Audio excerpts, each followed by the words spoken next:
'cause I'm already gone. So long, can you stay the night? 'Cause you're the thing I want. I know you're feeling different when you're stressed out, but even with no makeup you still stand out. 'Cause no one makes me feel the way you do now, like you do now. The way that you move your body, you make it look like a hobby. Every time that you touch me, it's electricity. Things we discovered underneath last night's covers. Everything came so easy. It's electricity. Electricity. Whoa. It's electricity. Electricity. It's electricity. When it's late at night, I feel you on my skin. My skin. You're all that's on my mind. It's finally sinking in. You're it. I know you're feeling different when you're stressed out, but even with no makeup you still stand out. 'Cause no one makes me feel the way you do now, like you do now. The way that you move your body, you make it look like a hobby. Every time that you touch me, it's electricity. Things we discovered underneath last night's covers. Everything came so easy. It's electricity. Electricity. It's electricity. Electricity. It's electricity.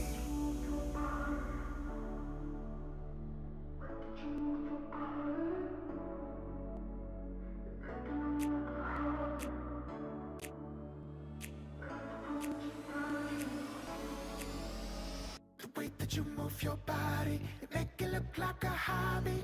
Every time that you touch me, it's electricity. Things we discovered underneath last night's covers. Everything came so easy. It's electricity. Electricity. It's electricity. You move your body. Electricity. You move your body. It's electricity.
'cause I'm already gone. So long, can you stay the night? 'Cause you're the thing I want. I know you're feeling different when you're stressed out, but even with no makeup you still stand out. 'Cause no one makes me feel the way you do now, like you do now. The way that you move your body, you make it look like a hobby. Every time that you touch me, it's electricity. Things we discovered underneath last night's covers. Everything came so easy. It's electricity. Electricity. Whoa. It's electricity. Electricity. It's electricity. When it's late at night, I feel you on my skin.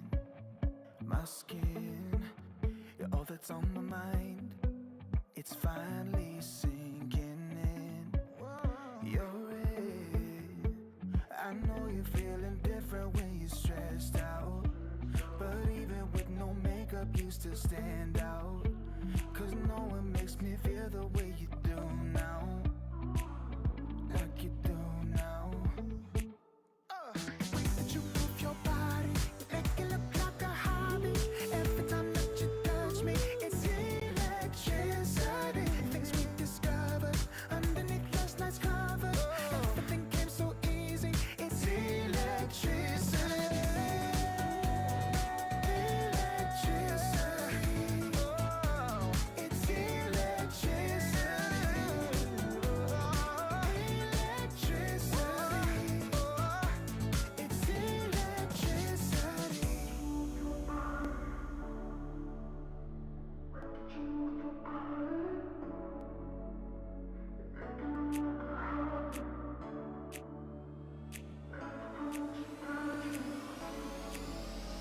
The way that you move your body, you make it look like a hobby. Every time that you touch me, it's electricity. Things we discovered underneath last night's covers. Everything came so easy. It's electricity. Electricity. It's electricity. You move your body. Electricity. You move your body. It's electricity.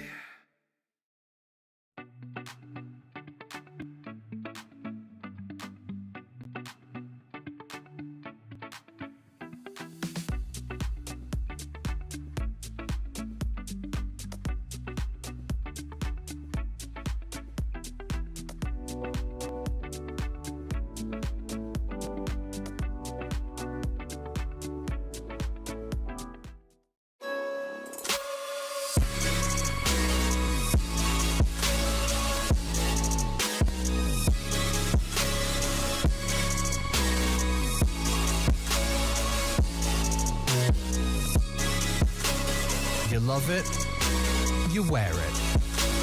What's your style? Get your merch at shop.eslgaming.com.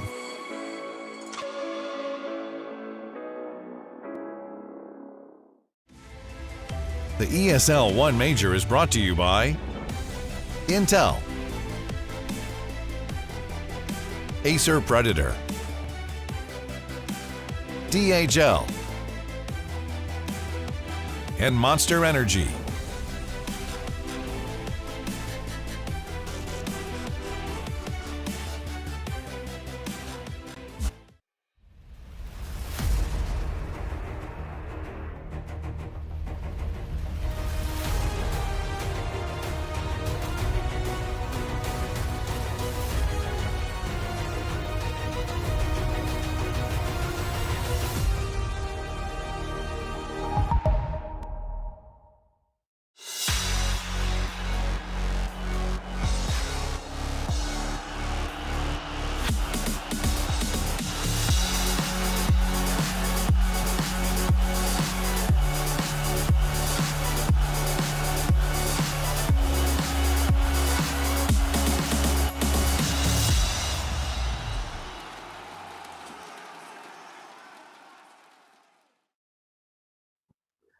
Hello, everybody, and welcome back here to the ESL One Berlin Major. It is day 2 of the groups, and I am super excited. We've got a jam-packed day of Dota coming forward, but until then, my name is Cryptic. I'm here with the incredible John X Fire. What is up, my friend? How you doing?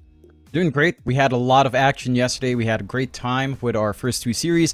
We're in for a treat here today, Ricky. We've got 2 Nine Pandas matches back-to-back, and these guys looked impressive in their first series up against TSM. They have pretty tough opponents coming up here, so I'm keen to see what they can do. You know, maybe TSM, some people would say, you know, maybe they're not quite in the patch yet, and this should be the real proving grounds for Nine Pandas then, up against Liquid and Aster. And if they manage to find those wins here, I think that sets a really good tone for them to be in that upper bracket start. So a lot in the line for them, even though we are still early on in the groups.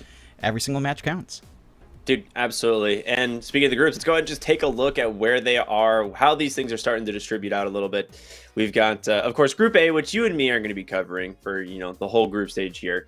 And like you said, Nine Pandas, they started out getting that 2-0 yesterday, like you said, against TSM.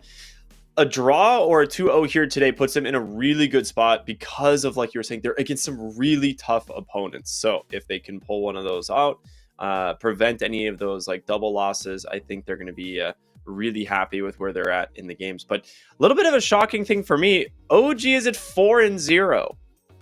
Is this just mind control? Is this like the mind control curse? Like, what is going on here? I mean, who knows? I think they've just looked really sharp in the games that they've played. Again, maybe, you know, some of the teams they faced, like in particular SMG, perhaps still have issues to iron out. I think SMG is one of like the dark horses coming into the tournament as well. So maybe it's a mix of the opponents they're facing not being quite ready. You know, Extreme coming in as well, looking a little bit shakier than you'd expect. But it's a good sign for OG. You know, you're not going to be asking those questions when you start 4-0 in groups in day 1. It sets a good tone, and as long as you don't get 0-2'd in a couple of series, you have a pretty smooth ride to upper bracket off that good day. Yeah, absolutely. And that's the most important thing, right? Avoiding the 0-2s early on in this group stage, because it leaves a lot less flexibility. And these teams, they're here for one thing, right? They're here for money. They're here for the DPC prize points. So let's go and take a look at how that distributes, as well as, for those of you who don't know, $500,000 total on the line. First place takes home that 200 grand plus the 500 DPC points, getting their ticket closer to being punched for TI. And honestly, there's a few teams that look like they're already on their way to getting their TI ticket punched, but this will certainly help quite a bit. For sure. Like, if any of the teams that placed within top 6 the last time around place within top 6 again, I'm pretty sure their positions are almost locked in. Locked in for TI. So it's the second major in a lot of people's views. It's the one you forget going into TI, but it's the one which actually breaks a lot of backs for that journeying point. So you have the backup in the last major, but you don't want to have to pull it off on chance. You know, you want to be secured now, be in a good position to have a little bit more leeway down the line for the next few tournaments. Yeah, absolutely. That's a very good way to put it. Right now, it's Team Liquid is obviously the #1 seed in DPC points. I mean, they have looked so good all year. They've already broken over 1,000 points. The next closest is actually Talon. After their really good run at the last major, you know, they're looking pretty good as well. So we'll see if they can bounce back. Obviously, a little bit of a rough first day for them. I know you were definitely a little bit disappointed when we looked over and we're like, oh no, they got a draw, but we're not getting to cover a lot of the SEA teams, especially the ones that you love, right? SMG, Talon, super fun teams to watch. We get a couple execration games here and there, but yeah, Talon, we'll see how they do today, because it is going to be a pretty big, you know, upset if they don't go far into this tournament, I think. Yeah, definitely. But enough about Group B. We got the high octane action here. Group A, it is Team Liquid versus Nine Pandas, and like you said, we're get to cover a back-to-back series of Nine Pandas. So this is going to be a lot of fun. They looked really strong yesterday. I think Antares is the question mark, in my opinion, for this team. Like, you don't really know where this guy's going to go with his picks, and he seems to be super impactful with like a pretty obscure hero pool.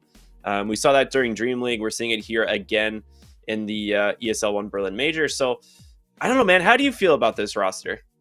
I think they're doing really well. I think just even watching them from their last series, they have a playstyle that fits the meta or that fits the patch in particular. Like they play this hyper aggressive lanes, they just keep rolling with the kills. Even Ramsey's taking more activity now from the safe lane, I think, is a big factor. And again, it's impressive that they're doing so well with Roger standing in, losing out on solo for the time being. Like, without that voice guiding you, without the captain figure for Nine Pandas, they still look amazing. Again, maybe down to TSM not being quite up to par just yet, but you can't take away as to how well Nine Pandas played yesterday.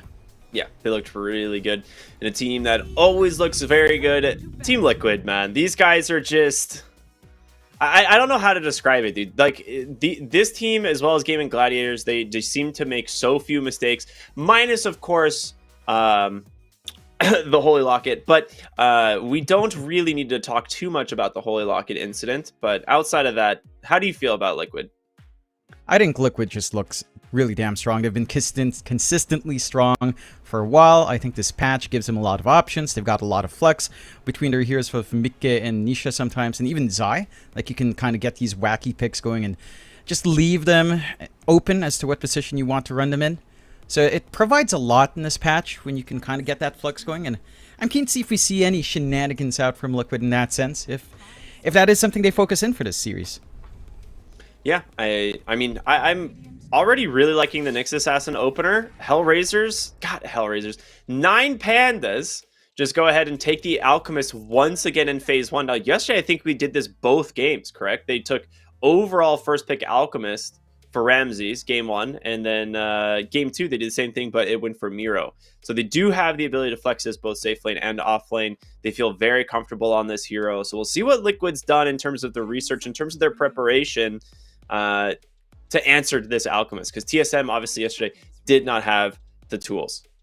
Yeah, I think it's just so oppressive if the Alchemist does get a good lane and has a good laning partner that can really use the minus armor you're getting here with Acid Spray. You know, the fact that you're able to level up your laning spells just feels amazing on the Alch. And I like this potential lane coming out with Enchantress Alch. Sure, you kind of have the counter pick on Team Liquid with the Mirana in the sense that the enchant creep is not going to be impactful in lane if you're laning into the Mirana. You've always got the hour to clear it out, but you just play play with impetus, get a Blightstone up on the Ench. When the stun lands, you dish so much damage in the Acid Spray. You amp up the damage of that Unstable Concoction with the Acid Spray and the Blightstone. So I think this is still a solid foundation for Hellraisers if they will give this to Ramses. It's an early pick. I think the last time they early picked the Alchemist on Nine Pandas, it did go to Miero on the off. But as you mentioned, that flexibility is still open here. Yeah, absolutely. I like the concept. I think Enchantress is just so dang strong. Like, obviously, we know how good Chen is. Enchantress kind of just being a little bit more of a lane-focused version of it, right? Like, she just does so much work in the lanes herself, but then also has that ability to bring those creeps into the mid-game. And, like, just having one, maybe just simple creep, like the small Centaur for the damage aura, or for the magic resistance aura, or even just the Foreman for the movement speed. Like, there's so many things that, like, these like singular creeps like offer to team fights in the mid game, because they're so tanky, but they're also incredibly valuable with just like the small amount of buffs that they give your team. Yeah, just there's a reason why some teams just first phase ban Chen and the Ench, just because it's that strong right now. Like, both of these heroes, anything that can kind of use the neutrals in lane is just massive. Even stuff like the Doom, like, can kind of utilize that as well, which is why Liquid kind of prioritize that ban.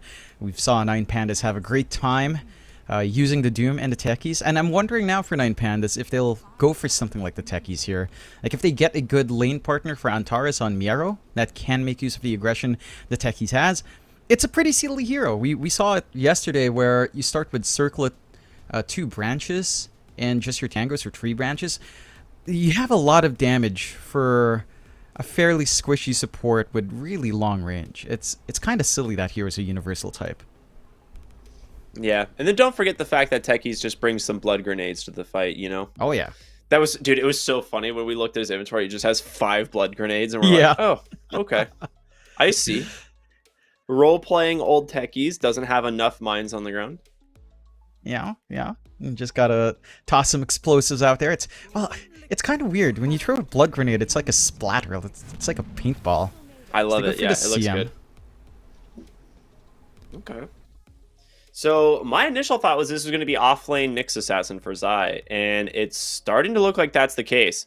And I like this personally. I think Nyx Assassin is better played as a core right now than he is as a support, because he has no ability to farm from the support position, and that it seems to be so important currently in this patch to have a 4 that can farm, because there's just so much farm on the map you need to be able to take advantage of. Whereas Nyx Assassin just does not have like a kit built for doing so. So you have to get something like a Meteor Hammer. And from the support position, it doesn't feel great. Oh. And there it is, baby. And Tara's techies. I love it.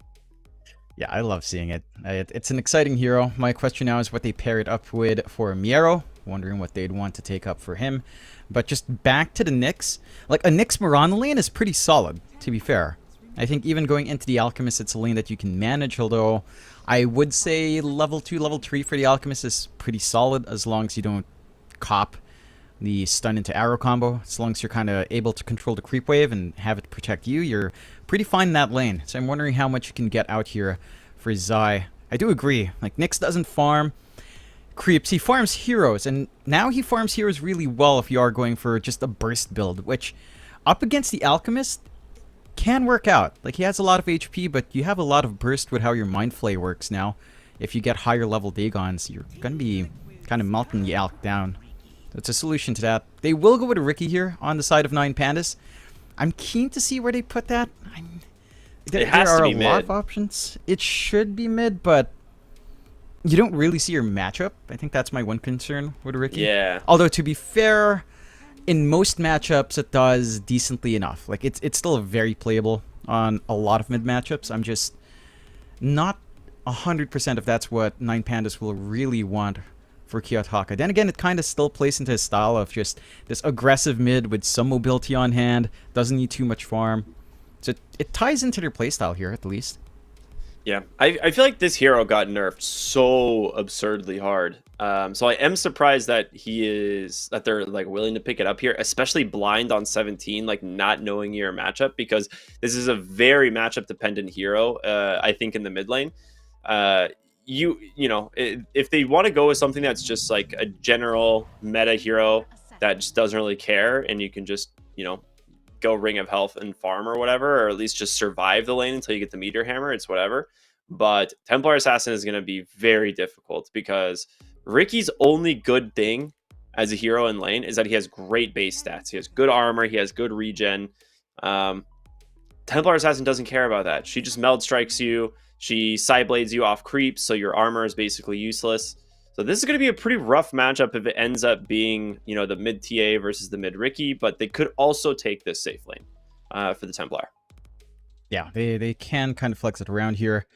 Wouldn't be too upset either way. I think if you will flex on 9 Pandas for the off-lane Alk for whatever reason, into the TA, it's pretty alright in maybe first 2 levels. Once Meld gets a little bit higher, it kind of becomes annoying for the Alchemist, but you can melt through her Refraction, but you still have a lot of play on the TA.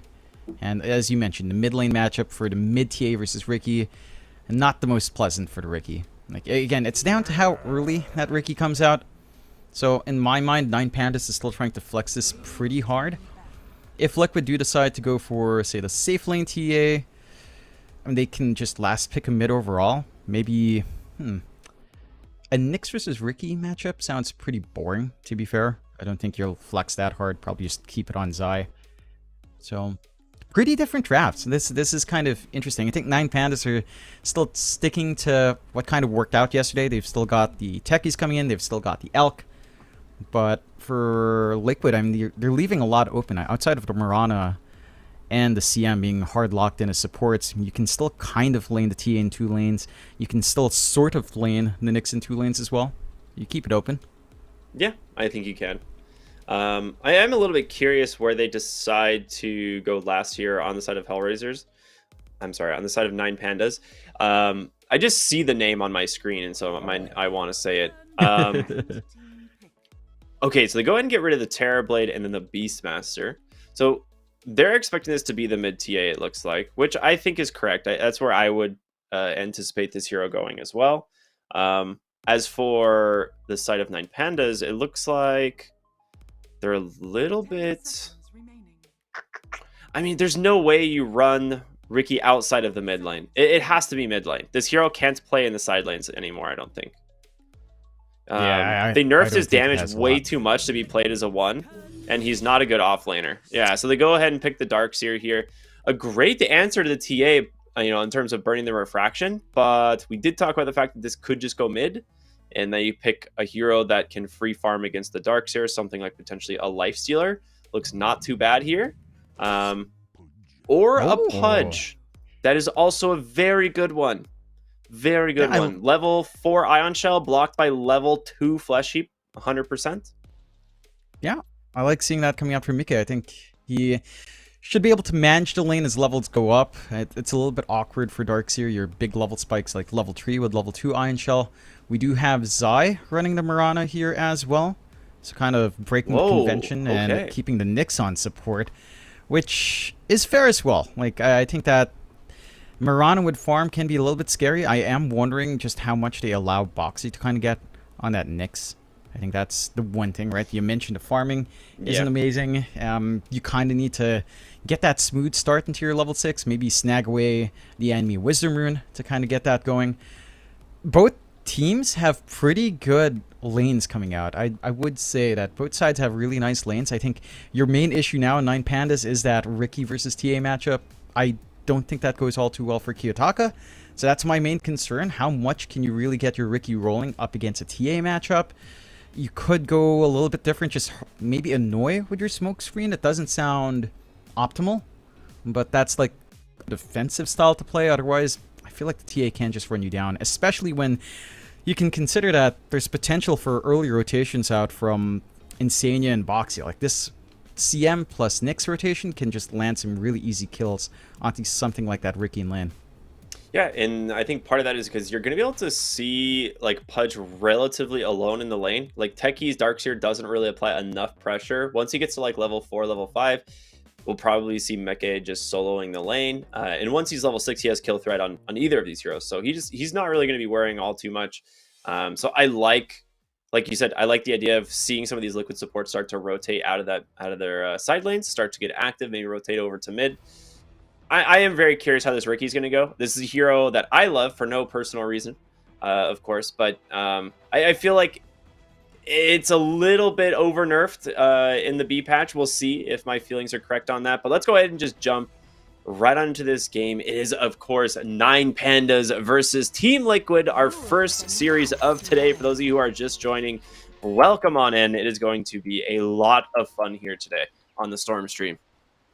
Yeah, I'm already excited just by this draft. It's very different coming out from the side of 9 Pandas. I mean, it's still in line with how they want to play, but into what Liquid has in store, it can go back and forth. Both teams have really good tempo if their lanes go according to plan. Liquid with a sneaky smoke here. Okay. Let's see. I'm really curious. He is still going to just go the Vanguard first. Okay. I was going to say, I'm curious what the starting items are going to be for the Pudge. For Mickey, like the options usually are just like Vanguard or into the... Well, we'll get back to that. That was so fast. He died so fast. You forget how tanky Alk isn't when you get -6 armor. He just melts. 2 base armor to start with. Really good use of that smoke to drop the forward ward. And they stick long enough to see someone sticking their head out. So, yeah, already off to a good start for the side of Liquid. 9 Pandas should still be able to find an even bounty rune trade to make up for it. So you get your gold injection for Ramses either way, but not the best feelings to start off like this. At the least, it does make things a lot more painful. And I am a little bit curious as well. I'm looking at Roger. He does manage to get the D ward on the camp, so it'll have a pull. Boxy just intercepting to keep Ramses away. You don't have that Blightstone start on Roger, which it's still alright. I just feel like you kind of miss out on maximizing your acid spray and unstable. And, you miss out on that opportunity to, say, play by level 2 or level 3 aggressively on this Alk and Enchantress lane. Yep, absolutely. I'm just keeping my eyes on this mid lane right now. Nisha actually ends up missing a couple of the CS there, and he's going to take a lot of damage from the towers. He's still not quite level 2 either, so struggling a little bit in these early levels, but he's doing a good job of just applying pressure on over to Kiyotaka. And I think he knows he's going to be getting to this bottle pretty quick. Thanks to the first blood, he's chilling. Yeah, he's farming up well. He's using the melds really nicely onto the Riki. I mean, the first level or two can be pretty decent for Riki, but as it goes on, should have an easier time in stabilizing there for the TA. They are getting rather aggressive up top, at least. Insanius way too low. Ramses? I mean, he's just dead. Zai just get the double kill on the Mirana. I mean, this was literally just impale into Blood Grenade, and they run down the Enchantress. Yeah, it's a stable Mirana stun lane if you want to play Aura. You don't even have that as a factor just yet. You just have all the damage coming through here. And they harass. You have to watch yourself. Again, you don't want to lose out early on lanes here. Techie's top lane also gonna fall. Just gets, frostbitten, hooked under the tower. The classic Pudge combination.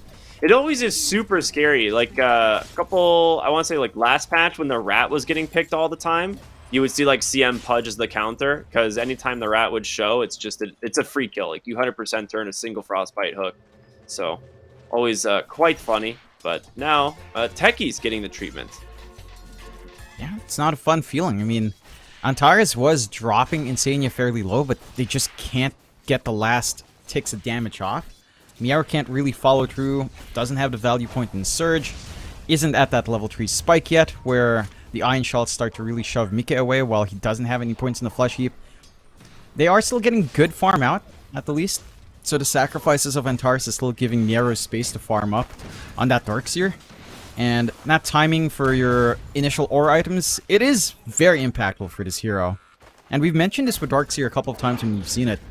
If it does fall flat in laning, it can feel pretty annoying to try to recover in that hero. It's just very momentum tied to have that impact in the mid game.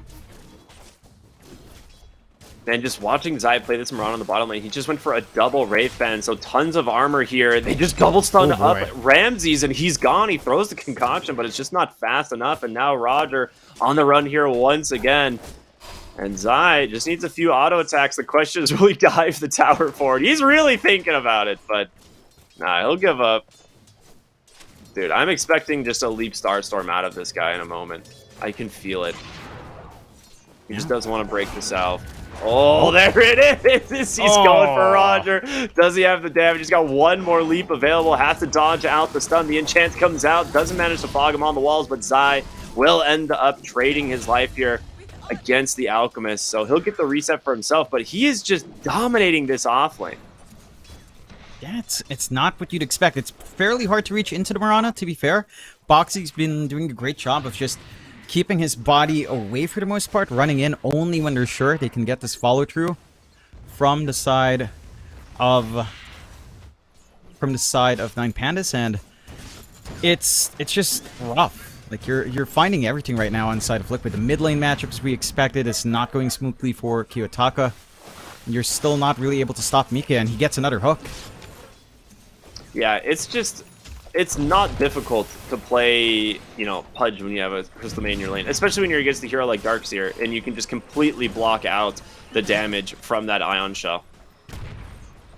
But has his Vanguard completed, we'll see him go for the boots here relatively soon.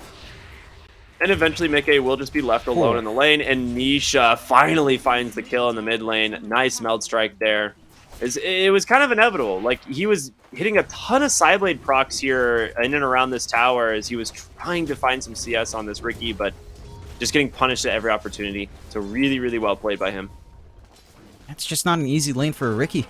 In level 5 now in Nisha, level 3 Refraction, you can't melt through when he dives. Up top again, and they're just able to constantly bully out. They can't really find the kill. They don't quite have enough output on Mika and Insania to kind of get that done, but you're applying that pressure.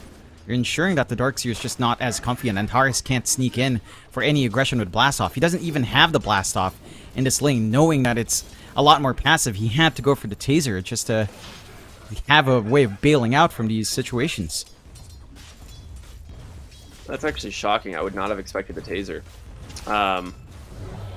But it works. I mean, he needs it to try and get away from the Pudge, I suppose. Because it does give him the 18% bonus move speed. So maybe that's like the actual thought process behind it. Miro just taking a ton of damage from Mickey. Very difficult hook to hit, but bottom lane, they've caught Ramses once again. But no, he gets a stun off the last second here. And Boxy try to get away from this Enchantress, from this Alpha Wolf. Dire's middle tower is under attack. And they're still applying that pressure. I mean, Ramses, his Hulk is just not... It's not having as comfy of a lane. He's still finding farm, but that's to be expected when you do have your Grievous Screed as a passive. So you're still able to get that build-up, but it's not the smoothest build-up. Zeiss right behind you on your tail. They're trying to get aggressive up top, but they're losing out bot. Yeah, but Nisha in the mid lane has a haste rune, finds himself a kill, and bottom lane again, like you said, another death there onto the Enchantress. Alchemist gonna try and pop Zai there. Almost manages to do it. It's actually very close, but does leap out of the acid spray.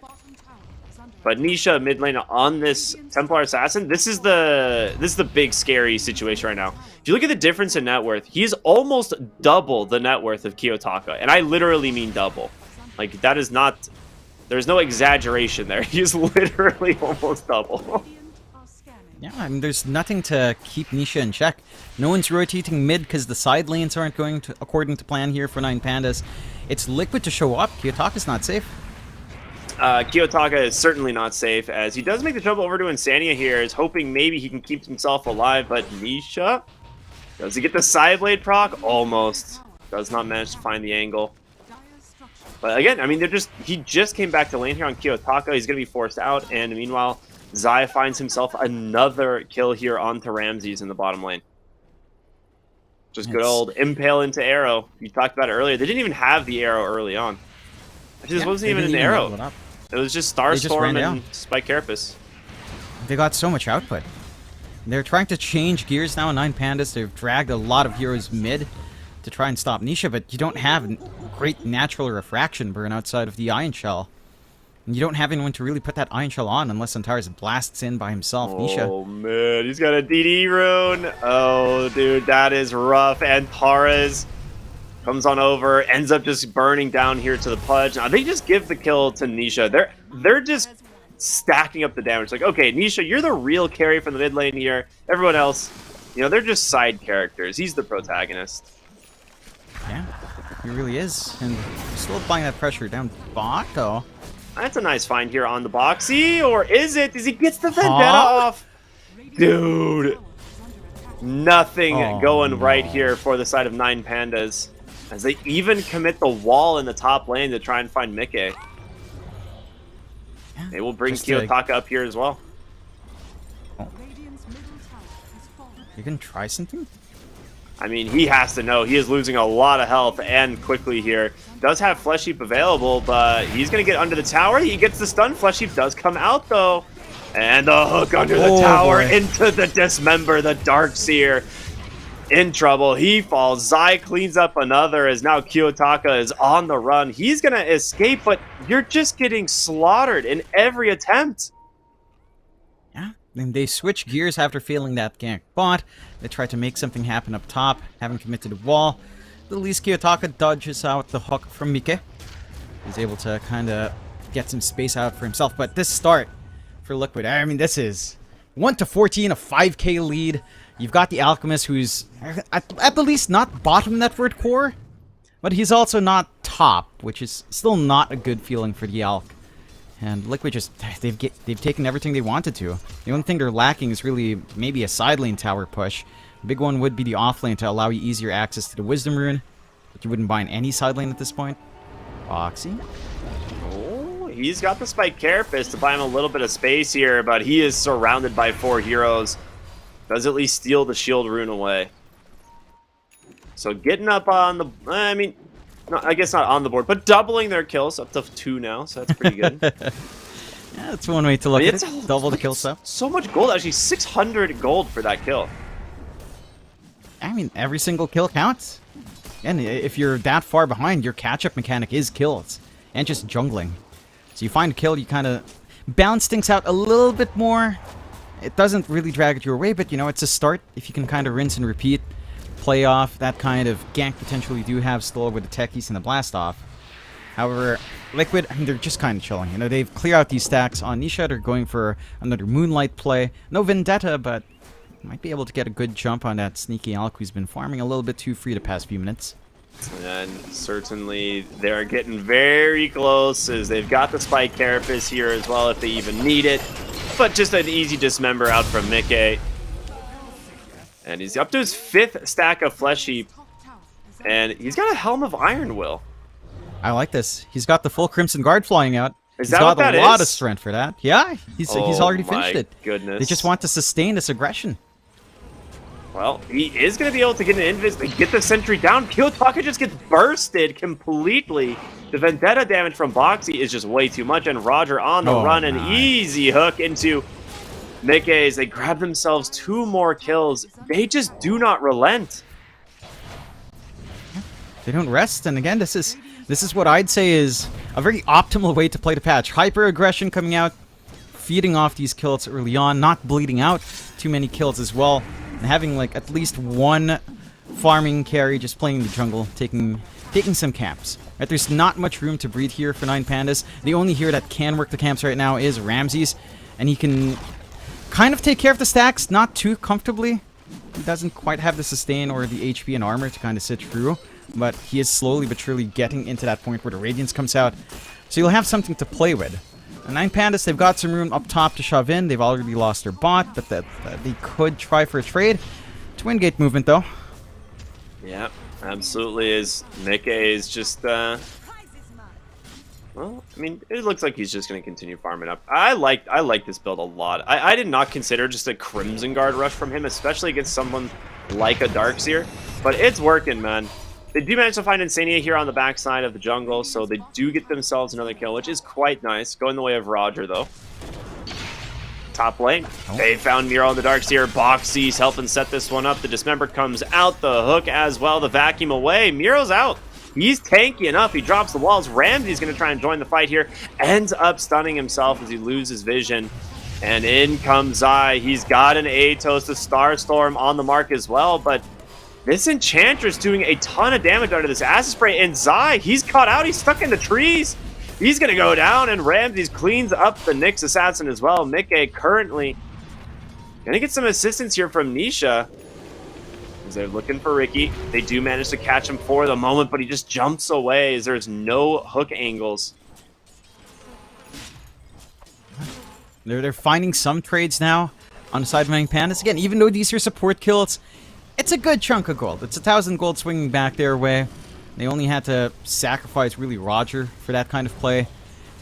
And this is what you kind of have to do. Just try to force really awkward angles out from the side of Liquid. Try to catch them while they're not fully together. Punish them. And get the damage going. Like, you catch up really quick. You're still getting room out for Ramses on these Alk to farm up. With Radiance, his farming pace should kick in. Number 2 network has recovered pretty nicely. Still needs to get that advantage on the Alchemist, but overall, despite it being 5k ahead for Liquid, you're not completely out on the side of 9Pandas. This is still within the realm of playable for them. You are still concerned, though, once Nisha comes out of this jungle with a full BKB, that's where some trouble might to show up. You won't have any clear tools to stop Nisha from just melting you with the Meld and Deso ready to go. Yeah. I'm a little bit curious, like, to see how this Crimson Guard is going to work on Mickey. Like, obviously, it does scale super well with just Pudge in general because of how much strength. Oh, what a hook. But, like I said, it feels like a weird game to go for the Crimson Guard. You're playing against so much magic damage here, but it still may end up being enough. There's going to be the Twin Gate rotation to the top side as they are smoked up here on Liquid.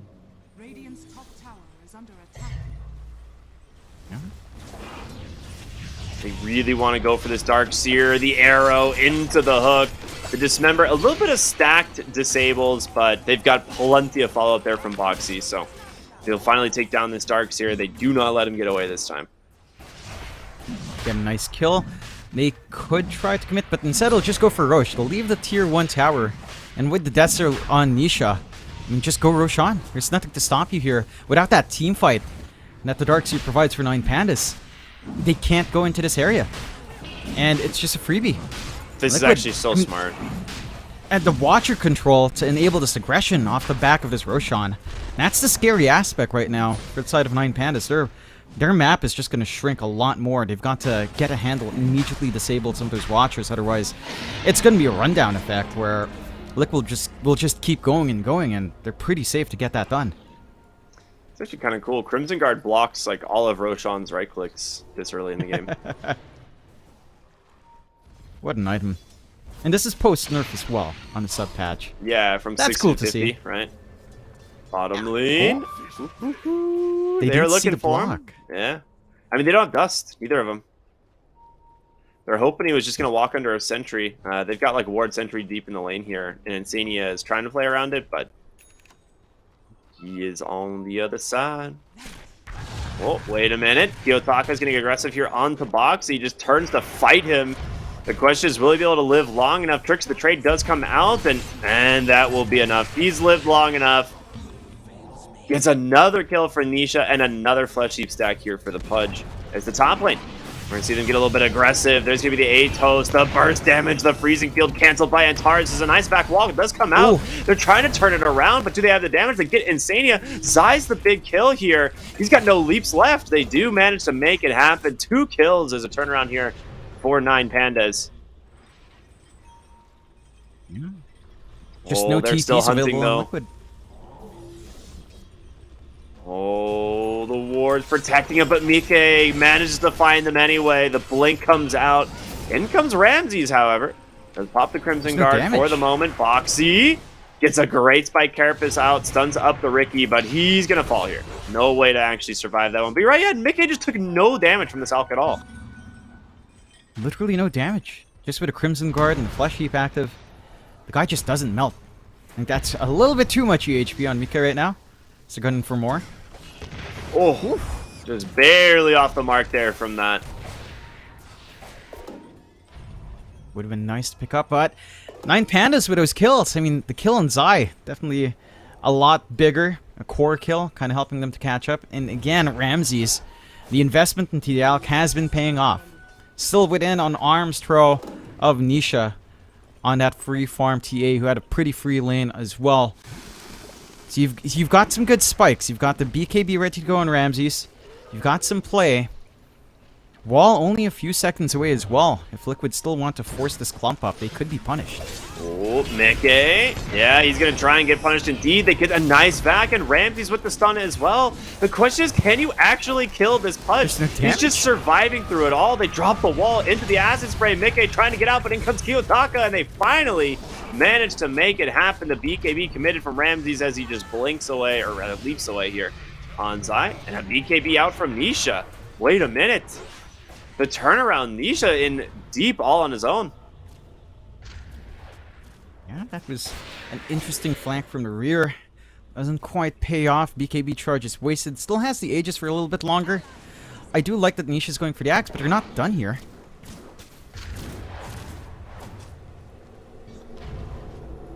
Oh, they You know can they're on follow the this? portal. They know someone's still channeling. They are going to follow it, though. The question This is, is a bit crazy. it's just Insania, and he doesn't Insania? know Kiyotaka's here. He's like, oh god, there's more. What can you do? Yeah, maybe he expected his team to kind of back him up, or he expected to try to just go for a solo kill opportunity with, say, a very quirky position on the freezing field. Does get punished. And you don't want to bleed out these kills on Liquid. Like, yeah, you're 10 to 22. Look at the lead. It's down to 2k now. Yep. Off these multiple support pickoffs and that one death that Sai has given away. It's that combined with the fact that Ricky gets a lot of experience out from kills and assists as well now. Like, this, where is he? What is he sitting at? He's 1, 4, and 5, so probably like a few hundred XP at the moment that he's actually gained, like maybe half of a level bonus from his ult, but it stacks up pretty quickly, especially once you get to like level 18, once he has a couple more items. So we'll see. You definitely have to be wary of that. Mid lane, Concoction, Ramses, just gonna let Nice that one go. arrow. But bottom lane, yeah, the arrow into the hook. They found Kiyotaka. Beautifully done. Wow. I'm pretty sure that was semi-blind as well. Like, they didn't have clear vision, just a high ground. Well, they've caught Ramses. Nisha comes in with a Melt Strike, but can they actually find the kill in time? He gets the Crimson Guard off, and Nisha, he's got Aegis for 10 seconds. He does not mind dying here, but they're letting him live. Should die. No. And now in comes Mickey on the Pudge, super tanky, another vacuum to pull them away. But and that's it, the Aegis expired. He just dismembered the Alchemist. Ramses goes in, gets super punishes the Nisha, just turns it around with the BKB, and Zai still managing to live up on the side. Oh, a beautiful hook from Mickey. He finds another 4 dead on the side of 9 Pandas as a result of that one. That's some great patience from 9 Pandas, trying to force out the Aegis expiry first, but a really aggressive move forward by Ramses. Then again, who else is there to run up? You know, you don't have that mobility on hand from Miero. Your Ricky's not durable enough to kind of make that play for you, so it has to be the Alk. And he's just punished. Like, he popped his BKB a little bit early in that engagement as well, so doesn't have the protection to follow through. And they lose out. Suddenly the swing's just back on Liquid's way. 5k off the back of those pickoffs. And they've got a lot to worry about with the full Ags flying out from Nisha. And we talk about control on the map. We talk about the value of travels. With Nisha having the psionic projection, he can just work this map so damn well. He can snowball really hard with some well-placed traps. Yeah, I love the TA Ags this game. Like, especially on just how enormous the map is now. Like, the TA's Aghanim Center just has become so much more value. Being able to just sonic project to the twin gates entirely, or, you know, around the map in general. But we're going to see another initiation here as they find the Enchantress. The backside of the fight, they are looking for Nisha, as he's 1 second away from the BKB. A huge find here as they manage to get on top of the Pudge as well, and he's going to try and TP on home. But no, the quick stun out from Ramses. Mickey turns around with the Dismember. He is all alone. There's no way really out of this one. It's going to be a double kill for Antares on this Techies. I mean, beautiful find there from Ramses. They get the one target they want, and they're keeping that chase up. Kiyotaka poking and prodding. Doesn't have enough to hold down Zai. But that's what you need. Again, where 9 Pandas shines the best is when Liquid's kind of spread out. They're not playing together as a team. They don't expect these angles to come in. They're making good use of their wards that they have really defensively in their jungle. And they get some key kills. So now Ramses, number 1 net worth. Not quite a sizable lead just yet from the Alk, 1k gold, but by the time that hits 4k, you're full item ahead. You start to feel a lot better about the Alk pick. Your other cores are still fairly behind. Kiyotaka, Miero, still not having that build-up they'd want, but they've got the Shard in Kiyotaka. And that Shard plus Acid Spray, it softens up a lot of these heroes in these fights. You have to be wary if you're positioning here on Liquid. Yeah, it really does. And Antares in the mid lane. He's going to try and survive. The pipe by him a little bit of space here, but the Frostbite comes in from Insania, and he's got the Freezing Field plus the Shard, so he's trying to just follow him up, but doesn't have the chase there for Miro. Meanwhile, in the jungle, it's a big find as they get Kiyotaka once again, and Ramsey's going to try and just TP on home. He does not have a hook. There's going to be no cancel there. And Zai gets Roger. So, a 3-for-1. 3-for-1 going the way of Liquid. It still hurts to lose out on Nisha. And dropping your TA one more time is a pretty big deal. It's a nice skill for 9 Pandas to find. And still kind of keeps them in the game with some gold flow. But Liquid are still in a strong position. Like this time it's 9 Pandas that's a little bit split apart. They get punished for it. They're not quite ready to deal with a fight in 2 fronts. Like, their damage is, again, front-loaded with Alk and Ricky. When these 2 heroes are elsewhere, you can kind of just clean up everyone else. No problem. Like, the threat of Miero isn't quite there. Even with the illusions he can get with the wall, it's not particularly amazing. And the output onto Antares, it's not at that point where the techies can try to go for these solo pick-off plays as well. Nice snipe from Boxy, taking away that AC. Yeah, that is super nice. But it's worthwhile. And Boxy does have the Dagon, which is just so funny. I feel like there's no other item you can take on this hero. And Boxy top lane does manage to dodge out the blast off, but not be able to dodge out the rest of these heroes as Ramses comes in, grabs the kill himself. Again, some punishment coming out from the side of 9 Pandas. On the Nyx, I mean, he's going for the Blink next, which makes sense. Maybe a Force Staff provides some value here as well. Again, probably not going to do much against a Riki when the smoke screen's on. At least you can bail yourself out and try to make some plays. So, still some room to grow. But yeah, and a Dagon Rush on Nyx is actually not griefing anymore, even on the support position. Because of Mind Flay. Just the way it works. Mind Flare. It's something to see that happen. Dagon Nyx back in meta. I love it. All the It's way always back funny. to... That's like a Dota 1 throwback, isn't it? Yeah, it Even really early is. days of Dota 2. Jeez. All right. Top side of the map, Roche is up, and they're going to go ahead and potentially start this soon. The thing is, I'm looking for some traps here from Nisha, and I'm not really seeing any. So he has no way to project up here.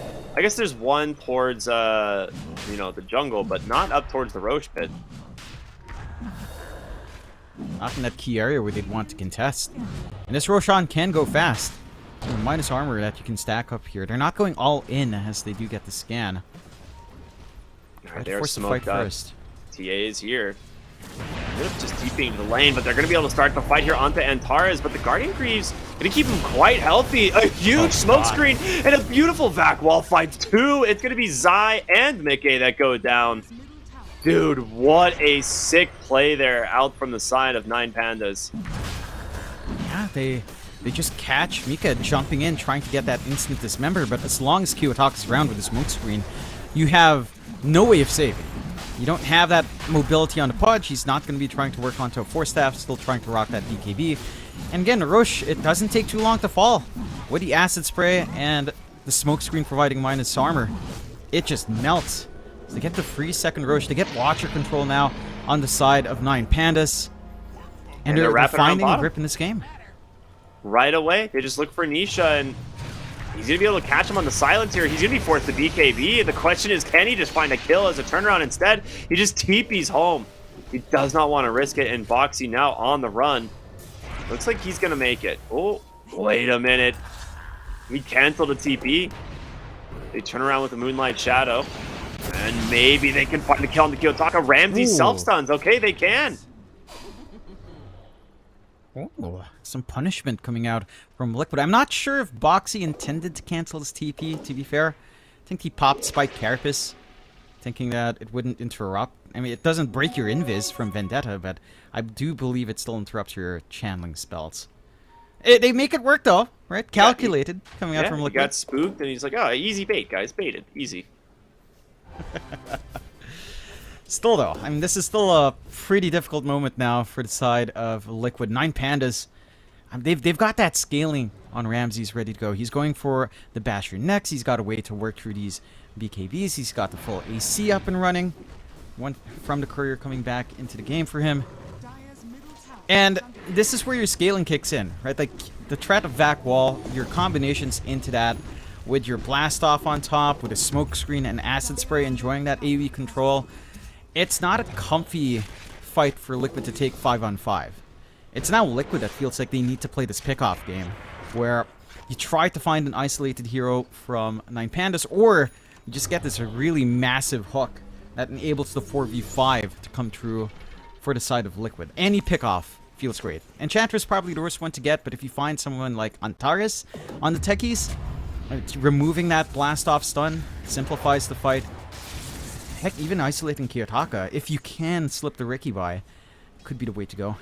They're smoking towards the bottom side of the map, and it is going to be Kiyotaka who drops the dust. They know something's up. They saw someone come here. There's going to be the scan, but Antares tries to find Zai. He gets the leap just all the way out of dodge as Mickey is going to hook him as well. So he is safe for now.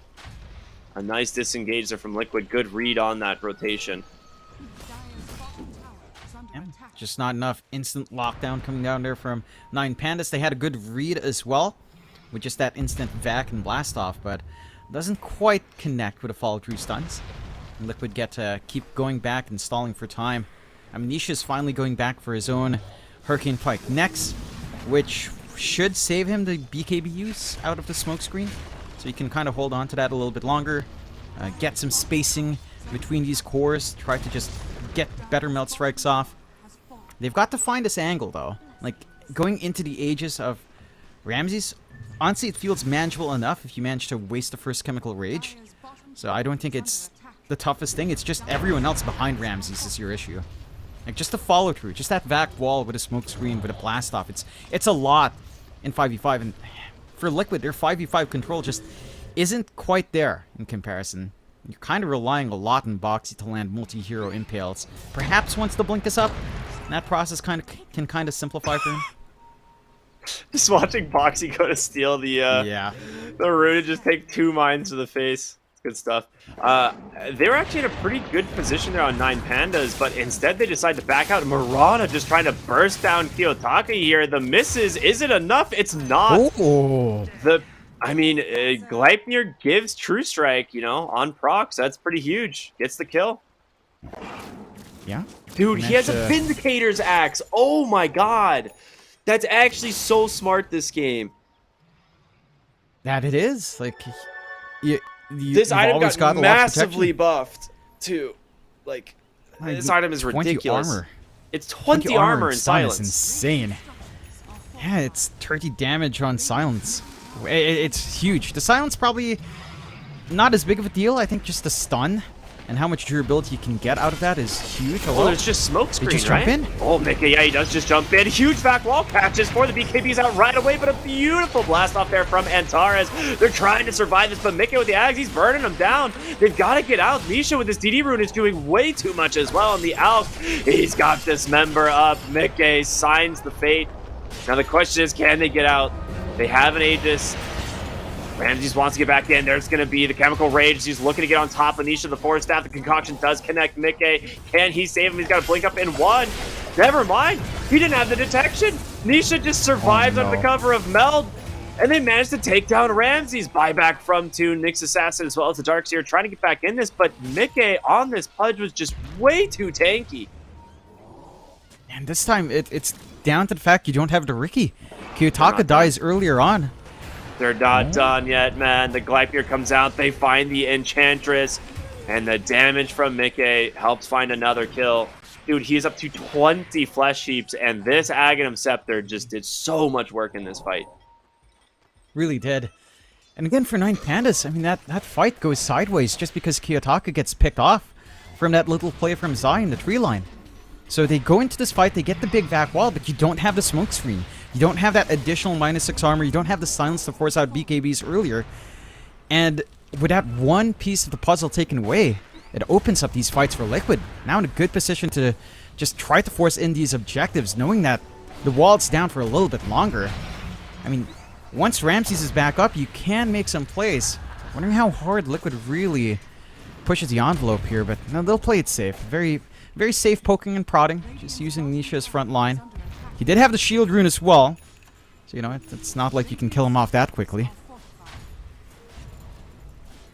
Yeah, just having a bonus 1500 HP stacked up there is not bad. Foxy behind the tower here gets the initiation onto Antares, but Kiyotaka comes in, does stop Pudge from initiating. A nice freezing field in from Insane. He's got a BKB protecting him as they're trying to burn down Miro. Ramsey's getting to work as well as Zai with his own BKB, trying to just survive for the moment, but Kiyotaka, he's on him, he's surrounding him, but Mickey on the Pudge is just way too strong, man. He's got his opening. Kiyotaka does manage to blink strike away. They're all falling on the side of Liquid. The Abyssal Blade comes out, and now Mickey, he's up for... He's just gone, man. They can't actually escape. It's going to be 5-0. Oh, my God. Oh, my God. It's just all Roger. Yeah, he's dishing that damage out. And that's why the Ench is just so scary when you get to a point where it can just stand back. It's not a priority target. It was a really split up fight. It looked decent for Liquid because it was so split up. Like, the vac wall doesn't catch as much. You're not able to combo into the smoke screen as well as you'd want to for 9 Pandas. But they kind of make Liquid chase them around quite a fair bit. They're not able to find a kill onto Kiyotaka. Just very slippery onto Ricky without that additional control necessary. And aside of Liquid, I mean, this is such an awkward position to be in. At the least, Roshan's not coming up for a little bit longer. You should be up by the time anything tries to happen on the high ground. If 9 Pandas will try to force that issue early, you will lose out on your Tormentors. So a few more shards going the way of 9 Pandas. I just want to see where this fight went wrong. Like we watched the replay. Like Boxy gets the initiation. Kiyotaka stops Mickey from coming in. And you would think like a huge freezing field, Zai's in doing a lot of damage. I guess it's just actually the Crimson Guard's survivability out from Miro here. They have halberds, they have radiance, they have smokescreen. There's so much like just mischance. I think that actually is just what it is. Like they're just missing a lot of attacks in these fights. There they are. Hello? Oh, he gets the hook onto Roger. That's a pretty slick one right there. Well played by Mickey. Okay, good stuff, good stuff. Yeah, get something for the trouble. They're still hunting for more. One hero down in these 5v5s. That's a big thing to open up. Mickey jumps forward, does manage to find Antares. The smokescreen tries to save him, but wait him. He actually is fine for now. In comes Zai, manages to get the kill. Disarmed though at the moment. They're taking a lot of damage, and there it is. Another beautiful back wall, and Ramsey's on the backside. Gets the initiation onto Insania, but there's going to be the BKB dismember out from Mickey. He's got to get out though. Ramsey's just starting to ramp up this damage. Mickey's gone. The disarm on Tanisha Boxu. The beautiful stun catching for it, but it's just Roger chasing him down once again. One more auto attack. Oh, Ramsey's on the backside managed to take down Zai, and Nisha will project out. Dude, it's just the damage from this Alk now is just ridiculous. They've got so many forms of minus armor, right? They've got the AC, the smokescreen like you were talking about. They've got the acid spray, a solar crest even. Like there's just, they've itemized so damn well to deal with Liquid's heroes. Yeah, you don't have that physical burst coming out from Nisha. And we see he gets a little bit of spacing in that last fight. He's getting the hits in, but it's just not damaging anyone. The Crimson Guard, all this additional armor, even Ramsey's at 15, going for the acid spray, giving armor as well. So much durability coming out to every member on the side of 9 Pandas, and Liquid, they just can't pierce through it. They just lack the control. They lack the damage. I mean, again, oh, more. Yeah, more indeed. Kiyotaka finds a kill bottom lane. I mean, this is what you can do on Ricky now at this point in the game. Like, he's level 23. He's got a pretty basic build. Like, he's great at killing supports. But queuing up the Nullifier will be his next item, which makes sense, right? If you can stop the Force Staff, that's all you really need. Also remove Crimson Guard. Good stuff. Just try to remove some of that durability coming out from the side of 9 Pandas. And Liquid, they're only 5k behind, and they are still within a decent range of Ramsey's. Like, it's right about a 5k lead on the Alk. One major item, really. Not the biggest deal in the world, but the way these fights are breaking out, 9 Pandas are just finding these really good angles for these massive back walls, and just all of these AoE effects stacking on top of each other with all of this durability on hand. You need a pick-off in Liquid. I mean, they were trying, they smoked up here, but Kiyotaka breaks the smoke, and he does have that finished Nullifier, so Insania, you're potentially walking into the wrong neighborhood. We'll just back out instead. And you also have a Refresher Shard finished up on the Darkseer. Ashiva's now as well. I mean, they have, speaking of durability, man, it just keeps getting stronger.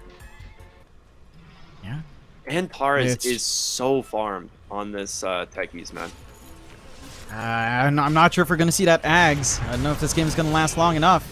Good lane. They look for the Pudge. The Nullifier does come out, but there it is. Ramses comes in. The Abyssal Blade as well. They're trying to save the Pudge. He pops the BKB as they drop the wall as well.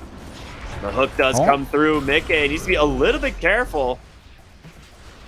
And it looks like they will just back away. A decent commitment, honestly, from the side of 9 Pandas if they don't lose anything on the side of Liquid. Yeah. And it's a lot to come out. They did force out the BKBs from the side of Liquid, so they might not feel as secure in the next fight. But they... Oh? Kiyotaka? They're trying. They still got him with the dust, but... Nyx Assassin can't get out. Kiyotaka just shreds him, man. It is way too much damage. The projection away out from Nisha means the rest of the team needs to get out. And they have their eyes set on this Crystal Maiden. Kiyotaka wants his opening, but will he find him? He just thinks he's going to jump right up on the high ground. He doesn't care. Gets a smoke screen.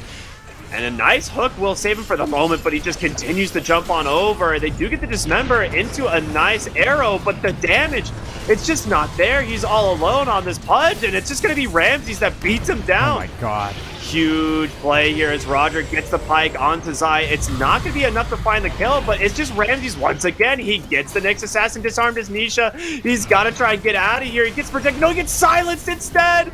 95 seconds, has a buyback available, but they're bleeding deaths one by one as Kiyotaka's at the fountain. They've got Insania as well. That's going to be a dieback. Ultra kill for Ramses on this Alchemist as Liquid are crumbling on their high ground. Yeah, it's falling apart. 9 Pandas, they're just finding these heroes almost one by one. Liquid, they're not able to pull back, regroup, and try to find something. Gunning for the tier 4s. 9 Pandas, they smell that blood. They know there might be no buybacks. There's only so much Nisha can try to do to stop this. He's trying to clear out the creep wave, but it's not enough. That's it, man. GG. If you had told me at the 10-minute mark that 9 Pandas was going to win with a 21,000 gold advantage, I would have said it's possible. But oh my goodness, what a comeback here from 9 Pandas. What a beautiful play from them in general. That was just so sick. Itemization, absolutely on point.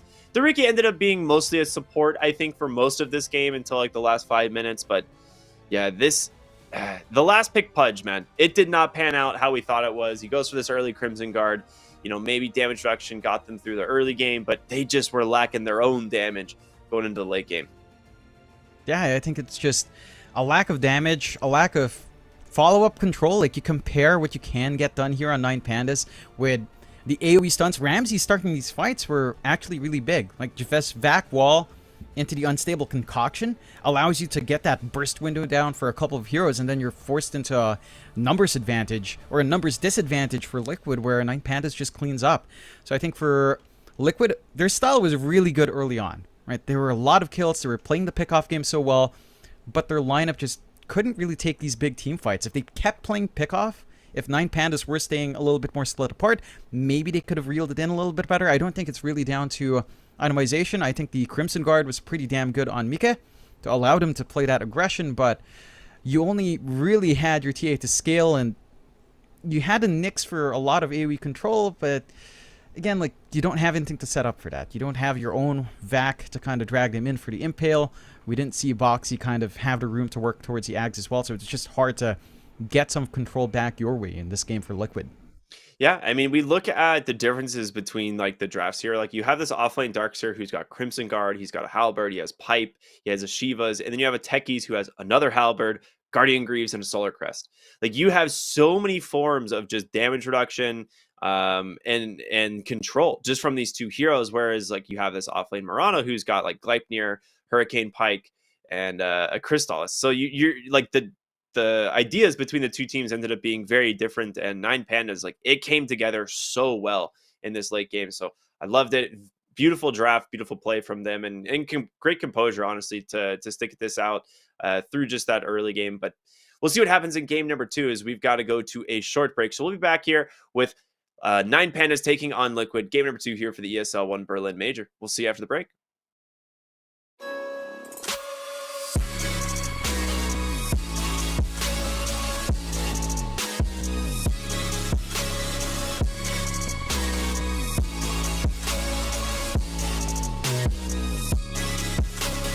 You love it, you wear it. What's your style? Get your merch at shop.eslgaming.com.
What's up, everybody? Welcome back here to the ESL One Berlin Major. I'm so excited, man. It's been such a great day already. One game down, and man, it's been so hype. Like 9 Pandas with an insane comeback here against Liquid in this first best of 2 is, you know, something you talked about. Really important for 9 Pandas in their state of the groups.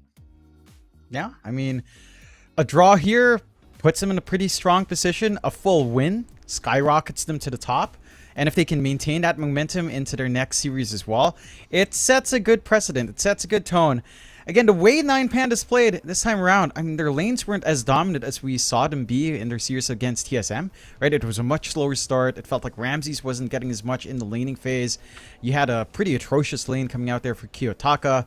You couldn't do too much to stop Mickey up top with that CM Pudge combo. But they hold out. They hold out, they farm up, and for the side of Liquid, they had issues in trying to dish that damage out. Like, the teamfight control was superior on the side of 9 Pandas. And when it came down to these big 5v5s, I mean, they just had more ways to play on 9 Pandas. They had more angles. Whereas for Liquid, it felt like it was all in. They needed to burst one target immediately away from the rest of the team of 9 Pandas, use that numerical advantage to break up that team fight, and get running from there. But at some point, 9 Pandas just never gave those opportunities away. Yeah, I mean, you get to a point where I think they were just so damn tanky, and every single fight, it feels like you're playing under acid spray and smoke screen. And with the way BKB works, dude, that armor is still being applied, right? Like, that minus armor from smoke screen, I think, still applies under the BKB. So, yeah, you're not silenced, but you're still going to be missing 6 of your armor combined with that acid spray. It's a lot. Like, it really adds up. And, of course, TA just has almost no ability to play into the Darkseer, let alone the Radiance, the Acid Spray, all these other items on top of it. It is just so difficult for Nisha to carry this game, especially if you're playing like this kind of one core lineup. And yeah, you could argue they had this Mirana, but then where's your only damage reduction is coming from the Crimson Guard of the Pudge, right? Who then also has to start itemizing as a damage core. Yeah, like they didn't have any carrier of, say, Guardian Greaves up. They didn't have as many, say, disarms on hand, which we saw a lot coming out from 9 Pandas last time. So I'm keen to see how Liquid adjusts. I think there's an argument to be made as well that Nisha not having something like the Blink made it really awkward to join these fights. Like, he was so dependent on just using Psionic Projection that sometimes you just don't have the traps in place. There was some good vision coming out from 9 Pandas just because, well, they had a Riki.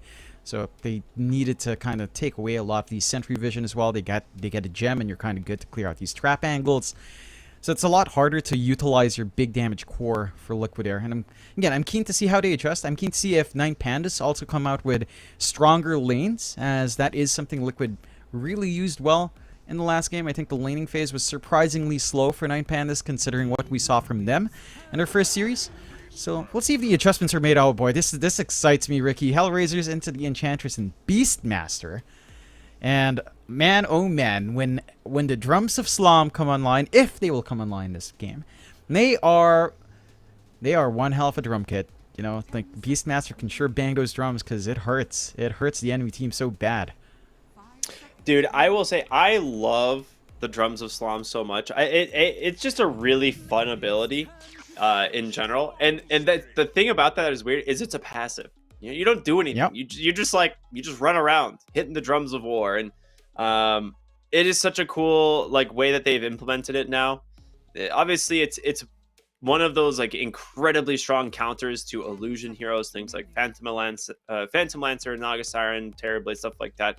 Really do struggle against the Beastmaster. Phantom Lancer specifically has no ability to play into a Beastmaster. It's just not. It's not a thing. So we'll see what they decide to do. You know, if they want to, or how they want to address the Beastmaster. Of course, you have this Doom Storm Spirit opener from Liquid, which is pretty interesting because if it is a mid Beastmaster, I think Storm Spirit is pretty good against that. But the Doom, it's gotta be for Zai, right? Yeah, it should be our Zai hero. I don't expect too much fluxing around here from the side of Liquid with these openings. So they just kind of want to secure themselves some strong conditions. This is already a lot more team fight as well coming out. Doom, you tend to just pick up the War Stomp down the line from the neutral. You can go for the Ags build up. You've got an Aura builder now as well from the off lane, We have seen some Dooms kind of switch into just full aura, kind of bypassing the Midas, sometimes even going back to it as a turret item pickup now, depending on the player. So it's much more flexible for Liquid to have some of that damage reduction on hand. And the Storm Spirit in this game, you're not too worried about the Enchantress hold. The Beastmaster can be annoying, but it's also still somewhat manageable for the Storm as the game develops as well. I am wondering what the responses will be from the side of 9 Pandas. They don't have the Puck, they don't have the Storm to be aggressive with, and they still have some cheeky options. I mean, I don't know if Liquid will actually want to ban out something like the... well, they did ban out the Antares Techies, but whether or not they ban something like the Kiyotaka Riki, because it does feel like Riki versus Storm, that's a little bit more manageable for the Riki now. Yeah. And you get a lot more value from your smokescreen here, and that's where things can get a little bit scary for the side of Liquid if certain things like that are allowed true. I mean, I like their ideas of getting into the Puck, the Skywrath Mage, stuff like that. I'm curious if they want to go for the Riki, because Storm Spirit should dominate a mid Riki, no problem. Like the mid lane should be a stomp, like for the Storm Spirit, similar to what we saw last game. Like Nisha is absolutely crushing Kiyotaka in the lane, but the game matchup not great, right? And you could see that turnaround in that mid late game where suddenly, yeah, okay, you got off to a really good start on the Storm Spirit, similar to like the TA last game, but you just don't have the ability to play really well into those counters. So I like the Riki again. I'm curious if that's what they want to do. They get rid of the Tiny instead. Just generally still pretty strong hero. It's weird that Tiny keeps getting like his tree toss versus ult damage constantly changed, but I don't know. I think at his core, Avatos is just still so damn good. 10 seconds remaining. Yeah, it really is. Like that blink timing is just oppressive if it does come online fast, and Tiny does love to be aggressive. So it does feel like it's one of those heroes that can shine in this patch if we ever get the chance to see it. So I respect that coming out from Liquid. They take out the Rubik now on Hellraisers, on 9 Pandas as well, and they go for the Disruptor. So there's your solution for the Storm on hand. You've got the Glimpse into Static Storm. And overall, just still a really strong support. We've seen this kind of pop back into the meta with the new patch after disappearing for a while. At least in the DPC, it didn't show up as much on the tail end of Div 2. But it's back in action. It's still good, even after the nerfs. Man, it's still a stable solution for the Storm. It holds lane really well. It plays into most lane matchups nicely. You can kind of punish Doom if it runs too far. You can punish any sort of laning aggression from melee heroes that want to get aggressive. And that just helps you maintain your lane better. It helps you set up for your own aggression if you do find that opportunity to do so. Yeah, I actually really like the Disruptor pick here. I think this is super sick. Gives him some great team fight to play around. And then generally, like you said, great against the Storm Spirit. They've got to come up with some strong lane companions here. Okay. Pugna. That is one of those like batteries for Storm Spirit, right? So it is probably going to be the support Pugna here, obviously giving the life drain abilities to just heal up the Storm Spirit as well as dump a lot of mana now into him. I'm pretty sure the change to the healing on Pugna actually just means faster mana restore on Storm Spirit. Yeah, I'm expecting that to come out. It's an interesting Pugna pick because I feel like you have enough to kind of just whittle him down. Like you've got some Dispels on hand with the enchant. Is it strong Dispels only for Pugna? No, Actually, just regular Dispel gets rid of the Decrep. So you have a solution for Decrep in the middle of the fights. So the defensive utility is really just coming down to the life drain, which again, with a Storm is pretty big. Not to take away from that combination, it was popular even in the last patch. We were seeing that a couple of times as well. And this is something Liquid's very comfy with, and they do enjoy mana batteries for Nisha. They get another saving support in the Oracle coming out. All right. Oh boy. Does he drop the Holy Locket this time? Who knows? Who knows? Maybe he does. Maybe it's just tradition now. He'll bait it. They'll like smoke behind it. You know, it's kind of like you drop some like wards in a lane, and then everyone's like shadow amuleted waiting, and then you gank them when they go to pick it up. That's what we're gonna see. This is an Insania classic. I love the Oracle. I think this hero, it got some pretty strong nerfs actually in the B patch. And people are like, why did it get nerfed? This hero was losing. The only reason it was losing is because its ult literally didn't work. Like, False Promise didn't work when the patch came out, and people were just dying in False Promise because they were taking pure damage from every bit of incoming damage. Like Purifying Flames was doing more damage than it was healing to allies. So you could actually kill your allies in False Promise. It was actually hilarious. So Oracle is very good right now. This hero is, I think, incredibly strong. But yeah, it's doubling down. It's doubling down on just having the save. So you get the False Promise off and Life Drain. No one's going to die. And you don't quite have the jump from Hellraisers yet to take care of that backline. So these two supports standing way far back enough means that you're going to have trouble in actually just killing off that Storm, even with all the control. I like that 9 Pandas go into that Ember, so Ember versus Storm matchup, very stable. Arguably, maybe a little bit easier for Storm in general, easier for Ember in general, as his itemization just feels a lot smoother. You know, you go for your Orb of Corrosion, Phase Boots, you're kind of happy in lane. You can get active a little bit earlier on in comparison to Storm kind of needing the Falcon and Witchblade. Although, you might not need that much with the Pugna on hand as long as the levels come true. So, there can be early activity coming out here as well for Nisha on Liquid's end. I am a little bit curious what else Liquid gets, because you do have this amazing game for the Storm lined up, but it's a lot of pressure on Nisha to use all of these abilities that will save him, right? Like, you can get Doom follow through, but your supports don't do as much outside of save. You can maybe be cheeky with the roots coming out from Insania on the Oracle, like kind of charging up on the Storm when he jumps in, so you get a nice AoE hold before you get the AoE Vortex up.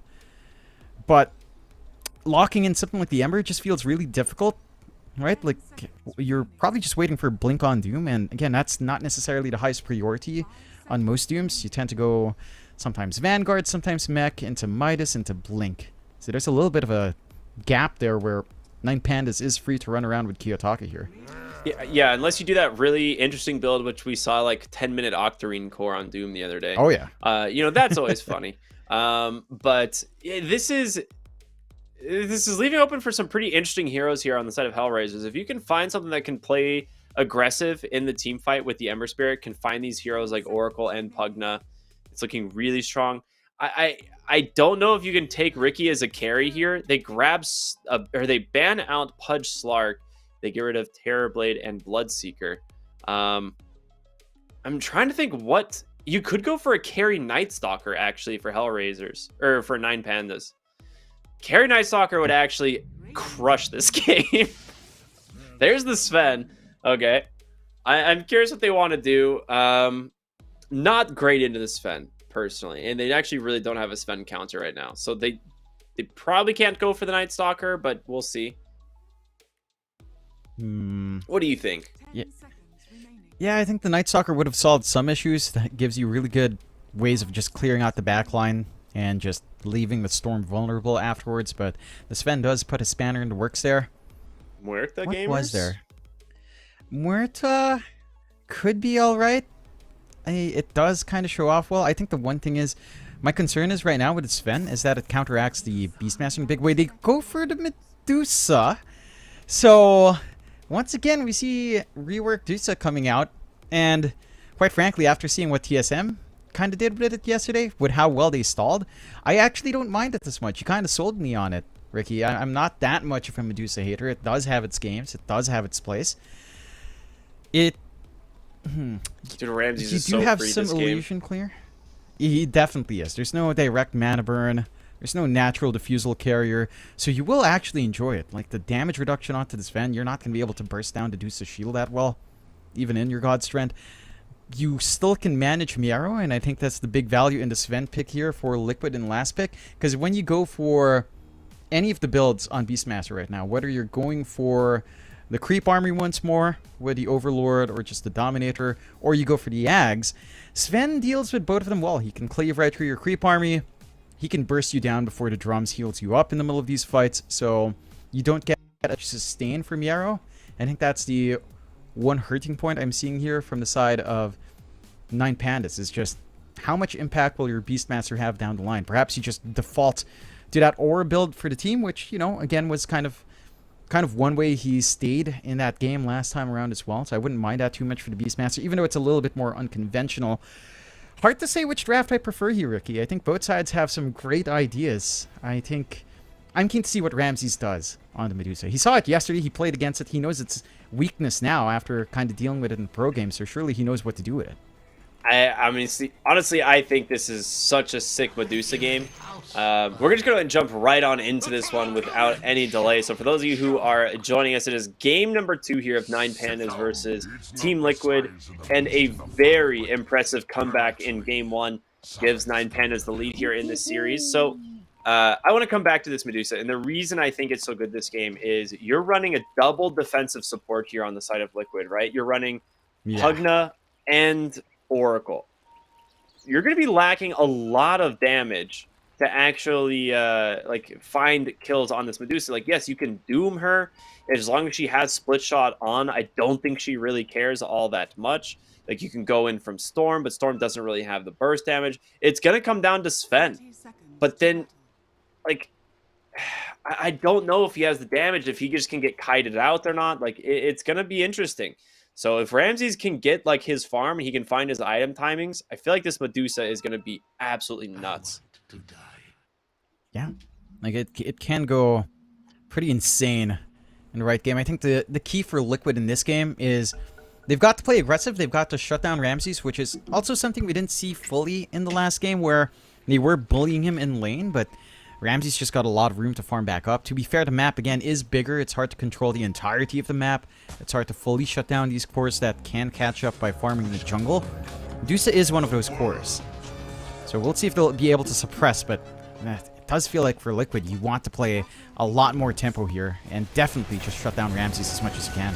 Yeah, absolutely nice Mystic Snake here, but a lot of damage on over to Kiyotaka. They're trying to finish him off and get that first blood. It is going to go the way of Boxy. You lose Zaya in the process, but a massive brawl here in the river as Roger taking a beating as well. Boxy falling low. They trade 2 for 2, and Taurus falls to Nisha. 3 kills at the buzzer for Liquid, 2 for 9 Pandas. Dude, this is the aggression I'm looking for. Let's go, man. That's what they need, you know, just try to bully out. I think the big thing is you can't really touch Ramses. Spams out the snake. He doesn't really melt in mana.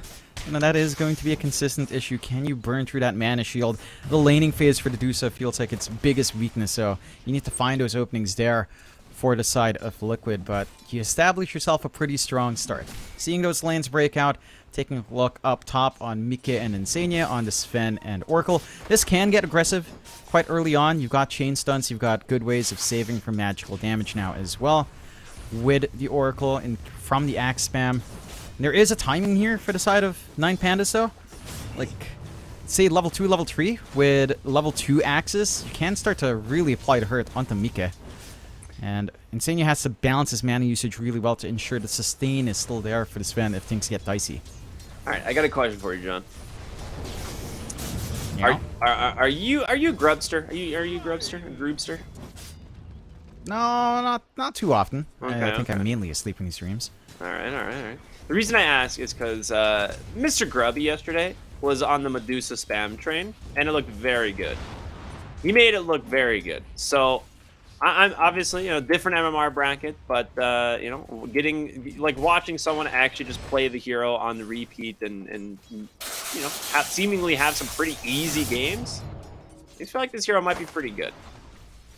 Yeah, I think again when we saw TSM play it yesterday, it actually had more impact than I was expecting. You don't have those usual Medusa counters nowadays that just makes this hero feel unplayable. Nyx not here.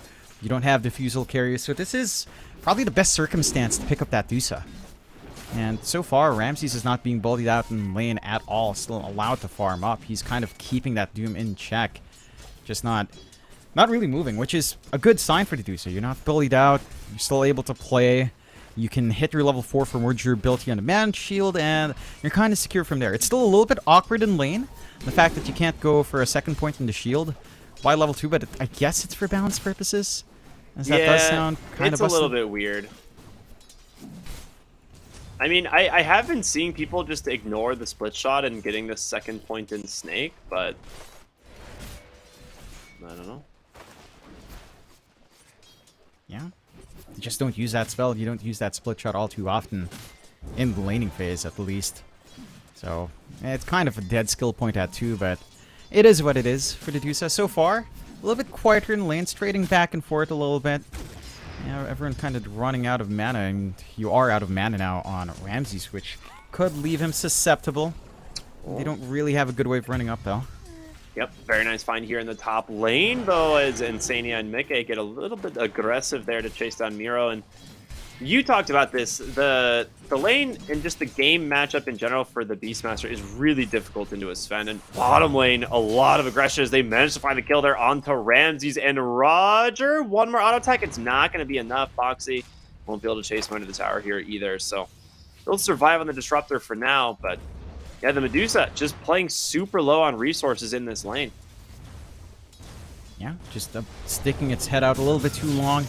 No relief from the supports, no mana to spam out the Mystic Snake. Did you get punished quite a fair bit? And again, this is what we needed to see come out from Liquid. Just bully the Medusa in its weaker phase of the game. When the mana shield's still low, you can kind of make that painful. Zydo. Yeah, do they have Glimpse? They've already spent it, so Zai should be able to just run into the trees. Ramses was thinking about just diving under the tower to go for the wraparound. He's like, never mind.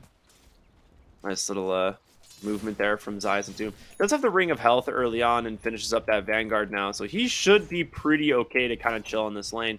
That being said, Boxy just getting really aggressive here as he forces a salve out from Roger. Again, you just kind of want to waste the resources here up top. They've been going a little bit topsy-turvy in the lane, cutting in a really good way, forcing Mika to walk all the way back to base and trying to TP back in. So you're getting some good room out from Miera. Still trying to get aggressive bot here onto Boxy. But he is a speedy little Pugna. He's got the brown boots up. He is a very fast little green guy. Radiant's courier has been killed. So I took my eyes off of mid lane for a couple minutes here, and Nisha is just crushing this lane now. Zai, excuse me, takes a Mystic Snake right to the dome, and a glimpse from Roger as he pulls him right back into the danger zone. And he will be able to find that kill. That being said, Ramses is completely out of mana. He's got 100 HP, dude. Watching someone lose 50% of their health on a single auto is very funny. Yeah. From an auto from a Pugna fault as well. Dude, Kiyotaka? so nuts. Mid lane, Kiyotaka goes down. Nisha hits the level 6. Puts him in the grave. I mean, that's what he was waiting for. Like, the Ember Spirit, he couldn't lane for the last, like, level and a half here against Nisha. He was jungling, trying to find what he could. And now for the power rune timing, where is it going to be? It's top. It's a shield rune for Insania. Not the worst rune for the Storm to miss out on, actually. And Zai will just dive Ramses' bottom. He had no mana to play with. Yeah, I mean, you still have those issues for the Dusa. You're out of mana, you melt. You can't sustain for your Mystic Snake, you will just melt. Yeah, and Liquid finding these openings really well. The mid lane is probably the most surprising for me. Then again, this is Nisha. You can't doubt Nisha, even in matchups which feel a little bit easier for the other side. He will find a way to just bully out. He's managed to do a great job of just suppressing Kiyotaka. And that is a standing issue now for 9Pandas. Like, you've got the Beastmaster, who hasn't had the strongest of starts, still decent, but, you know, what the aura buildup does take a little bit of time to get some impact, and Ramses off to a mixed start in his lane. I mean, Ramses... You're relying on your Ember here. Might be in some trouble here. They did a nice wraparound on the Oracle, but a huge amount of damage dropped into this Medusa as Kiyotaka is going to be wrapping around here, and with Scorch Earth expiring, they need to leave. Never mind, Insania's back. He glimpsed him, but he just twin-gated down again. Oh my god! Gets him. Oh no. Two fights happening on the other sides of the map here as Intara is getting pressured out bottom here. Dude, the Medusa Kiyotaka? is getting absolutely handled, and Nisha finds Kiyotaka. He's still not level 6, man. He didn't have the remnants to play with. Radiant's bottom tower is under Yeah, that he's forced to show up and try to provide some relief. I was having a little bit of a giggle because Zai, the seed shot and an empty mana Medusa. Is that what that was? It's like, yeah, it was just a seed shot and then the follow-up from Insane. It's like, yeah, you know what? There's a reason why this here is kind of funny. Like, in the lane with no stats on strength, you feel awful. Looking for Ember.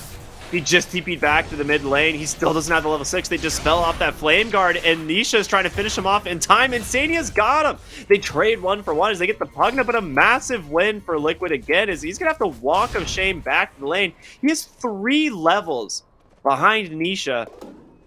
it's just deja vu, man. Last game, we saw an almost identical start to the game. The question is, are they going to be able to come back this time? I mean, if they somehow stall for, like 20 minutes for Ramses to get more stats up, that's where you might find us a little bit more playable. Although Ramses puts himself in line of fire. Ramses doesn't seem to really care all that much, it seems. Oh, he gets some good heals there off the snake, but Glimpse will be enough to save him. Down to 30 HP. Ramses has to leave. It's so deceptive. You look at the HP bar, it's like, alright, 10, 20% of his HP. And you're like, alright, that's 40 HP. That's not good. Not very good. Boxy here got a little bit too lost in the sauce trying to chase down. As Kiyotaka will find the kill, gets his level 6, of course. So a little bit more survivable now on this Ember Spirit. Insane was going to try to snipe Ramses there. Literally one spell cast and that hero is dead. My god. Dude, he's going to see him on a ward. You do not cop these creeps, Ramses.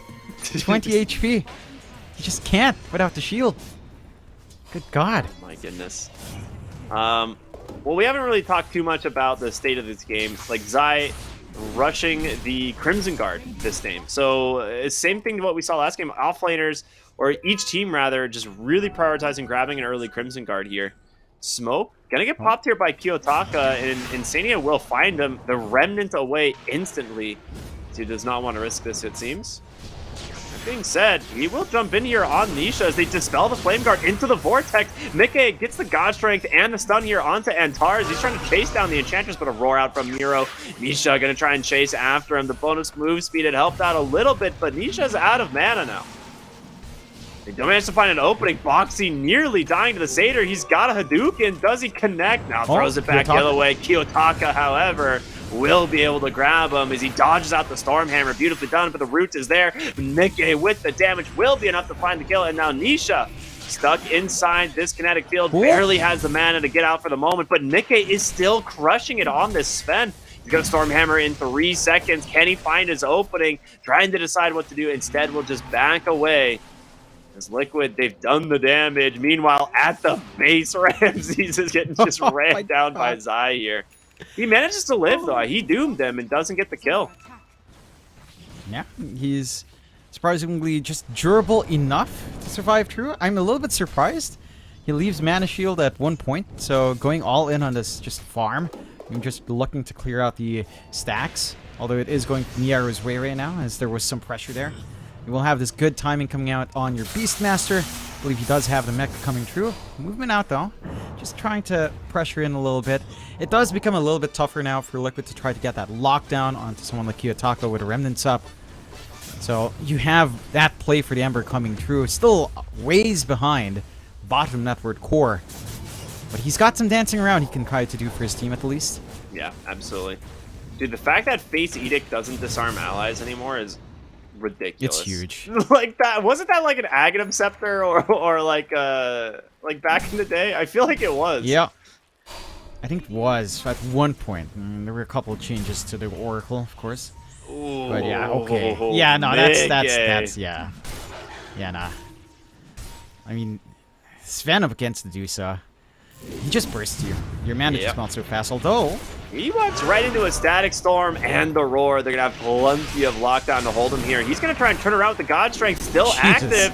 He might have the damage. The Glimpse, however, pulls him back, and a nice mech there as well. Mikke unable to escape. Is Boxy now on the run. Antares does dispel that decrep for the moment, and Boxy, without being level 6, does not have a life drain to play around, and instead Nisha is going to settle maybe for Miro on the backside as he finds him. He's got this Arcane Rune running. The Crimson Guard's actually going to keep Boxy alive this whole time. Is he still going to be able to chase down this Enchantress? The burn is there. They've got the kill. The Seed Shot will be able to do it, but Zai won't bother chasing down the Enchantress. She's got those Nature's Attendants running. Okay, and Nisha, I mean, did he find 2 on the backside? I think he did. Yeah, they did. Oh, really well done.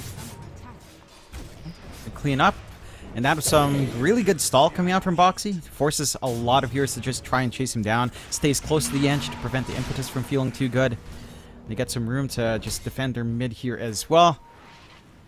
A little bit rough for Mika dropping, but you're perfectly fine. So you're trying to get aggressive top again. Yeah, they saw this with the Hawk. No mana. Nisha's actually completely out of mana. There needs to be a little bit careful here. Crimson Guard will come out. Nice glimpse. Puts him back right into the fight, though, as they try to just collapse on top of Roger. Instead, he's 3 seconds away from the Static Storm, and the last auto attack will be enough to finish him as Kiyotaka starts to make his presence known, and there it is. Dude, the life drain, he actually... Okay, we're going to come back to that. That is really stupid. That is really stupid. That is so dumb. There's no way. Mickey finds a solo kill mid onto the Medusa, but the fight, the action, still happening top here as Eyes looking for a Doom target, potentially. Nisha got a lot of mana back to play with. Damage starting to tick away here onto Insane as they go in. They manage to grab Ember Spirit into the Doom. Oh, the Doom? Beautifully done. They've got it. As now Antara's on the run here. Burned down. The War Stomp is there. And one more auto attack from Nisha will be enough. Beautifully done. Oh, look at that. Wisdom Rune spawns, and Nisha's got the bottle. Never mind. Insania just yoinks it. Mine, he says. Okay. Here's the interaction. Why does this work? This should Why not does work. this This should not work. I swear to goodness, I thought life drain was HP removal on the Pugno when he's healing. I thought it was. I played a lot of Pugno. Healing I thought it was. for allies is no longer based on the damage dealt by life drain. That was the change in 7.33. But I always thought it was HP removal on the Pugno while he was channeling to a friendly. I mean, I guess not magic not. damage to himself. Yeah, it's very funny. I don't know.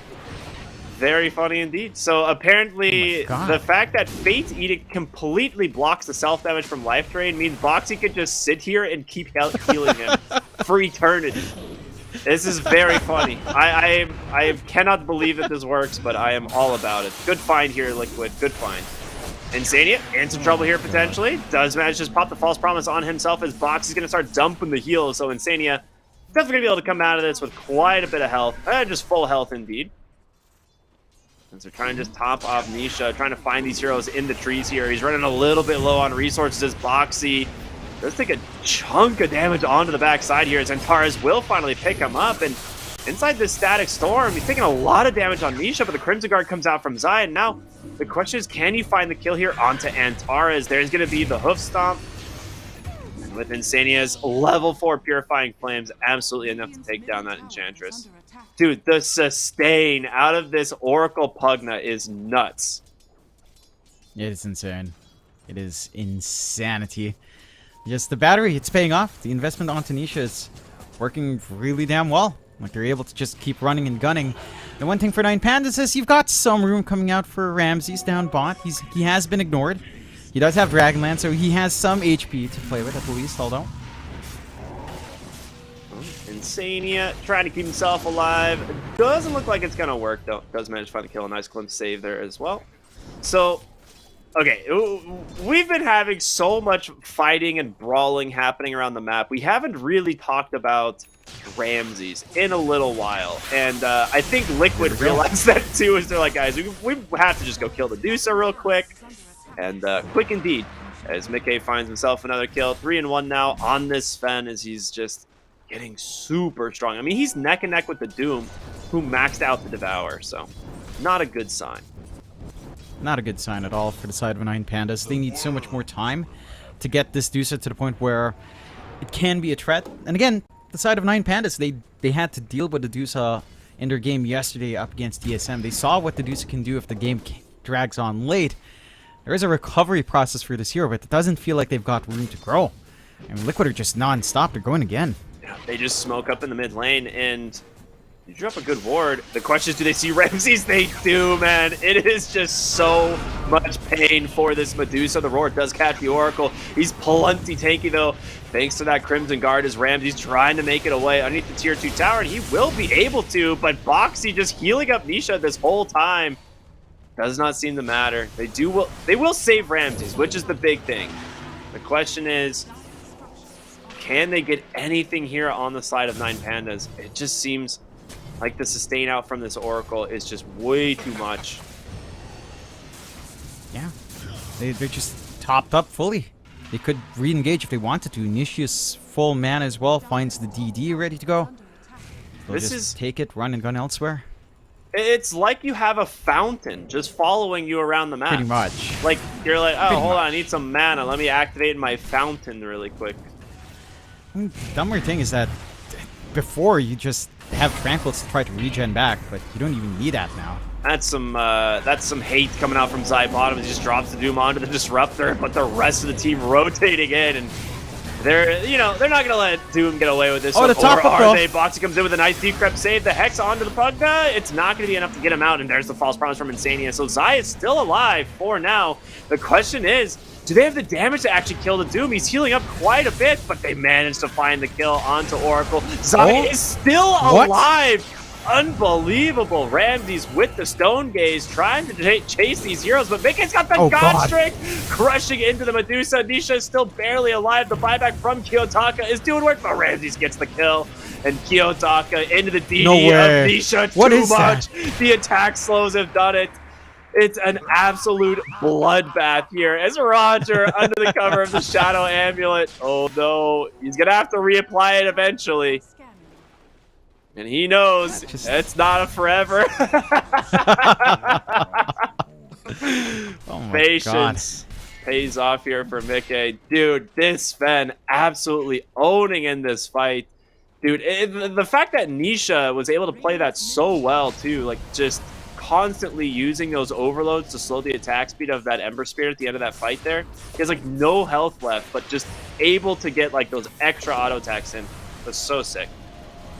Yeah. And every little decision Liquid made actually added up there. The early Doom onto Roger just to prevent the Static Storm on re-engage. The fact that Boxy managed to stall out and save the Doom. Boxy and Insania just installing on that movement. Gives them so much time to respond. Gives enough time. Zataris falls to the Fermenter. That tends to happen when it's only 2 heroes clearing out. It's good stuff. It happens. Love to see it. Love to Yeah. see it. Insania as well, kind of too close to that Tormentor, almost. Does get his free shard, so worthwhile in the end.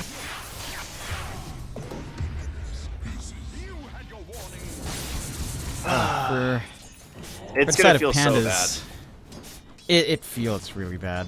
Like, they don't have that impact just yet on the Dusa. They're just losing everyone across the map. Jesus. Oh my god. Is that literally 2 auto attacks? It was. It was actually just 2 auto attacks. He storm hammered and hit him for 1,300 damage. I mean, Yeah, you got that Orb of Destruction, Yeah. you know? Just stacks up. That is. Ember, I mean, he's fairly durable with armor, but you've got the Daedalus on hand. There's not much to stop Mika until we see maybe a couple of Heaven Halberds up, but they're still a ways off from anyone kind of getting that build up here on the side of Nine Pandas. And Liquid, they've course corrected quite well. And they aren't relenting in this aggression. They're keeping that pacing up. They've been ganking Ramses far more in this game as well. 0-7-6 on Dedusa. Just not a comfy game to try and catch up. He is number 1 in net worth for his team, but he's 3k behind from Nisha, Zai, and severely behind in comparison to Mika. Zai? He does Disruptor right at the end. He's like, that Shamulet ain't gonna save you, buddy. Nisha gets the kill. Nicely done. Man, dude, this one of the things that I think also really underrated from Oracle, this Rain, dude, it does so much damage. They found Ramses here once again, but bottom lane, another kill potentially. Mickey does not get a lucky crit this time, so he will be able to survive on the Ember Spirit. Gets to back out. They get a little bit of movement out onto Ramses as well. Aren't able to pin down that Deucer for long enough. And Kiyotaka does dodge out that jump that Liquid wanted to pull. I mean, they force his They're- TP and his Remnant again, so he has to just walk back out. Well, Roger will find Pugna, and Sania is here. Should be able to drop the False Promise, and he does. The question is, can he keep him alive? The Rain, I mean, plus the healing is a lot, but a nice Roar will catch Insania. Both supports go down. Nice bait there from the side of Nine Pandas. That is some life going their way, but you gotta find the core kills, man. I feel like those are the big ones right now. I mean, they are the big ones, but you look at how much gold swings back from 2 supports. 1.9k gold. Yeah, you could probably just sustain off killing off these 2 squishier supports. And that's where 9Pandas shines, right? Like, that's what we were talking about with these 2 supports. If they're isolated, if their cores aren't around, you don't have that much play with these 2 heroes. You're susceptible to the output and control of 9Pandas. Where Liquid has shined is when they've just been running with these 2 supports, plus Nisha, or literally plus just any core as follow-through from initiation, and cleaning up from there. The moment they break that formation up on Liquid, that's where things can go south. That's an Orchid reveal there from Nisha. Ends up finding the Ember Spirit in the mid lane. Not close enough to that BKB, and bottom lane, Mickey tries to go in here and find the Beastmaster. He's got the blink to just close the gap. Ooh, drops a sentry. It's not enough. Doesn't come out in time. He gets the TP on out. Roger, however, not going to be as lucky. As he's got a harpoon, baby. I love this item. This thing is so good. Good luck getting away from the Sven twice. Yeah, it's so obnoxious to have to deal with that. And I feel like the visual indicator should be a bit bigger, but man, it gives you a lot of utility. It allows you to just jump and consistently get control for your team here as well. And I like what Liquid's doing. You know, after finding these pickoffs, they just take over the triangle. They get some vision going in that bot jungle. They're trying to choke out Ramses as best as they can. Mind you, Ramses is inching towards his Daedalus, so he has some output. He's not going for stats or the Manta, which, again, is a little bit interesting in comparison to what we saw from Timaru yesterday on his Dusa. Just kind of going all in on a bit more of a glass cannon coming out, which is, I guess, fair enough. It's again, once you get to the Scotty timing, I feel that's where the Dusa starts to feel good. Yeah. Scotty, along with the Manta, the illusions are still amazing when they're out in the map, because you don't really have instant illusion clear right now on the side of Liquid, outside of just trying to burst them down. So they've got this opening. Roche is up there. Yeah.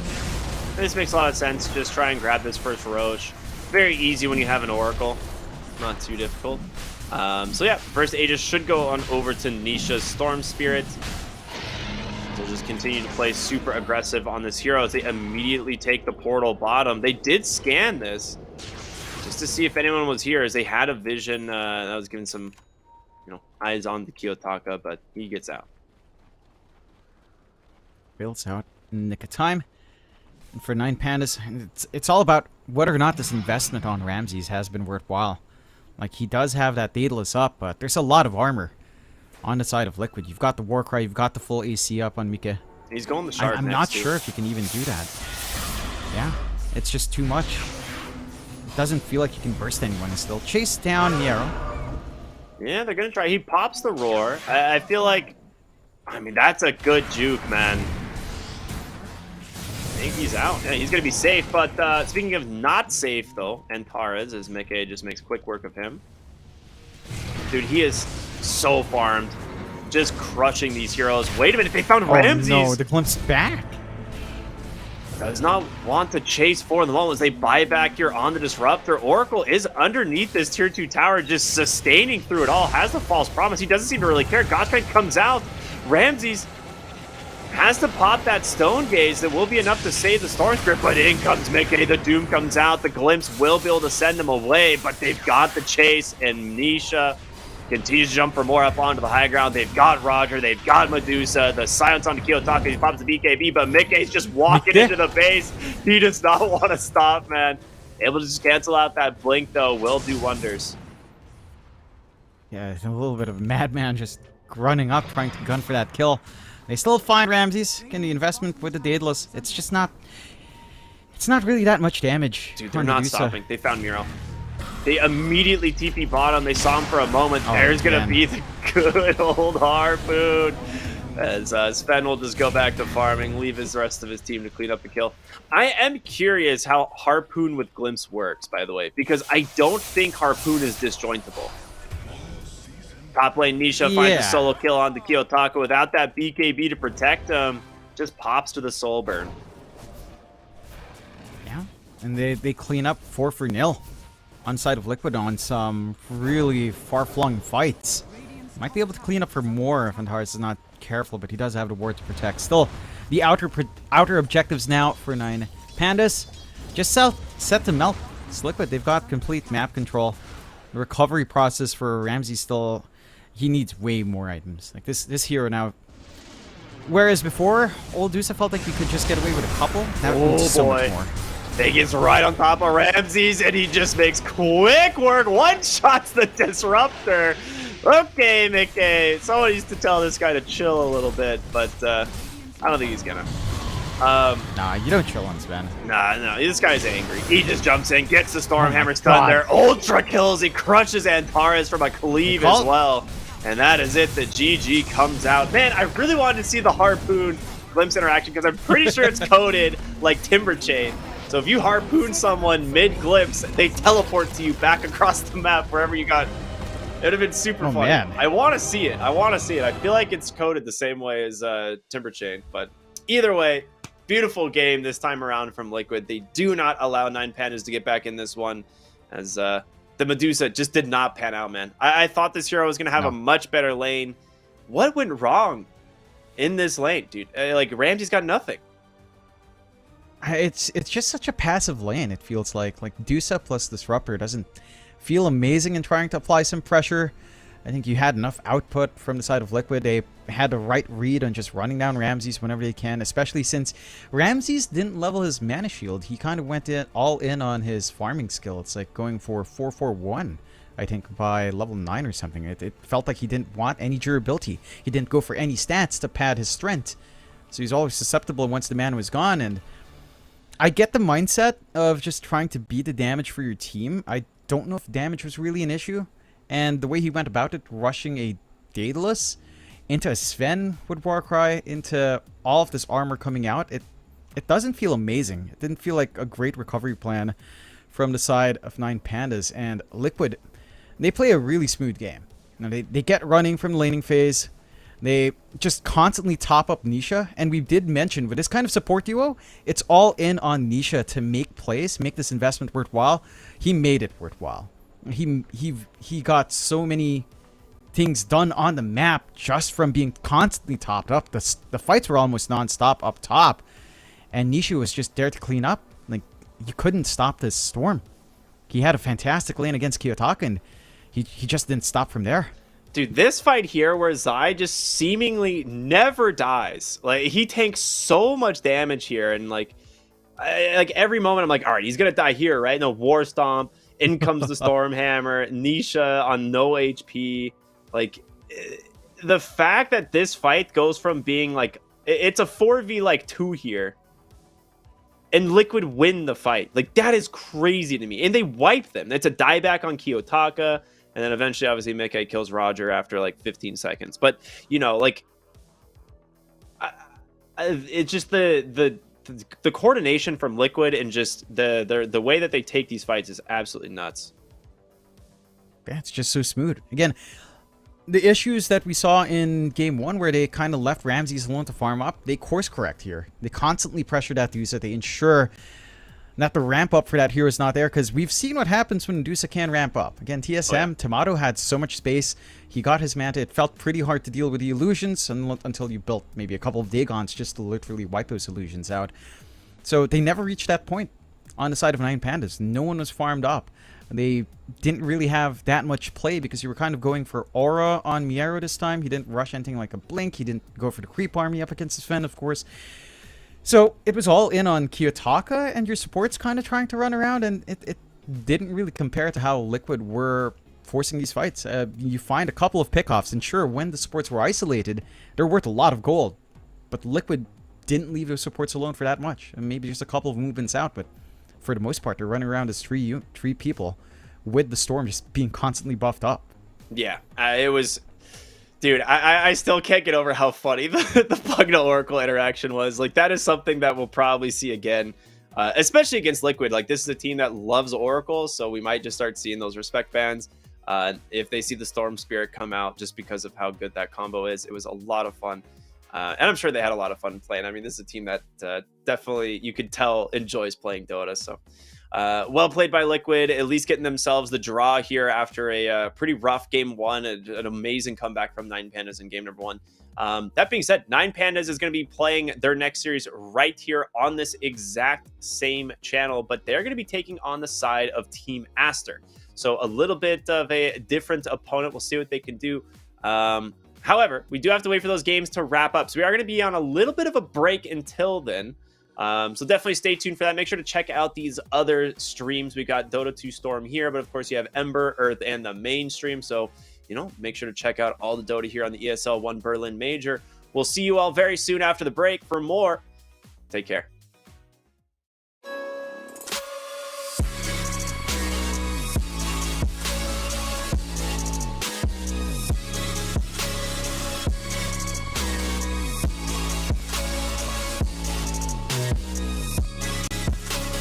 You love it, you wear it. What's your style? Get your merch at shop.eslgaming.com.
Am I wasting time? 'Cause I'm already gone. So long. Can you stay the night? 'Cause you're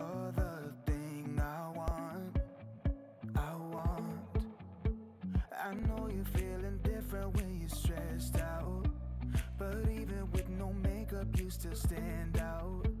Cause no one makes me feel the way you do now. Like you do now. The way that you move your body, you make it look like a hobby. Every time that you touch me, it's electricity. Things we discovered underneath last night's covers. Everything came so easy. It's electricity. Electricity. Whoa. It's electricity. Electricity. It's electricity.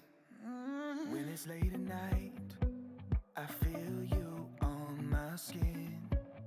My skin. You're all that's on my mind. It's finally sinking in. You're it. I know you're feeling different when you're stressed out. But even with no makeup, you still stand out. Cause no one makes me feel the way you do now. Like you do now. The way that you move your body, you make it look like a hobby.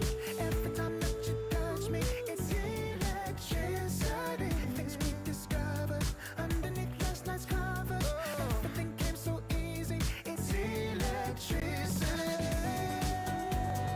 Electricity. It's electricity. Electricity. It's electricity.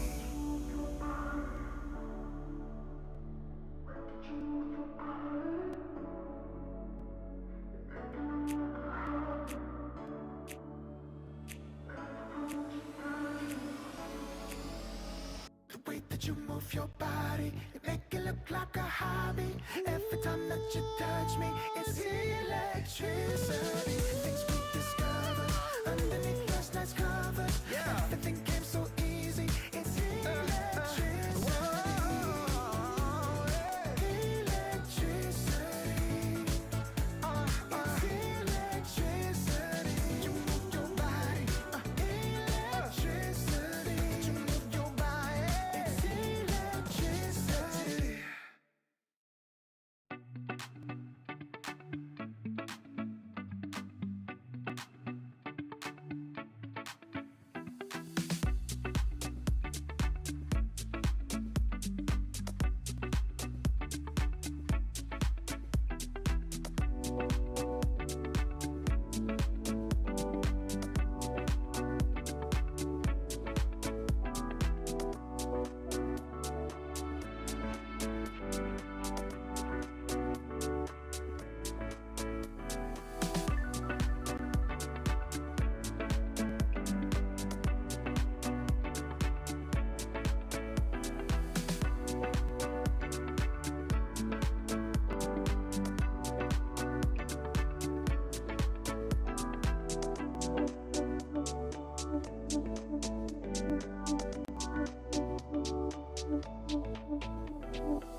not wasting time, 'cause I'm already gone.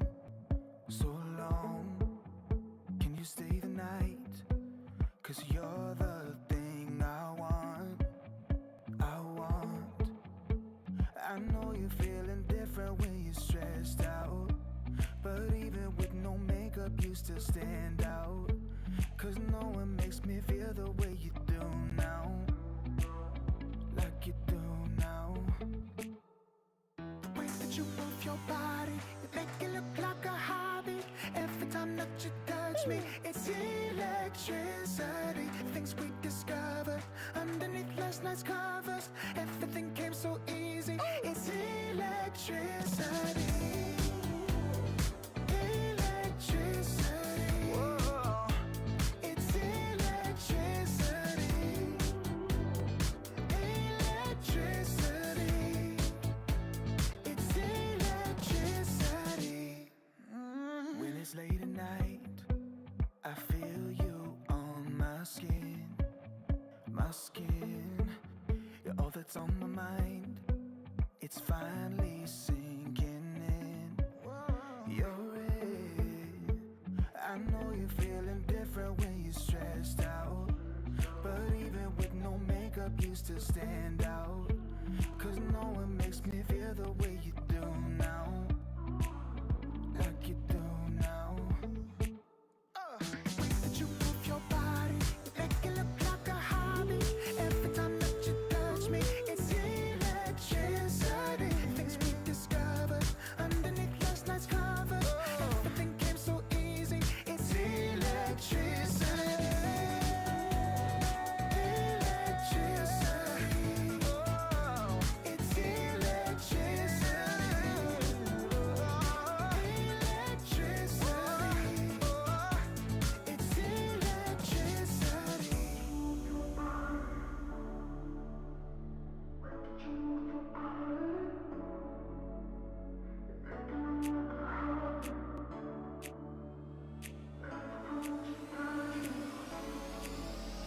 The way that you move your body, you make it look like a hobby.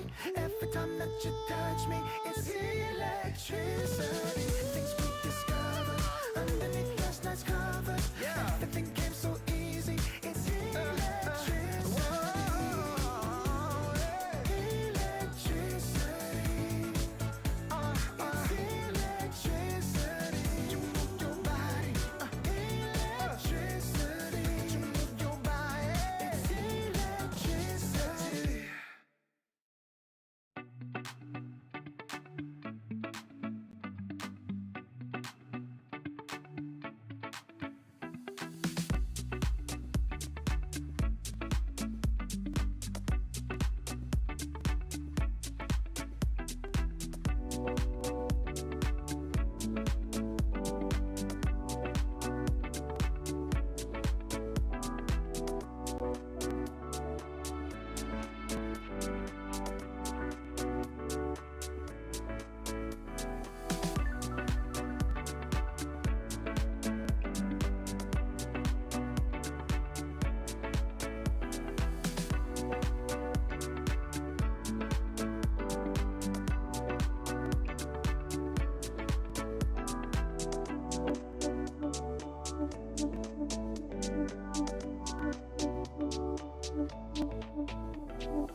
What's up, everybody, and welcome back here to the ESL One Berlin Major. We are one series down, 3 still to go here for the day. My name is Cryptic. I am here with John X Fire as we've got 9 Pandas taking on Team Aster next, which is going to be a lot of fun, dude. 9 Pandas just came off of a 1-1 series against Liquid.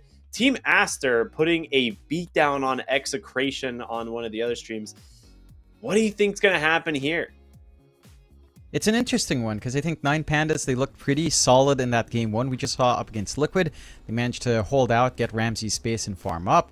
Game 2, there's no way to put it lightly. It was kind of a stomp coming out from Liquid there, so I'm wondering how well 9 Pandas can reset. Just mentally reset from a game like that. Go into the next one with a level mindset, level field, no emotions, or, not too many negative emotions at the least. And just go again. Because I think a 1-1 against Liquid still gives them a pretty good shot into that upper bracket start in our standing. So I wouldn't take it too hard. I think this series against Aster, this is where you're gunning more for the 2-0. And that's where, the consistency has to kick in. And the course corrections for 9 Pandas has to come out here. Yeah, I agree. Absolutely. Very excited to see how this one's going to play out. Again, this is going to be 9 Pandas versus Team Aster. And we're not going to waste too much time. These guys just wanted to play some Dota. I don't blame them. It's back-to-back series for both of the groups. So we're just going to go ahead and jump right on into this draft here. Personally, I feel like Team Aster has got to be one of the strongest teams here out of the Chinese region. Like, they just look so dang good. Sumail subbing in does make things a little bit of a question mark because of the whole communication between the players. But Sumail's good. Very good player. Yeah. Seems to be gelling pretty well with the team. So hopefully works out well for them. Yeah. I mean, they did choose Sumail themselves on the team. So, they must understand that they're going to have to deal with that communication issue. So far, it hasn't looked like it's been really interfering too much with what Aster want to do in the game. So I'm pretty optimistic about them just playing well. And I'm keen to see how much Sumail can get out. And again, for 9 Pandas, the reset. How do you come off of a game like that up against Liquid, which was pretty one-sided? They try to experiment with the Dusa. It doesn't work out for them there. So they'll open up with the Doom, and they'll also pick up the Techies. The standard 9 Pandas opening. Yeah. I mean, we've seen them stomp with Miero and Antares in this kind of lane, so I don't mind it too much from 9 Pandas. Aster, though, getting free access into the Chen, into the Monkey King that they've run a couple of times now in the Berlin group stages. It is comfort. It's a lot of strong comfort coming out here for the side of Aster. So I don't feel too bad about that either. I think this sets a solid foundation for Aster. If they want to lane Monet on the Monkey King up against a Doom, that feels pretty solid. You will worry about the Techies. My one concern here as well is that there are games where Chen feels like it doesn't have impact. And if you are running Monkey King Chen into a Doom Techies lane, that's probably one of the lanes where Chen just doesn't feel like he has the most impact. Like, once he's collapsed on, you're pretty much dead. Your creep can be devoured by the Doom down the line, so you don't get as much from the Chen pick here, at least in the lane early on. I agree. I definitely agree. It could be Bobica on the Monkey King, though. Like, this is just, he's one of the people that is mostly known for playing the Monkey King in the support role. That being said, they do respect ban out the Alchemist, which makes a lot of sense. This is a hero that I don't think 9 Pandas has lost with yet. They're currently 3-0 with it, so it makes a lot of sense. Just do not let them have that comfort. I agree with the Doom versus Chen matchup. It makes the lane a little bit less strong. I'm curious if he even bothers really playing the lane, or if he just kind of farms. Because Chen is one of those heroes right now that just gets a bunch of creeps and farms super fast. So I worry that you fall behind in net worth against something like a Chen, but we'll see, how they decide to address this hero. It farms ridiculously well when you do leave it alone. I think that change to the Persuasion to give you the bounty is... It feels like it's a little bit too much considering how much more valuable the jungle is as well. This is the same patch where not only were neutrals buffed in terms of skills, but the jungle farm is a lot more impactful. So Chen just gets the double whammy coming out there. I would like to see if Aster will maybe double down on sustain think that's one place where this Chen has looked pretty nice when you've got multiple sources of sustain alongside the Chen. It can be an overwhelming amount of healing. Like, that is one way to kind of pin down this aggression that 9 Pandas will want to bring out. Again, not in lane necessarily, but surely down the line when they try to bring out this aggressive style and they suddenly can't burst down these heroes. That's where things can feel a little bit dangerous for 9 Pandas. We've seen them in that circumstance a couple of times already. All right, well, we'll see what they ended up doing here. I like these offlane bans. It's a little bit interesting that they're focusing this much on the offlane bans. But XXS, I think, is probably one of the better offlanes in the Chinese region right now. He plays a lot of heroes, and if he gets off to a really good start, can be super scary. They go ahead and grab the Phoenix. Okay, I mean, this is sick. You have no heroes yet that really deal with the Phoenix. And does give you some pretty good team fight potential. Also, just generally really strong in the lane right now, it feels like. Yeah, it does a lot in the laning phase, and we always talk about early aggression there. So Phoenix does enjoy that early on. I don't mind that too much for the side of 9 Pandas. It can tie into some team fight as well. And once they kind of draft around that, I'm keen to see what they get that kind of gives them some control, because Puck's gone. You are already assumedly running that Doom on offlane, so you're not going to see too much coming out from there. I think the one thing for Aster is they've still got the option for something like a Snapfire pick here if they wanted to go into that, right? And just run that core Monkey King. Because Monkey King Doom lane, again, still feels pretty good. Monkey King plus Chen lane, maybe not as much into the Doom. But your one-on-one on the core matchup at least is manageable for the Monkey King. You just worry about the Techie's position. That's where things can get a little bit dicey for you. But the Snap is still a solid solution to the Phoenix, and they'll go for it. Yep. Just clear out the egg. I was wondering if they were going to go for the Snap. Like, it just makes the most sense here. You can pick it up in either the offlane or the support role, and then you just have like a pretty solid counter to the Phoenix. And they actually got the Queen of Pain as well here for Sumail, and this is something that we haven't seen a ton of, the Queen of Pain, but she is still a very dominant lane hero. So I'm curious what they want to come up here for Kiyotaka as an answer. Yeah, I don't think there's a lot of lanes for the Quap loses out. You could go Puck's Ricky. already gone. Yeah, actually could. Ricky is still a solution there. And that's a very fun solution coming out from 9 Pandas if they wanted to run that for Kiyotaka. I think it kind of gives them a solid combination with your Phoenix Egg. Like Smokescreen early on without BKBs, you're just kind of stuck in a very awkward spot when you try to clear out. Of course, the Snap as a solution is more than enough, so probably not going to help too much, but the mid matchup is solid enough. What else is there? Kiyotaka. I mean, the Spirit Brothers are all still available if you wanted to jump into that. Into the Quap. You could go Ember. Again, yeah, the Ember into Quap is maybe not the comfiest. Quap can play that, but at the same time, Ember has outplay potential. So it's actually not too bad. I've seen Ember kind of work that out for the most part. Yeah. It's really good at finding Monkey King and the Snapfire as well. Like, you can do a lot with it. I feel like we are probably going to see the Snapfire Monkey King like off lane. I feel like that makes the most sense, but it could definitely still be... Yeah, there's the Ember Spirit. So I think this one is probably the safest pick here. They ban out the Ursa. The question is basically, where is this Monkey King going? Because they could run it in the safe lane. You could run it in the 4 for Bobica. And it's, you know, that's the strength of the draft, I think, from Aster at the moment.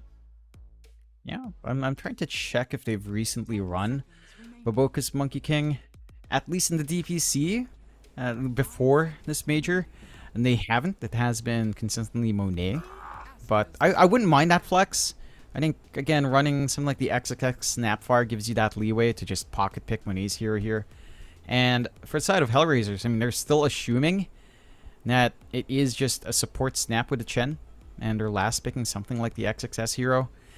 It does give you strength. I mean, you don't have last pick overall for Aster, so the side of 9 Pandas can still get a read on what you're trying to do here on Aster's end, but you do manage to at least, you know, maybe waste a couple of bans here.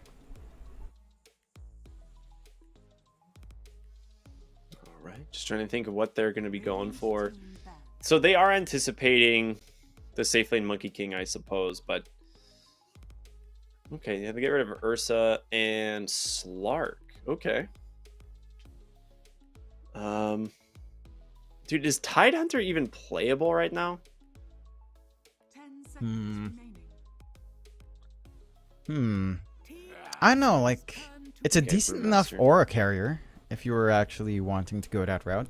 I don't think it's that bad. In the lane matchups, it's alright. They go to LC to close out an Acer. So it's So- gonna be off lane LC. Okay, okay. Yeah, it should be. And you end up with pretty strong lanes across the board. What if they decided to go for a weird flex, though? Go LC mid against the Ember. Try to crush with some right-click attack. You might be Off right. lane quap, People have done that. right? Yeah. That's Yeah. that's people have definitely done that. It's not as busted as it once was, because, you know, that double attack damage was fixed a long time ago, but it's still a really solid lane. I think the LT actually feels pretty good there. And 9 Pandas, they will go for the troll for Ramsey, so there's your hard win condition. Does feel solid enough in most mid matchups. They'll keep Samael on the quap. You wouldn't divorce him from that hero.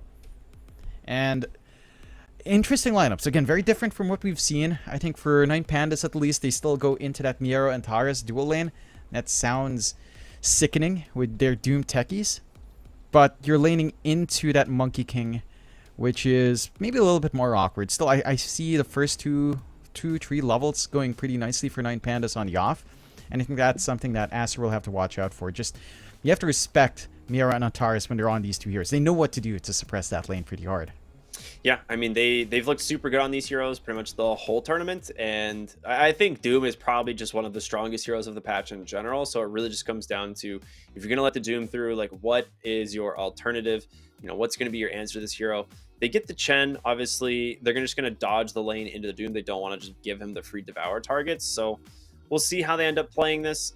I like the last pick Troll. I think this hero is in a pretty good spot. I thought Troll was actually okay last patch, but they just buffed him, right? They made it so his ult isn't a complete disable on himself. He can now cast spell like items and stuff, so you can BKB during battle trance, or previously if you battle trance without BKB, you just kind of griefed your own game. It was always good stuff.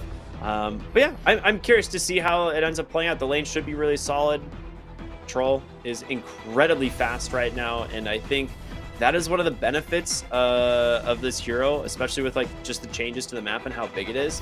He gets so much movement speed from this Berserker's Rage, and then of course nighttime as well. He's actually just hasted at nighttime with Phase Boots and Berserker's Rage, so it's very cool, very cool. But we're just gonna jump right on into the game. It is of course 9 Pandas taking on Aster here on the Storm stream, and we're just gonna get a quick smoke from both teams as they head directly to the top lane. It'd be an interesting brawl. I think the side of 9 Pandas feel a little bit nice early on here, though. Oh, the smoke pops. Both teams really want the Watcher, but who's going to start the fight? Roger just gets blown up, and First Blood will go the way of the Snapfire. Yeah, they front line with their squishy hero. Does get pinned down. You don't have your dodge with the Icarus dive, and they're not quite in a position to try to collapse. I feel like if you tank with maybe a more durable target, let's say Miero's the one caught out first, you're managing to spam out your fire spirits more efficiently, you probably don't die, but you know, you get the movement out from Master, you feel good about that First Blood. You should be able to just find yourself an even bounty rune trade as well, unless they get sneaky here with XXS. He's going to try. Looks like he's going to get it. Roger's not here in time, but the brawl begin once again at the top lane here as Miro is taking a beating. They drop the blood grenade on him, and Sumail is just going to try and chase him down. I mean, getting a kill for him in this mid lane would be huge. Monet gets it instead with one last auto attack, and now Antares has to just run away. So 2 kills to start this game off for Aster is very nice.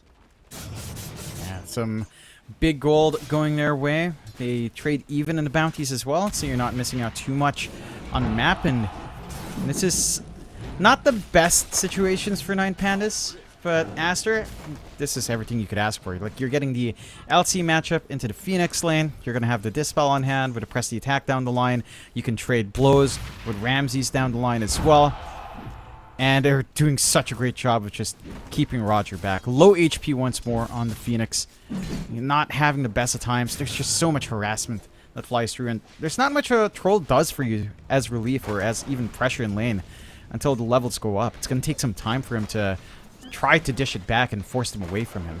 Yeah, he really needs that Fervor passive to start just laying the auto attacks into this Legion Commander, which this hero did get some pretty sick buffs. Like, the AoE on overwhelming odds now is just ridiculous. 600 radius around this hero now, and it looks very good. I feel like this is one of these abilities that is getting massively underrated at the patch, and it's one of the reasons we're seeing Legion get picked a lot more.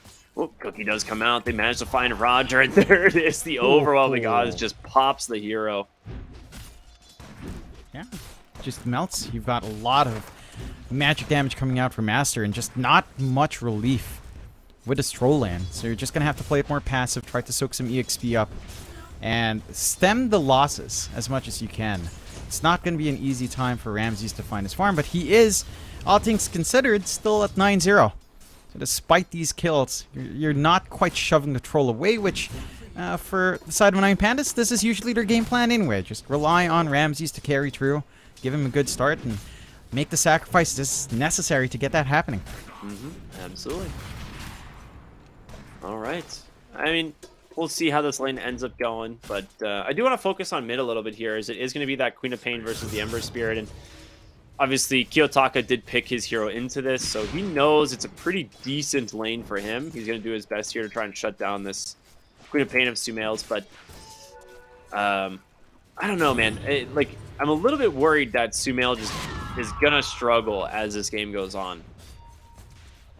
He's being poked and prodded, but he's not being stopped from farm. Like, he's still finding a CS advantage early on in this lane. The big thing is really just rune control, but without supports kind of coming out, you should draw even, at least with these water runes.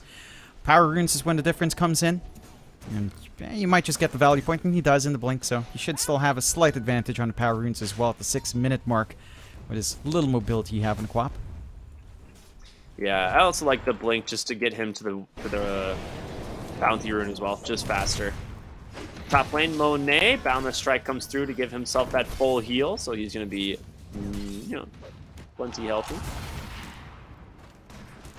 Yeah, and I'm really interested in how they work this top lane here from Astra. Like, Baboka's not really doing too much in lane. He can leave Monet alone, knowing that the Monkey King can sustain through from the duo. They are getting aggressive down bot again, though.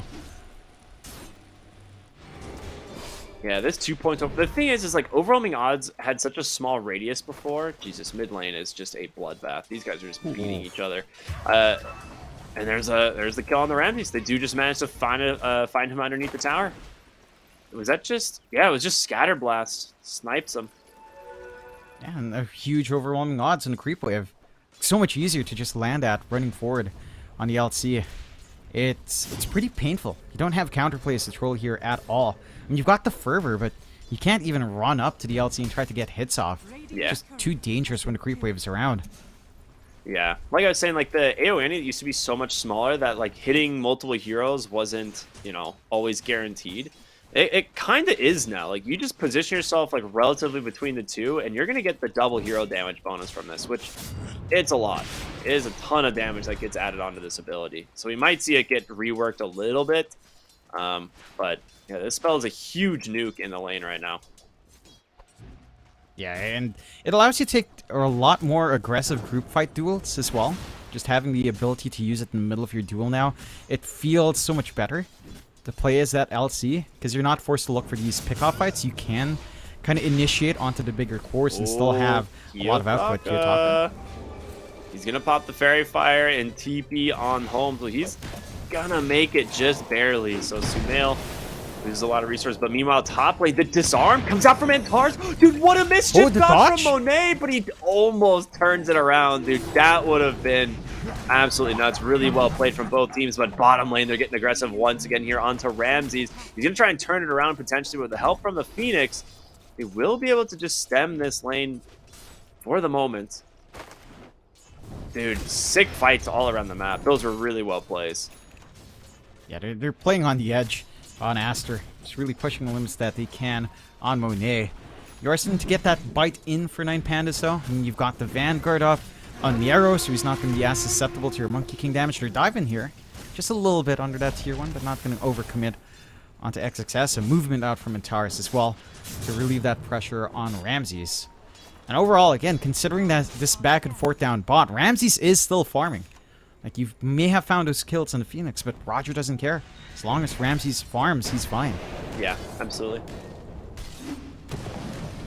Speaking of farming, top lane, Monet is having a pretty good time, but so is Miro. I mean, not at this exact moment Miro's not having a great time, but he will be able to TP on home. He's going to be plenty safe. Actually, just TP's back to the tower. He had a flower, so just regen stuff, no problem there. A Lotus, rather. Just gets to reset, work his way back, so soak some EXP up.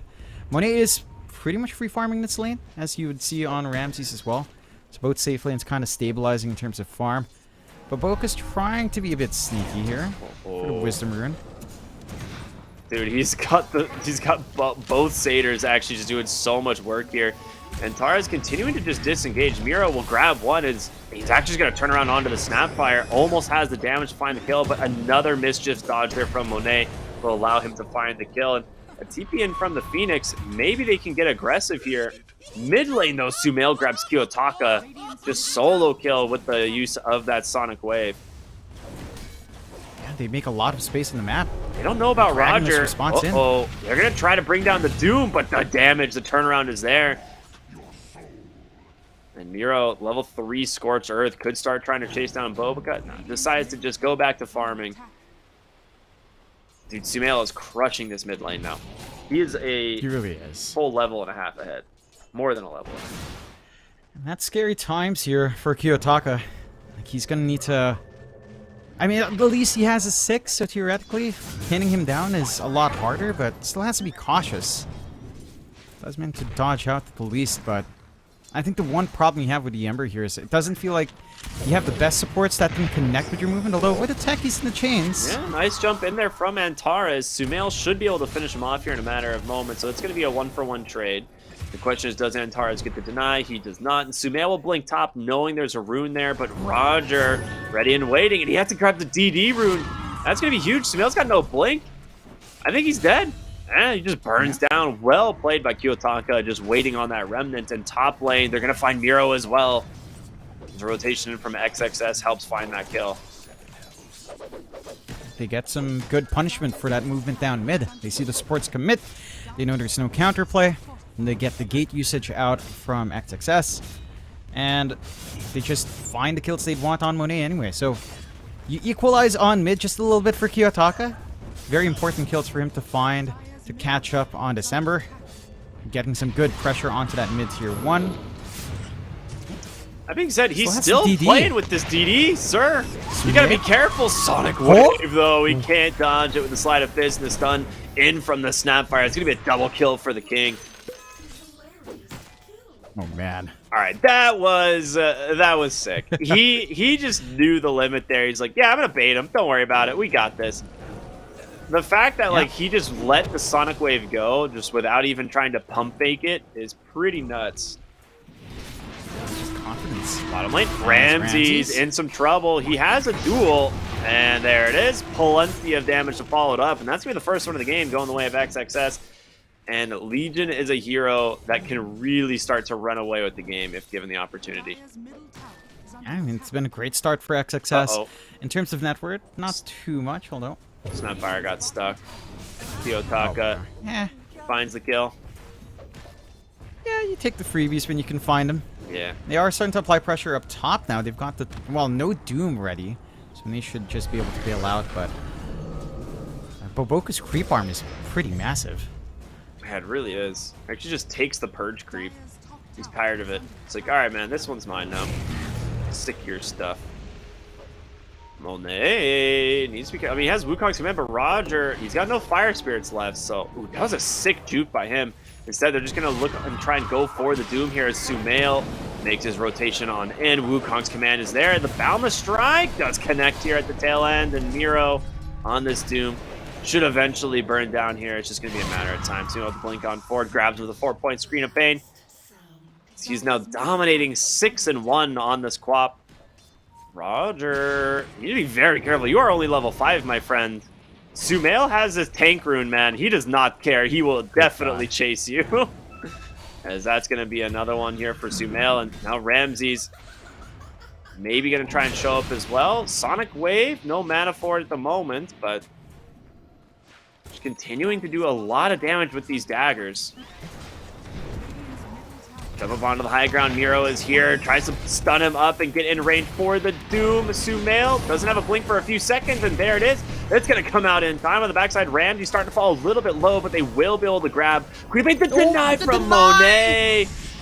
Nothing coming their way. Ramses has to run low on HP. The Mortimer Kiss is trying to snipe him, and they've got him, baby. Now Roger in some trouble as well. Body blocked up here by the Hellbear Smasher, maybe? No, they'll just back away, give it up. They don't mind. It's just another duel. Fights. Oh, wait a minute. That one did not last very long. Bottom lane. XXS thought he could maybe take on Kiyotaka. Might regret that one. Meanwhile, top lane, they're still playing aggressive. The egg comes out, but instantly taken down by Monet. As he's all alone here now underneath the tower, taking a ton of damage. Tries to survive, but Antares gets a double kill with a nice play as proxy. This is a wild game, Ricky. Dude. So much action. Like, Aster just constantly pushing this envelope, going aggressive. Sumail does manage to grab this haste. So he could be on the hunt soon again, if he wants to. Sonic Wave still at the ready, but they'll hold steady for now. They bleed out quite a fair bit on Aster. They're giving openings out to the side of 9 Pandas, and we've seen what they can do with a couple of pickoffs and a little bit of space out for Ramses. Battle Fury not too far off. Not the quickest timing on our troll, but also not the simplest lane and not the simplest map state for him. Aster, though, going up with smoke. Again, still ready to go with Sumail. Kisses, not up yet, but they just need a good cookie stun for the initiation here. Yeah, with Sonic Wave, this haste rune, newly completed Witchblade, this Queen of Pain does a ton of damage. They will see Roger here, but of course their target is going to be Kiyotaka bottom. If he gets in range for the duel, they could probably follow it up, but instead he remnants off to the far side. Sumail does get vision for the moment. He's going to go ahead and just throw the dagger, but Sonic Wave, he lines them up. Is he going to let it rip? He does. He grabs Roger first. Should be one more Scream of Pain to find the kill. Kiyotaka will survive underneath the tower. Yeah, again, it's just this aggression from mid. Sumail's more than willing to jump around. He knows this is the power spike of Plop early on. So working his way up to the Kaya. Gonna be dishing out even more damage by then. You've got the full blade mail for XXS, so you can take these duel fights much more confidently. There's been room to shove in mid.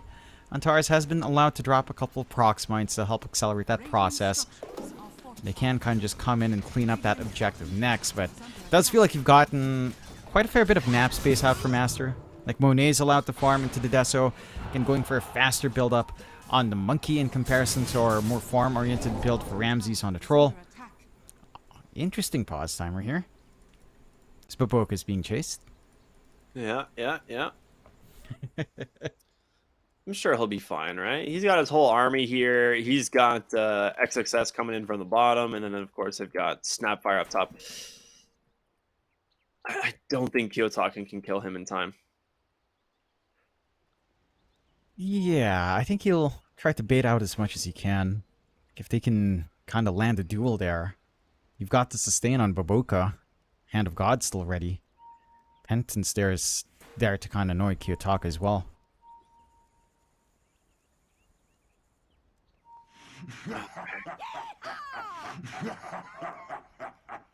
Should hopefully be back into this soon. We'll have to see. Just maybe some lag here from Bobica. Is there? Yep, there's the Jeet. So a little bit of disconnect, reconnect action. But yeah, we're going to be ready to go in just a moment here, most likely. Yeah, there we go. Bobica on low. Does he get the stun? Is the question. No, he does not. Just jumps away with the remnant. But it will be enough to save the Chen for the moment. Top lane, they're putting some damage on the tower, though, as well as mid. They're going to be able to take both pretty much simultaneously, so really nicely played there. As they're looking for Antares on this techies once again, and he just TP's on home. Dude, this guy's good. It's on edge for him, but he's given a little bit of room to clear out that mid. Manages to get it done, although Doom they comes get the out. Doom. They got Legion. Big Wukong's command here as Roger will be able to drop the egg, but they're going to be able to surround it instead. They find that one pretty easily. It's a 1-for-1 trade. Mortimer kisses from downtown. Just going to slow up Miro here as well. So it will be a 2-for-1 favoring Aster. And Sumail with that regen rune. We'll pop it now.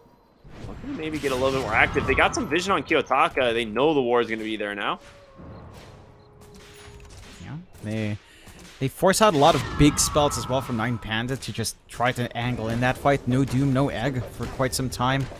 And you've got the Egg clearing on hand from the side of Aster, even from the Monkey when he's not hit from the Flame Spirits. So you've got a lot of play. Yeah. The one thing you are getting on Pandas is, again, this space for Ramses to farm. With a Battle Fury flying out, this process does become a lot faster for the Troll. Recovering quite nicely ahead of XXS, who had a pretty decent time in lane, but hasn't managed to connect as much as the game's going into the 15 to 20 minute mark. Oh, nice push back. Still had to dive in Roger. Yeah. I mean, they knew that D-Ward was coming eventually. Kiyotaka is here, looking to get a little bit aggressive here onto Bobica maybe, as he will get his own observer. Where I never even saw that little ledge there. That's interesting. Okay, good stuff. Kiyotaka with a nice touch there onto the Cookie. He wants to continue the chase here with the Spirit Vessel. You're going to start doing a lot of damage here to the Snapfire. As Doom with a long range Infernal Blade comes through. Snapfire trying to survive. No Hand of God. She's able to just soak a lot of damage here as another Spirit Vessel comes out with the duel. It's caught the Ember Spirit. Great stone on the backside. Do they have the damage? Sonic Wave comes through just at the last second.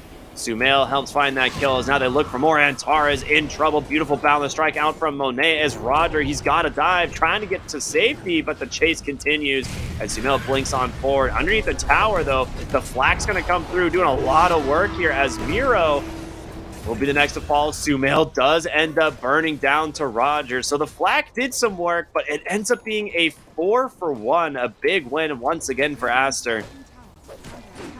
Yeah, they went out. Sure, you lose Sumail, at least he dies at the tail end. So you're not giving that EXP from the bounty, even though the gold is still massive. It's more than enough to actually give quite a few options here to 9 Pandas, as we do get another pause and some lag issues for Baboka. I mean, that was just an awkward timing for 9 Pandas to try and force that fight in, right? They don't have Doom. They don't have that control. They can't find these good egg angles on Roger. It's just not a simple game for the Phoenix to feel safe here. You've got the Dispels for the Flame Spirits, the Fire Spirits, so your Monkey King can still hit. You've got the Snapfire as a solution anyway. Just doesn't feel like you can really utilize that team fight unless you coordinate very, very clean here. Yeah, it's really, really well-timed flak, and Miro gets a good War Stomp here, so they do at least get a kill, right? Turn around onto Sumail, but like you said, he dies last, so no XP going the way of that Phoenix, which would have done wonders for Roger's game, right? Like, he would have gotten probably a level and a half, maybe 2 levels just from that kill, so that's pretty rough. He is rushing the Halberd, which does kind of make sense. It is kind of like one of the standard items for the Phoenix. I do worry that it's not going to matter a whole lot, just because of, like you said, there's a lot of answers to the egg now, with just the Snapfire as well as Monkey King just being able to hit that. And of course, we're going to see Queen of Pain focus it down when she wants as well. So good stuff there. Mid lane. Dodges out. It's pretty scary for him to just kind of walk up right now. And he is working towards the BKB. He's got the full Spirit Vessel to help soften up some of these targets. So he does have a little bit more play coming on hand, but Aster, with how they've been playing this map, it's a little bit crazy. Again, they've been hyper aggressive with Sumail. There it is. That's going to be the blink reveal out from your Legion commander as XXX grabs another duel victory onto this Ember Spirit. And I mean, we talked about it, man. The snowballing potential from Legion. 46 bonus damage at the moment. It's only going to get worse. I do want to bring attention to something really quick. I'm not sure if you've noticed. Take a look at the Radiant Tormentor location. Where is it? Oh. Well, it's going to spawn in 2 minutes. Yeah. Just make sure to look there at the 20-minute That's mark. Just make sure to watch. All right. It's classic. Noted. It's going to be funny. 9 Pandas did that last time as well. Yeah, he did. He did manage to get it. So I like this. Antara's getting a good read on the free objectives that you can take with the techies. And should pay off. No one's been sneaking around that area in time recently from the side of Aster.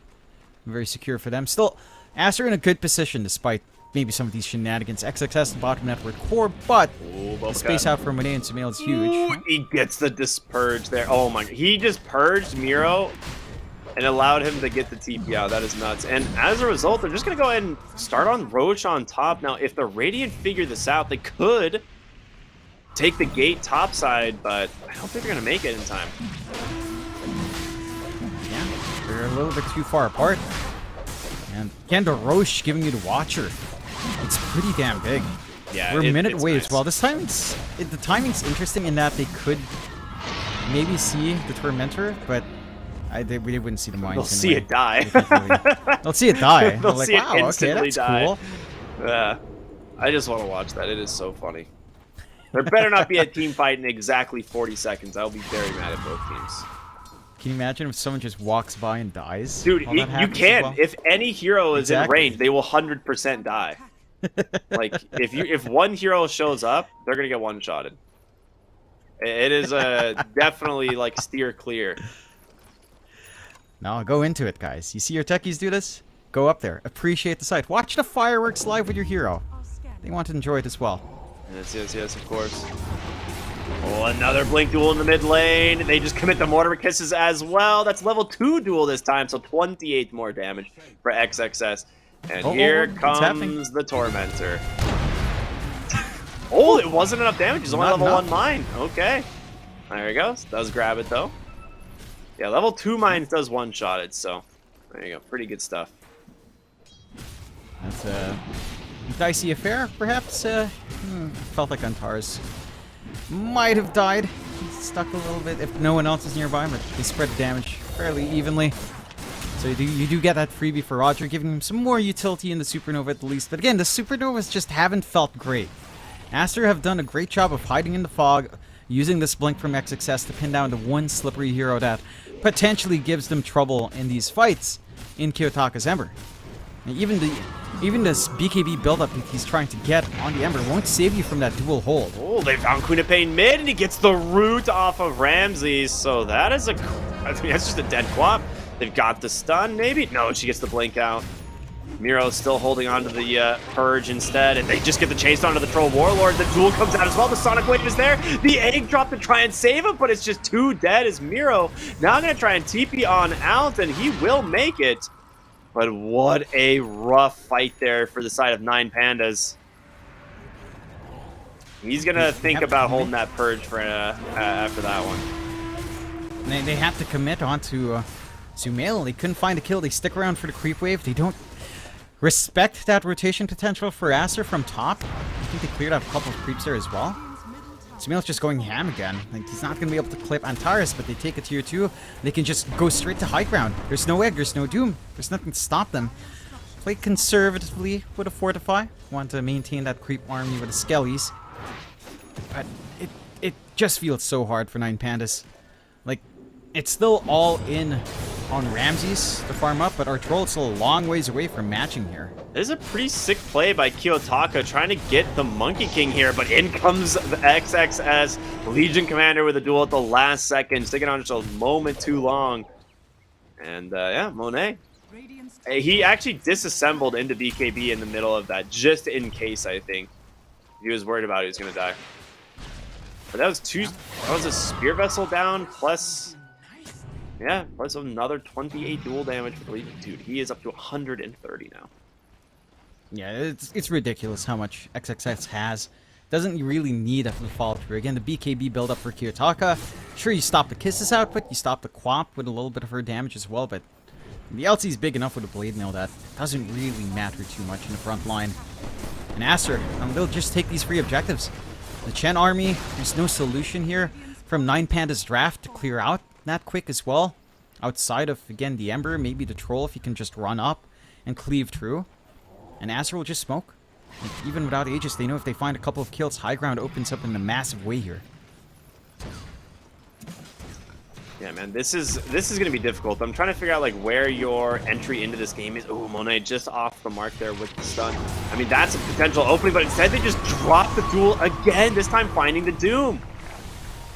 every 50 seconds, it seems, they're just going to make their way onto another hero. Ramsey sitting here on the high ground, instantly pops the battle trance and a nice egg as well. The disarms are there, but in comes that Snapfire trying to finish off. A lot of high ground misses, though. It's going to pop.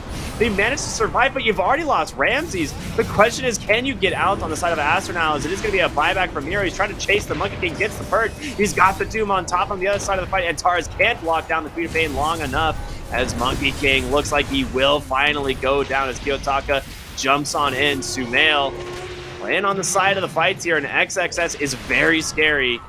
They're able to just kite these ones out for the moment, but the Ember Spirit comes in once again. A nice slight chains onto Do in the Vessel. Looks like Sumail might finally die, but can they actually get the kill? It doesn't look like it. XXX doing the damage himself, trying to turn it around, gets the disarm, but the magic damage is there instead from Roger. They find the kill. Sumail gets out, but a big win for 9 Pandas. It costs you a buyback, but it's very worth it.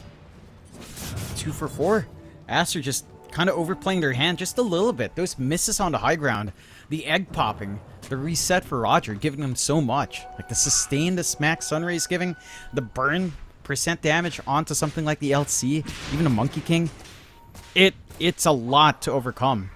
And Aster, again, they're just playing a little bit too long in that fight. Not kind of going for the reset after clearing out Ramses. Just a bit of an unfortunate position, right? Fighting on the low ground up to the high ground egg. It's not easy.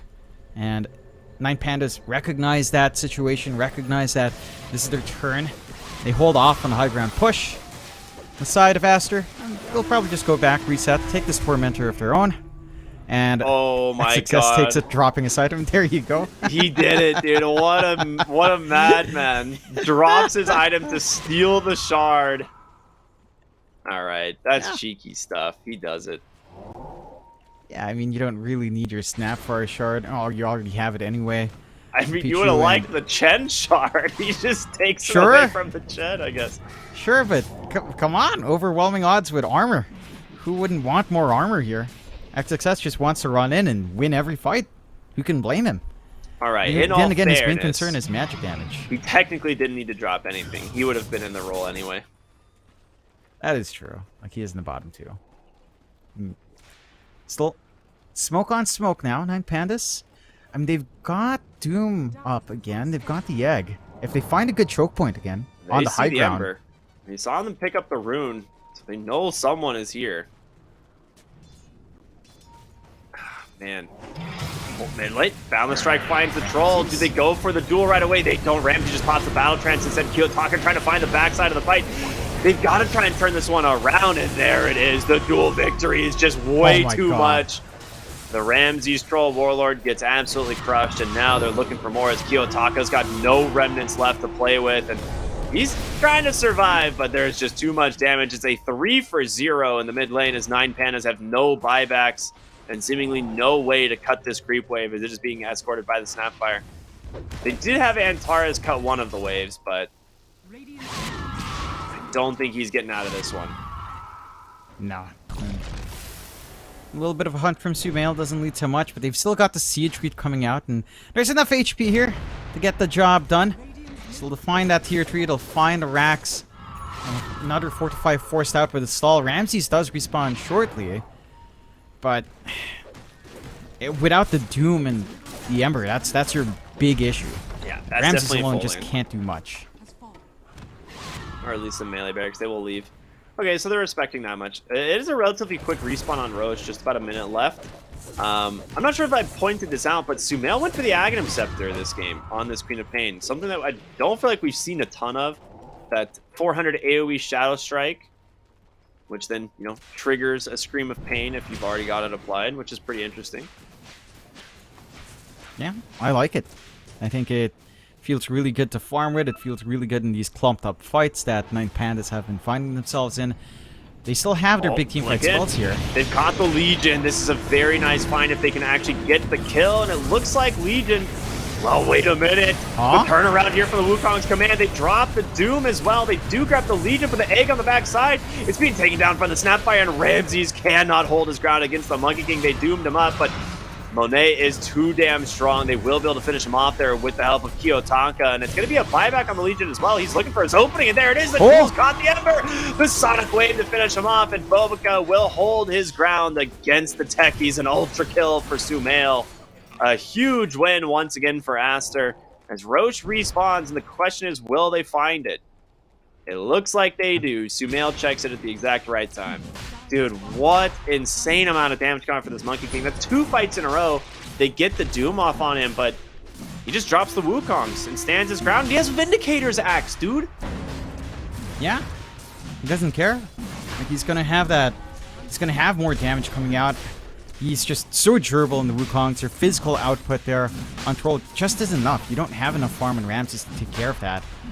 And this Roche, not the fastest without the monkey, but you've got the Skelly summons to help speed things up. Get the Aegis up for Sumail now. He's very close to just finishing off that Lincoln's for protection. And just have some way of blocking Doom off from at least one of your heroes. And the side of 9 Pandas, I mean, again, a very split up fight, it feels like. Like, you don't have this ideal position for Roger's Egg. It gets focused down by the Snap. And the fight is kind of fragmented in a way that doesn't quite favor the side of 9 Pandas. They're not able to really back up Ramses when he runs in. Aster just recognizing all of these shortcomings. Like XXS going all the way back before dying, forcing Kiyotaka to kind of run around. Tunnel visioning on that one hero gives him so much space. Dude, Sumail is just no cares right now. He's just playing so aggressive. He just jumped straight up onto the high ground. He's going to try and force some spells here out of Roger. Dude, the screams, the Sonic. What is this? Sumail! He does not care. He's going to get the kill here as well on the Miro. Dude, he's got an Aegis to play with, a Lincoln's as well. Dude, they actually clumped up for just barely within range of each other to trigger the double scream. Yeah, it's painful, that Ags. Especially right now with no real auras to play with. Dude, he is just playing so aggressive.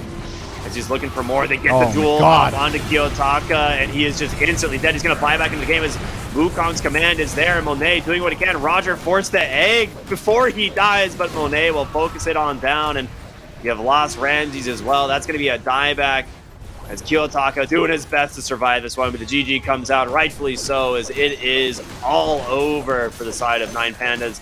Beautiful game here from the side of Aster, and tips out for Sumail. This man deserves it. An absolute masterclass performance on this Queen of Pain. He had a fantastic time, and again, Aster just look unstoppable with Sumail right now. Like, the fact that their communications is just pings, and the fact that we can see those communications ourselves when they use the chat wheel, it's like, this is pretty fascinating. But Sumail, maybe because of that lack of communication, he feels like he's in a pub game, you know? He's free to just keep running at them, and he knows his team because he's the one they have to accommodate. Just play off the back of it. So it allows this more confident playstyle from him, and Aster are more than willing to accommodate that because they chose him to come in.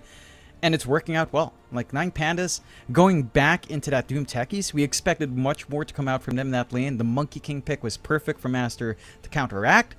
Boboka on the Chen just sat back and farmed. Died a couple of times. Doesn't matter too much. He was still getting that build-up he'd want that the Chen can't find. And I think for 9 Pandas, this is what my concern was coming into the series, Ricky. The mental reset. It's been 2 games in a row where it's not the best showing from 9 Pandas. They've got to be able to recover. Whether or not they can is a different question. They don't have their voice of solo to kind of level them out as well. And this is where, again, lacking your captain hurts you in a big way when you have games like this. Yeah, I mean, this is the last pick Troll Warlord, right? You thought you would be able to kind of shove out XXS in this Legion Commander lane.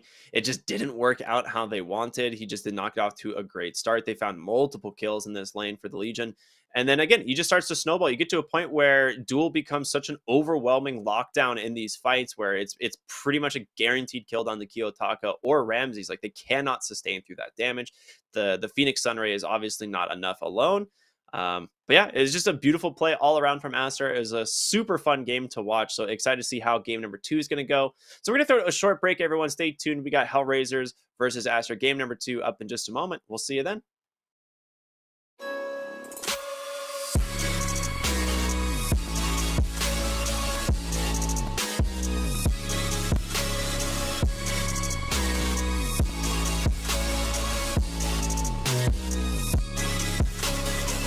love it, you wear it. What's your style? Get your merch at shop.eslgaming.com.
Am I wasting time?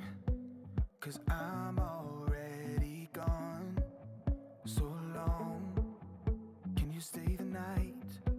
'Cause you're the thing I want. I know you're feeling different when you're stressed out, but even with no makeup you still stand out. 'Cause no one makes me feel the way you do now. Like you do now. The way that you move your body, you make it look like a hobby. Every time that you touch me, it's electricity. Things we discovered underneath last night's covers. Everything came so easy. It's electricity. Electricity. Whoa. It's electricity. Electricity. It's electricity. When it's late at night, I feel you on my skin. My skin.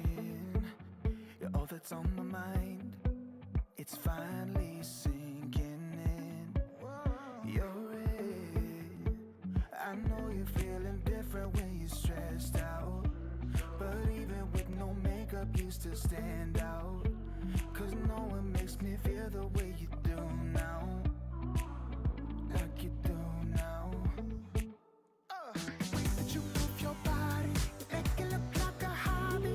Every time that you touch me, it's electricity. Things we discovered underneath last night's covers. Everything came so easy, it's electricity.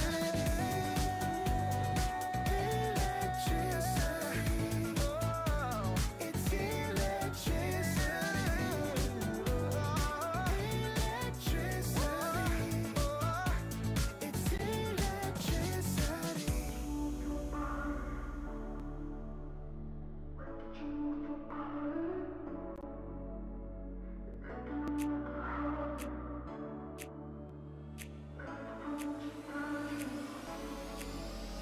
The way that you move your body, you make it look like a hobby.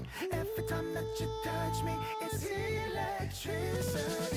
Things we discovered underneath last night's covers. Everything came so easy. It's electricity. Electricity. It's electricity. You move your body. Electricity. You move your body. It's electricity.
What's up, everybody? Welcome back here to the ESL One Berlin Major. It is day 2 of the group stage, and we are jumping into our second game of our second series. It is 9 Pandas taking on the side of Aster. My name is Cryptic, and very lucky to be here with the one and only John Xfire. What's up, brother? How are you doing? I'm doing great. We've had explosive series so far, explosive Yeah. games coming out. This game 1 for Aster was just phenomenal. Across every lane, Monet was just soloing this Doom lane. Baboko was allowed to farm up. Sumail went ham. And it's so entertaining to watch Aster when, well, Sumail's there, because you can tell when they're communicating, right? You can see it when they spam some chat wheels, spam some pings. You know that's their only way of talking to Sumail. So, I mean, there is some English. Baboka's very comfy with English. The guy's comfy enough, but I'm sure overall team comps are still in Chinese for sure. Yeah. So it's just phenomenal, because it feels like they've readjusted their style where Sumail does what he wants, and then they just follow. If Sumail does something, you better follow, because he won't understand you saying no, wanting to do something else. So Yeah, you just have to go all in, and so far it's just enabled this insane playstyle from him. Yeah, it's been really funny. There was like a solid interview actually that Slacks did with Sumail, where they were like talking, you know, like, oh, how are you guys communicating? And he's like, you know, I just say go in Chinese, and they go, and then I I ping Roshan, and he's like, that's about it. Like, I don't really do much else. it's like you said, it's working. I mean, to be honest, XXS had an incredible game on this offlane Legion, like definitely enabling his team as well, finding huge dual kills onto the Ember Spirit as well as this Troll Warlord. Overall, just a really good game from the side of Aster. I mean, they just crushed it, man. They looked so good here. Yeah, and for the side of 9 Pandas, I kind of want to see them to mentally reset. I don't think it showed that they were, you know, like maybe a little bit tilted. I don't think it showed in this game for sure, but I think they took a mental hit from that last game up against Liquid, and this is kind of the same game as we saw from game 2 of 9 Pandas versus Liquid. So I want them to be able to reset. I want them to level out the playing field, come in with a fresh mindset. You know, maybe you have to change up that Doom Techies lane. If you do go for the Doom Techies, maybe you have to ban some like the Monkey King early on, but you leave a lot of options there for Aster to play with going into that style of draft. Interesting shakeup here though from Aster, as they just insta-pick the Storm. Just go for it. Just straight Storm. We've got the Sumail here on hand. Why not? Doom Are they actually Techies just back incoming, Doom man. Techies? All right. Oh, they No, steal the okay. Pugna. Okay, I was Okay. gonna say, I think you have to either steal the Pugna or ban it. And instead they go for a different mana battery option, Oh. the Keeper of the Light. So they're gonna do something here to enable the Storm Spirit. You know, maybe you can't take Pugna and do the cheeky Oracle thing we saw earlier, but they still want to enable Sumail, so they grab the Keeper of the Light, which quite smart.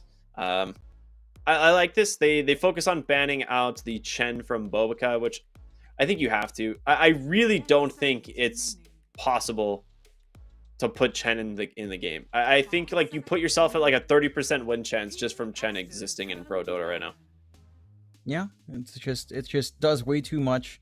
We saw how much that sustain was helping Aster in some of these fights. We saw how much push they were getting from that Chen. We saw just when Monet has a stable lane and Babuk can just farm, like the Chen gets a lot early on. It's kind of ridiculous. We talked about that pacing just being a little bit too much last time. I am keen to see if 9 Pandas will look for their own combination with the Pugna now, like Leshrax in the pool, if you wanted to go there. Because it does feel like Pugna by itself, it's still a really strong hero, but if you don't have like the mana battery, I think you miss out on some utility here. It's either a mana battery or a hero that loves to play up front aggressively on your boss 1, and that you can just sustain through.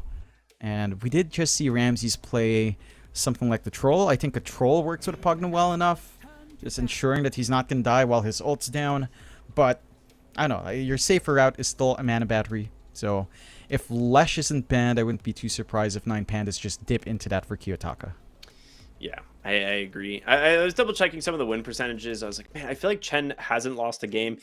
Turns out he's lost 1 game. He's currently 8-1 right now in the major. And Storm Spirit is like 15-3 or something. Like, this hero is also just having a ridiculous performance on the tournament. So Storm Spirit, Coddle should be a pretty good pairing. I'm excited to see how this one plays out. They do a good job of at least protecting it with the bans.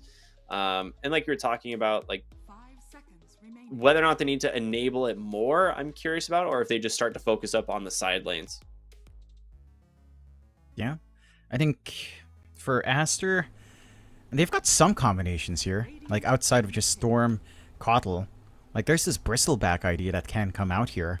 You get the Bristle-Kotl combination. Very hard to run down. The Bristleback does feel pretty nice this patch. I believe in pubs at least. It's been on the up and up. And we've seen some teams kind of dip into that core Bristleback once more. So I wouldn't mind that too much from the side of Aster if they want to take it. I don't think Hellraisers has room to kind of steal it away. Although it can play with Pugna, but it doesn't feel as amazing. I don't reckon. Yeah, I think we saw core Bristleback get picked almost it was like on 23 or something, and then they just responded with a Viper, which was pretty rough. Okay, they grabbed the Skywrath Mage, so this is probably Antara's hero, I would guess, but it could be flexed. Definitely decent at dealing with Storm Spirit, right? You can go for an Atos. The silence in general is really difficult for the Storm to play around, so I like this a lot. Yeah, it's one way to kind of just get that lock in. The combination with Pugna as well, with Decrep and the Ancient Seal, that's a lot of magic res taken away. So you can just melt through these heroes quite fast. Aster, though, into that Underlord. So I like seeing this just because it feels like you can do so much more with the Fiend's Gate. It feels super valuable. I mean, it always has, but I feel like teams in the last patch and the old map never managed to utilize it at its 100% capacity. So just having the Underlord now feels a lot better, and Hellraisers go into the Tiny that we've been seeing consistently banned. So that should be our Kiyotaka mid, unless they do something crazy and, I don't know, run a mid Sky, a mid Pugna. I don't think that's going to be coming out. We're not too crazy here, but some flex at least. I think the Tiny or Sky can kind of flex. I wouldn't mind a Tiny support, honestly, with core Skyrat allowed to farm up into a faster Atos timing. That sounds pretty strong, and it sounds like good tempo to deal with that Storm. Yeah, I feel like it, like you said at the beginning, it is probably going to be the mid Tiny. That one just makes the most sense. The Clockwork pick here is pretty good, because this is a great hero at locking down the Pugna and the Skywrath. Neither of them like building 4-staffs, right? They want to build things like you said, Atos or Aether Lens, maybe a Glimmer Cape. So having to itemize for a 4-staff could be pretty annoying for them to deal with. So yeah, I like the Clockwork pick here a lot. The Underlord, they should be able to protect in the safe lane here. They could run Doomsafe for Ramses and pick up a new hero for Miro. I don't think that's what's going to happen, but we'll see. Yeah, they go ahead and ban out the Slark. I would like them to just ban out like the hard Underlord counters. Heroes like Slark and the Ursa come to mind. I'm not really sure what you think, though, if there's something else I'm missing. Lifestealers are weird back and forth, I think, but still True. A little bit more manageable for the Underlord. You would prioritize just the Ursa overall. Monkey King was taken out by the side of 9 Pandas, so you don't need to worry about that one. I'm curious how Aster closes out for their win condition, because right now, it still looks like the good Bristleback game. Like, you rip through the Sky and Pugna if you can get onto them. You don't necessarily care about the Doom too much. It is annoying, but you can kind of just run early on. It's a massive spell. It opens up the game for Storm Spirit instead to run around. So it forces quite a fair bit of a choice here from the side of 9 Pandas if it's only the Doom. And if they actually ban something like the Viper and just go Bristle, that kind of...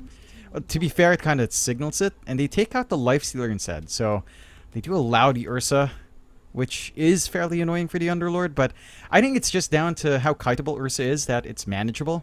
You just pit of Malice and the guy just can't chase you, so fair enough. You also have a lot of options here from the carry position if they want to go for something like an Ursa. The question is, though, will you preemptively, counterpick for something like that? Because they do have last pick ultimately on the side of 9 Pandas. At the moment, you could go for something like a Naga Siren. Illusion heroes right now in general, I think, are going to be really difficult for Hellraisers to deal with. So unless they have a carry that can really deal with Naga, they might want to ban it. Yeah. Like you only really have, the burn from Underlord and the wave clear of the Kotl, which it's alright. It's not amazing. I'm wondering what kind of hyper carry do you want on Ramses, because that's basically what he's been playing. they could try to dip into the Elk again. I suppose that's True. an option. I'm not Dude, completely Aster could sold on just in take this it, game. actually.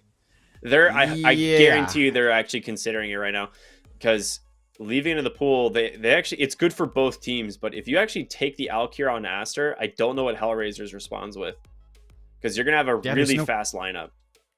There's no clear counter. Like, you can't sneak in the AA pick for the side of 9 Pandas. You can't stop it. And they ban out the Arc Warden, but Alchemist could be a pick. There's the and Naga. they'll go with the I Naga knew instead. it, man. It's way too good this game. And they're going to go for the They Alchemist. go with the Alch. Okay. Yeah, it's There like... you go. This was the most like straightforward last two picks for both these teams. I think it's good for the Naga Siren still. Like Alchemist, yes, he's going to build the Radiance, which is decent, but I feel like they have damage to kill this Alchemist, and you have an Underlord in the lane, which is pretty good at dealing with the Alch as well. So we'll see. Maybe they can make something work here with the 5-position Pugna. Maybe they'll have the damage. I think Underlord Coddle is a scary lane. I think they have a lot of damage to work with. I think Ramses may not have as easy of a time as he has had on this Alchemist in other games, but, you know, we'll see. See if they can make it work. Yeah, it's important for Ramses to have that ramp up here. I don't think you want to play on even footing up against Naga Siren. You will need an item advantage here. It does feel like as Naga works the map just as well as the Alchemist does. Like with the Illusions, with the Riptide, going into these camps, again, with how valuable jungle creeps are now, it feels pretty good for Naga to play the long haul. So I'm keen to see just how well this lane for Ramses comes out. I don't think it's an easy lane into Underlord and Keeper of the Light. I think you're just going to get nuked down in lane if you're not careful. Your lane combinations from the side of 9 Pandas is also kind of awkward. I think your support duo is actually really awkward in lane. Like, you can be aggressive with Skye, of course. You can kind of set up with a Pugna, but like a Pugna Doom lane doesn't sound particularly scary. I guess Decrep with Scorched Earth is nice. Like, you can burn them faster. That could be one way to get things done, but I'm not 100%. I think these supports are great when they connect, but if things drop southbound in your side lanes, if, say, Kiyotaka doesn't manage to get his blink timing on the Tiny, then that's where things get like really hard to control for the side of 9 Pandas. Yeah, I 100% agree with you. But we're going to go ahead and see these two teams smoke up, head right onto the high ground. They're a little bit afraid to walk as Monet is going to be there. A blinding light to push them back instead as they try and just chase after Monet. The Blood Grenade doing some work as he's falling low, but the chase, he can't actually manage to get on top of him. It's going to be the Clockwork instead, and Sumail helps find the kill. Another one going the way of Aster to start out this game as they're trying to give this kill on over to the Sumail. Storm Spirit instead, it's just going to go the way of the Underlords. So 2 kills going for the side of Aster once again to start off the game. Yeah, great body blocks coming out from Pichu to just save Monet. Massive commitment coming out from the side of 9 Pandas to try to get that kill, but can they bleed out? Like, those are some nasty kills to bleed out as well. Like a death on Ramses early on. Sure, he's not losing gold, but it doesn't set a good tone for yourself mentally, right? Like, it feels like that's one key aspect as well for 9 Pandas. Although they'll still stay around to try to force. Not going to be able to find too much. All right, pretty good stuff there. It's going to be 3 bounty runes for Aster as well. So starting the game off with a sizable gold advantage here for the lanes. We'll see Sumail get to that bottle incredibly early here once again, which is going to be difficult for Kiyotaka. I mean, the Tiny matchup is decent enough. You just free grab, clear out the creep wave, try to sustain true. But if Sumail finds an opening where he can play with his level 3 spike on 1-1-1, then it becomes uncomfy. Like, you don't have armor on the Tiny, you can get run down. Sumail has really good right click, so you have to watch your spacing there.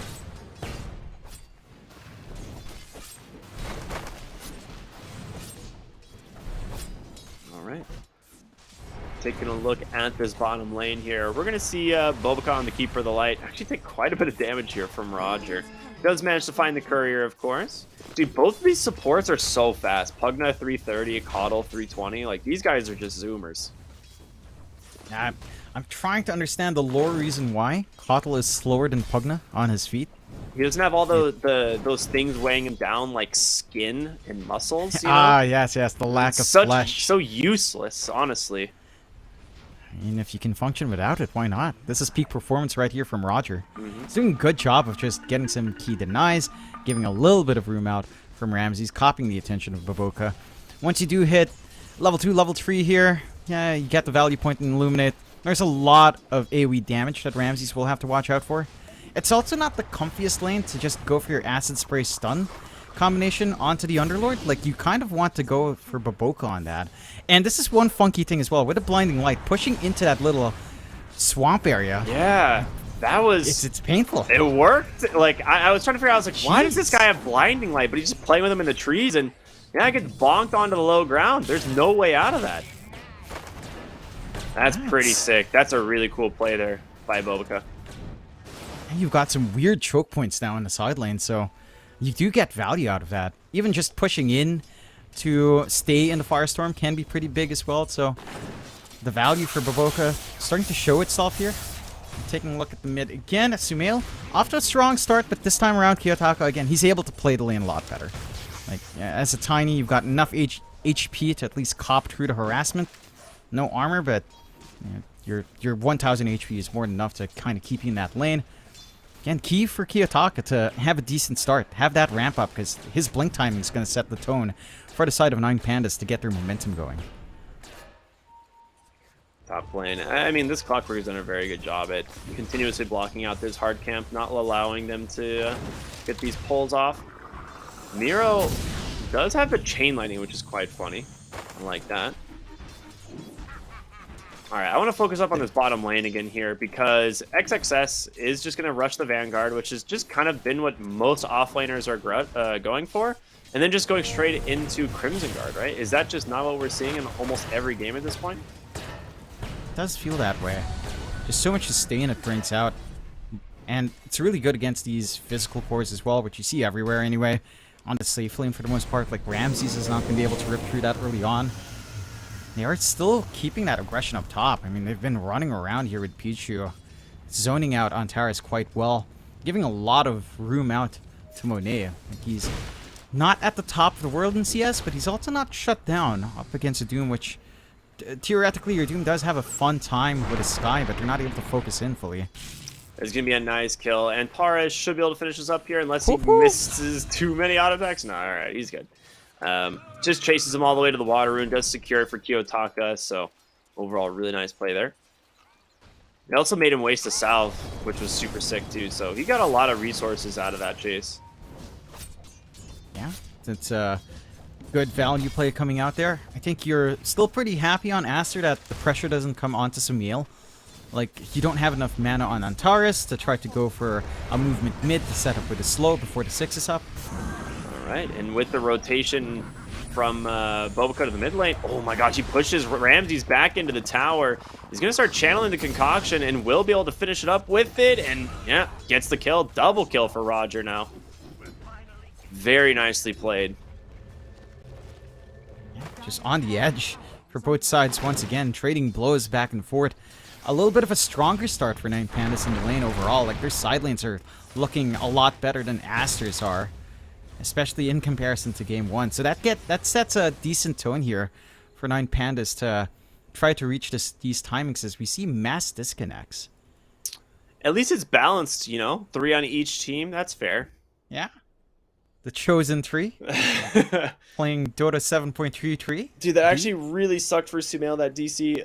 Baboka TP'd mid to refill his bottle, and he couldn't move his hero back, so he's not going to get the bottle refill here, I don't think. Yeah. A little bit of a shame. At the least, well, you can play with Chakra if you decide to get aggressive, but you don't really have the Zep coming anytime soon here for Sumail as we get disconnect reconnects. This is my favorite time. Shenanigans. Yes. The Southeast Asian disconnect. This is pretty much what happens sometimes when you have Filipino versus Filipino teams. Funny to see it in Europe, but, you know, it happens. It can happen to anyone.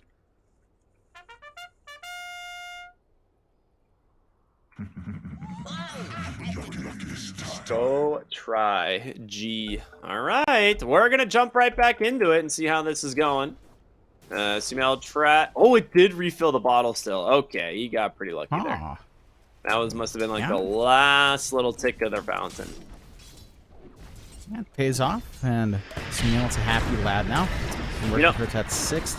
Sometimes a pause comes out and you get twin gated on, you completely forget. You know, nice rotation from the clockwork. You just it's the good old how do you do to the alchemist. A little bit deny on the tower there from Roger. And this is something we talked about at some point, I think, in one of our break times, where it does feel like an aggressive 5 is so important, and you do have that for Pichu.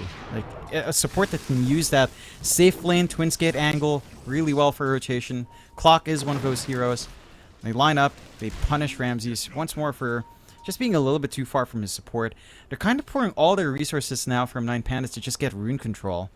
They will find top. It is a regen from Kiyotaka, so a big tool being taken away from Sumail as he does have the 6 up. Yeah. Should put a dent in that aggression that we were seeing from Sumail in comparison to the last game. Yeah, that is quite big. Like, denying that first power rune from the Storm Spirit, especially with the level advantage that he has at the moment, could have given him potential kill threat over this Tiny or pretty much any of the supports, but nicely done. Miro did go for a pretty... Oh, I'll come back to Miro in a moment. His bottom lane, they go ahead and trap up the Alchemist here once again. He's got the concoction brewing, throws the stun off at the last second, so he will survive as he turn around onto the Clockwork, and they've got a lot of damage here to dump into him.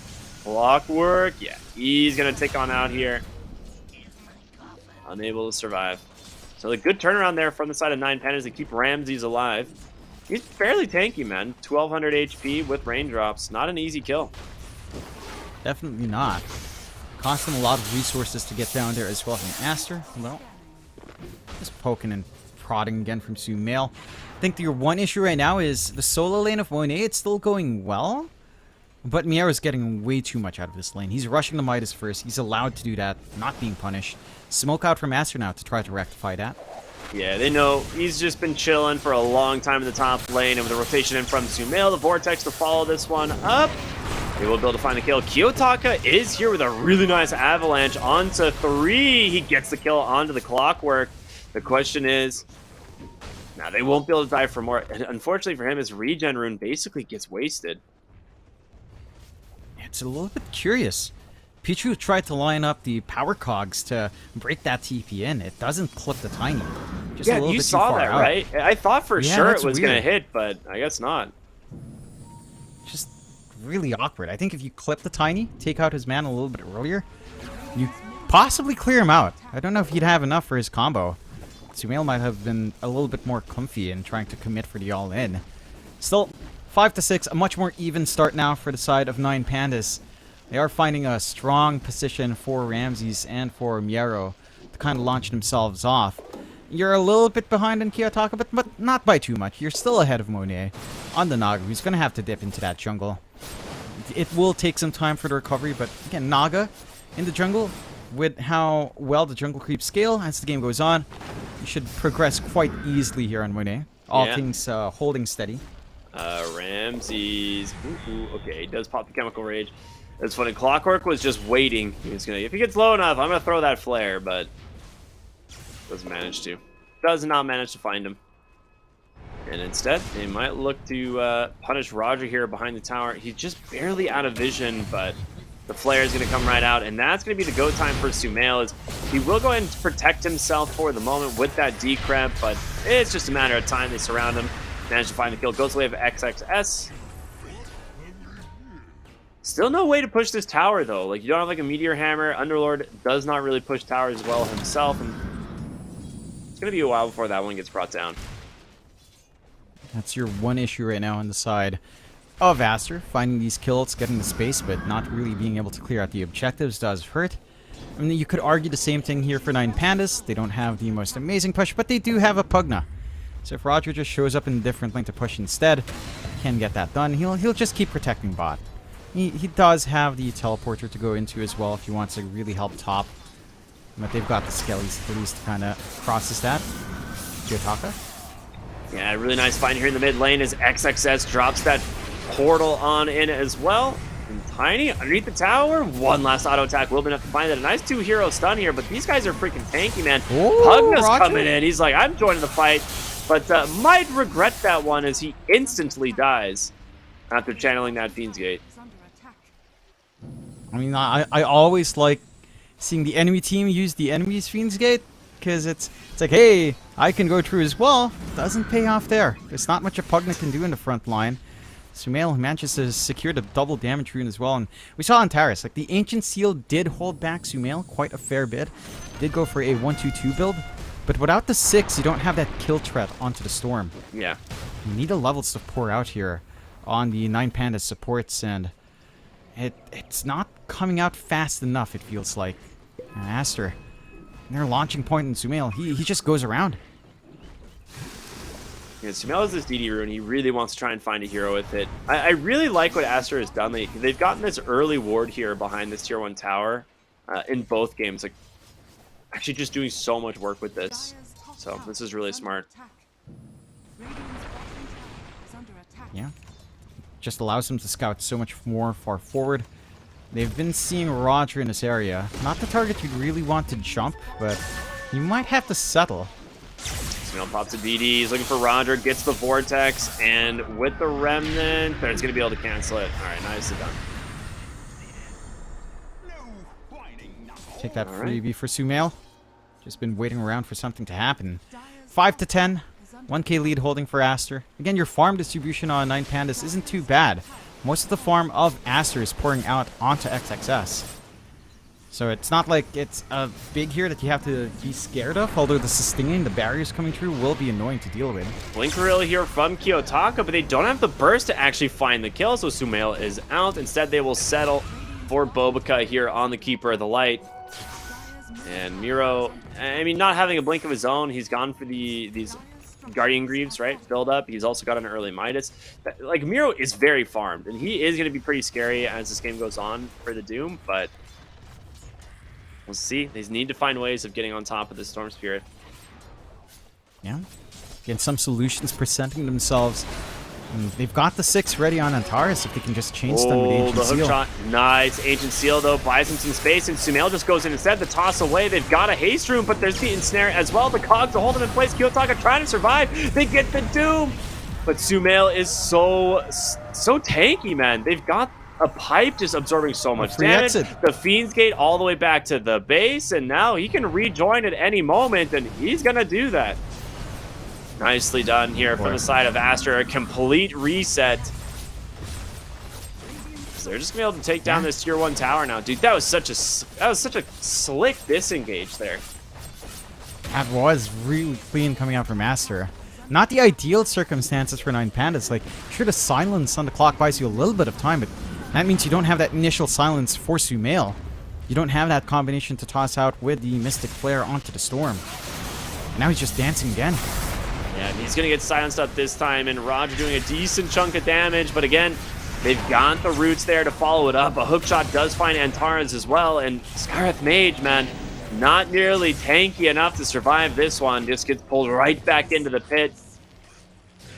Another 2 kills for the side of Aster, and I mean, you got to be very careful. Underlord's atrophy damage like becomes pretty scary if he's allowed to like hit some of these heroes now. It's you're giving away a lot of kills. He just stacks them up. It's a level 2 atrophy, so it's not as scary as it could be, but it's just set to scale. And even though you're dragging Monet in for these early fights, you really don't mind. You feed off of these bounties so nicely. With how, again, gold calculation works. You've gotten some room for Ramses to hit that key Radiance timing, so this is where it might be a little bit annoying to kind of handle the Alk. But you're also starting to get durable on Monet. Manta up into the heart next, just going for way more HP to play with. Tankier illusions to work the camps. And Sumail's just going crazy. Yeah, he just pops the shield rune, knows he's going to take a lot of damage here. He's actually out of mana, but Bobica's gone fast chakra magic in 1 second. Roger won't die here. Does not want to dive the tower for this. It's only level 2 chakra magic, so... Well, they do see Miro, though. And Monet just trying to chase him down. He has an ensnare in 1, thinking about it, will let it go, but Can they actually close the gap? XXS, he's going to cut them off with a great Pit of Malice. He's going to find Roger. Needs one more auto attack to find the kill. They've got the illusions there. Monet finds it. And they're just going to Fiend's Gate back to the base. Full heal. Once again, will they find the Wisdom Rune is the question. Will they check? Surely to check. Looks like they might have They do forgotten. not. Would have been a nice objective to take. Kiyotaka manages to snag away, or at least they managed to snag away with Antares up top, I believe, as he does run up there. So you're feeling pretty suppressed on the side of 9Pandas. Again, you're farming up on Ramses. It feels like every game we see them play from behind, this is just what it turns into. It turns into the Ramses show. Just have faith in your Alc to kind of carry through. The BKB timing for him is going to be a big part of it. Enabling the style to really come true. At that point, you can confidently join these fights. You don't worry about the storm too much. You've got the Radiance to protect yourself from the right clicks of the Naga. So you have some solutions on hand. I honestly just don't know if it's enough. Because again, you don't have that huge item lead that you'd want on Ramses. A Naga keeps up in farm really well just with how efficient it is in that jungle.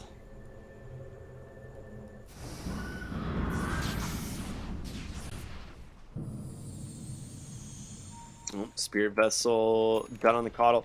I mean, this is going to be one of those items, I think, that might crush the side of 9Pandas. Because, yes, obviously, Al can remove it with the Chemical Rage, but if he just holds it until Chemical Rage comes out, you're in a lot of trouble.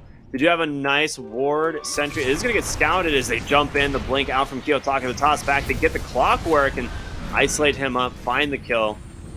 So a nice little pick off there for the side of 9Pandas.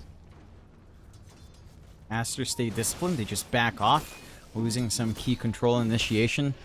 They don't really have XXS close enough to follow through with a Pit of Malice control as well. So they play it safe. No need to really push the envelope too hard. Invis of Sumail lasting for a little bit longer if he does see an opportunistic snipe. He could just kind of dip into the jungle, but not going to really get pressed too hard. So, good pick off for 9Pandas. Like, you do need any kill. Even the support's worth quite a lot in just trying to reel some control back in this game. They are mass TPing up top, though. Yeah, I mean, Roshan is up. I don't know if they can do it yet, but they knew the Alchemist had to go top because they were looking for him bottom. He was no longer farming, so Alch is top. They had the ward there that actually kind of just scouted everything out. Roger is going to get caught by the hook shot. Well played there from the clockwork, as it will allow them to jump in here on Sumail. There's no way for him to keep himself alive through all of this. At the least, you don't lose anything more valuable for the side of 9Pandas. They still get Ramses the space he needs to fully finish that BKB, working onto the point next. But this could be their opportunity for the Roche, and they get started already with Monet in that pit. It doesn't feel like it's the fastest Roche in the world, to be fair, but you don't really have a wave coming in here for 9Pandas. They're all the way down bot now.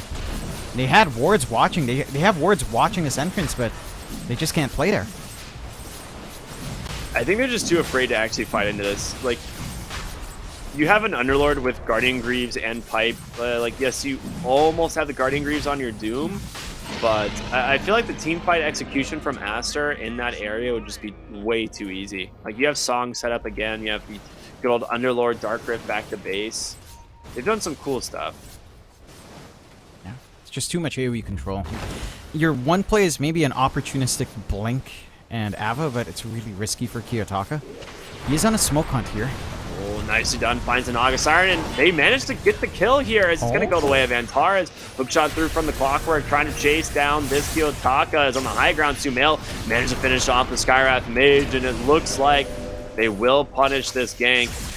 Kiyotaka gives it up. Double kill for Sumail on the Storm Spirit. You got the Naga Siren, man. I guess that's something, but it's so costly. Yeah, it costs too much. You still lose out a little bit more than you gain there. Sumail feeding off those kills. Just going to rush into that Sanj. Going to be a lot harder to pin down as these fights go on. Already have the full Kaya up and the Ogre Axe. So he's got the stats to back himself up front here. And even at this point, I don't think Monet cares.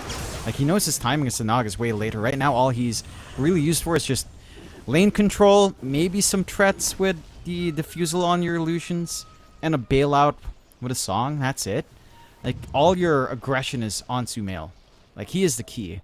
Sumail connecting with XXS is all you really need, and the Naga is like a bonus. You just keep farming. Like, you are pulling ahead now on Ramses, so the Alchemist is starting to really work that Radiance well enough to feel comfy. But as long as you're not more than 4k behind, you're fine. Yeah, that's true.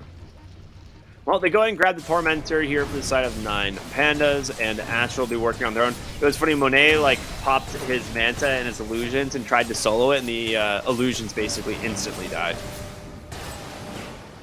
Yeah. And now you've got the Pugna Shard, which will help you clear out a little bit more as well. With the AoE drain on the Nether Ward, if you can get it nice and forward. It's always a little bit risky for Roger to have to walk up pretty far, or at least maybe a little bit more exposed than he'd like to use that life drain. So I'm keen to see just how much that impacts. Because again, even though you can clear out the Naga illusions, at this point, it's not your main issue. Like, your main issue is still keeping Sumail locked in, finding the storm, and trying to work through that durability that XXS provides for this team right now. I really like this rotation, this gate down to the bottom side of the map, and now we're going to just see Aster start to just barrel down this bottom lane. 9 Pandas are smoked up. Like, they definitely want to try and fight this. The question is if they will even be able to. Smoke comes through. They manage to get the initiation here onto Miro, and again, Sumail does have that Aegis to play with. A nice concoction out. They get the Doom onto the Underlord instead, so Sumail, that's a green light for him. They pop the Song of the Siren to try and stall this one out for now, as Ramsey's BKB has already been spent. They get the stun, the turnaround onto the Sumail. He's just gone. The Song did not last long enough, and a great fight here, a great hold for the side of 9 Pandas, but can they get out is the question. You've got Monet on this Naga Siren just doing so much work, and Tara is saved for the moment thanks to a nice decrep here, as now Clockwork, he's in here pretty far on the far side of the map. It looks like XXX will just disengage, so Aster, you want nothing more to do with this. It's the big kill they need. Like, they lock in Sumail. He doesn't have that BKB. So even on the secondary life, they've just got the chain control coming through, and no one else has that much damage on the side of Aster. Like, Monet doesn't deal out the damage. He's just durable, but it's like death by 1,000 cuts with the defusal on the illusions. And you're at the point where Ramses is very impactful up front. Again, he doesn't have a major item advantage right now on that Alchemist, but he does enough. Yeah, they want to punish Pugna here in the bottom lane. He's doing the cheeky stuff where he drops the Nether Ward and instantly kills the illusions, but Monet gets some help from the rest of his team, decides to take him down, and they're going to continue to work on this tier 2 tower. Didn't work last time, but a lot of spells on cooldown now, right? No Doom available. We'll give this one up. The Doom's your one main concern anyway. Like, that was actually really good targeting on XXS. Taking away the pit saves, taking away the Firestorm continuous burn in the middle of these fights, opened up a lot for the side of 9 Pandas to find that opportunity onto Sumail. And now, I mean, he's just backtracking for that BKB, which is still a ways off. I mean, Sumail has just not been farming. He's just been, again, playing this pick-off game. And now, until that BKB is up, he's not going to feel as safe seeing that chain control line up from 9 Pandas. If he finds a pick-off, though, that's where the Storm can still shine. But 9 Pandas are much more clumped up now than they used to be. So it's harder and harder to find those opportunities. They will go for the smoke play, though. I think they just smoke towards the Naga Siren. Like, they have a feeling that 9 Pandas want to try and make this gank. The Radiant scan, it does not connect onto the Clockwork. He does get a nice ward sentry up onto the high ground, and that will give them vision of Rams. He's going to instantly be able to BKB the Silence out onto the Storm Spirit. He needs help, and fast. The Doom's going to come out as well. Sumail falling, and quickly the Song of the Siren may be enough for him to get home. He's going to be able to channel onto the Fiend's Gate into the fountain. He's got the long way around. He will make it. And now the question is, can you get out here on the side of 9 Pandas? The Avatars will take down the Clockwork. Miro starting to fall as well. The Spirit Vessel doing some work. The Ensnare does come through. Double kill for Kiyotaka. The heals from Roger up onto the high ground. It's allowing Miro to keep himself alive. The Silent Storm Spirit's in, and he's down, baby. Triple kill for the Tiny, and Ramsey's looking for more. He's got the stun onto the Naga Siren, and now Miro as well with the chain stuns. The Avalanche to follow. They've surrounded him. Aster getting picked apart for dead as they manage to get themselves a massive win in this fight. And that is just really good position for 9 Pandas to fight. Like, high ground for Roger, having free reign to just heal up on a lot of these heroes, keeping the arrow in that fight. It did a lot, and sure, you get that Fiend Gate save once more from XXS, but your Storm still has no protection. He comes back in, the Silence is ready, the Avalanche toss is there. He just melts, and no one can help him. There's just no relief from the side of Aster to really help Sumail all that much here. And I'm wondering how far Aster tries to play aggressive again, because off the back of that fight, they're 7k behind now. They can still find these pickoffs, sure. They will Pompadour, they will find Roger here. Like you said, they're getting themselves a pickoff, but in comes Ramses on the Alk, manages to stunning up this Keeper of the Light on the backside, and now Miro's here as well. And it looks like Clockwork might be in some danger here. He's going to blink up in a couple of seconds. Does pop the Glimmer Cape, trying to run away, but Miro, will he find him? They get a glimpse of him for a second.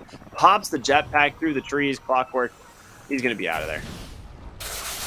Meanwhile, Sumail, it's picked up by Tiny and has to zip away, so he's going to go back to the base. It's scary times now for Aster. You can see 9 Pandas, again, fully confident. They know that Ramses is starting to be a massive issue. They know that their control onto the Storm is not answered just yet. Like, if they're not able to jump the back line, then the side of 9 Pandas does a lot, and their only jump in the back line is really Sumail. Maybe you count Pichu, but at this point the Clockwork's damage is not high enough to find that burst on these supports without some backup. So as long as you're protecting your Pugna and your Skyrat Mage here for 9 Pandas, I mean, you can keep doing this over and over and over again. And if Sumail can't jump these targets in the back, then these fights are just really awkward. I like what the Pandas are doing. They've just found this good style, this way of just having their supports hang back, jumping in with Ramses and Miaro first, and kind of getting the control afterwards. This no BKB from Sumail, it's being punished hard. Radiant's bottom tower is under attack. Right, Clockwork. He does get a good ward sentry there placed on the high ground, which is nice. I'm trying to think, like, what you can do to this Alk now, because he is going to become a serious problem. I mean, he already is a serious problem, but it feels like the damage fall off for the side of Aster is starting to be felt a little bit as they manage to find the catch onto the Storm Spirit, and he is instantly dead. Yeah, it's getting rough. Like, even the BKB won't save you if doing so. You've just got a lot of answers from the side of 9 Pandas. Oh, Pichu. He's got a blink available, trying to hide off the map. He's going to come right back down onto the Tiny, though. A toss does come through. They find the kill. Meanwhile, on the backside, okay, they do manage to snipe Antares, and they do get their gem back as a result. So that's at least something. Zerg continues to scout out here with the Naga Siren Illusions. Kiyotaka on the backside manages to find Bobica, though. A nice one to find. As in comes Ramses, pops the BKB. They've got the vision, the ensnare, trying to hold Doom back, but he's got a Lotus Orb, and they're just going to turn their attention on over to the Underlord. You can't really Fiends get out of this one, and it's just a matter of time before they find this kill. There's Monet. He has a song. Will it be enough to save him? They're going to try. As Sumail comes in as well. He's pretty low on the mana, though. Bit of Malice into the Firestorm. He's going to have this Clockwork up on the backside. He's got a hookshot in 3, but Roger's so tanky. No one on the side of 9 Pandas is really taking much damage here at all, and instead, they're going to be able to just focus down XXS anyway. The kill is there. Kiyotaka able to pop that BKB and survive as Monet is out of resources. He's got no mana left, and Roger here just to be able to dump the mana back into him. They take down the Clockwork, and Miro is on top of this Naga Siren. Do they have the Well, they don't have mana left on the Tiny, so he will be able to TP on home. There's just no damage, man. These guys are way too tanky. No output at all from Master. It was just all in Sumail. When you don't expect damage coming out from XXS. Your Naga build up here. I mean, this is very typical Naga, but at the same time, it doesn't really scratch him. So how do you really manage the side of 9 Pandas? I mean, he does switch spots, but they'll just follow down into the Waygate anyway. And I'm not sure what the correction is from Master. Like, Sumail's BKB is only the recipe away. It feels like you need damage to come out from Monet. But the Bloodtorn, it doesn't feel like it's going to be enough. You've already got some good counter control out. You've got the Lotus already up on Mieros. You've got some saves up against that. I don't know what to say. Maybe if you get more teamfight control, that could be one other aspect instead. Like Baboka and his Ags. Does feel like a really big timing to meet. If they can kind of get that farm going, but you're lagging severely behind now. 10k lead, 9 Pandas. This is almost reminiscent of their game 1 against Liquid, right, Ricky? Like, yeah, it's exactly what I was going to say. They start off pretty bad, but they just buy Ramses all the space, and, well, it pays off in his alk at the least. It's the same exact type of lineup, right? You have this Alchemist who's just enabled by tons of damage reduction, and then they have like the Kiyotaka mid lane who's able to just dump in a ton of damage himself. So it's working really well for them. They will find the clockwork here. Miro doesn't have the blink, but continuing the chase. You will see him now. Does not the glimmer. Does have a gem though, so I don't think this clockwork's really gonna be able to get out of here at this point. Yeah, nice stomp come through. The damage in from Antares, of course, will be more than enough to help find the kill.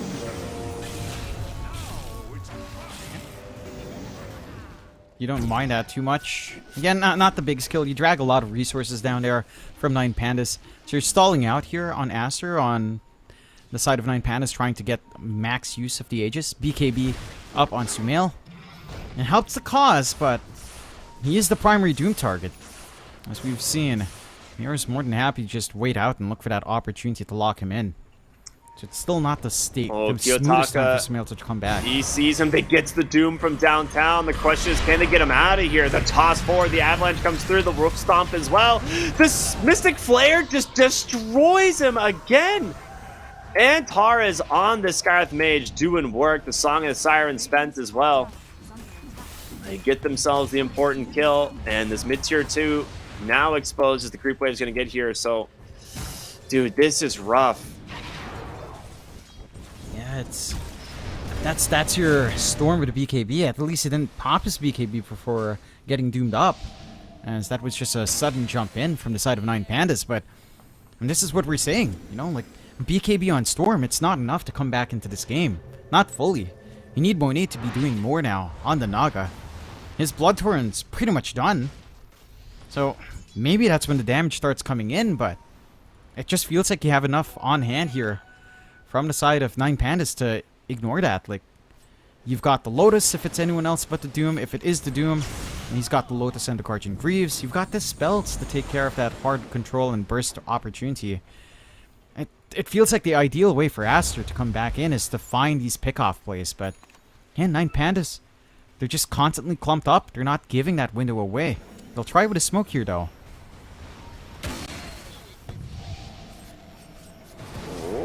Clockwork up on the backside, gets the hook shot through, managing to disrupt them as they focus down Kiyotaka, and that will be the Aegis. Looks like you are going to give up the Clockwork for this one. The question is, can they find more? XXS tries to TP on Hout, and Miro is there, managed to interrupt that one. You're going to lose the Underlord, as the rest of Aster will escape. But man, another good fight here from 9 Pandas. Yes, you burn the Aegis, but it's definitely not worth it, right? No. It's not worth it, losing XXS like that. You don't really find any kill per save for Aster. So you're not bouncing back in net worth somehow. You're not getting this opportunity to maybe find an additional objective on the map, the tier 2 mid or the tier 2 top. All you're getting is a little bit of space for Monet to keep this farm game up. And going for the butterfly now. That's where the illusions can start to dish more damage out, be a lot more durable. Maybe even start to force out something like the MKB on Ramses down line, although you do have enough magic damage to, again, take care of the Legions anyway.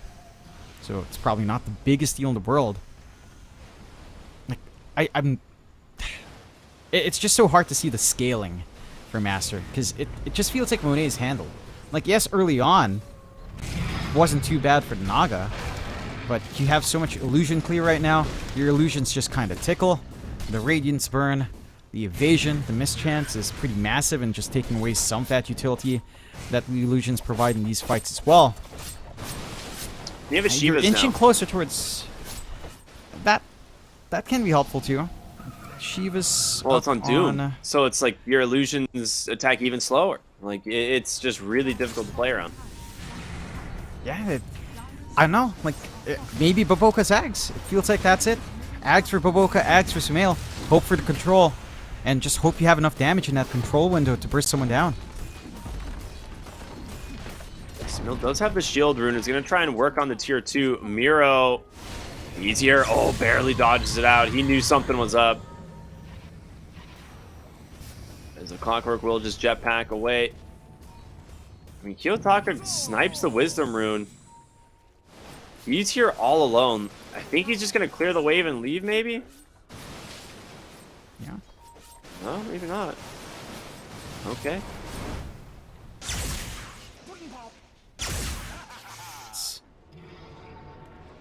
And this kind of pacing, then your network lead is just growing and growing for 9 Pandas.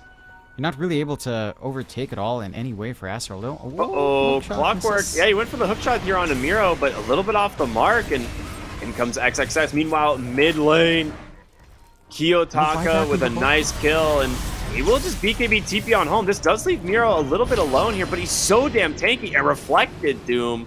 That will take Naga Siren out of the fight for the moment. And with Ramses looking for an opening, question is, will he find it? The blink forward, he gets to the Clockwork, and that is more than enough damage with the Abyssal Blade, so he manages to claim another. These support kills are just worth so much. 1.2k gold going the way of 9 Pandas. Yeah, at this point, you're not even looking for any more gold, really. You're just looking for the opening to push into the high ground. Respawns are short enough. Again, with a Will-O-Wisp ready on Baboka, it can make this high ground process a little bit more complicated than you'd like it to be for the side of 9 Pandas. Sumail, he's just going back for that Revenant's Brooch now. Not even the Ags. Just wants some way of dishing some damage out, and that could be the way. But I mean, it's it really still doesn't good, feel but like enough. yeah, I don't know if it is enough. We'll have to see. Mid lane, Ramses instantly pops that Chemical Rays. They do catch him with a Bloodthorn, though, and he gets Force Staff right back into the enemy team. The Lotus Orb's going to protect him for the moment, but Bobaca's Ags is doing some work. Sumail with the BKB, trying to find these openings on the backside, managed to get on top of Antares, but Ramses is falling low, stuck inside this Will-O-Wisp. Antares does fall as well. Ramses is still alive somehow, but finally falls, and Miro does not have that Doom for 12 more seconds as Sumail continues to chase. Avalanche toss here, manages to take down Bobaca, but Monet continuing to just do the damage on this Naga Siren. They take down the Doom. 3 big kills here from the side of Aster. If they can get more, it would be huge. And Monet looks like he's going to be able to. Just jumps right up onto the high ground. The Bloodthorn onto the Pugna. Gets the Aeon Disc off, and that will save him. Oh, he Ogre Seals up onto the Totem. Dude, he's actually out. No way. And the blink from Kiyotaka in 1. You know, sometimes you cliff Teasy and it works out a little. You know, he deserves a dance there. He does. Yeah. It's a little celebratory jig coming out. Does bail out. Still massive losses for the side of 9 Pandas. Aster showing us the angle back in. If they can isolate Ramses, keep him away from his team, and then eventually you whittle him down. Right? Like, you do have enough output. It just takes such a damn long time. They're very fortunate that they take that fight while Doom is down. All stemming to that little Doom play that Miera tried to do down bot onto the Naga. It leads to this moment. You don't have Doom for the Storm. The BKB pays off. The damage from the Revenant's Brooch for Sumail actually feels impactful. Unfortunately, the Roshan for Aster is a little bit long. It's almost max duration. It's way too long. So 9 Pandas, they can just they can find their opportunity back in. You know, they're not out. It's a back and forth trade, but you're not losing objectives off the back of it. Just reset and just go again. Like, again, you don't have that many worries still. Aster, that fight was very specific. Whether or not 9Pandas gives them that kind of opening again, whether or not Ramsey stands that far forward by himself, I don't think you'd expect it to happen anytime soon once more. Well, they take the gate bottom, knowing that Roche is not there. They will set up their vision on the bottom side of the map. So this will be a refresher shard then. Or no, Aghanim Scepter, sorry. It's always Ags on the daylight side, so. And Tares gets caught out here. That's a big kill. I mean, he's been a massive part of finding the kills onto the Storm Spirit, so we'll see what they can do. Ramsey just goes in, finds the clockwork, reflects a stun. Song of the Siren does come through. If they get Roger, it's a big one. He does have the Aeon Disc, will protect him into the backside of the fight. Kiyotaka tries to burst down Bo because Roger's able to get away for the moment. The Glimmer Cape's doing some work. He drops the ward. He gets the life drain off, and now it's Ramsey's just getting the job done as he takes down the clockwork, looking for it. Sumail's completely out of mana, and it's Monet alone on the front side of the fight here, able to dodge out the Doom for the moment, but it's going to come through eventually, and there it is. The rest of the team going to be able to surround the Naga Siren, and with that, a disaster here for Aster. They might look for more. Yeah, they get on top of XXS. He's trying to Ogre Seal this one away. Instead, he drops the Fiend's Gate. Abyssal Blade is there, and the stuns to follow. They get the kill, as the buybacks did come through.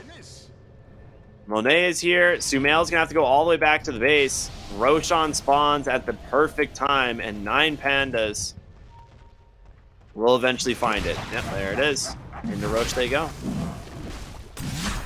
You force the buyback out.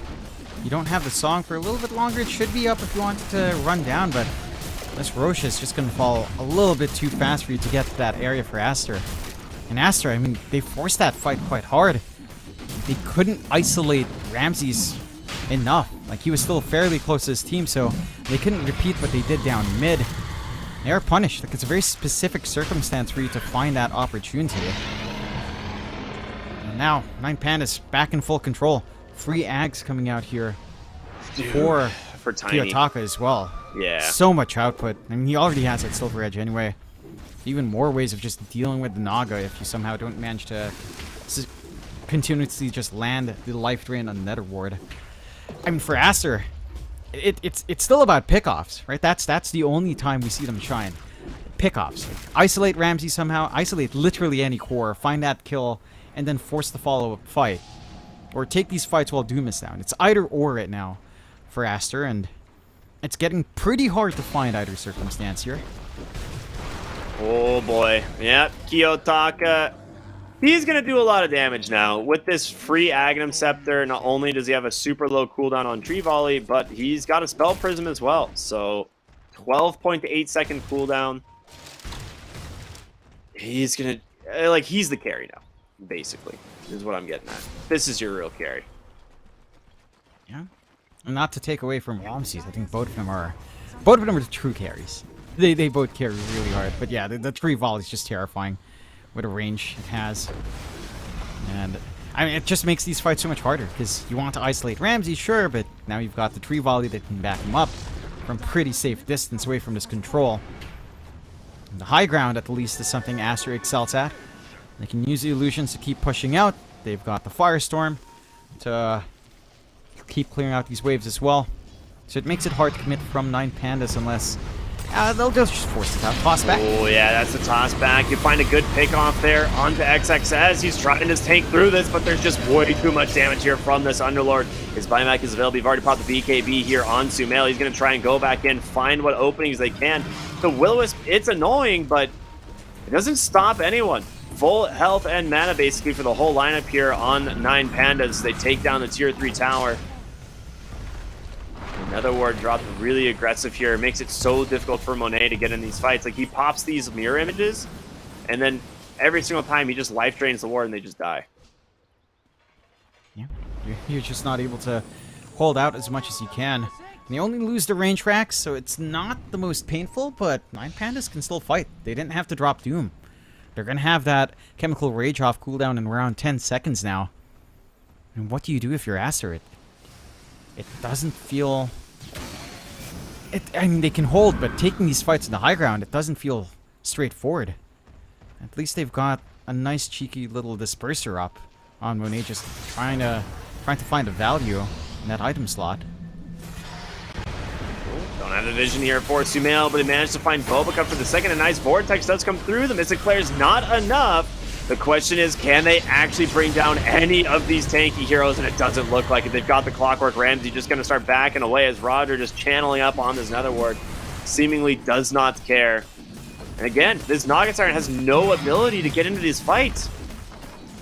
And Ramses will finish off the melee barracks. They still have a fortification potentially for tier 4s or for a second lane of barracks if they want, but they're just going to wait out the next Chemical Rage.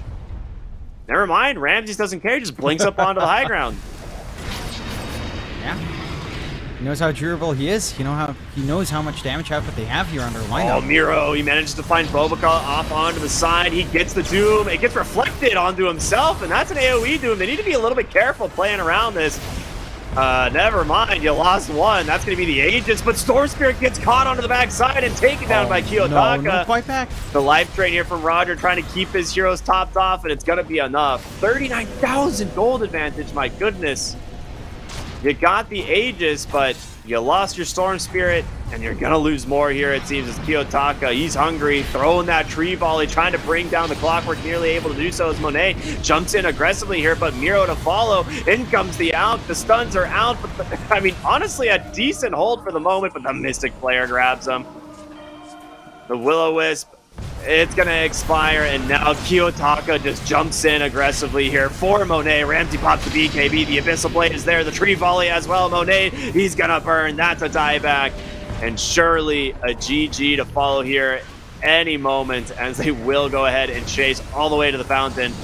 Kiyotaka with the double kill, jumps in for more. He's going to buy back here on the Underlord, drops a bit of mouse. Kiyotaka with the Tree Volley being saved by the Decrep. Oh my goodness. They can't punish it at all. He just gives him the cheese. He's like, here you go, brother. Don't worry about it. Get back in there. And with that, Aster, what looked like such a great start, gets shut down here by 9 Pandas in game number 2 as the Throne exposed, being beat down here by the Alp. And it looks like, yeah, no GG's quite yet. They're going to try all the way until the end, and Taurus will end up dying here to the Storm, but the Doom comes back off cooldown, and Sumail, he's trapped all alone here. And there it is. The GG comes through in a really well-played game from 9 Pandas as they continue to be undefeated on this Alchemist. Yeah, they maintain that streak. They ensure that they're still in a pretty good position from this 1-1 to stay in the standing for the upper half at the very least here. Not finding any 2-0 is a little bit painful, but considering how close these groups tend to go, you're in a really good spot. For the side of Aster, they play this really strong early game. I think the big difference was the draft. Like, you go for Underlord for X success. He does find a pretty good lane for himself, but it ends up being that your only playmaker is Sumail, whereas last time around on his Legion commander, he could follow through. He could make some follow-up plays to that Storm instead of just supporting the action that Sumail wants to bring out. So I think that was one issue in this draft. It's all in Sumail.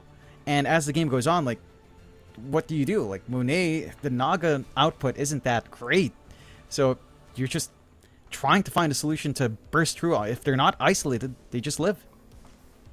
Yeah, it really was just all early game once again from Aster. And it seems like Hellraisers, if 9 Pandas can somehow avoid getting crushed in the first, like, 5 to 10 minutes of the game, it seems like this team might never lose a game in Dota.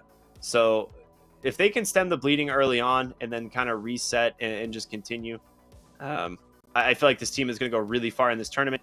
That being said, they also need to come up with another strategy, because I would imagine no one's going to allow them to keep picking this Alchemist.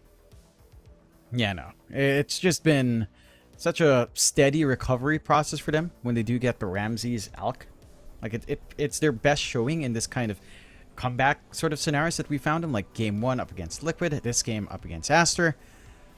It's phenomenal. I mean, every other time they've had Ramses kind of recover, it's felt a little bit lackluster. I think the Alk is just a hero that recovers a lot faster and gains ground even faster than any other hero, just because of that Revel's Greed, even in a bad lane.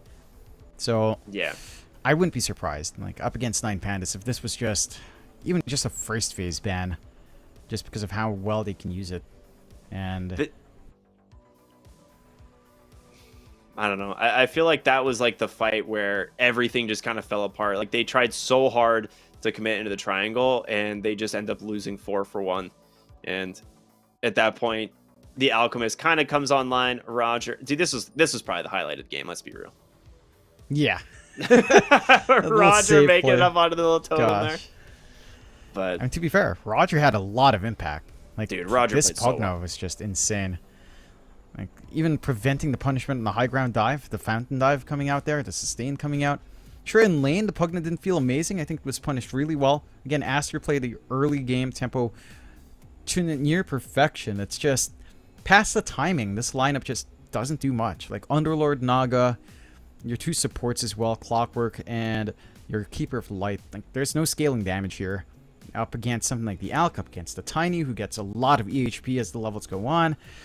It's a tough game to drag into the late game, and I think they lacked real good push to kind of maximize themselves. Like in comparison, game 1, again, they had the Chen army, whereas this time, you really didn't have much. So even after winning some fights, they couldn't shut down the map, which just gave that room to Ramses to, again, play the game he wants to play.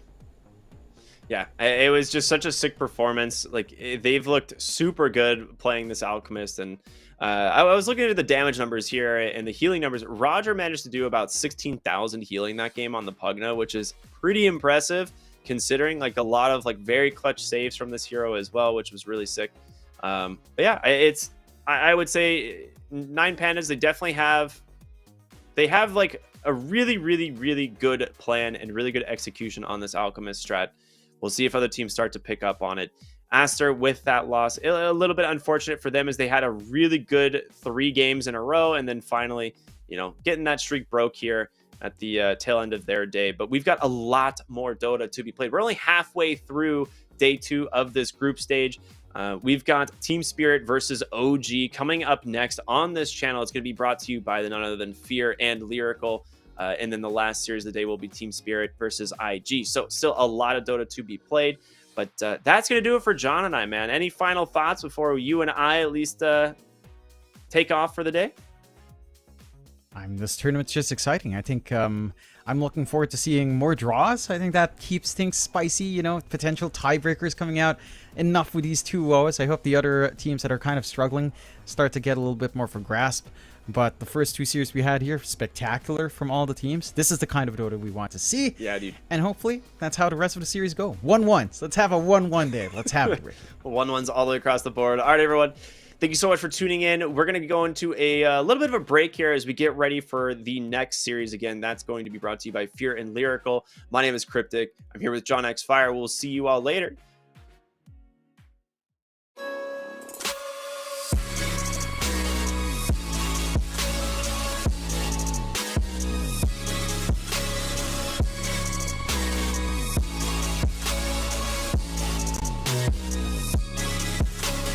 You love it, you wear it. What's your style? Get your merch at shop.eslgaming.com.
Am I wasting time? 'Cause I'm already gone. So long, can you stay the night? 'Cause you're the thing I want. I know you're feeling different when you're stressed out, but even with no makeup you still stand out. 'Cause no one makes me feel the way you do now, like you do now. The way that you move your body, you make it look like a hobby. Every time that you touch me, it's electricity. Things we discovered underneath last night's covers. Everything came so easy. It's electricity. Electricity. Whoa. It's electricity. Electricity. It's electricity. When it's late at night, I feel you on my skin. My skin. You're all that's on my mind. It's finally sinking in. You're it. I know you're feeling different when you're stressed out, but even with no makeup you still stand out. 'Cause no one makes me feel the way you do now, like you do now. The way that you move your body, you make it look like a hobby. Every time that you touch me, it's electricity. Things we discovered underneath last night's covers. Everything came so easy. It's electricity. Electricity. It's electricity. Electricity. It's electricity.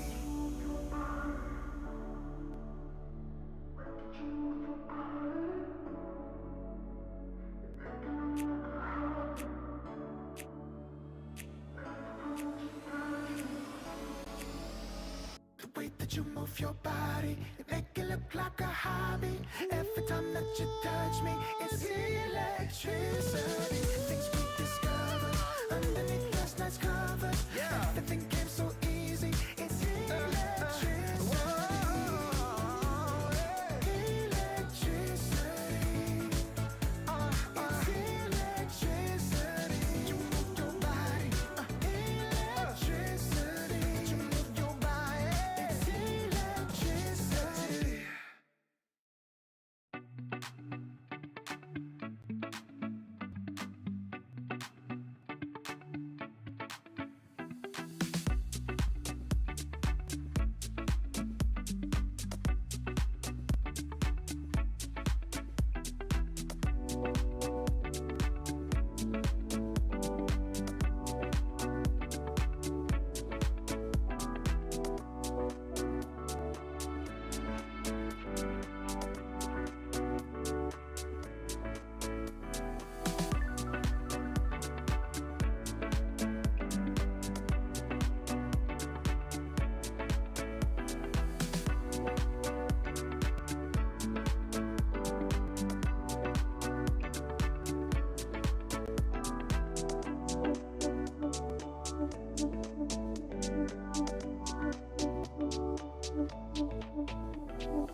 time, 'cause I'm already gone.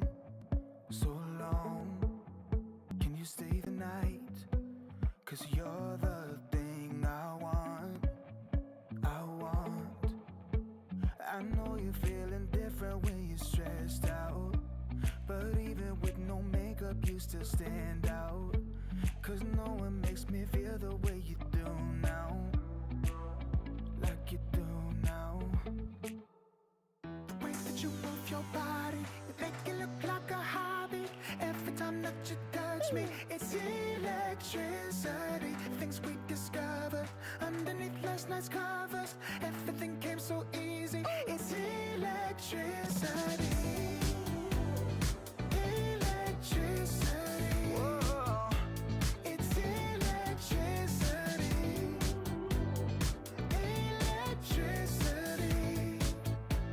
It's electricity. When it's late at night, I feel you on my skin. My skin. You're all that's on my mind. It's finally sinking in. You're it. I know you're feeling different when you're stressed out, but even with no makeup you still stand out. 'Cause no one makes me feel the way you do now, like you do now.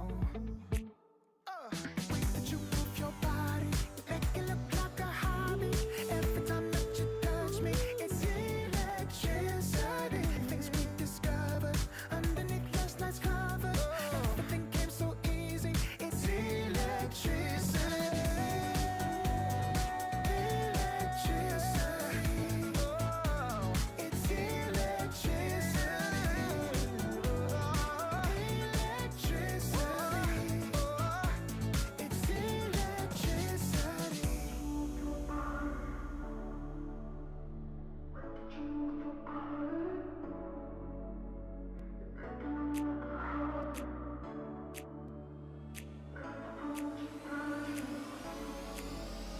The way that you move your body, you make it look like a hobby. Every time that you touch me, it's electricity. Things we discovered underneath last night's covers. Everything came so easy. It's electricity. Electricity. It's electricity. You move your body. Electricity. You move your body. It's electricity.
wasting time, 'cause I'm already gone.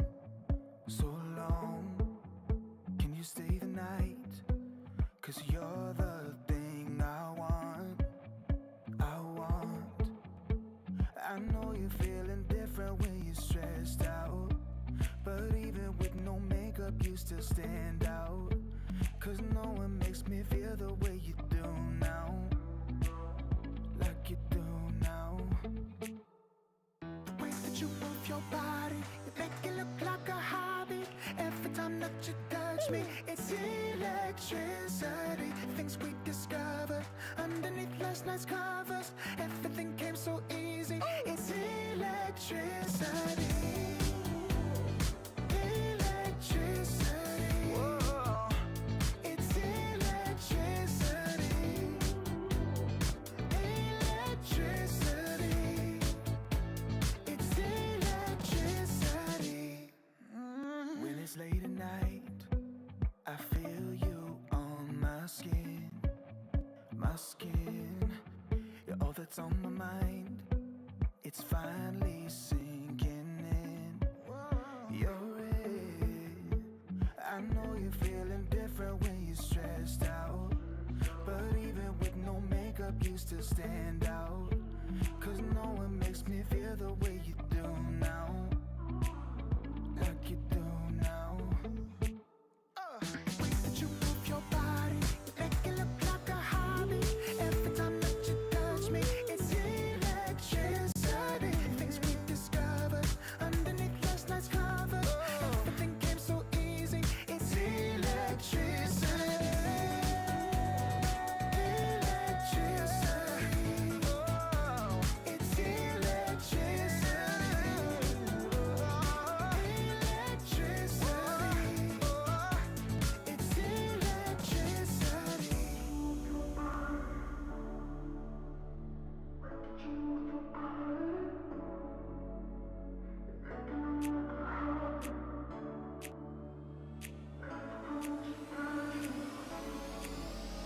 The way that you move your body, you make it look like a hobby. Every time that you touch me, it's electricity. Things we discovered underneath last night's covers.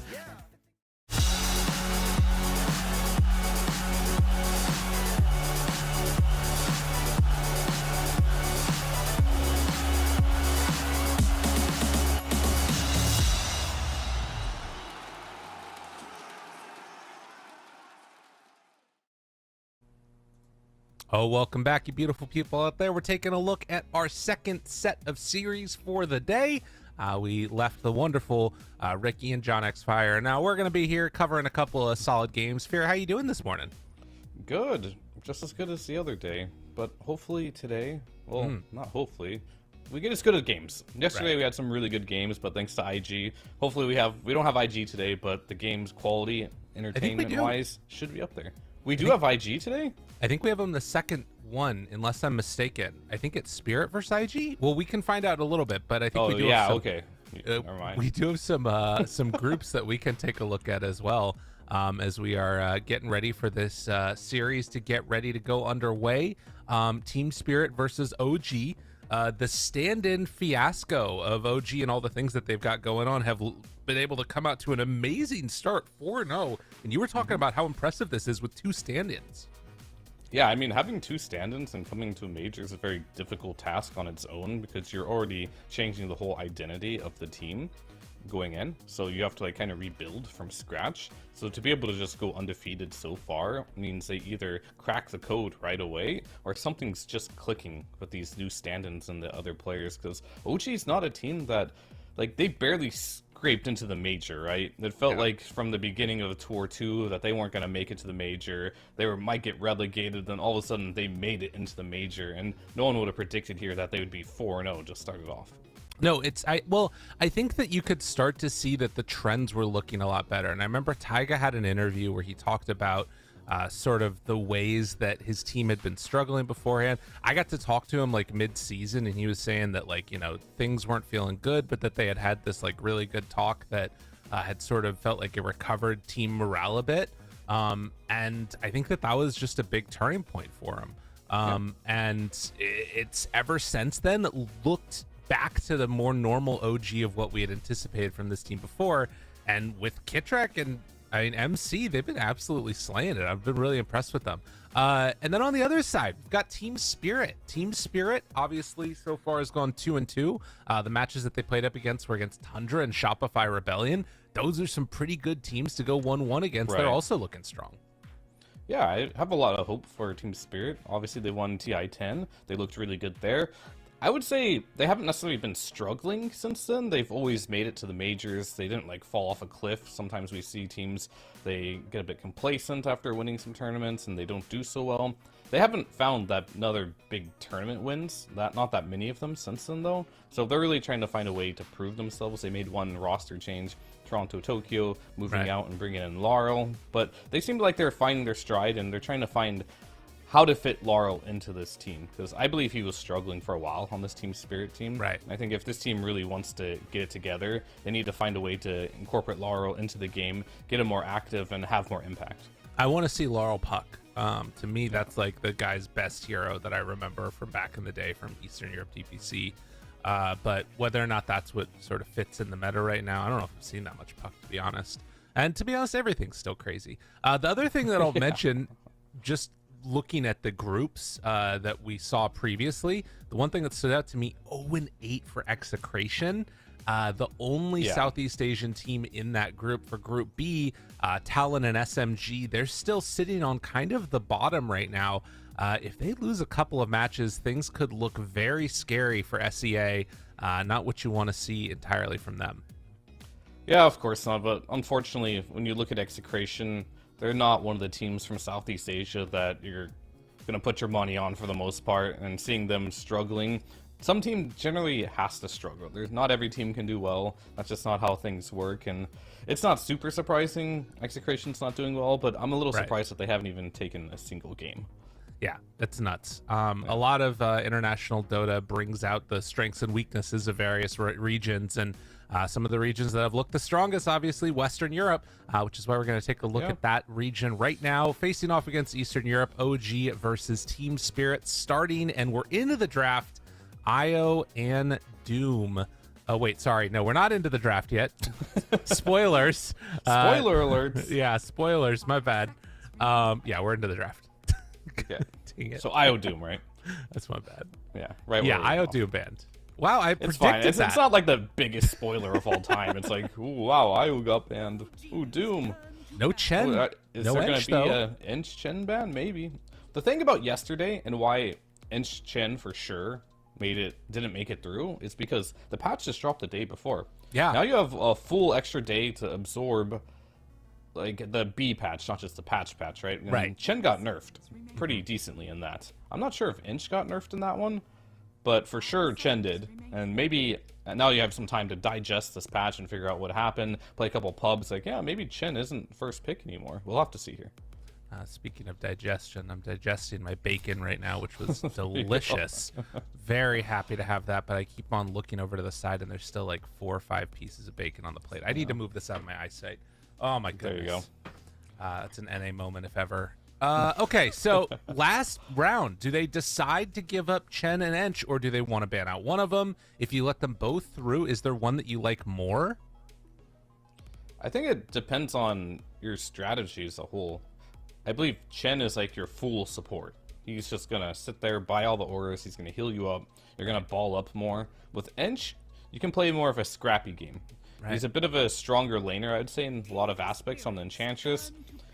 You're a bit more tanky. I wouldn't say you build selfishly, but at some point you do want to get into like that Hurricane Pike and start doing damage. So they're gonna go the Chen route. This hero is also really strong in the lane, but the bigger thing that Chen does that Ench doesn't do is has a lot more team fight presence with the multiple creeps, being able to group up with the mechanism and the auras, and then bringing the Hand of God to the table. So, given that aura bot, I kind of like the idea of not going for the Ench at this point for OG. I mean, I guess the thing that I was curious about with this was that I don't think OG necessarily wanted to play Chen. Not that they can't, but to me, I feel like with that aura bot style that you're talking about, that always feels like it's more MC's role to play. That's the type of game that he likes to play, I think. And so picking another hero that kind of fulfills that role feels like it might be kind of cutting into it. So instead, they're going to go for, let's make BZM our big bad carry. We're going to give him Storm. We're going to give him the mana battery and Coddle. Should be at least off to a good start for this Storm. Yeah, definitely. I believe this Coddle hero is something I've been keeping an eye on. If you really think about it, this hero got insane buffs for support specifically, because they changed it so the Blinding Light is now a basic ability. So you can put one single point in it, and it's still really strong. It does the same damage as before with the level 1 ultimate with one value point. But if you think about the ultimate getting Solar Bind now. Solar Bind on a level 1 Coddle ultimate is the equivalent of a level 4 Solar Bind of last patch. Oh, interesting. So you just get more abilities. You just get like giga levels pretty much on this hero now for free. The thing is, the ultimate does have a long cooldown now. Right. It's like 85 seconds now, and I believe it lasts around 40-45 seconds. So it's not always going to be up, but when it's up, this hero is incredibly strong, which allows you, because now you can put more points into your mana and just give it to your Storm Spirit. Now you also have a level 4 Solar Bind as soon as you hit level 6. Yeah. So you're just super strong now as soon as you hit level 6. And as a support, it fixes all the issues of Coddle being too greedy, needing too many levels, and it looks really strong right now. Okay, well, I like that a lot. It sounds incredibly potent. And likewise, though, I think for Team Spirit, they're getting what is probably my favorite position 5 and maybe my favorite position 2 of the patch. I think Void Spirit is super strong. Universal hero that did not get that many nerfs to his stats, has crazy high base damage now. We've been seeing a lot of these like Echo Saber, Deso builds or something like that out of Void Spirit, and he just comes online like a truck. So a strong like sort of combination coming out from OG and Team Spirit just picking what I feel like are very good heroes in this patch. We'll just have to see how the nerfs affected him in the B patch in the laning stage. Okay. So the issue that happened was they nerfed the Resonant Pulse, which is his main ability to harass and farm in the lane. So it used to be a 70 damage nuke, which is pretty low. Now it's only a 60 damage nuke, which is incredibly low at level 1, and overall it just lost 10 damage per level. So that was the nerf that they did to him, and they nerfed his movement speed by 5. Will that be enough, though, is the real question to slow this hero down. And it's really going to come down to, like, does that 10 damage on the Resonant Pulse in the laning stage make or break his laning? Is his base stats just so strong that he doesn't need that? I will say 60 damage nuke is really weak for level 1. Yeah. 70 was already kind of low, but 60 is like, it's going to tickle, and it's going to be hard to even CS with that. We'll see how this matchup goes, though. I mean, his right clicks are going to very much, do more than that one in the laning stage. Yeah, that's what I mean. Maybe his stats are just so OP that he doesn't need to even use his spells. Just True. right click, little just get Treant level Protector 3. style. Might even use, I remember there was a while where they were using like the remnants on Void Spirit to last hit the range creep. Yeah, you that can do could that. be an option. Well, Maybe that's the route they want to go. next round of bans that have come out, obviously AM Skywrath, really tough things to deal with Storm, and then they take the Underlord away, and then Slark Naga, and they take the PL on OG. Interesting. I mean, I know this hero is good, but is it that good? If you think about PL and what its weaknesses are, most all of them get solved if you don't have to put your hero in the fight. And theoretically, if you look at the new Aghanim's change where they pretty much put the shard onto the Aghanim's, but buffed it a lot, now you can just play from a range on PL. This to me is going to be a decent test to see how strong is PL. Because if he can just play around his Ags, and it's really that OP, this hero probably doesn't have any counters. Other than potentially its weak laning stage. And the other thing that's really interesting about this, with almost no reserve time, I wonder if Team Spirit wanted this PL for themselves, because there's no other reason that you take the PL at this stage in the game with the potential for 2 counters to come out afterwards when you could take it 8th, right? Like, I don't know. To me, that feels like OG were anticipating that it was Spirit that wanted to take it, and so they just rush pick it here third overall. Maybe. The other way to look at it is they have the old school combo. They have Coddle PL, and if they're playing around the new Ags, imagine how toxic that can be. You're going to have double Lance to deal with now. And Techies, I was talking this off screen. How I think this hero, it might be back with the new changes. Ooh. The Blastoff doesn't silence anymore. The hero's a universal hero now, which I don't necessarily, I haven't crunched the numbers. I was just looking at it this morning, but maybe his base damage, it looks pretty high. Let's put it that way. So his laning harassment could be a lot better, potentially. And then on top of that, you have the minefield side now, which Peel probably doesn't want to play against. He doesn't want to walk into that if you manage to get it. And then the newly added Aghanim Shard, since they took away the old shard to make the Blastoff stun. Now Blastoff just stuns inherently, no longer silences. It now makes it so you can put your active taser, your W, on your allies. Right. And against some heroes, maybe even Storm Spirit, that's really annoying to play against. See, here's you the will thing. no longer attack anyone. Fear, I think just inherently, you're saying all these words. I think a lot of chat doesn't know what Reactive Taser does. I didn't either until I read it. Exactly, right? Like, I think that's one of those spells that's like, oh, he's just doing his thing over there. That spell is crazy, as we're going to get most likely a Tiger Rubik here. Okay, interesting stuff. So yeah, basically it makes it so that they're continuously disarmed, which against PL sounds really interesting, right? Because the entire duration that Reactive Taser is going, let's say you put that on the Legion, you put it on the Void Spirit, they can't attack him. All of the illusions can't attack him. It's actually an interesting answer against PL. Yeah, it's the moment you attack anyone with the reactive, is it Taser? Yeah, Taser on it, it disarms you. And it'll continuously reapply, and then at the end, I think it does an explosion around the target, and then it disarms yet again. It's quite a frustrating spell to play against. And the fact you can put on your allies makes it so Techies, in a way, becomes one of those supportive aura carriers. You can look at Reactive Taser as like an aura, in a way, that you can put onto your carry later on in the game.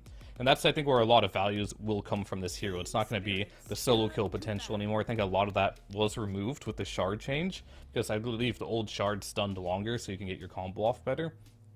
But we'll see how it goes here.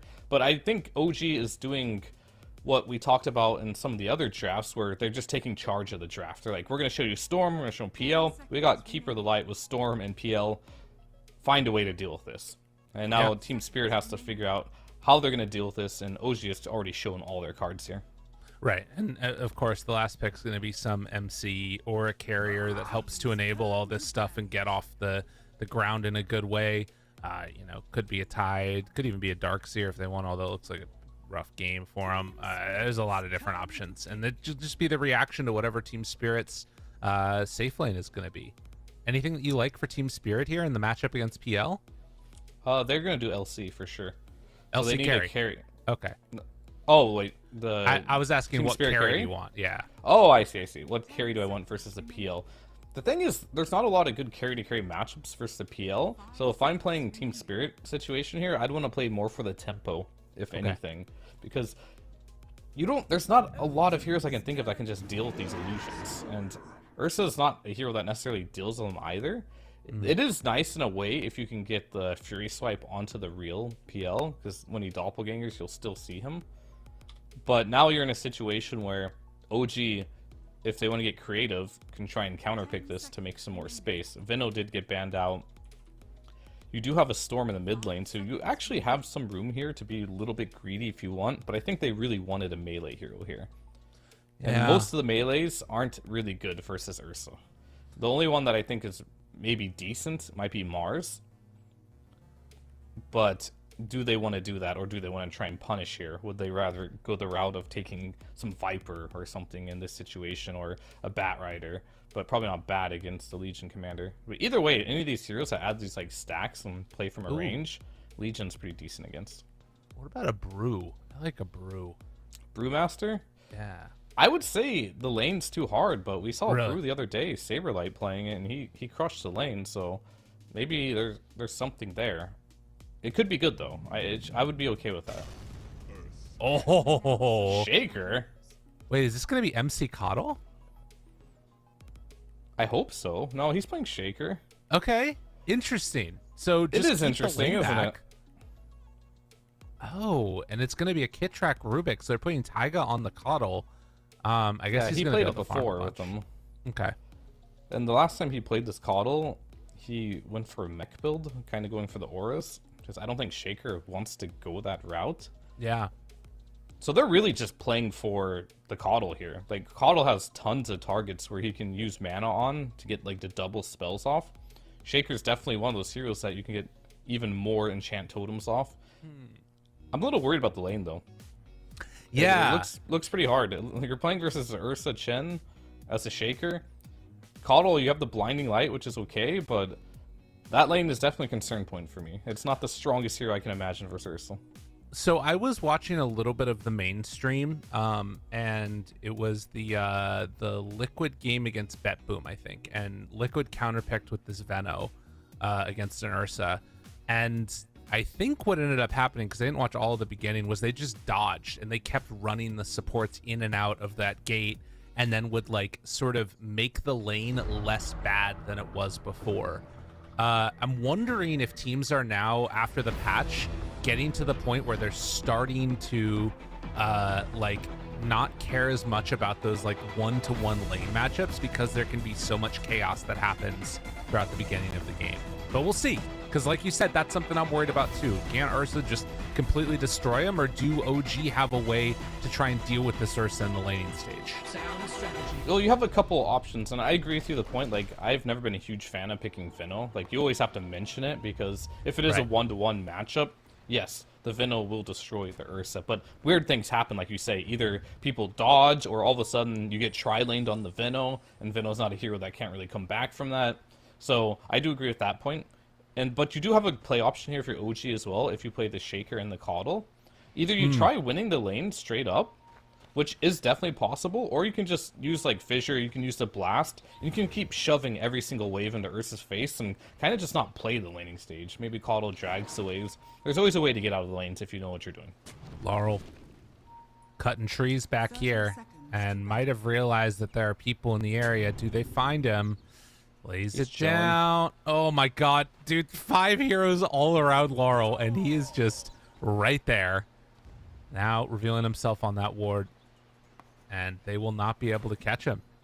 And I think that he probably gets the D wards here too. Yeah, the pings immediately come out. Oh, that is not what you want to see if you're an OG fan. Yeah. Alright, what items does this Diadium make? Wait, what? I just see what Laurel has queued up. He's kind of giving a pre... Oh, he's going Saber? Dagon. Oh, it could be Echo Or too. Harpoon. It could be Dagon or Harpoon. Yeah. I mean, you don't make Echo with a Diadium. You make Harpoon with it, though. Right, but it builds out of Echo. But I guess you wouldn't build that first. So yeah, it probably is Dagon then. Yeah. I mean, it's a universal heal, right? So Dagon gives stats to all stats, which helps your damage quite a lot. So I like it. Okay. Gives Well- you spell amp too, right? True. Not spell amp, but spell life. Lifesteal. Yeah. Even better. I don't know if it's better, but it's definitely good. He has already taken a bit of a beating as we take a look at each of these lanes, see how this one all plays out. MC already getting some of those stacks up of the Fury swipes. Just needs to be able to keep his distance a bit, but going for the Enchant Totem, he's going to be able to get a good bunch of these denies in here. Should be safe, pretty solid for him. And, well, that just happened. You just got first blooded by Blinding Light. Yeah, it did just happen, didn't it? The thing is, Oh. Taiga a little in trouble, but Alright, he's in a lot of trouble. Alright, Yatoro's not super sad now. Blinding Light is a really good spell. It does 100 damage now. Yeah. And it makes you miss, knocks you back. Taiga also holding 2 blood grenades here. You can stack those now. So he has more efficient HP as well for those trades. That extra bonus 100 HP really helped him a lot with those trades there. I imagine. Wait, you have 3 blood grenades that are available at the start, right? I wonder, Yeah. did he buy all 3 of them? Because like No, Kitrak has 1. Okay, all right, never mind. So he somehow got that first blood without having to use a blood grenade, which is kind of nuts. Yeah. Maybe he's just holding it for the stats, to be honest. As Mira Jumps now onto Kitrak, trying to trade hits continuously, and the lift, the walk away, and they'll take your courier. No, can't quite get it. But they do end up trading hits there, so a little bit of a bloodbath going on across these side lanes. Does Yatoro take some more punches? Blood grenade out, couple more hits. Taking the DOT, but we'll be able to walk away from that one. Yeah, he's got a headdress now on the Poshka. Gave him a pulled tango. I guess Taiga can just keep right-clicking Yatoro here. 3-minute Lotus pool. What is it even called? The Lotus, I guess. It's going to be pretty big for both these teams. Yeah. Wait, Taiga? Still trading hits with Yatoro. The pushback. One more hit is what he needs, but he's not going to quite. Okay, he's holding on to that stick charge. Taiga very, very low. This Kobold is just beating into him here. And as the salve comes out, he does. He did. That's big. Yeah, that is big. Canceling that salve there is going to force him all the way back to base here. Going to give Yatoro some much needed space here. Unless Mind Control can find an opportunity to kill him pretty quickly here. But with that Kobold floor man move speed, I don't think he's going to be able to get in range of him. Yeah, that one did get nerfed a lot at the later levels. Just the value of the speed on that Kobold was too good in the late game. And at the lanes, I mean, there's been so much action, it's hard to keep track of all that's happening, but Yuragi is sort of tasting the venom of this spam out lane that you've got, with overwhelming odds already at level 2 on a 15-second cooldown, and Mira just spamming sticky bombs. Oh, he's Kitrak dead. ends up dying. Look at this damage. It's insane. A double kill for Mira. That's Techies right there. So if you look at Techies, and when I was talking about the stats and this being a universal hero, this hero hits for 63 damage now. God. Is that fair? I mean, I don't know if it's fair, but it's happening. I feel like he didn't do this before. I was never a Techies player, but I feel like Techies hits so hard now. Yeah. For no reason, because his strength is he can attack from so far away. These pesky little right clicks Techies has been known for to tickle you. These don't tickle anymore. These hit like a truck.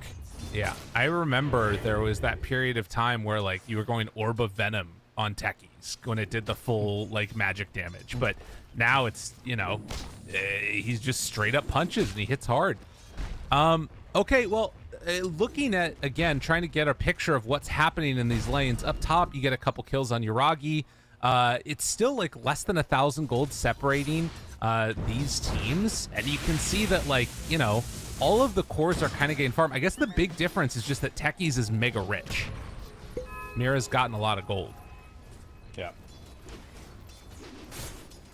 He's definitely doing quite good for himself here, but more surprising than anything is Mind Control is actually leading the net worth, beating out the Ursa here. We're a little afraid for how his lane would go, but the constant harass they have been managed to put on Yatoro on the laning stage, keeping him low HP, has really bought space in the mid lane. EZM, he gets level 6. Tries to go now onto Mira, and with the little mana battery of Taiga, it's enough to set up for the kill. So that is a spree going to BZM out of mid. And with that comboed together with MC having that good lane like you're talking about, this is now a very good start to the laning stage for OG. It's looking quite good. Team Spirit are still winning in the net worth department just by a little bit here. I think a lot of that has to do with the supports of Team Spirit having a good game. And Lara's just getting crushed. There's no other way to say it. He's still not level 6, 5.5. A full level behind BZM. So BZM was winning the lane before Mira came and died and gave him that killing spree. So now BZM is just going to get yet another kill, it looks like. Wants to chase, but a little too far. Interesting. 7-minute mark coming up now. We'll see who's able to get on over to the sides for those runes. Maposhka's kind of AFK farming in the area where you might be able to come on in and sneak one. But MC's build, I think, is part of the reason for his success here, too. I was looking at it. Phase Boot's already done with a Windlace. This guy is very speedy right now. 385 movement speed. As Mira... Oh, Kitrak, they're battling it out for this rune. Will he be able to get it in time? Oh, Mira, he's going to get his Wisdom Rune stolen, and Taiga takes the other one. He was stacking at the same time he wanted to get it. Oh, that hurts. I think these teams haven't really figured it out, but what's going to happen at some point is there's going to be a higher priority onto these Wisdom Runes. Yeah. And mid laners eventually are going to start understanding that they can accelerate their game by taking a Wisdom Rune from the enemy. We haven't seen that yet, because I think right now, just the way the game develops is slowly but surely, like, oh, these are for supports, only supports think about it. But if you get the 6-minute rune on a mid laner, then you walk to the enemy Wisdom Rune, you know what's going to happen? You're going to just kill the enemy support there, and you're going to take his rune, and you're going to accelerate your game. That's true. So we haven't seen that quite yet, but it will get to that point where mid laners finally start to think about this stuff. In mid, BZM continuing to try and play up on top of Laurel and punish him here, as the 8-minute rune is going to spawn. It's a denied regen. Aposhka takes that one away, and yeah, BZM gonna come and kill some creeps for the trouble. Yeah, he's got some extra mana up there. What inspired me to think that way, by the way, is because I thought Laurel, he was in the neighborhood to run and take the enemy Wisdom Rune there, but he didn't think about it, and he went to go and try Mind Control, which was the wrong play. He could have just walked up there, went to the Coddle, killed the Coddle, and taken the Wisdom Rune away from him there, which would have given him a huge boost. MC chasing around Mira in the jungle, ran through the portal to chase after him, but was just going to head back bottom after. Well, Mira is going to TP away. So, yeah, this 1k gold lead that Team Spirit's built up, it's mainly off the back of the Chen kind of catching up in the farm and these supports getting more net worth. But the XP kind of tells a bit of a slightly different tale, it feels like. They're a little bit ahead across the board there, too. Yeah. Legion Commander having free game. Yatoro's completely caught up in the farm game here. Chen and Techi's doing much better than the counterparts of the Rubik and the Coddle, which is a little concerning because when I do think of Chen and I think of Techi's, well, I'm not sure what to think of Techi's right now, but I know Chen he needs the items to really be effective. And so does Coddle, and so does Rubik to a large degree. So the fact that all four of these supports kind of need farm and only the ones on Spirit are getting farm are going to show a bit of how this pace of the game is going to be. Because I believe for Team Spirit here, when you do finish this mech up from Miposhka, they're going to be ready to go. And will you be ready is the question on OG to deal with that timing. That is something I am very concerned about for them, as Collapse is going to move on in. They have Echo ready if they want to drop it now onto him, but saving it, and the Blade Mail's there, but it's more than enough for the kill. I agree. I think that it's a little bit concerning right now. They're kind of putting all their eggs into like this sort of chakra magic, refilling the mana dynamic coming from OG, just buffing up BZM, buffing up MC, making sure that they can get more of those stuns out, versus the auras that are going to be coming from Chen. There is no aura item on the side of OG at all. Coddle's going for a Spirit Vessel, Shaker's going for a Blink, Storm is going for a Kaya, Rubik's going for Arcanes, PL's going for Diffusal Blade. Like, there's nothing. Yeah, and they don't have the best wave clear either, because Coddle, he has 1 point in Illuminate. He's all in on the Chakra play. So really what you're going to be looking at for OG, for them to be successful, meanwhile, sorry, MC on the top lane, he's going to go down to Laurel here, yet another entry there for OG. That's a big one. It's definitely a big one, because your wave clear is going to be Echo Slam, Storm Spirit, and maybe later on PL Ags. But we're talking much later on for that PL Ags. He's still thinking about Diffusal. I wouldn't be surprised after Diffusal, that's when the Ags timing will be for him, because he's going to need it pretty soon this game. Dude, you know what? They even have another aura there that I haven't even talked about. We've got Seeds of Serenity, baby. Seeds of Serenity. No Seeds of Serenity on OG. How are they going to be able to deal with this now? Okay, but they're going to try and go on to Yadaro. Pull him on in. Taiga's there, but the stun for the turnaround. Blinding Light pushes him back into the Echo, and that is going to be enough for the kill. So the gank squad is strong from OG. Team Spirit. See what they can get. That's exactly what they need. This Storm Spirit back to the top of the net worth. He's going to be one making all the plays on the map. Taiga, he needs someone strong to play with. And we're speaking of MC and his Blink Dagger, him dying there. Well, he just got all that gold back. Blink Dagger is going to be online soon. Right. All right, Team Spirit, what are they going to do? Maposhka has been a TP away.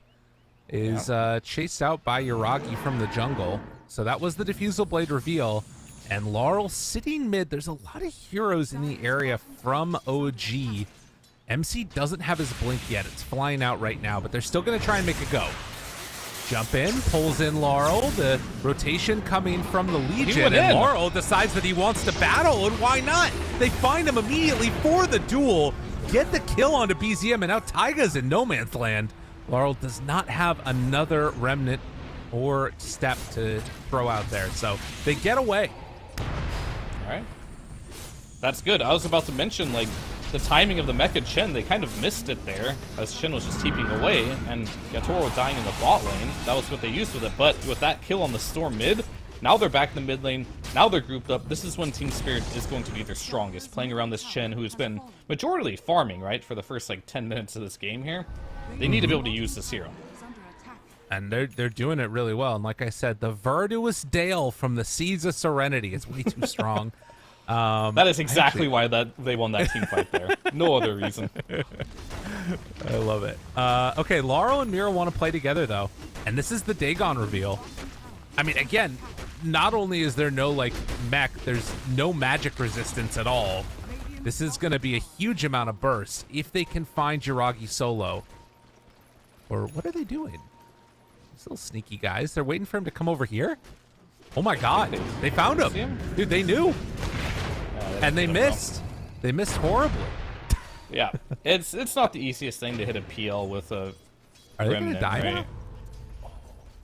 Hunting? Mira? MC? He has no blast Press- off, so... Well done there. Yeah, he finds Mira. And very quickly going to be...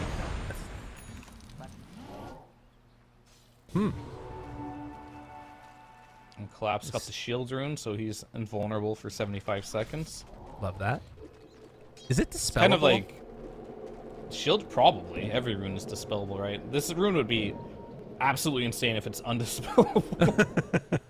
The only rune in the game you cannot dispel.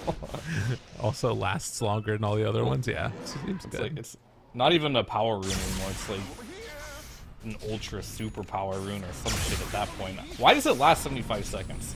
I don't know. Why? I don't know these things. Yeah, he It just is walks kinda around the map and it's just like 75 seconds. I am now someone you just have to avoid. Well, Very cool. he is the most farmed hero in the game right now on Collapse. Only 10 dual damage, but, you know, He's got definitely blink now. has some strength. Oh, and Hey, he he's just going recently... in- He's Go going for it? what? I was just Oh, saying, he he's just gonna go recently picked Mjolnir. up the blink. Yeah. Okay. Yeah, for sure. He's going to try and carry this game at some point. Why not? Gotta be the strongest to deal with it. Ursa going for He's- Battle Fury. Yeah. It's done. It's like the backup Taiga. Jumps in, the blinding nice light blinding pushes him away. And now, stolen some mines. They take down Mira. Ooh. Stolen mines is very dangerous. And it what looks they like can they do. want to fight.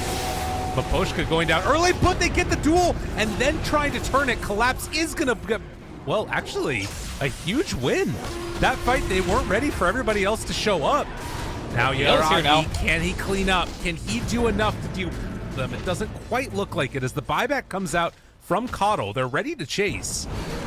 Has to be careful about this, though. The stomp, it connects. Maposhka from the grave making things happen. And now the jump from BZM. Laurel, he's all out of mana. They drop down the mines, immediately taken away. BZM, he just dies. Yadoro just turned and beat the crap out of him. And again, getting Maposhka with body this little blocked, creep too. micro is absolutely wrecking him. There's no way he makes it through the gate in 4 seconds. And in fact, with the jump, Yuragi What are you doing ends with the up going pine down cones on too. you, son? Dude, they're gonna lose 7 heroes here. People are respawning and just coming to their death. Oh wait, MC though for the cleanup, wants to make it happen. Gets 2, quick as can be. Yadaro tries to walk out. It is just a graveyard up here on the top side. There's Creeps dead. There's Heroes dead. Collapses respawn. He's back in it. Gonna find a second duel in the midst of this fight. MC tries to get out. BZM, is he gonna die a second BZM's time back. now? Are you kidding me? There's a chance that he could. I mean, would that be a third death for him? I don't even know. Collapse is they're gonna gonna be kill him. instead the one that goes down. What How many the heroes hell just is died? watch? I don't know. Who won? That's Nobody absolutely won. crazy. So they all... The reason why this fight is so absolutely insane is because the tier 1 from Spirit is still alive. And then you have that outpost there from Dire. So they're just respawning and just TPing in. And because it's so early in the game, the respawn timers aren't very long. And I feel like we lost, like, maybe 10, 12 kills in that fight or something absolutely insane. The triple Pinecone from Aposhka was doing tons of work in that fight.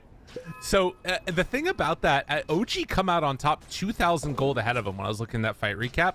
It didn't even show Maposhka dying in the fight recap because the fight was that long. The fight recap was useless because the fight was just way extended. I saw it pop up and was like, I can't click on this now. This fight's still ongoing. It's not updated. Well, 18 minutes, and we are 27 kills into the game. I mean, I like it. This patch is wild. It's very fun. Yeah, for sure. And Mind Control, he had a Yules queued up, which I thought was really good because you're playing versus Ursa, right? So he switched that and went for drums, which I'm not so sure about.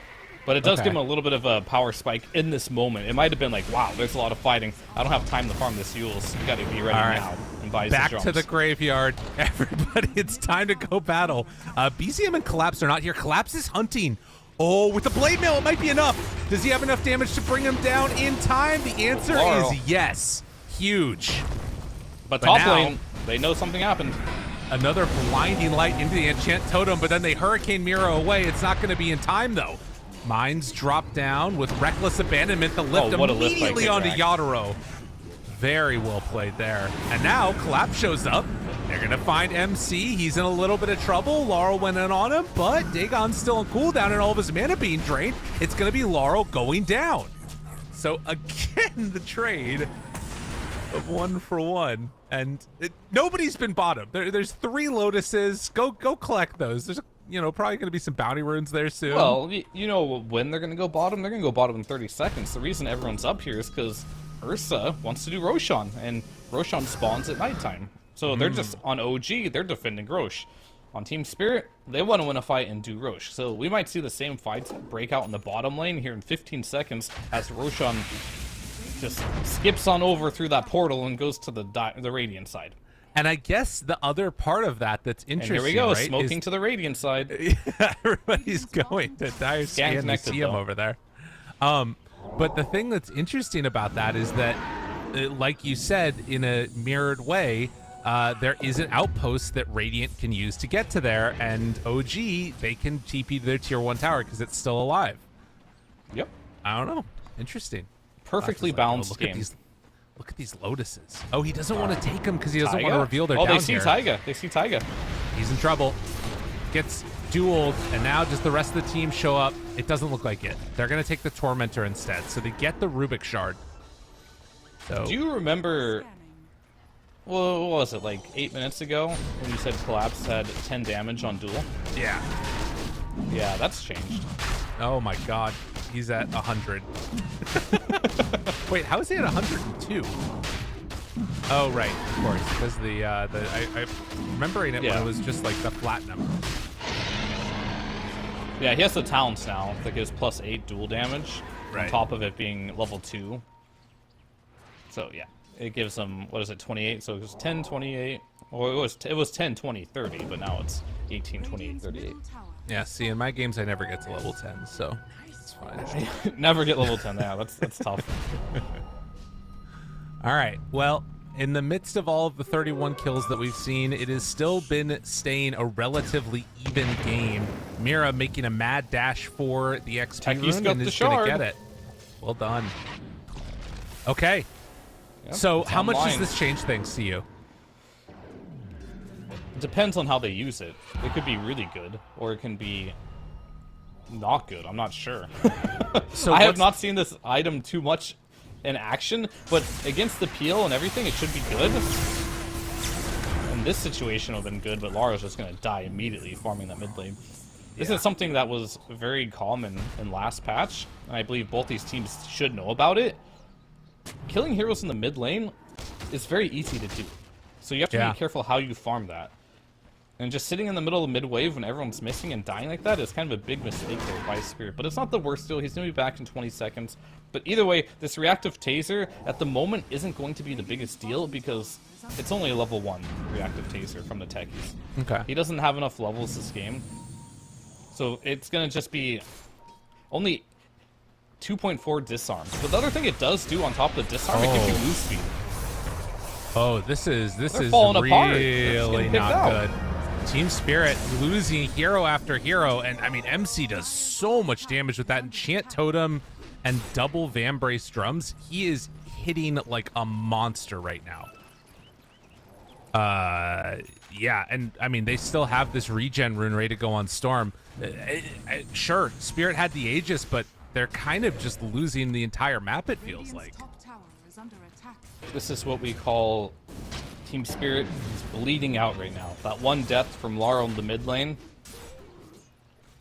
allowed OG to get another kill on the map, which Dota shouldn't have died there either, right? His Void Spirit died in the mid lane. He needs to be a bit more careful, regroup, rally, but they're falling apart here. But to OG's credit too, they're maximizing the map, knowing that Void Spirit's dead, continuously being on the hunt, getting these kills, and clawing their way back. I wouldn't say clawing their way in back in this game because who knows who's winning, but we do have a Shadow Blade on mind control here. Ooh, waiting. Stun is there. Hits him. Echo dropped, and Laurel, just after respawning, is dead again. Now, they're disarmed for forever. Reactive taser. But it won't matter. They find that kill and going to look for more. Collapse wants to turn, get a duel. Is going to hit it onto Kitrak, and it's going to be enough for another win. But PL is here. PL is online. All of OG chasing. Collapse is done. And now Clift on the high ground. I mean, OG just kind of opened up a new level, a new gear in this game, and I mean, it's they're just not able to do anything right here. It feels like on Team Spirit. It's not necessarily the fact that they're not able to do anything. I just feel like they're not trying to do anything. They're just farming right now and getting picked off, but OG's completely outplaying them on the map here. Every rotation they're making has a purpose. They got this new Shadow Blade on the Shaker, so, and the credit of mind control here, this itemization probably caught Laurel off guard, but that's yet another death from Laurel just being by himself. You have this Chen. You now have the techies with the reactive taser that just could be very potent in this game. When are you going to group up with your Team Spirit? Because OG has shown at this point in the game that if you split push, they're going to punish you. Right. I think that maybe there's even that like sense of, okay, we need to get to this like next item, and if they don't do it now, they're not going to do it. It feels like Team Spirit, having just finished the Aghanims on Void Spirit for Laurel, this is when they have to make that move. But sort of finding that natural objective to play around isn't going to be there because they don't have the Aegis, right?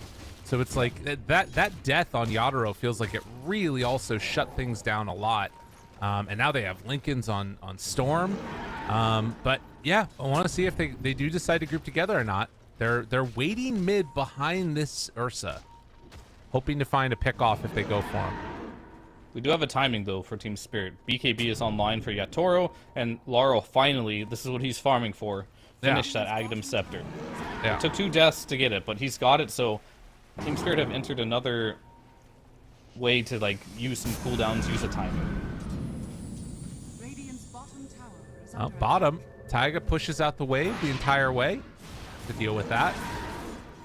Well, they're going to pressure, it looks like, top on Team Spirit. Heading into this area, there's good vision already laid down by OG. They see the Chen creeps farming, and Kitrak lays down some wards from far away, and they catch him. Didn't even get sight, and look at that, the whole Chen army's gone. Yeah, that's frustrating. I remember I was talking about how OP the Ags is on PL. PL is like, nah, I don't need it this game. Just goes heart, S and Y. has tons of HP regen and HP on top of it. And to boot, the status resistance. Can you kill this PL right now? I don't think you can. God, Laurel's about to get killed. Laurel, no, not like again. this. Not like this. Laurel, please. Oh, he goes down. Oh, dude. They look just so disorganized right now on Team Spirit. It's crazy. Yeah. OG, I think at this wrecking point him. in the game, they don't know what to do. Yeah. And it's not easy either. You look at this peel and you're like, if you're Ursa, you're like, I can't kill this guy, not quickly. Collapse, maybe, at some point, we'll be able to do it, but he needs more dual damage. He already has a lot, but Right. killing this peel is going to be very difficult, as Techies isn't really bringing in any damage, nor is the Chen. And at this point, Laro's level 14. Tower is under attack. Is he bringing in any damage?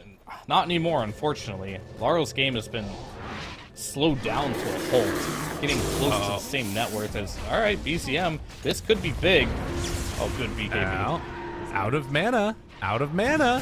Where's Maybe a Coddle? chance. Give me mana. Oh, the Force Staff, they got mana. And now a duel connects onto MC. Okay, so they take out the Earthshaker, but they're going to lose Yadoro. And now Mira just going to try and TP away. Do they have a way to take it? Yes, they do. Eul Scepter was already there from the Rubik. So they managed to get the MC kill. Laurel goes for the all-in play, trying to take out BZM, but the save is there. The Lincolns, it blocked the Dagon. He still will fall. Collapse TP's out, and looks like he will escape Laurel. Not going to be so lucky as Yuragi picks up the triple kill. Collapse is the sort of shining light on this team because everybody else is really struggling, it feels like. But how much can you do in a game like this? It feels like Collapse needs 450 damage right now to carry this one, and he's not going to be getting that anytime soon here.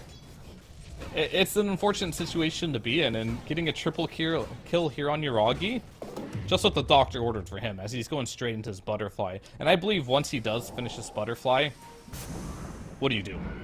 How do you stop Yuragi at that point? Sage and Yasha online with the Heart of Taras, with the butterfly. Good luck. It's Collapse. Do they have detection? Oh my god. Get over here. I'm not done with you. And he might beat the crap out of Taiga too. I mean, Collapse is incredibly strong, but yeah, the Eul Scepter's going to be there. He just tries to kill off the supports, says leave me alone with everybody else. But it's not going to happen. I will say, every time Collapse dies and gets a dual kill in return, it's worth it for him. Okay. Every single time, because that number keeps going up, and they're not really winning the game either. So, not only did he kill the enemy pos 3, but he's, infinitely scaling, as we like to call it, in the meanwhile. So, he's trying his best to carry his team right now, but he's going to need some assistance here. And I'm not sure what that assistance is going to look like. I think he needs to find the right target to jump. Laurel has to end up supporting him, and hell, even at this point, Yatoro is just going to have to assist Collapse in getting these kills too. And just try to stay alive. And, there are some other things that are pretty interesting as this game gets later. You also have that, sort of proc thing where you naturally, if you do proc on Maelstrom, gets the True Strike or whatever it is. So that's something else that's somewhat interesting, is like a mini MKB. Yeah, Maelstrom procs cannot miss, basically. That's how it works. So that'll help. However, Yuragi is in a situation in this game where no matter how strong Collapse is, he's untouchable. All right, this has to be big. Can they do it? I mean, Roche is going very slowly. And there's actually nobody over here to break the smoke on the side of OG. Team Spirit need this so bad. They need this. If they can get here in time, this would be huge. They're walking in. There's illusions. They've got to get into the pit soon. Looking for a jump. Mira is ready. Laurel throws out the Remnant, connects. Roche very low, but they're not going to get it in time. They were too hesitant. They end up getting caught, and they are going to get ran down now. Yadoro Collapse waiting up on the high ground. They want to jump the backline. They find him. Kitrak already dead. Now turning towards Taiga. Seeing if they can blow up these heroes and dodge the PL for the moment. BKB out. The stun is there. Yadoro gets the enrage off. BZM chasing. Get out of here. And there's going to be the BKB TP out. Yadoro manages to escape. So they get another duel victory on Collapse, don't lose that many heroes, but the age just hurts. All right, all right. I mean, it could have been a lot worse, right? Yeah. It could have been a lot better, but it could have been a lot worse as well, given the circumstance of them being just a little bit late. What is Laurel doing here? What is his plan? I think they want to try another There it duel. is. All right, he got the coddle. That's huge. And is he going to get out from this as well? That's big. All right, good play, good play. Team Spirit playing very He was scrappy. just playing around that vision he had there, and now with that money, he might be able to finish up his Midas that he has queued up at 32 minutes into the game. And collapse, waiting for wait, what? Okay, listen. That's right. You got to get the neutral items, right? They haven't been able to hit that many creeps. That's what they need it for. The neutral, surely. Oh wait, they have all their neutrals. Maybe not then. Surely he but doesn't click this, right? I mean, I don't know. Yeah, he All right, switches there it you up. Well, Wait, did he buy it? No, he bought travels and then he switched Okay. it up. Yeah. All right. I mean, I don't know if you've heard Yatoro. He's very vocal in pubs. He probably said a couple words and then Laurel switched it up. If you know what I'm saying. That's fair. Oh my God, BCM. He's just They're coming killing through the shit gate on him. already.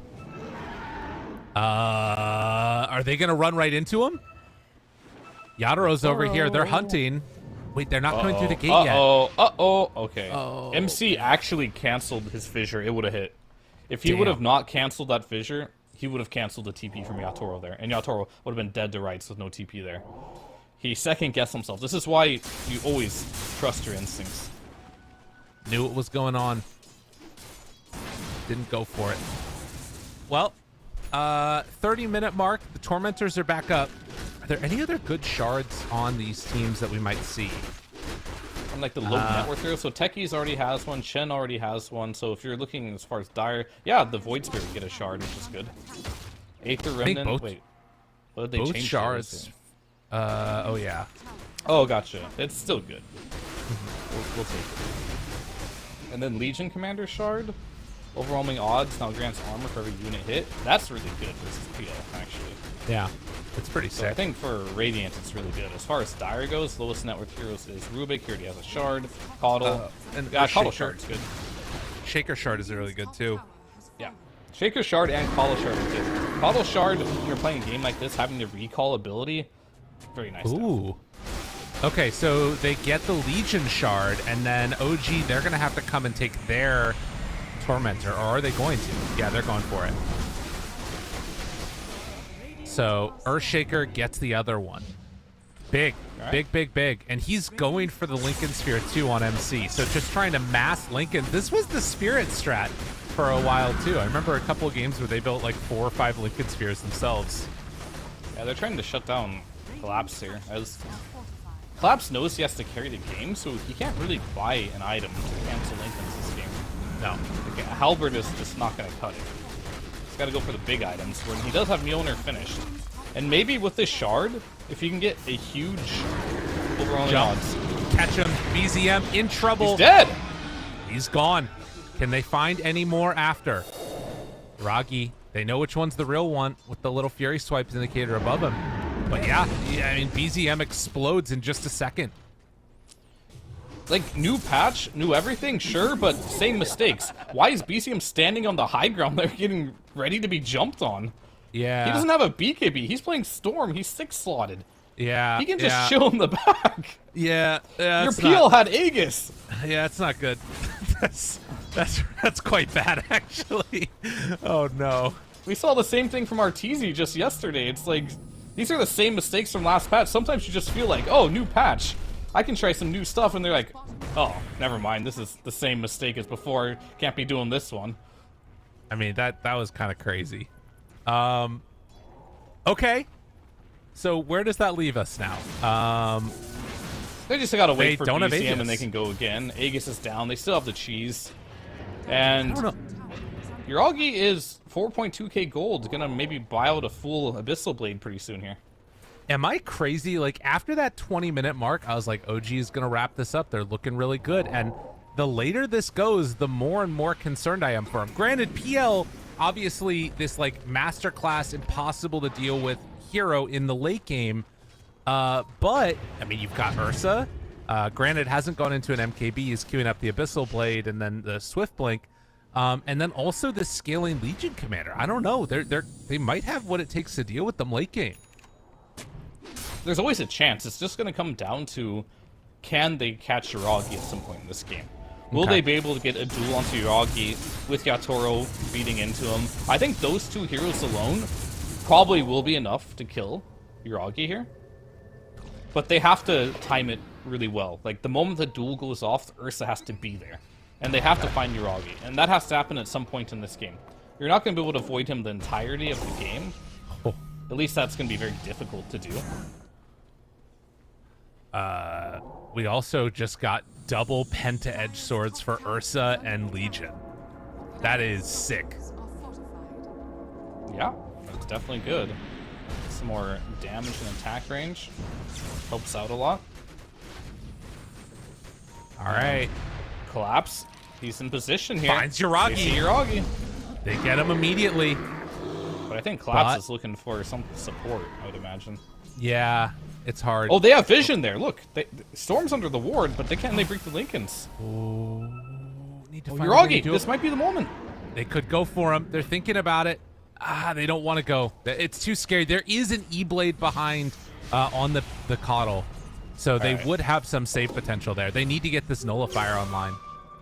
That's actually a huge pickup. That not Nullifier, the E-Blade. Yeah, they don't have a single answer for that. I don't think Laurel's in a state right now where his damage is enough to deal with that E-Blade target. He just has the Ags and a level 1 Dagon here. Yeah. I mean, he is definitely fallen behind. All these deaths on Laurel, it's been a rough game for him. He's just in a similar state as MC right now. He's just going to be some utility and a stun, but the silence is there. He still does decent damage. It's not bad damage by any means, but it's definitely not going to be enough to help burst this PL if there is an E-Blade in action to save him during the duel. So Nullifier is queued up by Collapse. So he was fully aware that this E-Blade was available, and that's why he didn't make that jump. Yep. Good read. And 7K gold lead up right now, OG, waiting around this Roche pit. And, I mean, Collapse is going to TP out. They will head through and see that the mines were there. The mines exploding. That gives information that, okay, there's heroes nearby. I need to get out of dodge. So we'll sort of mirror their movements across the map heading to the other side. Oh, and interesting. Ursa queues up the Bloodthorn. So that's going to be their answer for this this butterfly from Yuragi. Okay. It's pretty good because you have Sage and Yasha. You don't have a Manta, so you can't remove it easily. Mm-hmm. So I do like that choice. A lot of these players are really weighing their options and deciding what will be best for this particular game. And we're seeing some creative choices. The Coddle going for the E-Blade, and then we notice there's a Saint Yasha, so he goes for the Bloodthorn. Collapse going now for the Nullifier, seeing that there's the E-Blade. And it's going to come down to like which timing is going to be the best. But I believe this Roshan is going to be for free, and because it's spawning on the Radiant side, it looks like Yuragi's going to get a free Aghanim's unless they decide to give it to someone else. Maybe Storm? I could see BZM's being pretty good. It could be good. But I feel like Yuragi's just going to do everything if he gets stacks. That's true. Like, he could just run into the middle of it, start throwing lances, and potentially 1v5 this. Well, Spirit, they are a little bit late. Yeah, okay, they took it. Oh there's my God, a cheese in the pit. Cheese. Hello. Right. BZM pinged it out. They're going to go get that. Okay. Alright, so the choice is Yuragi, carry me. You get the Aegis, you get the Ags. Go do everything for the team. Look at this, though. They're heading down this way, and they see him already in position. Team Spirit, do they want to jump? They get the silence. Trying to go in for more, finds him for the moment. Collapse waiting for his moment to jump in, but it's going to be off to the side, and the Echo Slam it connects, but the BKBs were out. They were ready. Collapse, though, he got exploded. If they want to take this fight, they need to back out. Yuragi is already very, very low, but with the detection now down, Collapse is going to buy back a bit late. MC is already dead. Gem on the ground. So no MC and no Mira in this engagement yet, but Collapse bought back. He has no BKB either. It's not going to be the easiest thing to re-engage here. You, however, do have Mind Control dead. Yeah. So perhaps that is a small window for you as Laurel tries to push out the mid lane. If he can do this successfully. That's the sheep reveal onto him. Does have status resistance from the Sanj and Kaya, but it does not matter. That is still going. Oh no, I was clicking on Storm. Storm has Sanj and Kaya. Laurel does not have that luxury in this game. He has dreams of a Sanj and Kaya in his quick buy. Right. But that will not come to fruition as he will die there in the mid lane, trying to cut the wave. He did successfully cut it though. However, his death spawn timer, words are hard, is longer than it takes from the mid wave to actually reach here. So there's still going to be a 50 seconds with buyback though. Yeah. Oh, right now Collapse does not have a TP. 10 seconds away. So Yatoro, Mind Control's finding Yatoro bottom lane. Oh it's no. a fake push. Oh, that's really bad. Yatoro under control. The Hex is there, and he evaporates. No buyback on that one. Appreciating what MC's been doing. That's looking very good for OG at this point. Team Spirit, no answers, as they're gonna start taking this tier 3 tower, taking sets of racks, and OG, they just controlled too much of the map. Team Spirit, they missed a couple windows that they had, and now they're getting dove into their base. They played that bluff perfectly from OG. Uragi starting hitting the mid lane, and it's like, there's no way they're going to defend this. Because, like, behind, for sure, you're sitting behind him on Shaker, right? Behind Uragi, but no. They let Uragi push solo, and they hunted on the map in the meanwhile. And now they're finding kill after kill. That's going to be Mira Abyssal taken down. And still no Yadro for a little while. That's already one full set of racks. They are going to buy back on Techies. Can they find any good dual target? They find it on to the Coddle. He's going to die. Now the rest of these heroes, Mira, good disarm, but the Hex is there. Laurel jumps in, wants to save his buddy, but the Echo is there for the turn. Ultra kill for Uragi. Guys, I don't know if you've been playing pubs, but PL is pretty freaking broken. The rampage into the fountain. GG called. OG take game number 1. This is a crazy game here. So for OG, for the most part, it was the Uragi show. They couldn't deal with the PL. This is a first 3 PL. They literally only saw 2 heroes from Team Spirit, and they picked PL into that. Still, at the end of the day, Team Spirit could not address it whatsoever. This hero is buffed a lot, and I think it's still incredibly strong. But at the same time, Team Spirit, they didn't look like a team this game.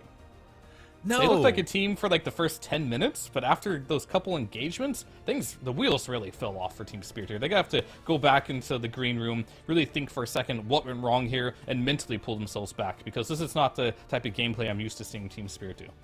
I think one of the things that is really interesting about the decisions and the way that this game went was that, like, that all of those moments that looked really good for Spirit were around that Roche pit that you were talking about, right? Like trying to set up for Ursa to get the Roche when there was this clear objective ahead of them as far as what they needed to do. Then they played together. Then they did all the right moves. Then they were like looking solid. As soon as that fell apart, as soon as they got that Aegis and won the big objective that they're going for, they spread out. They go farm. They just like AFK kind of, and then they lose that advantage that they built up. Yeah, they got that Aegis. They got that Aegis, and then Laurel dies mid lane. And then because Laurel died, Yatoro goes away, loses the Aegis, dies again. Then Laurel respawns, dies again, and then at that point, Team Spirit's like, I don't know, guys, what's going on at this point? And Uragi was farming that whole time, and they just couldn't deal with them. So really good showing from OG to be able to punish Team Spirit in all those regards. Make this PL first phase work. The Coddle with the Storm, it looked pretty decent as well. OG, so much momentum at this point, 5-0. See if they can make it 6-0. However, we'll see if Team Spirit can come back. Yeah, MC playing very good. Dare I say Seb-like in this this performance here. As we get ready to head to a break, we'll be back in a few for game number 2.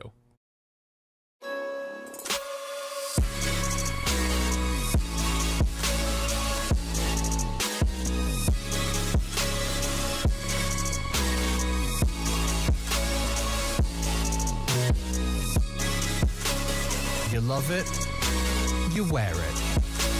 What's your style? Get your merch at shop.eslgaming.com.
time, 'cause I'm already gone. So long, can you stay the night? 'Cause you're the thing I want.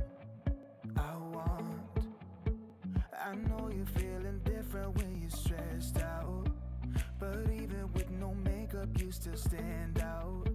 'Cause no one makes me feel the way you do now, like you do now. The way that you move your body, you make it look like a hobby.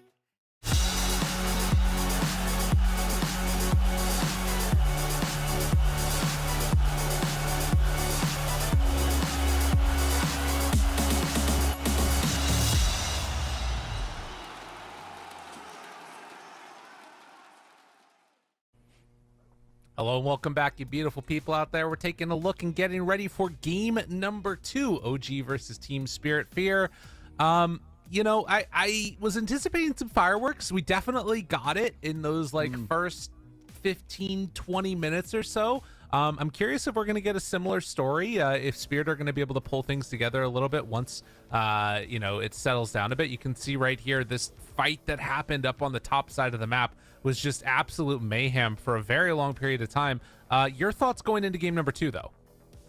My thoughts going into game number 2 were still the same as when we went to game number 1.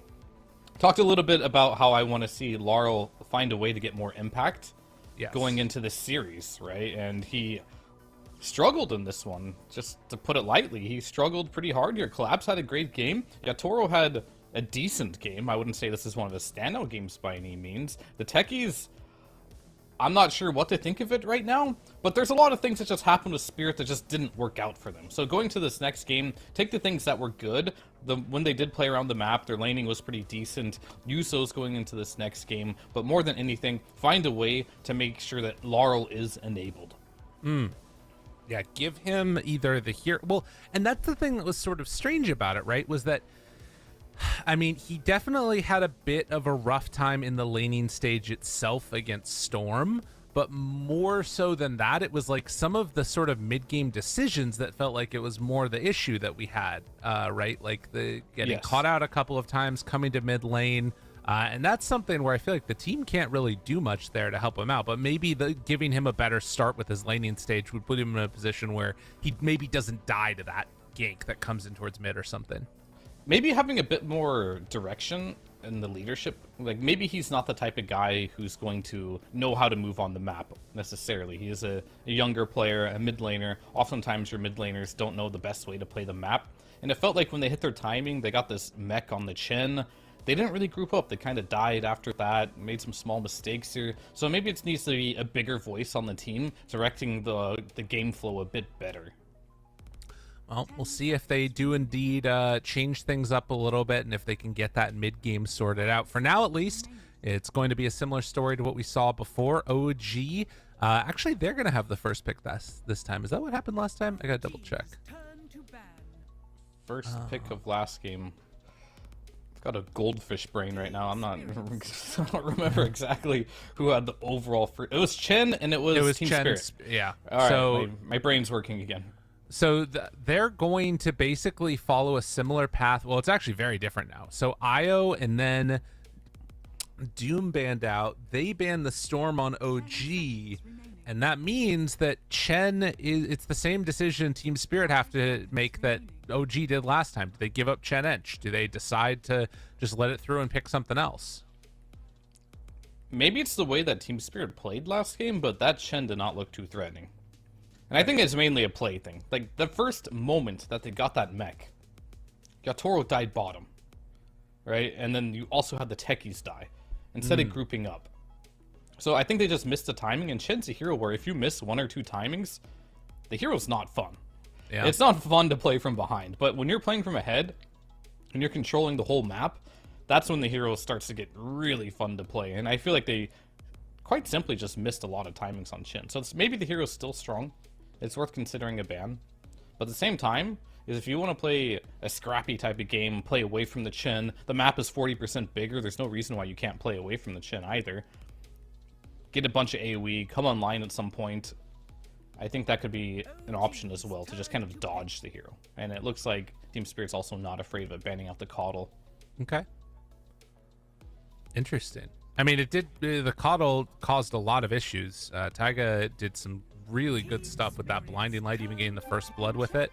And OG, they're gonna opt for the Enchantress. So I was wondering if OG went for or was given the option of Ench Chen.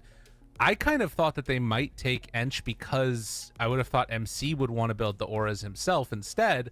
But I mean, now that we saw last game, he went like double bracer Earthshaker. Maybe he's not just about that. Maybe he's sort of finding new ground, new ways to express himself in a team playing as a stand-in. Yeah, he's always been the type of player that can adapt. Yeah. He can play what's necessary. He's been playing offlane at a professional level for a very long time. So I don't think he has any issues playing what's needed for the team. Right. As most veteran players don't have an issue with. Sometimes that you struggle with when you're a veteran player, sometimes is getting caught in old ways and being a bit stubborn in that regard, right? But it seems like he doesn't have that issue at the moment, and maybe that's a big reason why OG is doing so well as well. Maybe a breath of fresh air for them. The ideas are really clicking. They got some momentum going here, and we're gonna see the classic here. Underlord Rubik, let's take away all of your damage and make the carry very angry. And this is something that you open with. You probably don't want to pick PL into, right? Right? Surely. All right, okay, they didn't. All right, they picked the Slark. A much more sensible choice here. A hero that doesn't really care about his base damage being removed, as he plays off of stacks, getting the Essence Shift stacks on top of the hero, playing the long game, being able to dispel some of these debuffs as well. I think picking their carry there was quite essential there. The other hero I was looking at that they might think about was the Ursa. Okay. But they're the same type of hero. Slark, a bit more maneuverable, evasive, has more regeneration properties as well, so it can work pretty well here.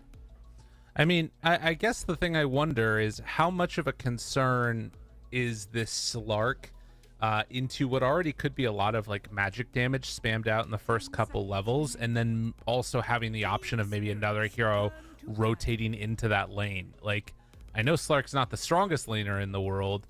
Is that any concern, or does Ench sort of make up for it and provide enough stability there for him?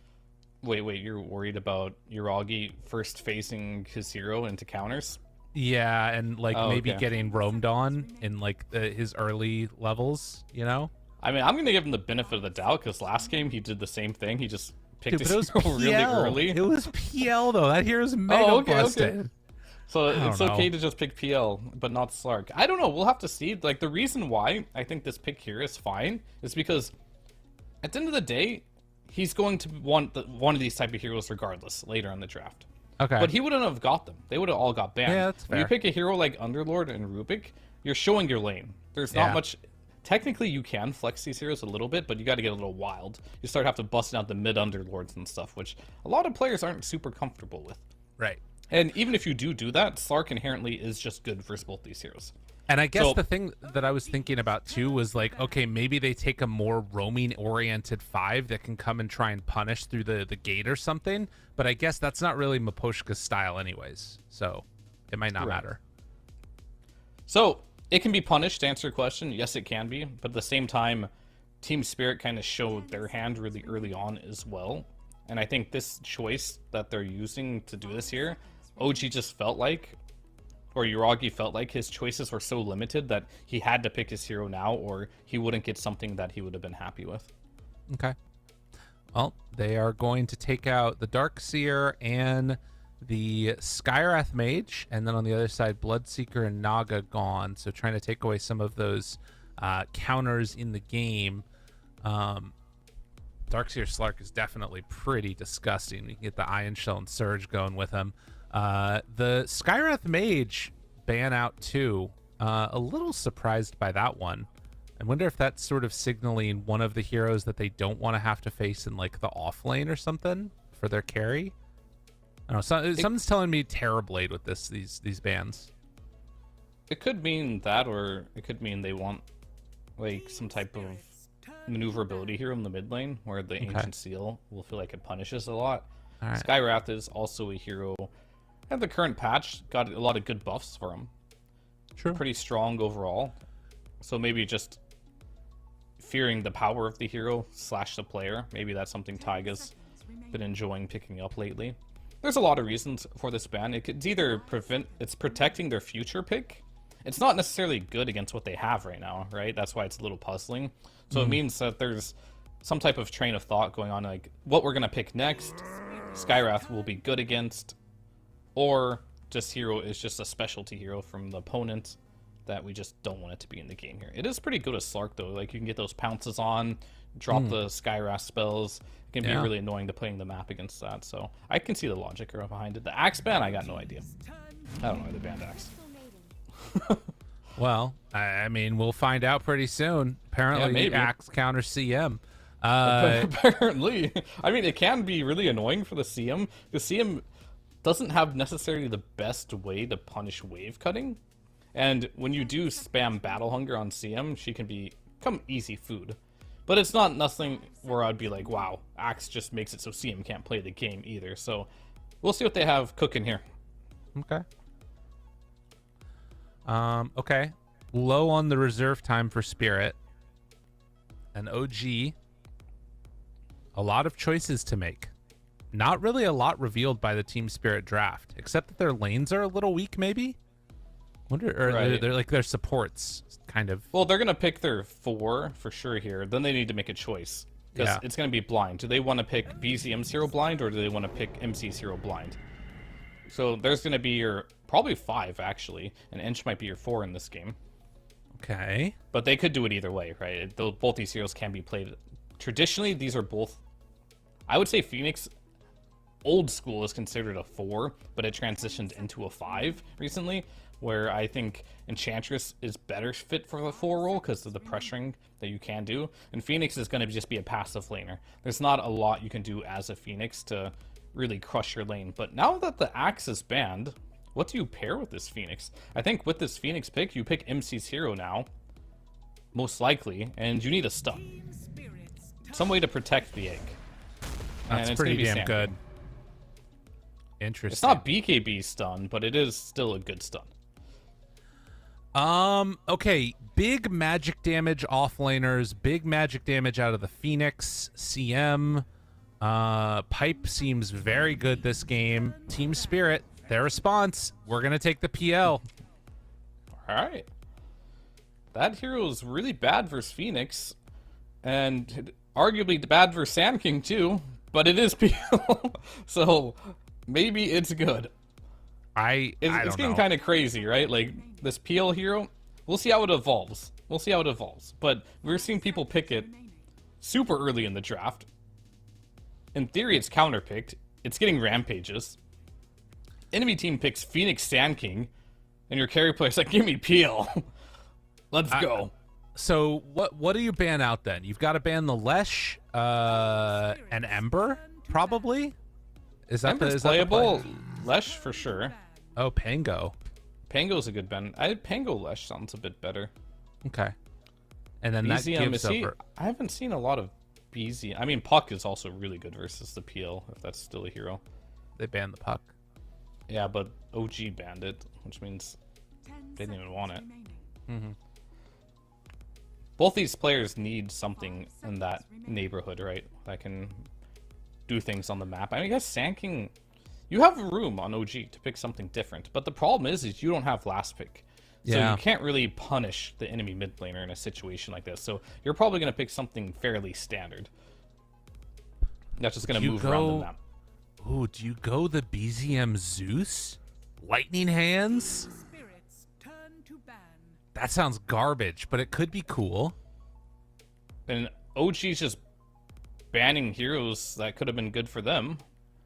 I think I don't know. I get. So here's the thing, right? Like, if they both need it, if they ban out a couple of these like key ones, that means that Team Spirit's not going to be left with one of those heroes at the end, right?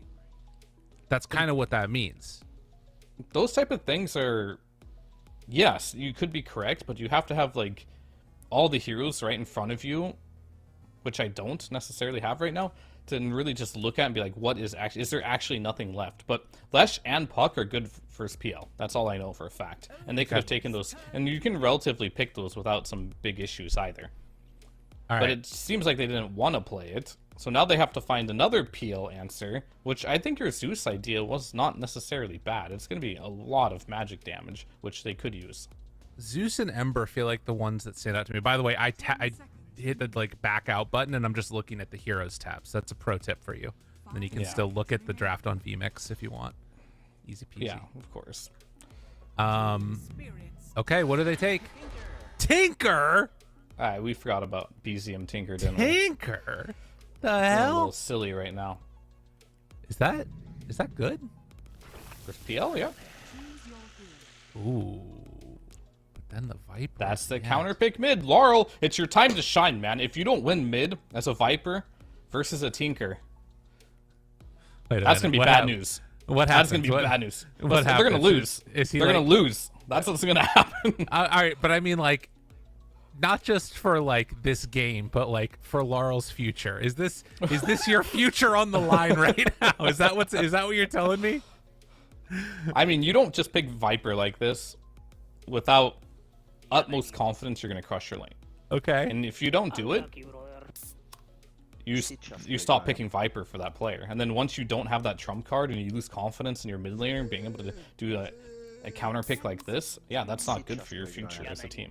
Okay. All right. So I'm not going Good to say they're know. going to disband after this, but One Laurel player needs might to disband. really Laurel really needs to step up now. That's all I'm really saying here. Okay. All right. Let's see if it ends up happening. I'm stoked for it. It should be a pretty hype game. Now, here's the problem. This is actually the problem. We have two bad outcomes to this. Either PL wins or Tinker wins, and either way, it's shit. I don't like this. This is not good. I'd rather the PL win. Honestly. Really? Yeah. I mean, I feel like the thing about a PL game, because I Okay. think you're thinking about the long term of like our pubs and everyone spamming this in the future, right? Mm-hmm. So PL is a hero that oftentimes is weak in the lane and people are bad at, and they're Okay. gonna sit there and they're gonna die. They're gonna destroy their items because they died 3 times, and the game's gonna be winnable in the first 10 minutes. But at the end of the day, Tinker's Tinker. He's gonna sit there and he's gonna get his 8-minute blink tag every game, and he's That's gonna be true. annoying and delay the game, and you're gonna hate every game regardless of it. Whereas when you play against PL, you're just gonna hate 50% of the games you play. So, Okay. there you go. All That's right, my I'm logic down. behind it. I like that idea. All right, PL should win for all of our sakes. Tinker continue to lose. That would be very sad otherwise. But yeah, getting into it. Game number 2. Will we get 1-1, or is it going to end up being an easy 2-0 for OG? We'll find out. So head on into Will this indeed. one. And a big part of this match is going to be on the mid laners. Not just because I like to highlight Laurel really needs to step up on this team, but this pick that he did leaves a lot of questions for me. We talked about the Zeus, which I thought the Zeus, once the Tinker came out, would have been great for Spirit as well. And it's stable. Viper is a very unstable pick. You're really going in for the laning stage. 1 or 2 inch ganks and you die a couple times, you got no game anymore. You don't really have a purpose. So this pick is truly just meant to slow down BZM in the laning stage. And he's got to execute there. And it's not going to be the easiest task either. So all eyes on Laurel for me. Well, there's a lot of eyes down bottom for Yuragi, who ping, ping, ping. I think he caught sight of him briefly. So they My won't. Slark has night vision, right? So it's going to be hard to gank that guy. But they have the blood grenades. Look at them. Oh my god, are they all going to get killed now? Dude, CM doesn't know what's coming. They dropped the spray down, the OK. And now ready to run at her? Aposhka? They're going to go for it. No, doesn't look like it. They don't want to chase. They're worried that there's a bunch of heroes there. They don't know that there's only a couple. All right. There might be some battle at the rune here. MC's ready. Oh, the 2 heroes stunned, and then the blood grenade onto both. Team Spirit getting ran at. They're going through the firestorm, but Mira is going to live? Question? Taiga might Maybe die blood here. grenade. Oh my god, if they get the kill on a Taiga, first blood goes to Collapse. They do take down Maposhka after, but a huge win. Collapse. Oh, Has a get blood tracked. grenade. Can he get in a Chase. click? 1 click. That's all he needs. Oh. Double There he kill got for it. Collapse, and now turning onto MC, but the Burrow Strike is there. With Mira nearby, MC has to back out. That's crazy. What a start. Dude, that's his, he has that's a ring his of health. Yep, he's got a ring of health now. What in the... Oh, man. That's crazy. And Mind Control has to just kill himself to a tower because he's going to miss the first wave top. He's going to miss the first 2 waves on the top lane. Okay. Absolute disaster for OG. What a start. I mean, that's everything. You start your lane against an Underlord as a Slark, and he has a ring of health. And then you look at MC, and he has nothing.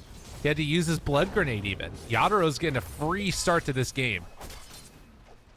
Pretty much the difference in net worth, looking at the two, is MC has 90 gold with the same items as the Underlord, but Underlord has a free ring of health in his inventory. Wow. That's big. Okay. And Taiga, blood grenade has been tossed out. Another lance here. Oh, trying to bring him down. Yatoro chasing. Taiga is going to be killed. So Yatoro getting a pick off there, and MC trying to force Miposhka back. He actually needs to be careful. Miposhka, that clarity pop. Yatoro's right on top of him. Okay. Won't be able to do it. Mira dies to Yuragi down bottom while this chase continues. So 6 kills in 2 minutes, 3 kills a minute seems good. Miposhka maybe gonna die now also, or maybe gonna kill Taiga. Oh no, Taiga, not like this. Oh, the burrow strike to try and keep his buddy alive. MC barely able to keep that Phoenix living, and now MC, they chase in. Miposhka is gonna get 1 right click off, and Taiga now hiding off in the trees. Yatoro trying to chase, has stick charges, has Spirit Lance, but Miposhka's gonna die. They didn't decide to pop it for the Spirit Lance. Taiga gets away. Instead, it's Miposhka that's dead. What is with these teams? That just, I don't know. There's like blood in there. We just want to battle to the death. Well, there might be another death up top where the body blocks are coming in. Sandstorm and Yatoro in trouble. He dies to MC. You know what it is? Like, I think Team Spirit, they're this team that does like to go late game sometimes, but they play in Eastern Europe, and so many of the teams there just like fight like crazy. So they never back down, and OG's a fighty team too. Yeah.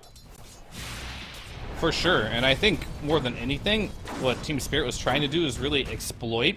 I feel like deep in their bones, they feel like they should crush this lane because MC missed the first 2 waves, and they're playing in that way. But maybe a little too overconfident here. That death on Yatoro kind of equalized this lane in a lot of ways, as MC now has this ring of health. Still not an easy lane, to say the least. But no. it was salvaged. It was salvaged. Right. And if we have a moment to take a breath at some point, I did want to check the mid lane. Yeah, talk to me about it. What are you seeing here? I haven't checked it. 10-7 versus 13-10. Viper's doing well. He's not crushing, but I think he's doing good enough right now. If they can somehow deny the runes, actually, he might get a kill here. No, only 3 stacks. There won't be enough there. Yeah, I guess this is a lane that it probably gets worse the more levels that Viper gets as well. Yeah, it's definitely going to be more and more Viper favored, but the one thing that you have going for you as a Tinker is the laser mischance will make it so most likely he won't die in the laning stage here. Okay. But I feel like unless Ench makes rotation, you're not killing this Viper either. Well, it is a 4-minute Vanguard finish for Collapse down bottom. So while Viper not likely to be able to get that kill onto BZM that effectively, the side lanes very much doing well at this point for Team Spirit. Although, like you talked about, MC having gotten that ring of health, he's almost at Vanguard too. Things starting to feel a little bit better. I think he's just happy at this point.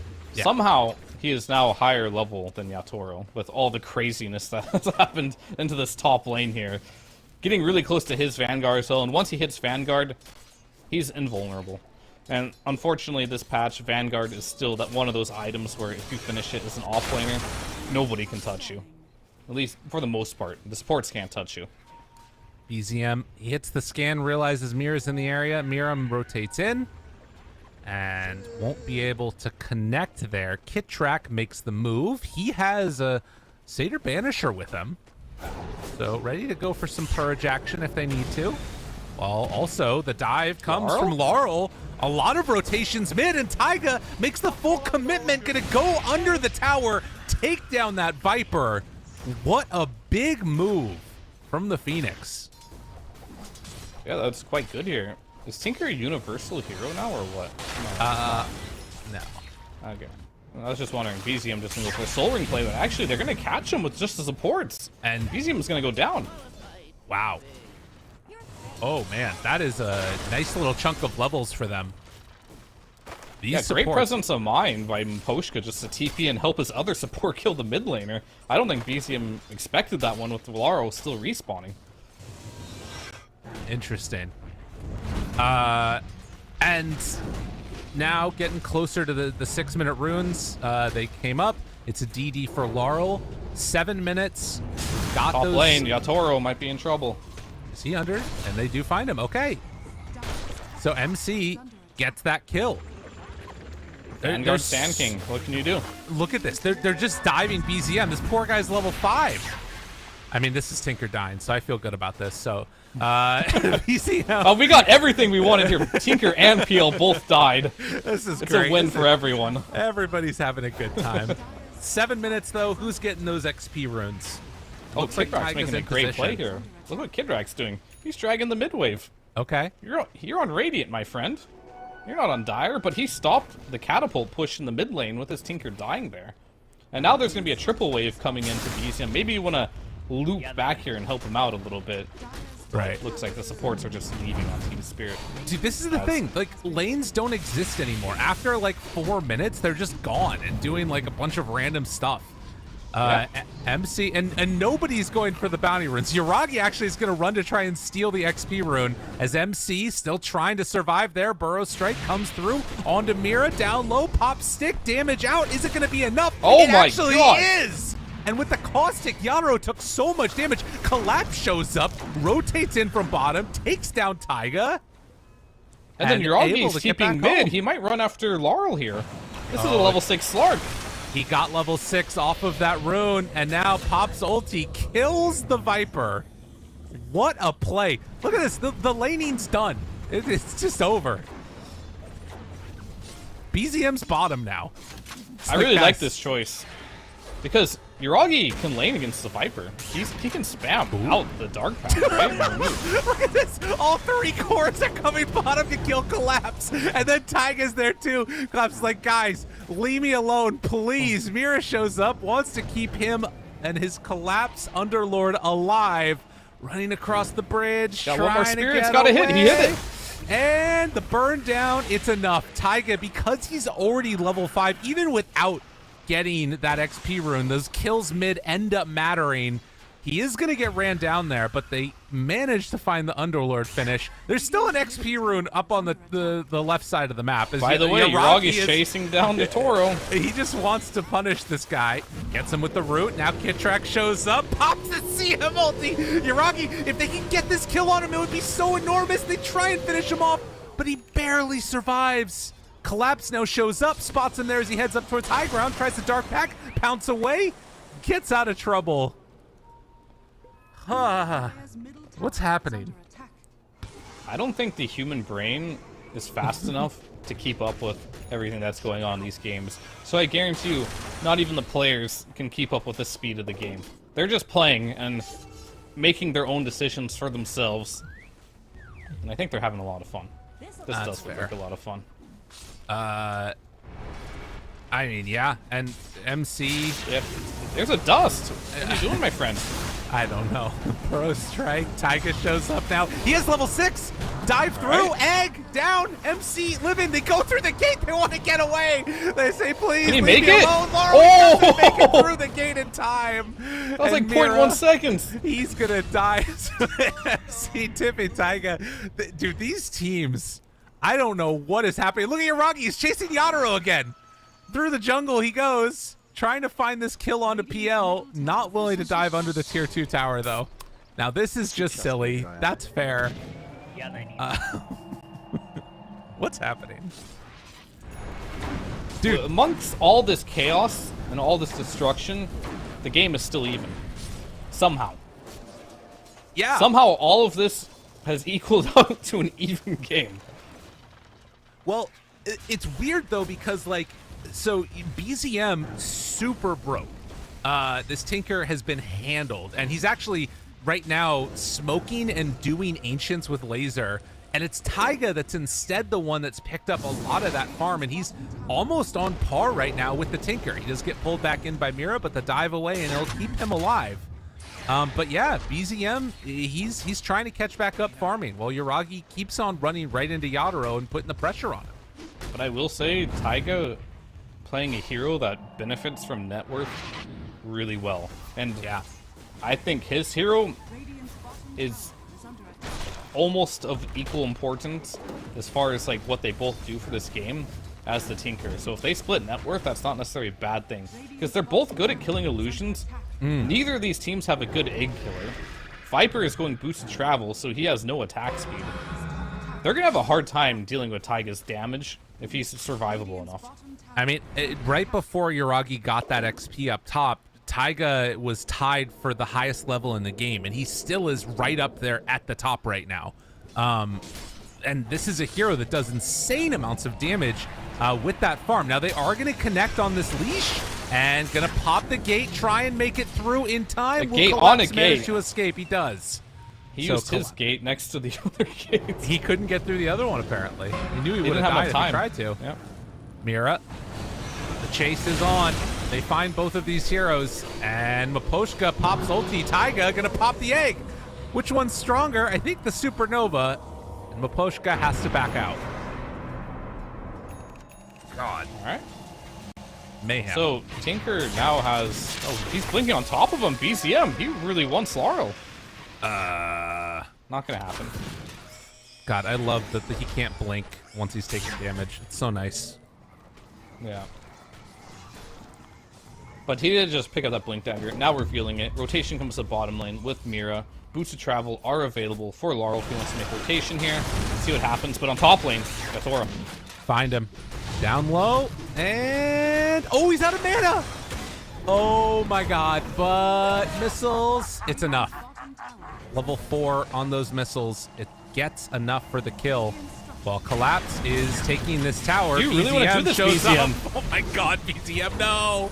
That's not what they wanted. Now MC, he's gonna pop Epicenter. Does he have enough damage? It doesn't quite look like it. Yuragi shows up after Epicenter, which was stolen by the Rubik. Now Taiga shows up. He doesn't have mana for egg. He didn't even have egg available. OG just throwing bodies into the meat grinder. That TP from BZM was so ambitious. TP'd right into the middle of them, gets caught out, dies out. I think OG thought that fight would go a lot differently, and it could have if they didn't kill the Tinker right away, or Tinker didn't die right away, rather. So, really good fight there for Spirit. Now taking the gold lead. All it takes is one decisive fight to get the net worth advantage. But I noticed in this patch either, you don't build very big gold leads. Normally it sits around 6-7k. That's kind of been the trend, unless you're like relentlessly feeding. So they're gonna start for now. There's a lot of map to farm, probably why you can't get these big gold leads early on. And it's anyone's game for sure. So we'll just have to see how these fights go. Well, they have egg back up again. They find Collapse right at the start. Miposhka popping the ulti on the other side. Mira is there. What can they do? Taiga has that dive. There's the egg on the side. CM ulti still doing so much. But after the egg is down, they have to back away. BZM trying to play a little bit of cleanup there. Has to TP away immediately. Can they get the lift in time? Not quite. So they don't manage. Oh, he didn't have it off cooldown yet. Taiga dives out, tries to escape. Team Spirit running with a lot of energy now. Taiga tries to back away. Oh, the Sunray, it's not going to keep him alive here as they chase and find Tinker. enough. Tinker 2 is going to fall. Team Spirit, they are getting everything that they need right now. And Collapse runs through the gate to try and keep the mid-wave push, but now he's in trouble. He might just go down too. MC respawn, runs at Collapse, kills him. Gave the free kill to him as he went through the gate.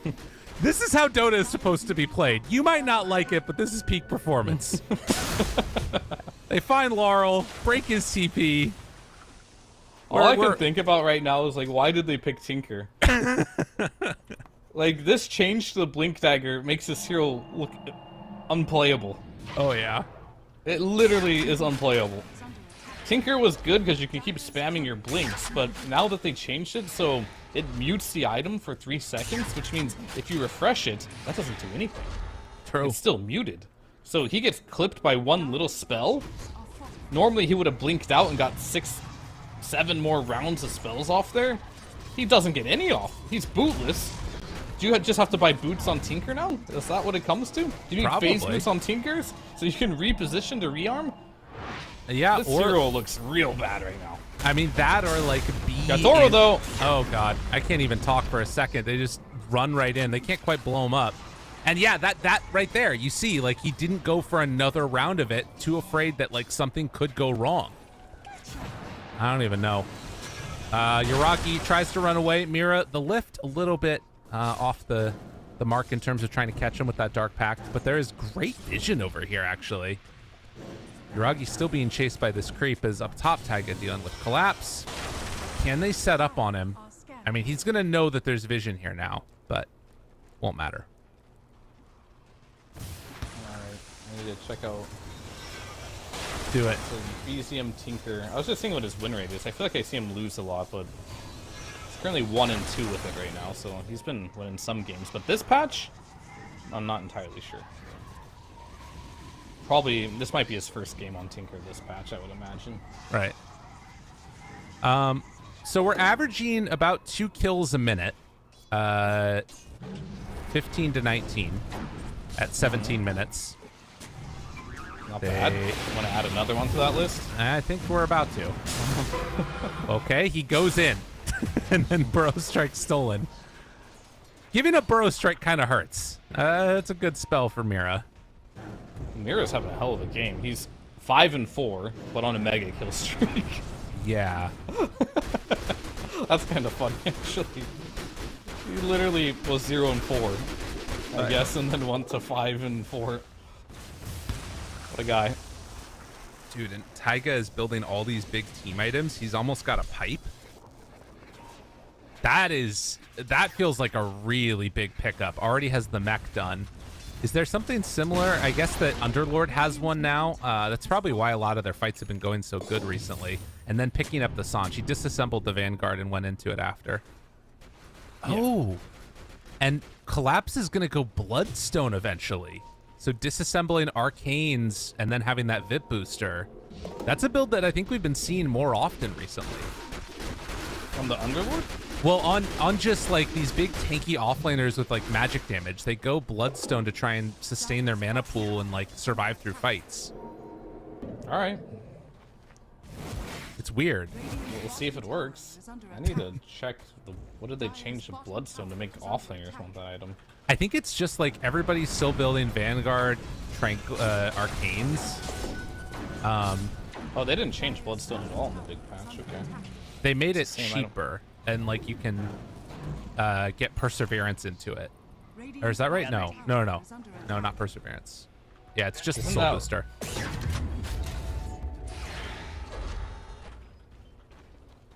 All right, we'll see how it ends up paying out for him. I know they changed it so one of them's passive now. What was that? Was that the Eternal Shroud? Yes. Active. Okay. Yeah. Bloodstone no longer has the Aether Lens build up into it. That's the other big switch up that they have.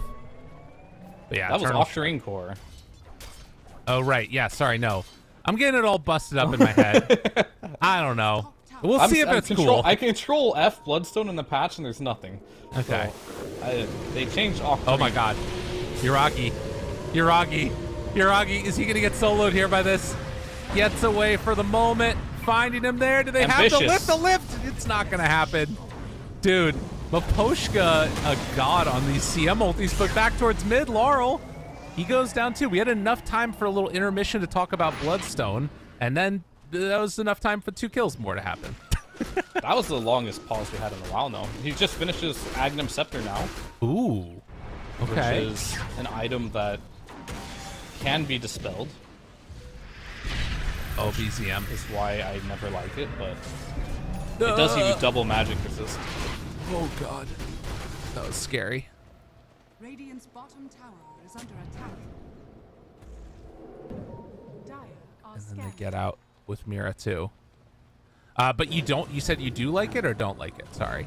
I don't like the active ability. I think the passives it gives you are pretty nice. Yeah.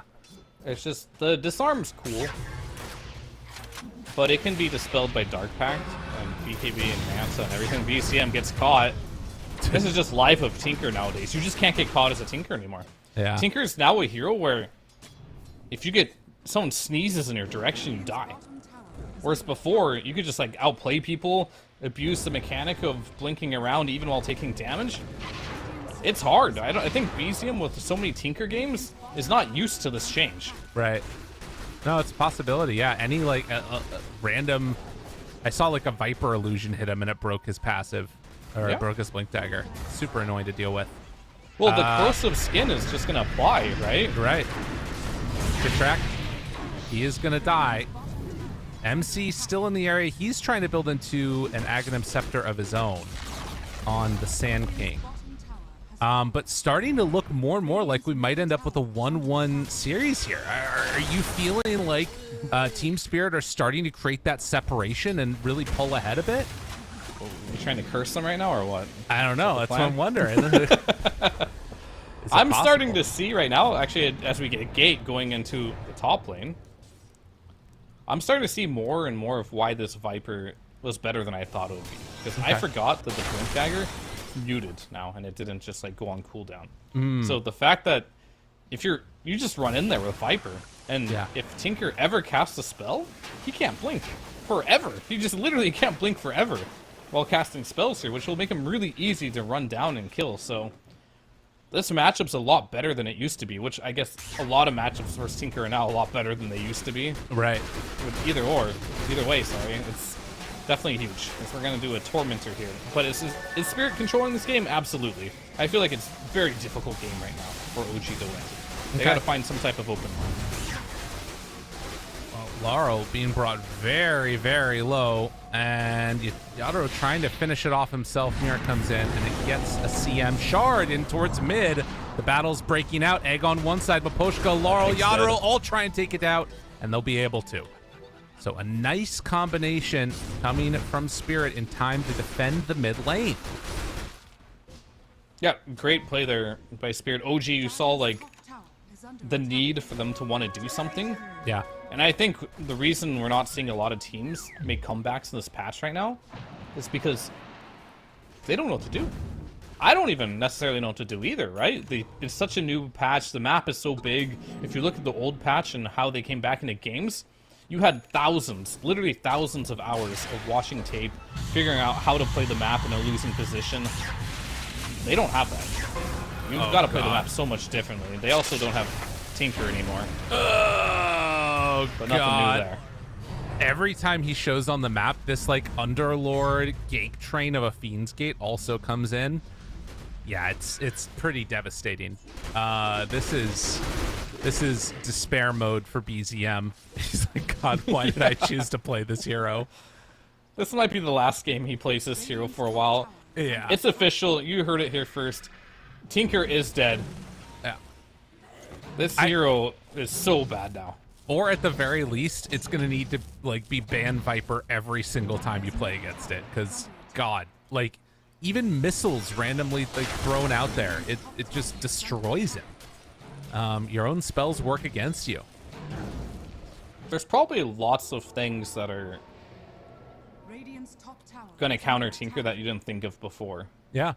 I was thinking about the other day. I was like playing Nyx, and I was playing versus Medusa. And it's like Nyx doesn't really counter Medusa anymore because you don't literally you don't burn mana anymore. So Yeah. some of these matchups that you thought you knew, you thought were good before, they can just completely change with a couple of reworks here and there. And I think Tinker's definitely one of those heroes with this not being able to blink around the way he used to. A lot of matchups just got a lot worse for him. Fair enough. Well, BZM has to blink back. He can still hit creeps very well. That's for dang sure. As it looks like they're going to attempt to take this fight. Laurel jumps in. BZM, he's in a good position, very far away from everybody else. Taiga throws out that Sunray, keeping Yuragi alive, and that Supernova in a really weird position. Oh, Burrow straight through for the save. Oh, it was so close. MC almost made the ultimate save, but the Burrow strike steal breaks his TP, and that is 3 dead. Oh, man. Oh, that was close. Yeah.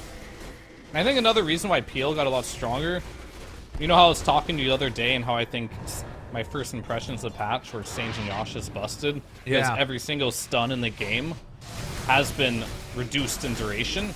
Add status resistance on top of that. Now your stuns just tickle, and PL's a hero that has never ever wanted to buy a BKB. Right.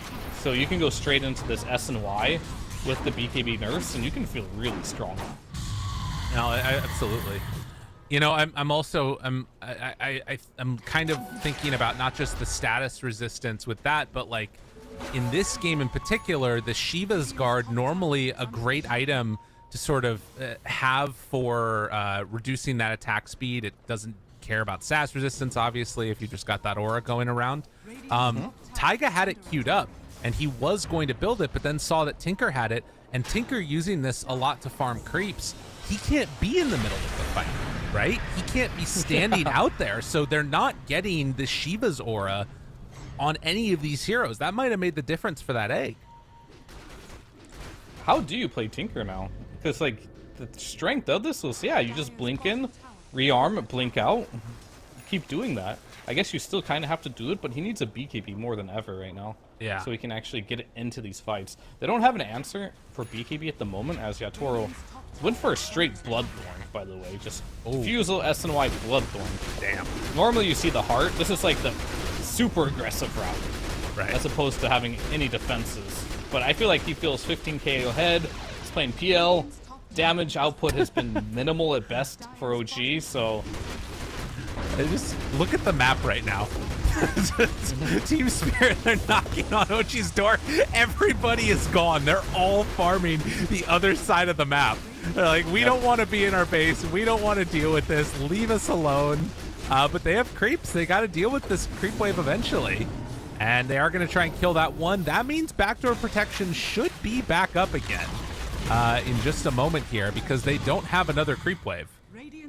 So We yeah, have buybacks on Slark and Enchantress only at the moment. And I think if you're going to win fights as OG, it's going to be a base defense with buybacks. right. Yeah, that feels like it's what it has to be. But and at least there's going to be a place where, like, you know, Tinker can kind of stand strong. Oh no. Oh god. All right, he's doing the rearm blink out. Just don't attack when it's happening. That's the key. Yeah. He uses a nice little trick of you can literally use Shiva's Guard while teleporting. Yeah. Cool little mechanic. Same with Armlet as well. Very cool. A couple other items. Well, the Underlord Bloodstone is done. So a bunch of health, a bunch of mana, spell, life steal. And then if you were running low on mana, you can pop it and you'll heal back up your mana. Pretty high. Yeah, the last change to Bloodstone was in 32 E. Okay. Duration went from 6 to 5. Other than that, unchanged. The nosedive onto the Phoenix. Will not pop egg for that, obviously. So they kill off Taiga, and now looking for another tier 2 tower to take. Spirit, they have gone 1-1 in all of their series so far. This would be the first loss for OG if Spirit can close this game out at a 15k gold lead. And OG, they're just trying to dodge as much as possible, get into a couple of these BKBs. How much does that change things when you have a BKB on Slark and a BKB on Tinker? I think Tinker will now be able to play his hero a bit more. Okay. Which is, it's huge for Tinker, for sure. Absolutely massive. So he needs to get this as soon as possible. And I think OG realized they can't fight until they have this BKB onto the Tinker. And he'll be able to do a lot of work with it, for sure. Yeah. He just needs to be able to get into the fights and do the damage. And he has to do a lot of damage this game. We have an Aghanim Scepter as well on the Sand King. I don't know if a lot of the people out there have been able to see the new change to this one. No longer makes it so you have a long burrow strike, but while you're sandstormed, it sends out random burrow strikes in every direction. It is incredibly powerful, especially when you're playing against a PL. It is sort of that kind of RNG element to it that is, yeah. exists with like CM ulti, you know, as Yuragi. Exactly. Tries to get away. Has Got a another dark pack BKB. soon. Also has ulti. Gonna pop it now, hit a couple of times, and then TP out of there. He slapped Mira once and then TP'd out. Like to see that. Give me that agility. But did have to pop his BKB for that, so pretty annoying. His BZM farms up and is going to have his BKB completed. Okay, they are online right now. Yeah, and they're they go TPing for a on kill? to MC. There's no BKB on this Viper. Can they set up for it? But the portal, they're all coming. Team Yeah. Spirit's already here. You know, if MC does just pop Sandstorm, though, in a spree of illusions for PL, it wouldn't be that bad. Sounds kind of nice, actually. No, it's huge. I think he might need a BKB as well to really make this build work so he doesn't die in the middle of Sandstorm. Right. But they have answers to the PL. This wasn't early pick PL, so it wasn't super early this game. It was early enough, though. There's counters on OG. You can deal with this PL, in theory. Can they take down Collapse? The spell lifesteal is good, but he didn't have Bloodstone? Firestorm going, and it wasn't going to be enough. And Laurel now showing up. Tries to catch onto one, has MC caught, but who's catching who? Have to back away. Eggs down. Get track, force staff down to the low ground. Maybe a chance here for Spirit to make some magic happen, although with Tinker spamming out a couple of spells, willing to play far forward, Mira misses on the epicenter. BZM playing around his timings quite well. And able to get the blink back and away. Still, they take a good chunk of magic damage. MC still waiting for an opportunity. Burrow strikes the low ground, runs into a creep wave, and Laurel right on top of him. Has to TP out. Do they have a way to break it? No Yeah, bash. it's called damage. Yeah, that's just way too much. Holy moly. Don't need to break it when you can kill him in less than 3 seconds with the Bloodthorn available there. So what is this? PL has Shard queued up. What the hell does this do now? Adds an active ability juxtapose. Renders Phantom Last invisible for 8 seconds. Oh, like the old It's a one. doppel walk. Yeah. Duplicate image to confuse enemies. Movement speed is increased by 15% during this invisibility. That's cool. That is the old... It used to be the old doppelganger. Yeah. That was, I think, the doppel walk, right? the patch that I started playing Dota, it was when that one was removed. It was when PL got Doppelganger. I think that was the first patch I started playing Dota. I was playing a lot of Dota back when the Doppel walk was available. I was You playing a enjoy lot it? of PL back then, too. Disgusting. BZM sees him. They want to go on to Yadaro. Has that Aegis. How many Burrow Strikes are they going to get? Are they going to get lucky? They're trying to find him. Not a Burrow Strike is hit. Not a single one.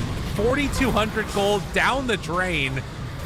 Not doing a damn thing for MC. He doesn't get force staff back into the base. But can he do anything on the second salvo? BZM trying to spam out what he can with this Shiva's Guard and everything else. They do have Egg back up again now. Already, Taiga building This up is those OG's Fire chance if Spirit they can get hits. an opening. Burrow strike in, now looking for those connections. Does hit a couple of them with Egg at the ready. Do they want to go in? It's just Sunray down, finding on the backlines. Maposhka starting to die, but no, they don't have any Burrow strikes to save the Egg. MC was off to the side, couldn't get there in time, and now popping the epicenter turns onto Mira and Laurel. Laurel is not taking that much damage, and in fact, Tinker's gonna finds die too. Tinker, kills him off. And Team Spirit, they're still sitting comfy, cool as a cucumber, hitting buildings, taking towers, and looking to end this game. Oh, MC, he gets found, but the Glimmer keeps him alive. And then the back away takes a PL illusion of their own. So I thought this PL would start being OP because of the Ags, but none of these PLs are even getting the Ags, and it doesn't seem like it even matters. Yeah, that's fair. It's kind of like just the cherry on top, you know? It's like, oh, at least I have a useful Ags now at some point in the game. And Toro is going to sit here in front of everyone. What can you do to this man? He's got an Aegis. He's got 3.6k HP with status resistance. Good luck. Good luck. Good luck, indeed. Man, yeah, this game very much running into some issues for OG as it gets later and later, which is not what I was anticipating happening. I thought that their lineup was going to become that much stronger. But Tinker, Yeah, what can you proven to do not at be this great. point in the game? Like, Yeah. you have this 1.8 second stun on Bro Strike. That's reduced by 30 or 20% now. 30 used to be the old Sanctioned Asha. That one was really fun, but 20% reduced on that one as well. So you're stunning for like 1.5 seconds on this guy. That's not going to be enough to burst him. No. And that's your only stun as well. Radiant's middle tower has fallen. Well, they can try again here. They have Sand King BKB done. Burrow strike. If you hit the burrow, That was watch your Turo get stunned here. Surely one of these will hit him. There it is. Oh! Oh, mini stunned. wow. Literally a mini stun. All right, Tinker gonna spam out spells, but they're so freaking tanky. Sunray now stolen. All right, they get on the back line. Maposhka try and kill him off. CM ulti going to town, doing some good deeps there. MC rolls on in, finds him for the moment. That's enough for the kill, but has to burrow strike away from Yadoro, and that ends the Sandstorm. That ends the burrow strikes. They don't do anything anyways. E-Blade to try and keep Kit Track alive, but again, they're just tickling. It's so much damage reduced with this pipe online, with the natural magic resistance, with Heart. They're chilling. They've got Glimmer Capes as well on the supports, so yeah, it's not easy. And you definitely have the Boots of Bearing on the Crystal Maiden. You have that lot of regen. She ended up going down that fight, but the 15 health regen on support. They're just tickling him at this point. If they want to kill anyone, it has to be a hard commitment to bursting. But you don't have the lockdown for it. No. That's the issue here. You just have this one Sand King stun. And then you pray to the RNG lords that Sandstorm can chainstone them with the Aghanims, but that has not really been working out. Yeah, it's been a little bit tough, that's for sure. And oh, I wonder if they're thinking Roche is still 2 minutes away before it's capable of respawning. Yeah, this game feels very out of reach for OG. After a really solid game number 1, we've still had a very entertaining game number 2 here. 53 kills, very high octane action coming in. But I think Team Spirit, the path is clear for them. In Yatoro we trust. True. Just follow him around, support him, and he will win you the game. As the doppelganger, juxtapose, sorry, there's been like 5,000 different terminologies for this hero. Juxtapose now is online, so he gets like a free Shadow Blade basically with this one. Yeah. Pretty nifty. Taiga is farming, almost got caught by Collapse there, but doesn't quite connect. There is a free Tormentor on the Dire side of the map. They also have one on Radiant, but everybody on Dire already has their Aghanim Shard. The Tormentor value past the first, honestly past the first one, goes down drastically. Yeah. At this point in the time, you don't want to go back to your side of the map just to kill a Tormentor. There's no way. Not And at the all. Tormentor is designed in a way which, okay, Oh, instantly silence and next. a big plays. They do keep him alive for a moment. Yuragi pops that He has no death shroud, buyback. but He bought a BKB, he's he dead. didn't use it. That's pretty rough. Yuragi out of mana, has to jump back to get back home, but Team Spirit, they are going to get mega creeps. They are going to try and close this one out right now. Taiga ended up getting his TP canceled and is now running back home, trying to escape, but I think that they're going to cut him off here at the side. Poshka runs right into him. The dive is out, and the Sunray being thrown out from Rubik. Mira, they are going to take this Tormentor. The game is breaking, absolutely falling apart as they're trying to summon some units and, well, ready to maybe go on in and end this one. Wait, Underlord's taunt slices a pizza? Yeah, man. Oh, that's great. Why have I not cool. seen that before? You gotta play more Underlord. Why would I play that hero? I like this hero. He's good. Look at him. Look at his bloodstone. How strong is that? Look at him. I'm not a huge fan of just walking around the map as an aura bot. Well, you know. Not for everyone. How your pub's been going recently, by the way? Terribly. 21,000 gold lead, and time to walk it on down mid. They jump in with Yuragi. Do not find anybody. Illusions beating at them. The real PL isn't even there. This is absolute despair mode at the moment. Sunray out from Taiga. They need to find a good fight if they can, but keeping people under control is very difficult. MC ready to jump in. Burrow Strike connects onto 2. Epicenter out. A good couple of stuns coming from that Sunray, or rather the Sandstorm. Best fight I've seen from them yet. It's not going to be enough, though, I don't think. And BZM, ooh, barely gets out of there before the hits come in. They drop down the portal. Collapse comes back through it. Now he's got damage reduction. They turn onto Taiga, find that kill. Broken on Solar, killed on Edge. The buybacks galore, but the Hex is there. They have an E-Blade to try and keep Tinker alive, but there will be no escape. Triple kill for Yadro, and the game number 2 ends as game number 1 did, with the PL getting a rampage, because, yeah, that's just what this game is now. Don't let people pick PL. That's literally the exact same ending, huh? PL just fountain diving, getting rampages at the end. Unbelievable. Well, only thing I really learned from this game is don't pick Tinker. Pick PL, don't pick Tinker. I got the outcome I wanted. I wanted PL to win over the Tinker. But with the changes to Blink Dagger on Tinker, this hero is doo-doo. Absolute doo-doo. You don't have a good lane. On top of that, you just can't play the game if you get clipped by any spell at any point in the game. Going the Shiva's build, trying to get into the fights and maneuvering your way with the Blink Dagger, it just doesn't work anymore.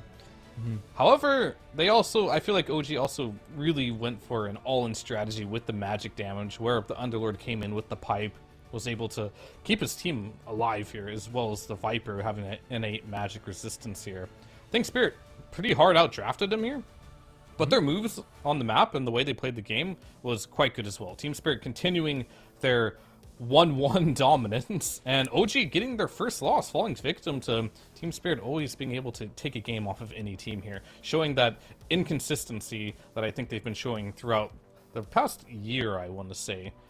They need to find a way to get some 2-0s if they want to get in shape again to start winning some tournaments here. For OG, not the biggest deal in the world losing this one game. They're still doing super well. And I think you just look at it, it's like, how about we just don't pick Tinker again? And like BZM's probably like, yeah, that's a good idea. Let's just not do that again. And maybe we can get back in shape and win some more games. I mean, and particularly thinking about for OG losing this first series to a team like Team Spirit, I think is a really good team to take that type of loss to, right? Because they've already won Tundra and Shopify, who you anticipate are going to be some of the highest competitors that you're seeing in this group, right?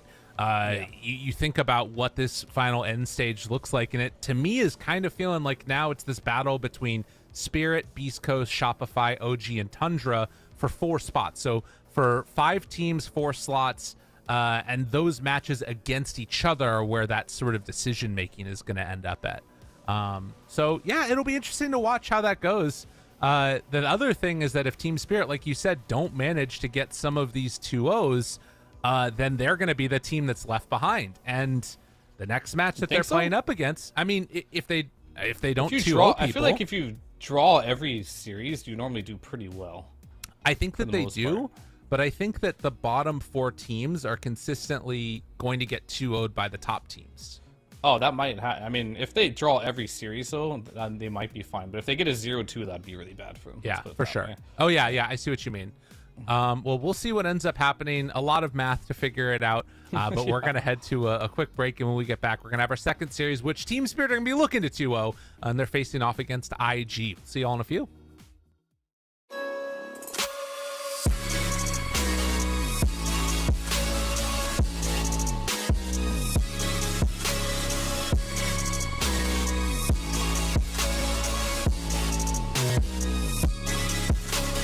You love it, you wear it. What's your style? Get your merch at shop.eslgaming.com.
I wasting time?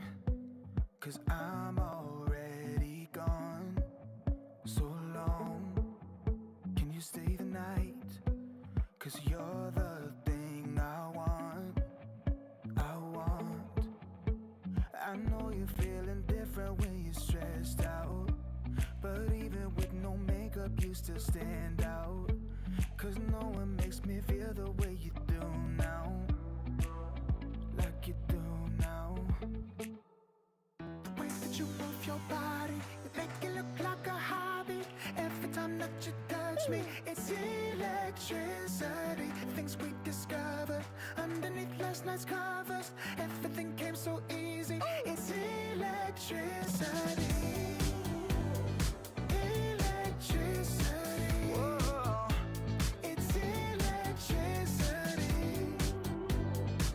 Electricity. It's electricity. When it's late at night, I feel you on my skin. My skin. You're all that's on my mind. It's finally sinking in. You're it. I know you're feeling different when you're stressed out, but even with no makeup you still stand out. 'Cause no one makes me feel the way you do now, like you do now. The way that you move your body, you make it look like a hobby. Every time that you touch me, it's electricity. Things we discovered underneath last night's covers. Everything came so easy. It's electricity. Electricity. It's electricity. Electricity. It's electricity.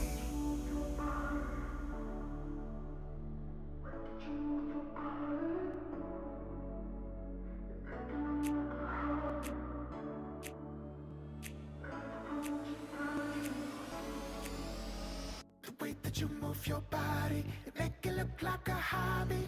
Every time that you touch me, it's electricity. Things we discovered underneath last night's covers.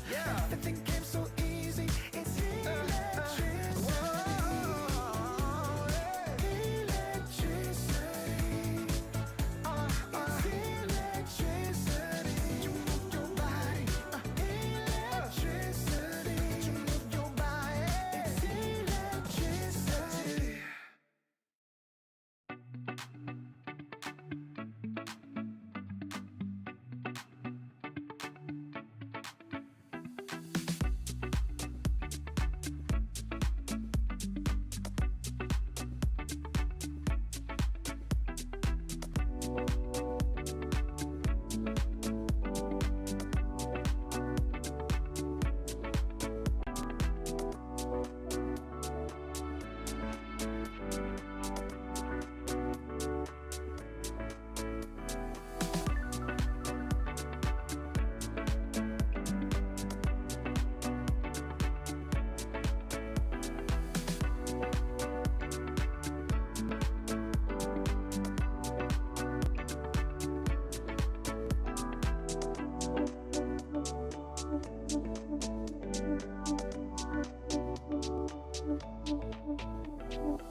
wasting time, 'cause I'm already gone.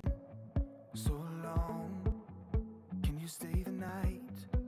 'Cause you're the thing I want.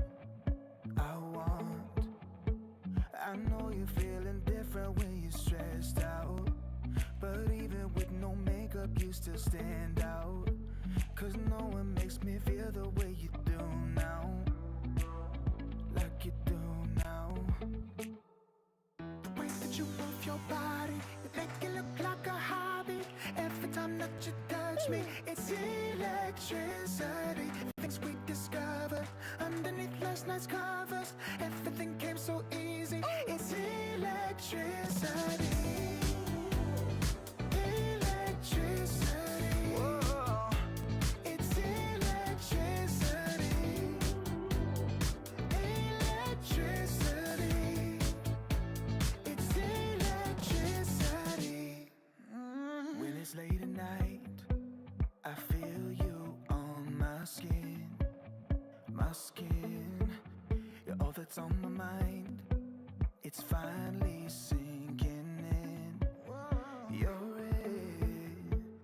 I know you're feeling different when you're stressed out, but even with no makeup you still stand out. 'Cause no one makes me feel the way you do now, like you do now. The way that you move your body, you make it look like a hobby. Every time that you touch me, it's electricity. Things we discovered underneath last night's covers.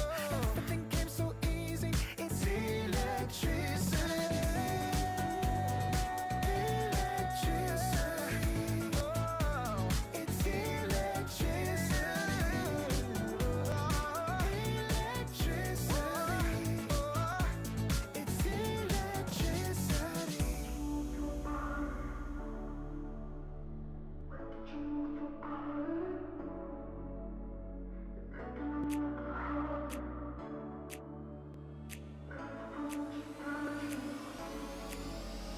The way that you move your body, you make it look like a hobby.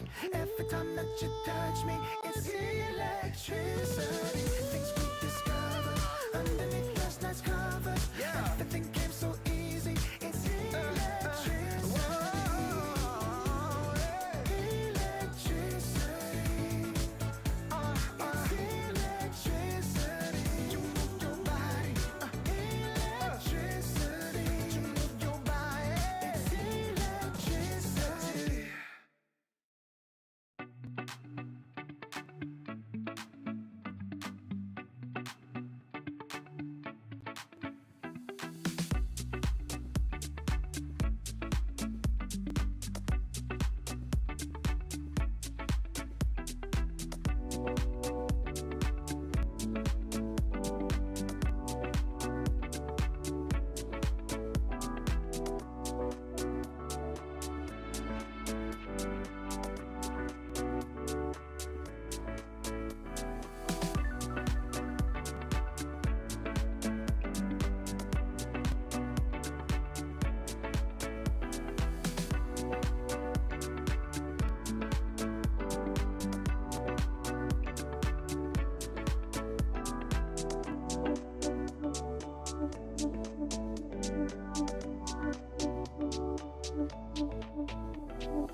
Hello and welcome back, you beautiful people out there. We're getting ready for our second series for us of the day, the fourth series overall for the day. Fear, you ready for this one? We got some more insanity. I don't know.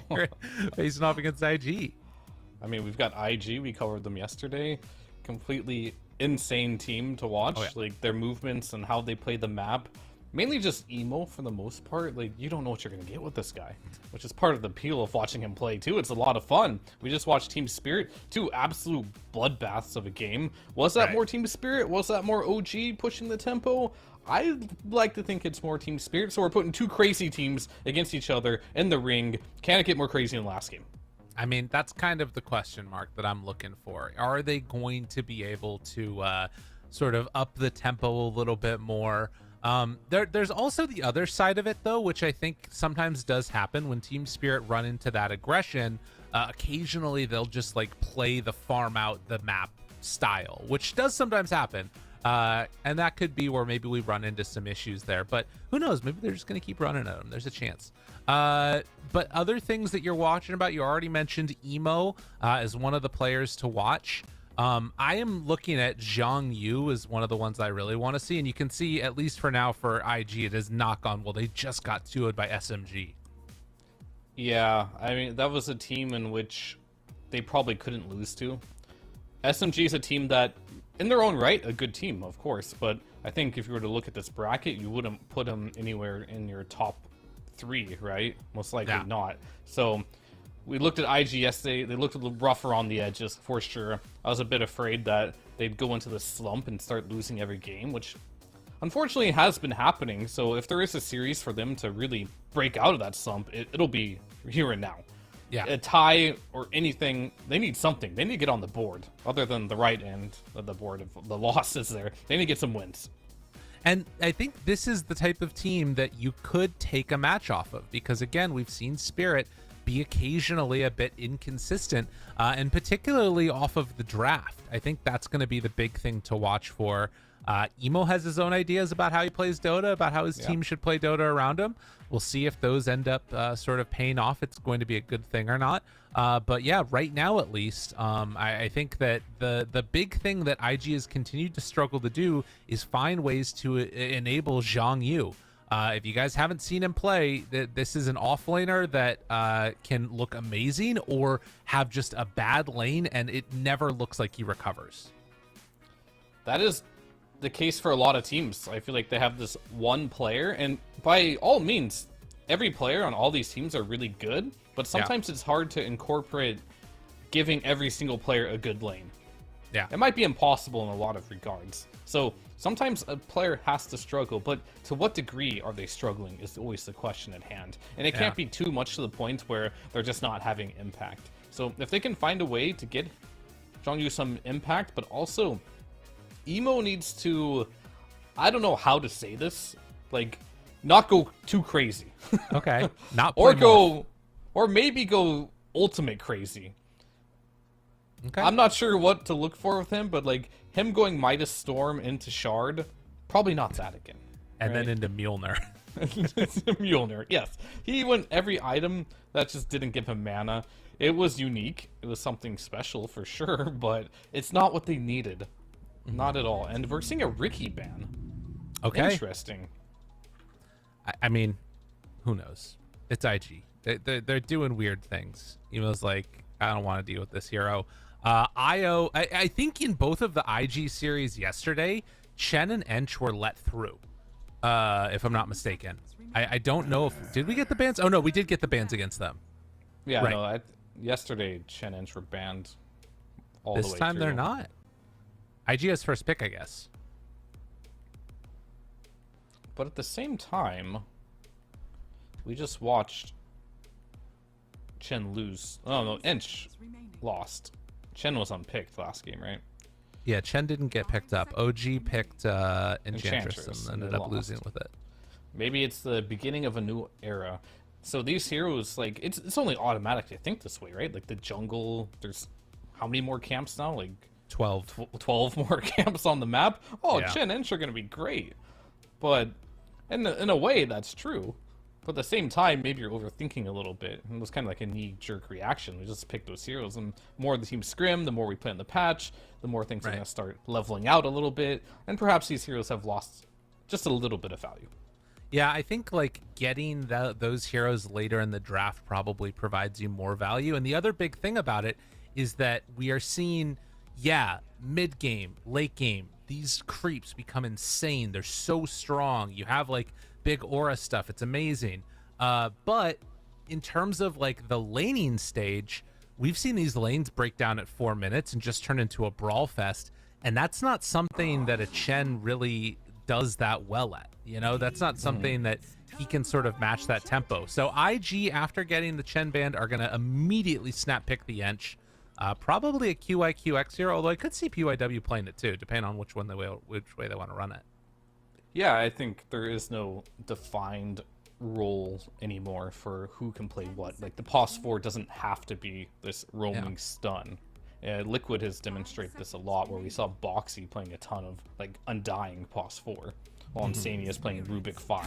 This is a team that was dominant for a long time. As long as you have an idea of how to make these heroes work, you can put them in any role. You just need to have a coherent draft that makes sense, and everyone on the team needs to be on the same page of how they need to play their heroes. So I'm a big fan of being able to just figure out ways to make new and unique heroes being played on different positions. And look at this. As an answer, they go immediately into Doom CM. So ways to kill the creeps, ways to eat the creeps. Ench gonna have to find some other value in this, because they've already now kind of addressed it a bit. All right, so you're gonna hear me say this a lot, probably because it's new patch, but I'm always coming up with new theory crafts, right? All the time. And CM has been one of my recent theory crafts as well, and I'm glad we got to see it in the last series where Spirit played OG, and it looked amazing, right? And some things to look at CM and face value and how it can be good in a patch like this. The nerfs are the fact that you have limited mangoes, so you're not going to be able to spam out the spells like you used to, which is what was made it really great. But we talked about the stun durations being less. It did not affect roots. Interesting. So Frostbite is still full duration, the full 3 seconds, right? Making it one of the best lockdown spells in the game now. Yeah. And on top of that, we've been seeing a ton of spirits going rampant. Void Spirit, Storm Spirit, Ember Spirit. Frostbite is so good against these type of heroes now that all the other stuns have been banned. So I think CM is one of those heroes right now that might be a little bit of a sleeper. Seeing as more teams are picking up, maybe it's not a sleeper anymore, but I'm starting to see like why this hero is becoming a bit more popular and the strengths of it in this game. You know, Fear, I think you should change your description of that from a theory craft to something else, because theory craft usually has a connotation of being like very dumb and not true, and that just sounded very strong. So okay, I think all my theory crafts are not dumb, so let's just put it that way. That's fair. Okay, maybe I don't thinking do dumb theory crafts. I might be projecting onto you a little bit here. Oh, Sorry about that. Well, Monkey King is taken in response. So either a PYW hero, or this could be like a Dust Emo thing. Do you like I mean, is seeing the Doom come out and being like, maybe we can abuse it in lane with a Monkey King the idea? Or was this always about like being able to keep it flexible and have some vision scouting stuff? I think when you pick Monkey King, the objective is always for it to be flexible. But versus the Doombringer, it is a hero that punishes Doom in the laning stage. And if you can somehow get your arena off before you get doomed, that's good as well. So there's an inherent risk, though, whenever you pick Monkey King. This hero is very squishy. If you ever do get doomed, you're done for every single time. So playing Monkey Carry has always been something where it looks really good. He's dominating. There's nothing you can do. But it's basically individual skill. You have to be really good at the hero, know your limits, not make any missteps, and then the hero can look really good. But if the hero looks bad, it looks real bad. So that's why I always consider it a very risky carry to pick up. But it's still flexible. You can play on support. Still good versus Doom in a lot of ways. You can just right-click him, maybe force the Doom onto a support. Because Monkeys as a support is still strong. You get the bonus Jingu damage. Doom is a hero that can't really take the Monkey King off of him very easily. Well, and you even think back to yesterday and what happened. It was actually IG playing that support Monkey King that ended up buying a Scotty. He turned into a freaking core himself. So there is that potential that you could just play it in a support role and then later on transition if you need to, if this game goes late. And You know, I'm looking at these heroes with a Doom already in the game. There's a chance that Team Spirit might be comfortable taking this to the later stages. Yeah, I mean, how many games have we seen where it's just an absolute bloodbath, right? There's just fighting everywhere. And supports, if you're on the side of a winning team fight, you get a lot of gold this match. Oh, yeah. Sometimes you just look at your inventory and you're just like, wow, I just got 2k gold after a couple fights. I Where can did buy this a come Midas from? now. maybe not that. Like, you want to stay within the realm of buying supportive items, but the support Monkey King is one that I like to see a bit more greedy. And seeing as they picked Luna, I think we're gonna get the support Monkey King. Ooh, this is what they liked doing yesterday too. IG, a very similar draft, high octane, fast tempo. And they got owned by a Terrorblade. Yeah, can they close it out though? That's the question. Does TB just shut this lineup down? You know what shuts this lineup better than a What? TB? A Phantom Lancer. Oh God. PL is so good in this game if they do want to pick it up. And they do. Of course. I think IG was trying to like catch him with this big right hook. You know, we're gonna Luna Visage them second phase. Bang! What are you gonna do about that? You only have 17 seconds reserve time left. And then it's just like, okay, well, we just played PL. This hero seems really good. This is what RTC should have picked yesterday instead of the TB, in my opinion. Yeah. Because just PL is so good, but it's the same type of hero, right? So for them to get surprised by a PL pick or a TB pick here would be insane to me. Because they literally played this matchup against RTC's TB the other day, and they lost pretty badly. So, Yeah. I don't know. And I think PL is much harder to deal with than a Terrorblade. Much harder with these heroes. Interesting. That's so weird that IG would do this, because I thought it was IG that did it yesterday. Was it the Shopify series that we watched where they played this? Yeah, IG did the Luna Okay. Visage against Shopify's Terrorblade. Yeah, and Okay. they got to the point, remember, we kept talking about, like, they just had no damage at some point. Right. No damage. And there was also a Doom in that game, too, by the way. Yeah, that went The Crimson Doom Guard. Yeah, the Crimson Guard Doom. So, and Maybe they couldn't they've kill come him. up with the answer. Maybe they have the solution. Like, guys, we know what we did wrong last time. Now we've got the answer. They do have changes, though. I think Enchantress, they didn't have before. That hero does Okay. a lot of damage through Crimson Guard. They played versus, they had Monkey, so it was only just Inch. Inch is the only hero that changed. I'm not sure what they had, but they're running a similar strat. They're gonna live or die by this strategy here. But so far, it's not looking good. They're 0-6 in the group stage. The draft objectively just looks worse than Team Spirit. You have no answer to this PL. So time to outplay him. Time to do what Emo does best. Make Emo play some hero where he can be a madman and create chaos everywhere. I think... So you think then it's going to be Visage in the offlane role again? As opposed to what, mid or support? I was thinking a mid Visage and take a different offlaner here, but okay.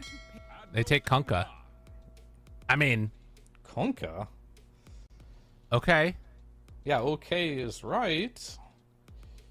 Now you get your pick from the litter. You can go the... I mean, Ember's banned. You can go Shadow Void Fiend? Spirit if you want. Shadow Fiend if you want to... I mean, that one's volatile. Okay. I want them to play something that's a bit more... What's the right way? Something that can make rotations. Doom's going to be a bit greedy. Peel's going to be farming. I would Okay. be okay with Laurel playing Void Spirit again, even though it might not be the strongest in the lane. But, you know, Ooh. Underlord mid. Yo, Okay. that's Cool. hype. Does this crush Kunkka? Interesting. It might. I have a feeling mean- both these are going to trade more than Yeah. anything. I think so. There is an interesting dynamic where I think previously Kunkka probably had a window when he gets 6 where he could kill that Underlord with like one rotation. Now that you get magic resistance off of Int, I think that timing is not going to be as strong as it once was. Yeah, you need rotations. We're gonna have Yeah. PYW playing the monkey. That could happen. You do have the aura that reduces bird damage a little bit, but dust on his Luna will bring that damage right back up again. Right. And I guess But the other you are tanky. the other thing is that around that time when you're going to be getting 6 for the mids, Kunkka will also be getting the Luna Aura, right? Because it'll be nighttime. So that's another dynamic that could play into this. I mean, there's some cool things going on here. I think the Underlord pick, with very limited time, they were like, we just want a hero that's not going to lose mid. And I don't think it loses mid. Definitely not. It should potentially win mid just because how Underlord functions right now. He just gets a lot of bonus damage. Right. So you are going to free farm. The Kunkka should farm decently well with Tidebringer as well, but you have more sustainable damage than the Kunkka does because his damage comes every time Tidebringer is off cooldown. Right. And I think mid lane's going to be like the least of our concerns in this game and how it plays out. It's going to be more of like, how do the fights play out? And I think Team Spirit have to have a bit of a chit chat about who's buying what. Because you have a Doom and an Underlord, both offlaners who typically buy similar items. They both maybe want the Crimson, the Greaves. They both buy Auras for the most part. So are we going to see something new from Laro's mid lane Underlord where he goes more of a carry build and then lets Collapse do the Auras? Or is he going to be the Aura bot from the mid lane and Collapse is going to go more for a carry build into Midas, Blink Dagger, BKBs and going for those type of items? That's what I'm most interested to see from Team Spirit. I mean, I'm going to tell you this as we get ready to hop into this game. I don't care what they do. Get Yatoro big. Everything for Yatoro, and it's all going to be fine. Like, when I look at this game, it's like a 4 protect 1 is what this is going to turn into, and I think Yatoro is going to 1v9. Absolutely. They don't have a single hero that's going to deal with PL this game. As I was mentioning in the draft, that's the mid lane's the least of the concerns here. It's going to be the PL. This Kunkka somehow has to get to like some Radiance timing where you can shut down the map. But guess what? This is patch 7.33. You can't shut down the map. No. And this is why PL is becoming much more popular. Because sometimes you just can't stop these hard carries from farming. The map's too big. Wait a minute, though. I just realized this is Emo Kunkka. Hold on. They actually win this game. I'm an IG believer. I'm back. Hold on. There is a graph that can be drawn. If you sort of look at the heroes that are volatile, Emo is terrible on.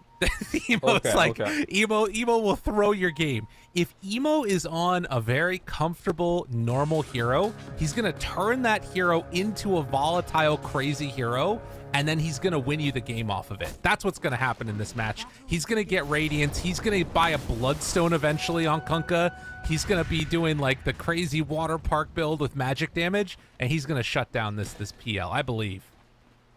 Well, that makes one of us, so we'll have to see. We'll have to see if that comes to fruition or not. Fair enough. I mean, no matter what, he's going to be crazy. That at least we know. That for sure, yeah. Will it be good, though? That's the question. Well, we'll have to find out here, as he's going to be laning against Underlord, who's going to skill his Atrophy Aura, level 1 here, and just collect a bunch of free damage. Yeah. Oh god, I wonder if he top gets lane. In lane. Oh, They QI, got him. QX. The Blood Grenade with the Frostbite into the Scorched Earth gets the kill. Yeah. Mira had been whittling him down a bit there. That was a nice little connection. Well, I had just talked up Emo a lot. I hope that he doesn't get completely dunked in the lane, because there's a possibility that one happens like you're talking about, having to play around that Tidebringer, as already trying to spam out this one. But these side lanes, yeah, they get the kill up top. QIQX just going to try and do what he can with the impetus whenever it's available. Yeah, I think there's a lot of problems in this top lane that... Can you even address them at this point is the real question at hand. Enchantress is not one of those heroes where you want to get first blooded on. Yeah. You want to be doing the first blooding, not being first blooded. Blood grenade down bottom. Speaking of which, Maposhka in trouble, ends up going down. So both of the safe lanes looking a little bit worrisome for these supports. As long as the cores farm, it's fine at the end of the day.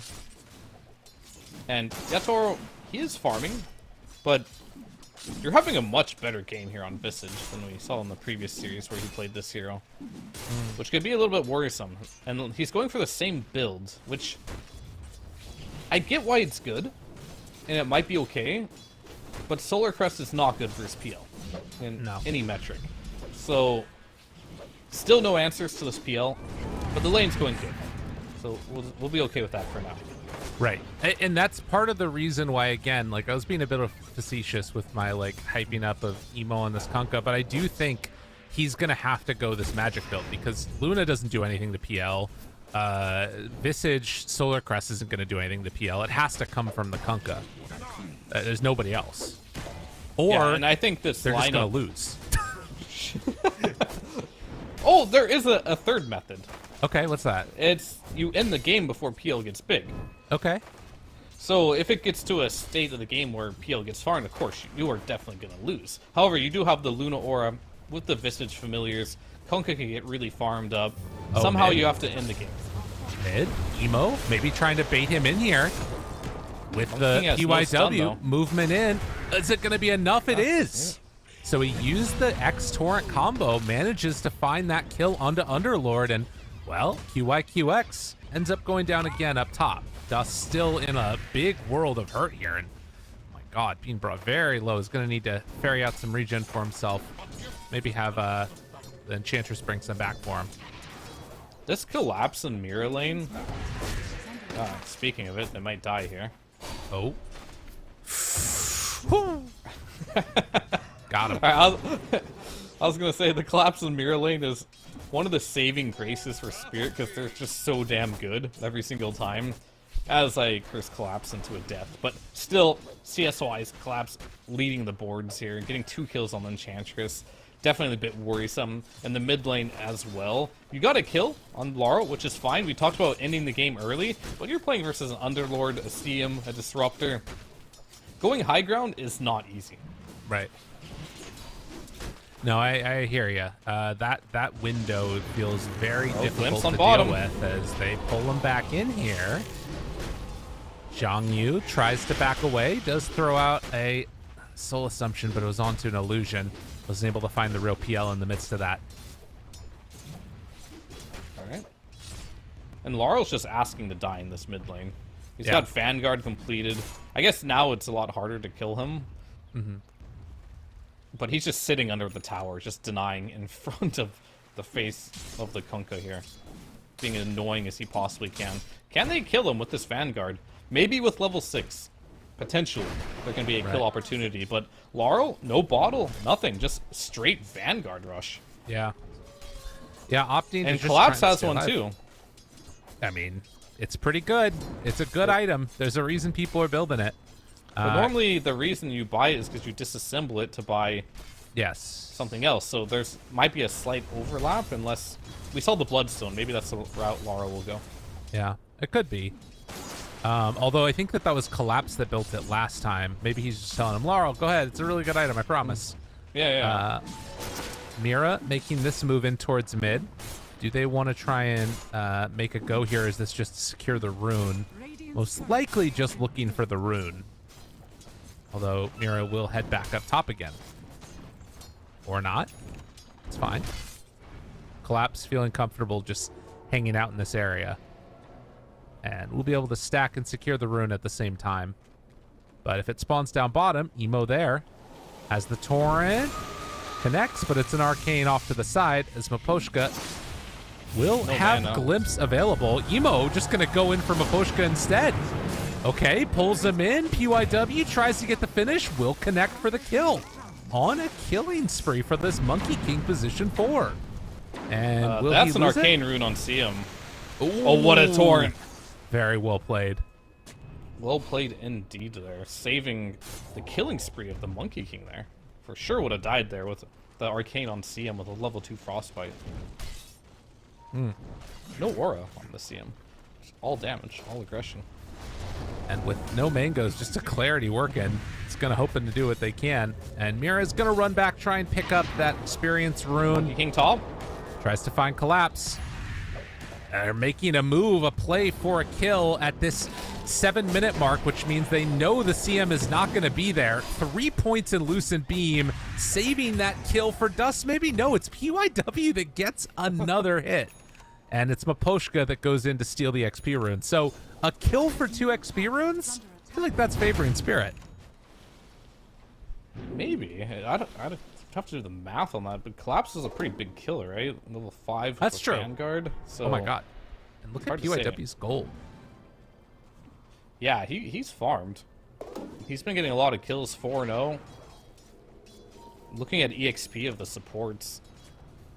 Level 4 on the CM, level 4 on the Disruptor, and then Ench is 4. I mean, the levels are pretty even though they lost both of the runes. You get the Stomp, and Mira might be in trouble here. Good micro. Very well played. Dust no mana though. Oh, and one last They hit. cut down the Monkey King tree too on Collapse.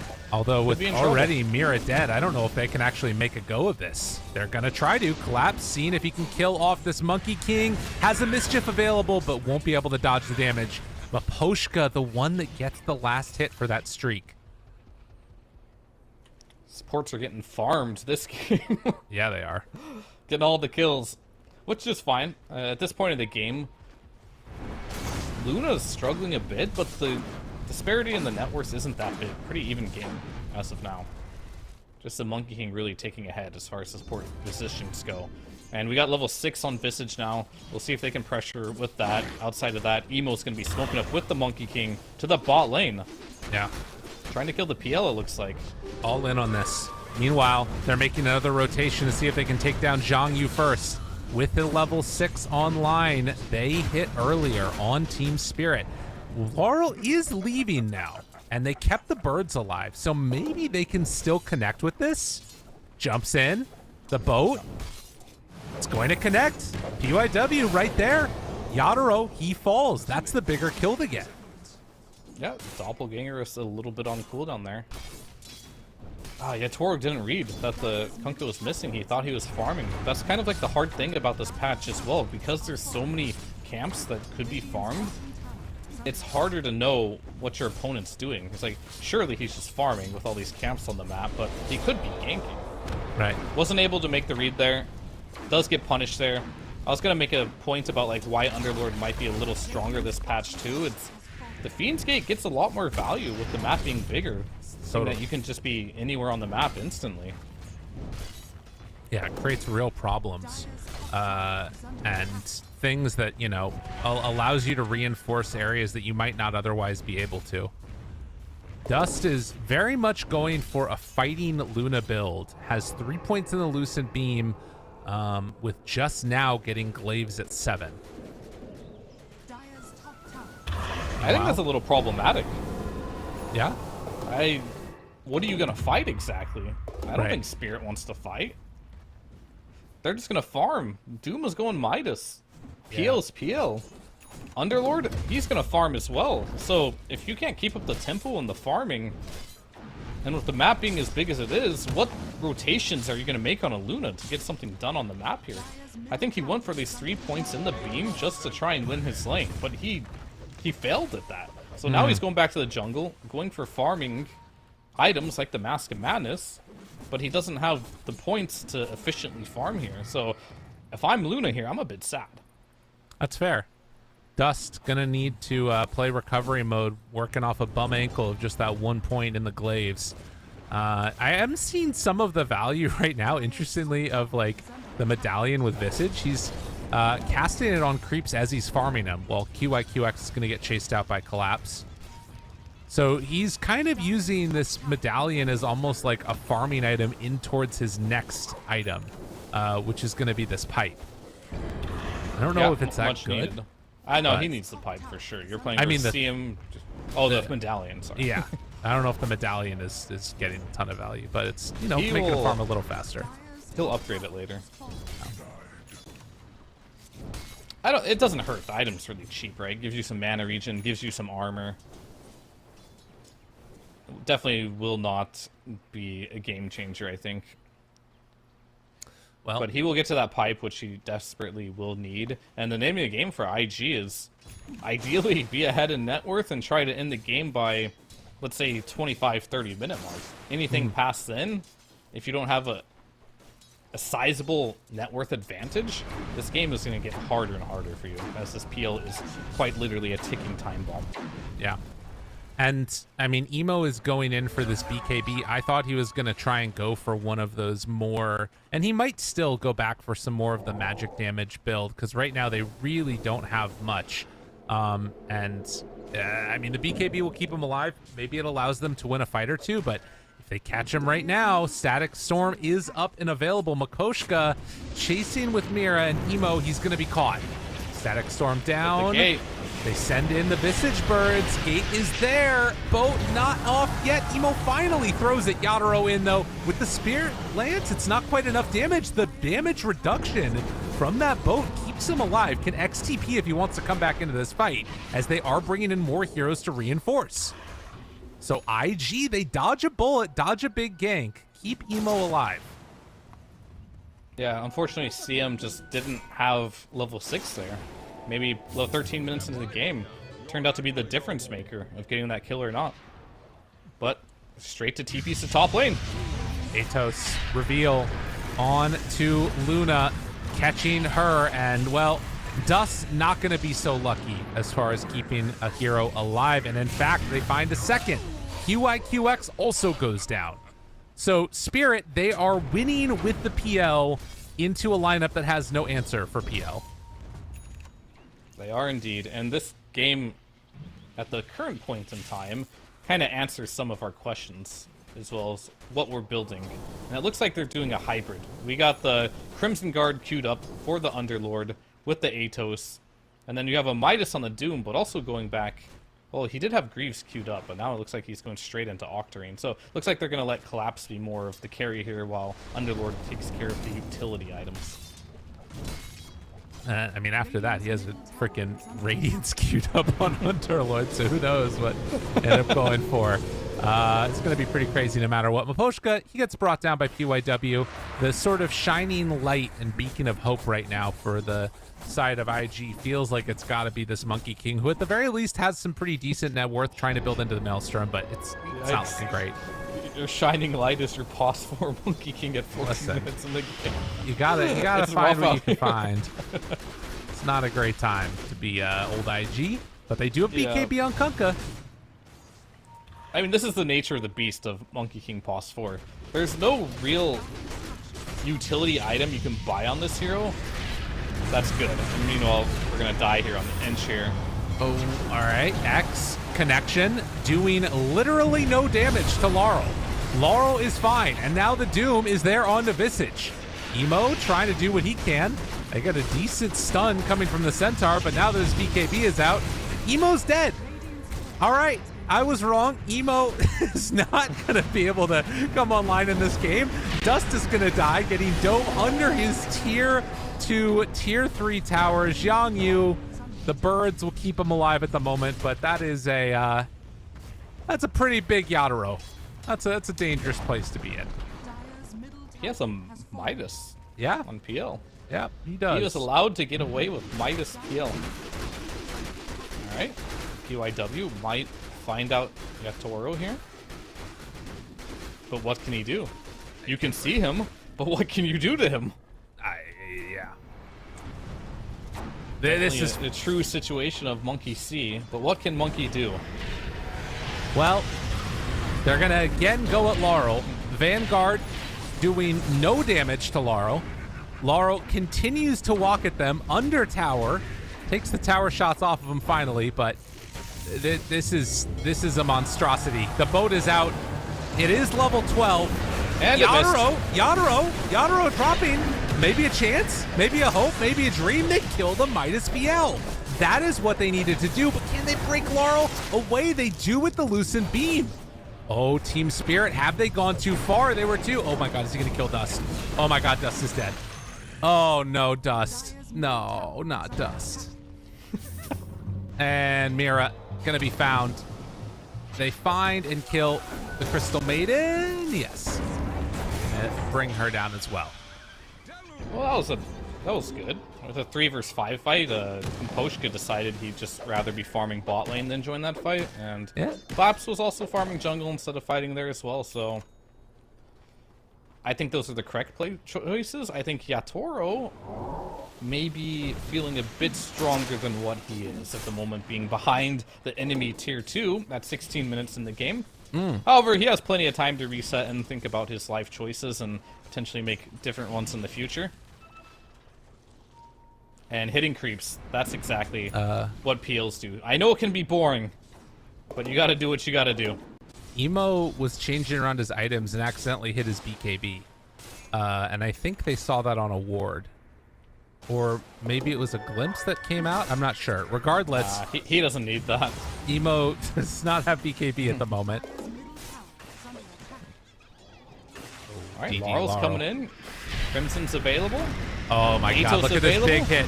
Big hit on a QI. One big hit. Bam. 2 big hits. Bam. He's a monster as QYQX. Gotta think a little bit before I say his name. Has no points in Untouchable. Oh god, So very Dust. killable. Run, Dust, run. No. Ah. Hey, Toes. He's mega dead. Dust is gone. Oh god, a force staff anything. Damn, dude. Gotta build your own in this game. Your support is a Monkey King. They are getting absolutely bodied right now. They still haven't surpassed the 7K, which seems to be the magic marker. Well, yeah. But however, every team that does get 7K lead, I feel like just wins. Oh, It's the new magic number. Laurel gets pulled back in. Do they have enough damage? So far, the answer is no. So far, the answer is no, but maybe it's going to be yes. The connection is there. Laurel overextends and they get the punish. Yet again, fighting without their Doom that has all these auras. Who has Collapse got wants to play now. Wait a minute. Wait a minute. Octarine is available.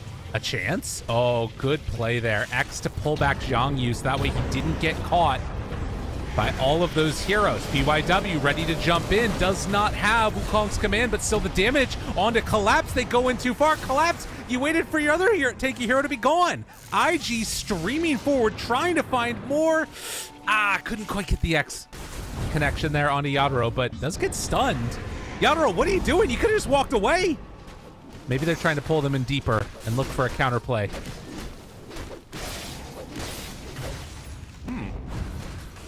Are they? Let's begin. X. Oh, we got a perfect X. Good job by Emo there. This isn't enough, though. Turn, pipe out. Yadro now in some trouble. Maybe himself, the boat. It's not going to be enough damage. Team Spirit. They're too strong once the rest of the auras show up. So, I'm really confused on A, Collapse's item build.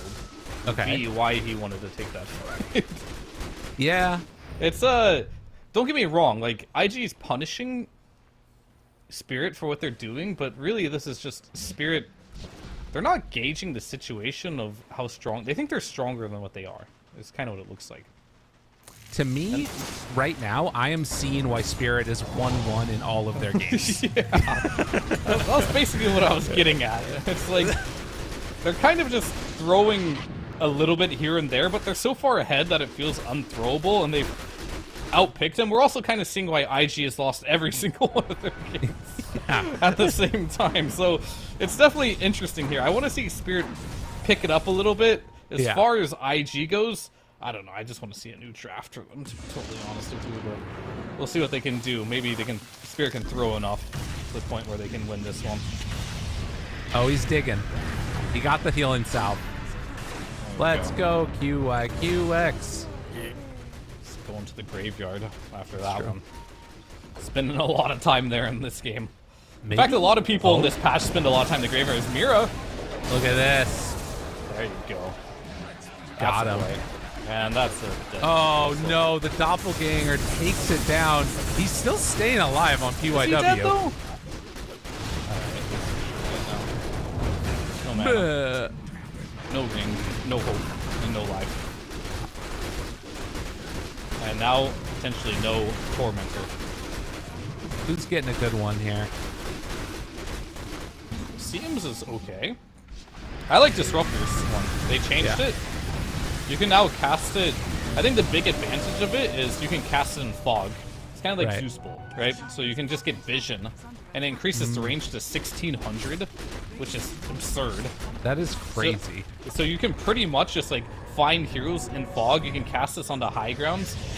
I'll hold up. I mean, I can talk over dust on here, but regardless of that, like you can put this item into high ground areas to see if enemy heroes are there, as it will nest there for 5 seconds. But if a hero is there, it'll give you vision immediately to set up your glimpse. So it's quite nice. Yeah, I like that. And you know, I think that 1600 range is pretty obnoxiously large. I didn't even It adds realize like 2 more that. strikes too, as well. By the way. Yeah, it's kind of crazy. Well, a 13k gold lead at this point, and like we kind of said, you don't necessarily need these like underlords or dooms to do that much in this game. They're kind of just bots that are there to help enable PL to have a good time. And they've found some nice little pickoffs here and there, like, you know, Underlord getting this Atos, being able to find the Luna.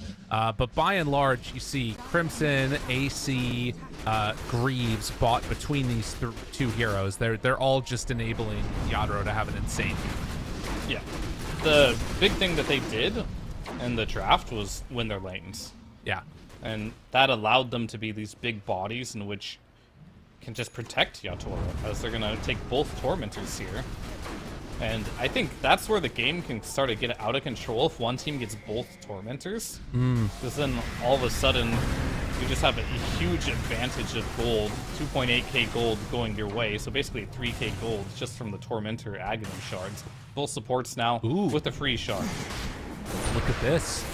IG, they want to see if they can sneak in something before Spirit can get here, and I think they're going to get it. Oh yeah, for sure. They get this is nice. It'll help them. Who do you give the Aegis? Is it Emo or Dust? Alright. I think Dust is probably the correct choice. If he dies right away in the fight or gets doomed, there's no hope here. Yeah. Man. But, yeah. Not looking great, though, for IG. But they got something, right? I mean, 16,000 gold at 24 minutes is probably the most extreme thing I've seen so far on this patch. Which is not good to add on top of the fact they're counterpicked here. Right. But Team Spirit are crazy. They might end up in the fountain. And true. that'll either end up in Yatoro getting a rampage again, or potentially the comeback for IG. But one thing we know for sure is Yatoro will be in the fountain this game. Absolutely. Well, and that's one reason that I wouldn't mind seeing Emo try and just build his shard himself on the Kunkka. I think finding those like sort of displacement mechanics feels like it's a decent answer. He does have the Silver Edge completed, which is going to be no good other way against he's Laurel. going to get that shard unless he buys it himself. Oh, man. Well, Zhang Yu in some trouble, but PYW, the good ulti down, trying to burn through these heroes. Laurel in some trouble. Emo there does turn into the Silver Edge thing, and look at this. This damage is out. Oh, can they find anybody else? They drop down the boat. It's not quite going to be enough there. Now Collapse finds the Doom immediately onto Kunkka.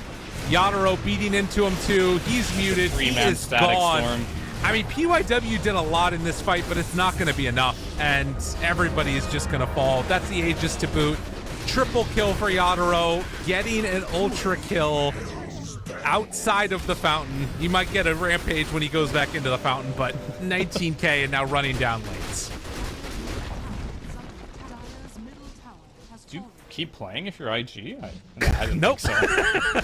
I was like, what hope do you have after that? Like, why have they not called it? So Yeah. there we go. Damn. Okay.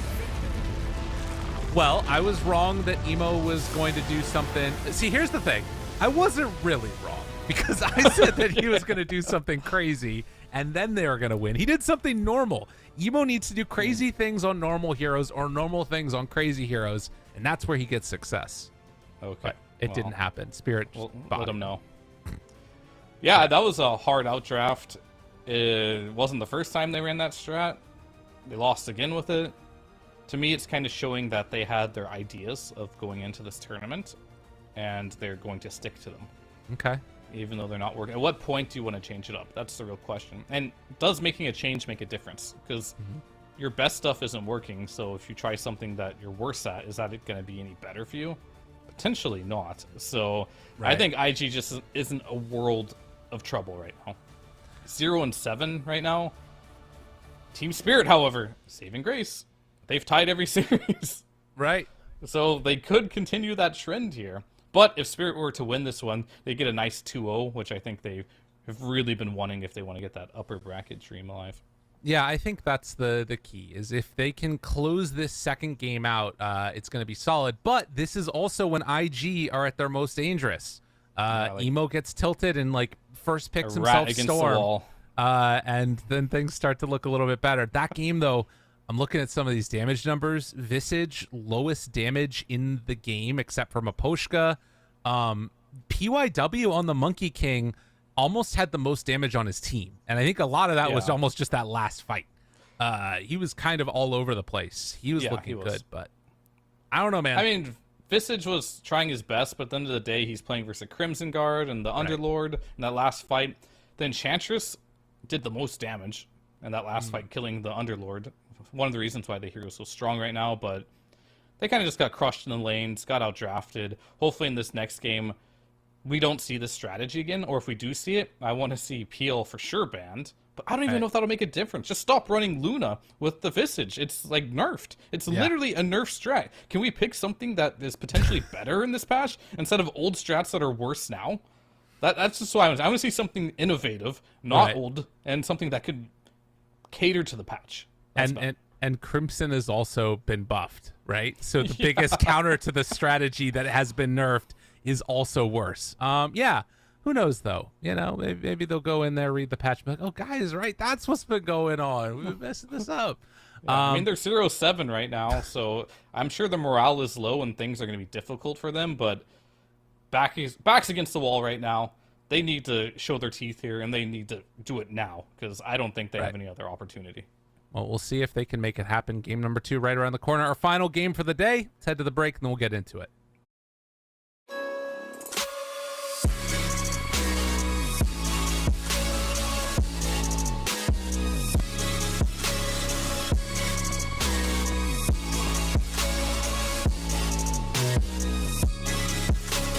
You love it, you wear it. What's your style? Get your merch at shop.eslgaming.com.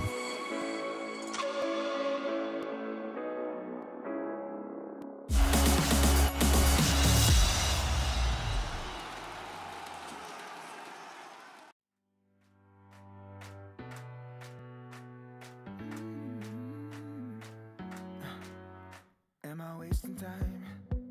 'Cause I'm already gone. So long, can you stay the night? 'Cause you're the thing I want. I know you're feeling different when you're stressed out, but even with no makeup you still stand out. 'Cause no one makes me feel the way you do now. Like you do now. The way that you move your body, you make it look like a hobby. Every time that you touch me, it's electricity. Things we discovered underneath last night's covers. Everything came so easy. It's electricity. Electricity. Whoa. It's electricity. Electricity. It's electricity. When it's late at night, I feel you on my skin. My skin. You're all that's on my mind. It's finally sinking in. You're it. I know you're feeling different when you're stressed out, but even with no makeup you still stand out. 'Cause no one makes me feel the way you do now. Like you do now. The way that you move your body, you make it look like a hobby. Every time that you touch me, it's electricity. Things we discovered underneath last night's covers. Everything came so easy. It's electricity.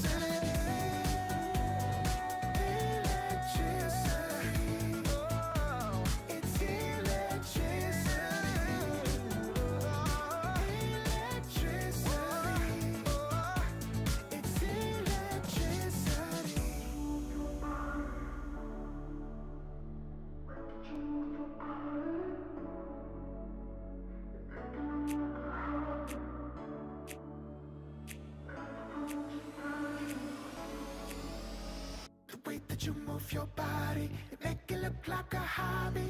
Every time that you touch me, it's electricity. Things we discovered underneath last night's cover. Everything came so easy. It's electricity. Electricity. It's electricity. You move your body. Electricity. You move your body. It's electricity.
Hello and welcome back, you people out there. We're taking a look at another match. It is our final game of the night. Fear, we did see a little bit of an uninspiring game from IG. Spirit still looking good. They kind of maybe got a little bit over exuberant at certain points in the game. And went a little bit divey. They went a little bit like taking weird fights. But in the end, they kind of felt like they were in control the entire time. What are you hoping to see in game number 2? I mean, have you ever played a game like that where you just feel like the opponent deserves nothing?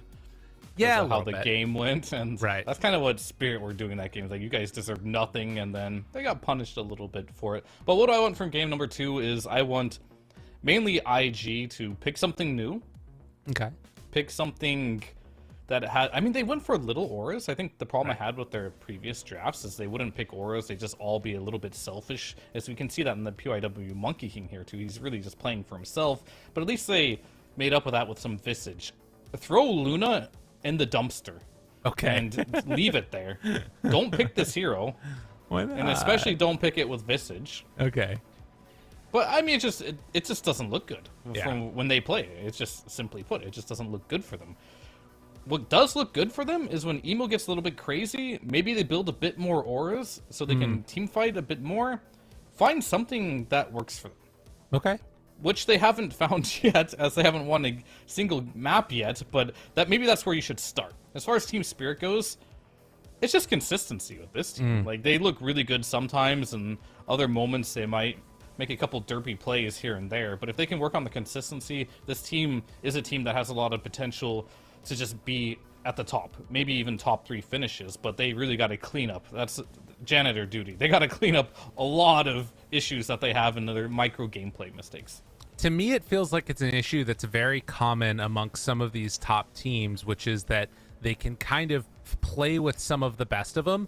But like you said, when it comes to like a couple of those matches against some of the lower skilled teams or teams that are on a little bit of the lower end of the spectrum, they don't play up to the competition as much. They kind of play down to their competition a little bit.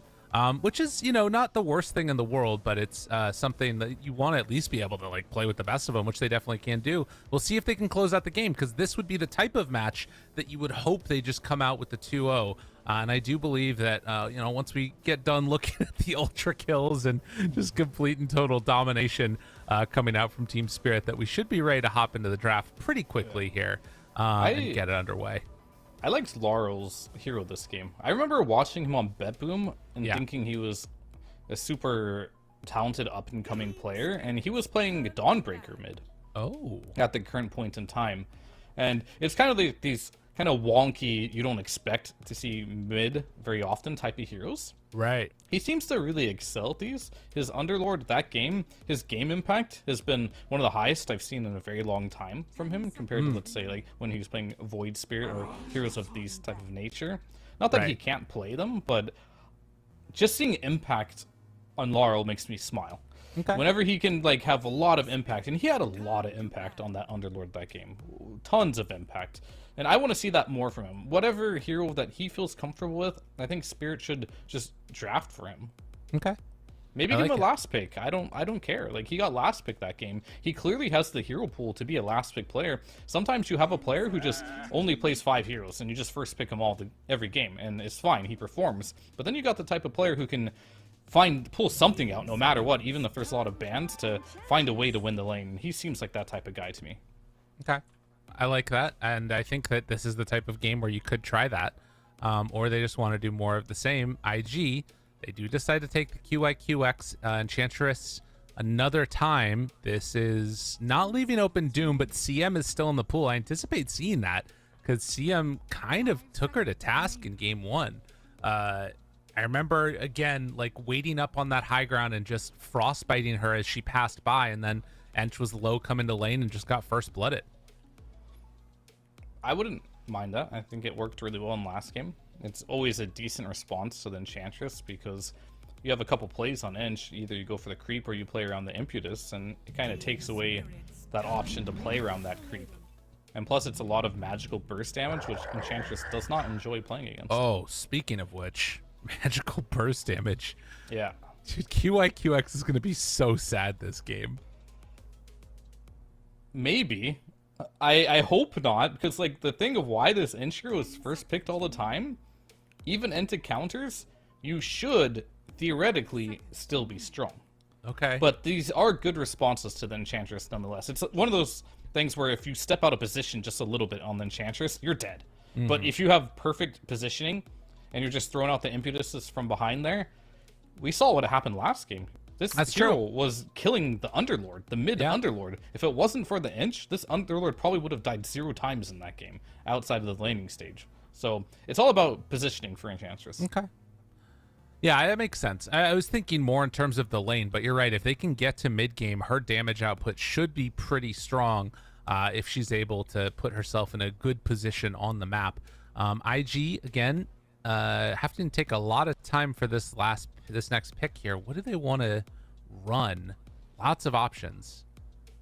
You can either pick your carry because you think Primal is going to be the offlane combination, which I'm not a huge fan of most of the time, or I was going to say you pick your mid here with some bans. So I anticipate this is going to be Emo playing this. Again, they do swap between Emo and Dust in the mid. Dust started as the mid laner, and then Emo took over eventually. We'll see if that is indeed what happens, but taking out some of those matchups he doesn't like. Do you like the Void Spirit getting taken this early? 10 seconds remaining.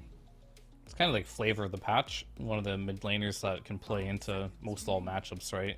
So I don't have enough data to Radiant really taking say back. whether I dislike or like the hero at the moment. It's looked okay though. From all the games I've seen Void Spirit in, it's looked Team Spirit. okay. It's not broken by any means. It's had some really Yeah. bad games. It's had some pretty good games as well. I think it's a stable pick to pick this early in the draft when you don't see your matchups. Okay. The way I think about Void Spirit is if Quinn is playing it, Void Spirit's probably pretty good. That's true. 10 seconds remaining. And he is. We just haven't seen that hero in a while because the hero just hasn't been good for a while. Right. But making him universal, new changes, all that, he seems to be gaining a lot of power. Well, they take the Disruptor out. Team back. Also going to remove the Rubik along with that Monkey King. So PYW going to have to play something different. One of his most common heroes that he used to run and look amazing on was his Tiny. But I feel like I haven't seen that much Tiny recently. It's been like a lot of these other roaming 10 fours seconds instead. remaining. Yeah, I'm not entirely sure why Tiny just fell 5 off seconds entirely. remaining. I'm gonna check real quick. The patch notes said Tiny. Did any changes happen? Oh, tree grab cooldown is up a lot. I see. Yeah. And toss cooldown is up a lot. Okay, I see why people stop picking Tiny. Okay. Bonus armor on grow. Oh, it was increased. Bonus damage increased. So it looks like what Valve is trying to do here is slowly transition Tiny back into a carry. He'll be there soon. Just Okay. wait. He's getting more something to watch damage for. and armor, but he's losing cooldown on tree grab in the early levels and toss cooldown in the early levels too. So just some nerfs to Tiny are just making people a little bit shy to pick him. Fair. Well, it's going to be Team Spirit picking out of this next phase too. So likely looking for a Maposhka hero to then put the impetus back on IG to choose their core first, their next core first. Impetus, you say, huh? Exactly. Yeah, so you're going to be picking out of the gate here for Spirit, right? Just go ahead and show your 4/5. I think Probably your 5, right? Yeah, that's what I was saying. I think that they take Maposhka's hero. And then He it can't puts- play Disruptor again, so he's going to have to play something new. What would that be? I mean, Bane was the old thing that he would go to all the time. Bane But- CM. I feel like, I mean, no matter what, I feel like gonna look weird. Maybe he picks like Undying or something and just I'd be tries okay to like, with that. beat the crap out of people. Yeah. Give him a little more team fight as well. What type of heroes would I want to play here? Yeah, I think I don't want to play Undying. Okay. It looks quite good. You It's already in- have the Frostbite that can deal with the Void Spirit, so Lockdown, Primal's got Lockdown too. Added a little bit of heals and auras with Undying. Get the Tombstone in there. looks good. But the choice is his ultimately. Maybe he's got something cooking. Are they thinking about just taking PL right now? Like, honestly, I'm You wondering. seem so paranoid about PL. Oh my gosh. Like- I'm gonna take it. I mean, I don't know. Okay, they go global. Okay. I think you could take PL there. But the meta hasn't evolved to the point where the hero has escalated to a point where you need to pick him that early. It might get there. And that's just kind of how metas go. It's like, how far are you willing to push a hero? Right. Normally, you'll last pick it and be like, nah, we'll do it here. Oh, no, we'll first phase it. And the other team's like, oh, wow, this team's willing to first phase it, and then I'm banning it. So Right. it comes down to, like, how do you want to show your cards right now? Do they think PL is that busted? I'm just thinking back to last series when we watched Team Spirit play against OG, and OG third picked their PL, and then it was Spirit losing to that. They lost to third pick PL. So I was wondering if they were worried about IG taking it, but apparently they're not going to do that. They're instead going to go for the Sven. You had mentioned Sven the other day that you kind of liked it to some In extent. a different circumstance? Yes, I Yeah, did. like why Sven? Is this going to be a support Sven? It's really hard to say. I mean, it got some decent buffs. Great Cleave now gives you strength, which is something a lot of people don't notice. It gives you 2, 4, 6, 8 strength just by skilling Cleave. So Okay. that makes you a bit tankier. They also increase the damage of Stormbolt, or they decreased, I'm sorry, making the support a little worse. But overall, this hero is still the same hero. Sure, you have a little more strength, which is great and all, but what is the appeal of it this game? Primal Beast, with this new patch, pierces debuff immunity with Pulverize. I would not want to play Sven into that, not one bit. The game I saw it in, the lane was good. You're playing versus a hero where the cleave could be useful. None of that really applies in this game here. So Sven is Sven, though. You can always win a game with this hero if everything goes well. Okay. And that's not great either for Sven. The Depth Shroud, the Shard, stopping you from being able to burst anyone, super annoying. Well, a impressive draft so far for Team Spirit. You've got great initiation. You can cover that initiation with Silencer. When Global comes out, I mean, it feels pretty bad for IG. What are they gonna round out their draft with? What a weird game. Ooh, do they take a Darkseer? They need an offlaner. Darkseer versus Slark. So it Not the can go best, both is ways. it? Yeah. It depends. If you can get some early kills, it can be really good. Surge is pretty annoying to deal with Slark because you can get on the other side before he can pounce away, and then you like cut him off, and he's slow and feels terrible. Iron Shell does a lot of damage through the Shadow Dance. Only thing that you don't utilize very much is going to be the wall. Right. Not very good wall game, but his other, I mean, it's with Sven too, so the Yeah. lane should be fine. You're mainly playing around the vacuum, I suppose, and the ion shells, which could be really good versus Slark. I don't hate it. I think it could work, and I think Darkseer this patch is incredibly good as well, so would not be sad to see that.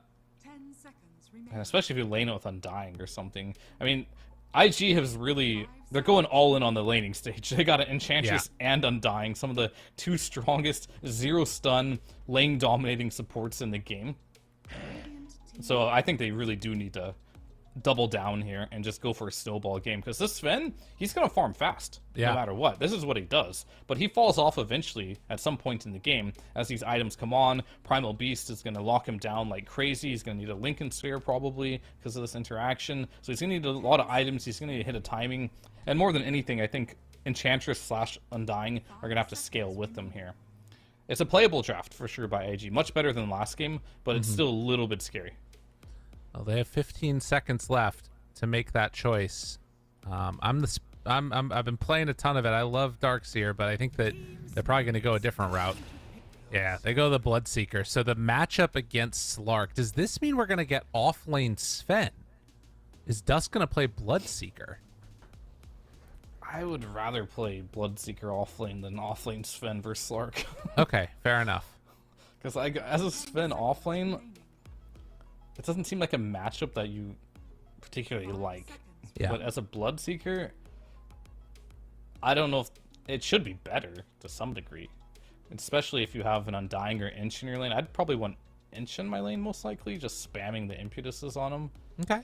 Over and over. But Undying wouldn't be bad either. You just, Undying doesn't reduce your health by that much, it just lowers it. So you're not going to get a lot of thirst move speed with an Undying in your lane. And plus, I think Silencer might bully him a bit. So this is, yet again, out of the box IG, for sure. Whoa. And we're going to have a Queen of Pain to try and punish the Void Spirit mid here. Interesting. Okay. It is going to be the offlane Bloodseeker like you're talking about.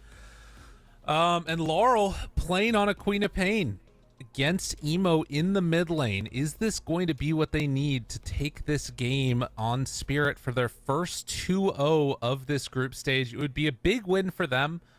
This would be a huge win for IG if they could do it, because I think they are on the verge of being eliminated from the tournament. Yeah, it's for sure.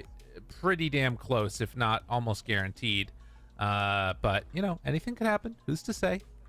We'll see. Anything can happen. That is Dota in a nutshell. Oh yeah. I don't know. Team Spirit's draft's a little weird. They have the only stun they have is Primal Beast. Yes, that's their only like stun, but they got the Frostbite. They have like the Pounce as well for lockdown. I think Void Spirit really does not enjoy playing versus Frostbite. It's a really one of the longer disables, so he can't use any of his spells in it.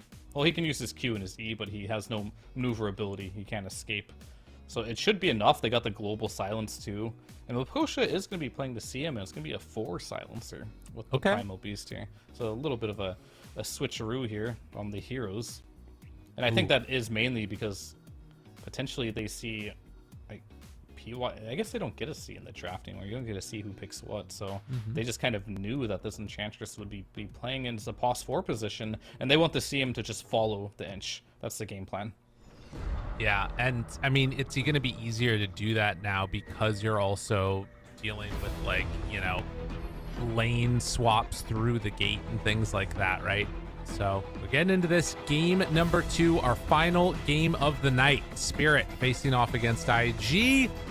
As we pop into this game, will Spirit be able to finish this one off? PYW already starting with his blood grenades. Ready for blood, ready to kill. Yep, blood grenades are quite a good item in this patch. A lot of burst damage with the slow that gets some more right clicks off. A lot of kills, and this is part of the reason why you're seeing a lot of bloodbaths too. It's because of blood grenades. They're making kills happen that otherwise theoretically couldn't have happened in the last patch because of not only the bonus damage, was it 125 damage nuke or something on top of a slow. Quite good. Yeah, kind of insane what that item allows you to do. Make kills happen that you otherwise wouldn't be able to. Ooh, interesting wards. Just that one place down in the mid while Mapushka and Collapse are heading over. And gonna rejoin the rest of their team. They're going to the high ground. QYQX. You're not ready if you're IG. Team Spirit, they see him. They see QYQX right now, so they know that the Undying's over here. They're gonna bring in numbers. But he doesn't see him. Slark Night Vision. Yep, and Laurel there for the body blocks, waiting for the rest of the crew to come on in and give Laurel a first blood. See if they do decide to do just that. Nope, Yaro's gonna take mine. it. What in the hell? Unbelievable. I would take that too. Why not? You already have an advantageous mid matchup. Give me the first blood. I got counterpicked, Yatoro says. I deserve this. Fair. But yeah, I think right there is just demonstrated the power of Slark, and I think Yatoro's doing a really good job abusing his hero in a lot of ways. Just getting that night vision. He saw the Undying because of that night vision, but Undying didn't see him, so they were able to make that wraparound. Yeah, it was very solid. Good little pick there. As Laurel trading some hits with Emo. And you mentioned that this is supposed to be the lane that Laurel kind of unloads onto him in and should be able to do quite well against, yeah? Oh yeah, this is definitely Quap favored matchup here. Just gonna keep spamming the Scream of Pain and right-clicking him.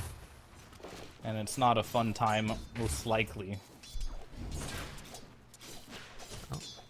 Emo, at least for now, making good use of that early level start that he has, but taking some punishment. And the other thing about that, at least for a little bit, Laurel needs to be careful he doesn't give too much of this Bloodseeker movement speed away, because he's able to, once he gets that thirst points up, do pretty well. As Collapse dies on the bottom side, QIQX just brings him down. Maposhka now in some trouble up top as they try and run at him, find it for another kill. So Blood Grenade is so good for Bloodseeker. yeah, I mean, it is named a Blood Grenade, and he's a Bloodseeker, of course, but like just that little bit amount of slow can set up the Blood Rights quite easily. Of course, they made this item with Bloodseeker in mind, making sure it's good for him. oh totally. The lore's got a matchup. Big lore fan. Laurel gets his bottle delivered. Oh my god, Laurel mid. Got brought very low. Well, there's also a battle going on up top. He almost went under tower by Emo there. And up top again. PYW, very, very low. Trading hits continuously. And will be able to survive the burst coming from Maposhka, who still is sitting on 3 mangoes ready to battle. Down bottom, more battles coming out. They throw down the tombstone. Decay is there. Mira in some trouble. They try and kill the zombies that are on him, and they will be able to do just that. But yet again, look who's very fast and swift right now. It is the Bloodseeker. Well, he's benefiting a lot from this move speed, being able to maneuver and get these CS without feeling threatened. Near impossible for Yatoro to land a pounce on the movement speed of this Bloodseeker at this point. So the lanes are going well. You pick to win your lanes.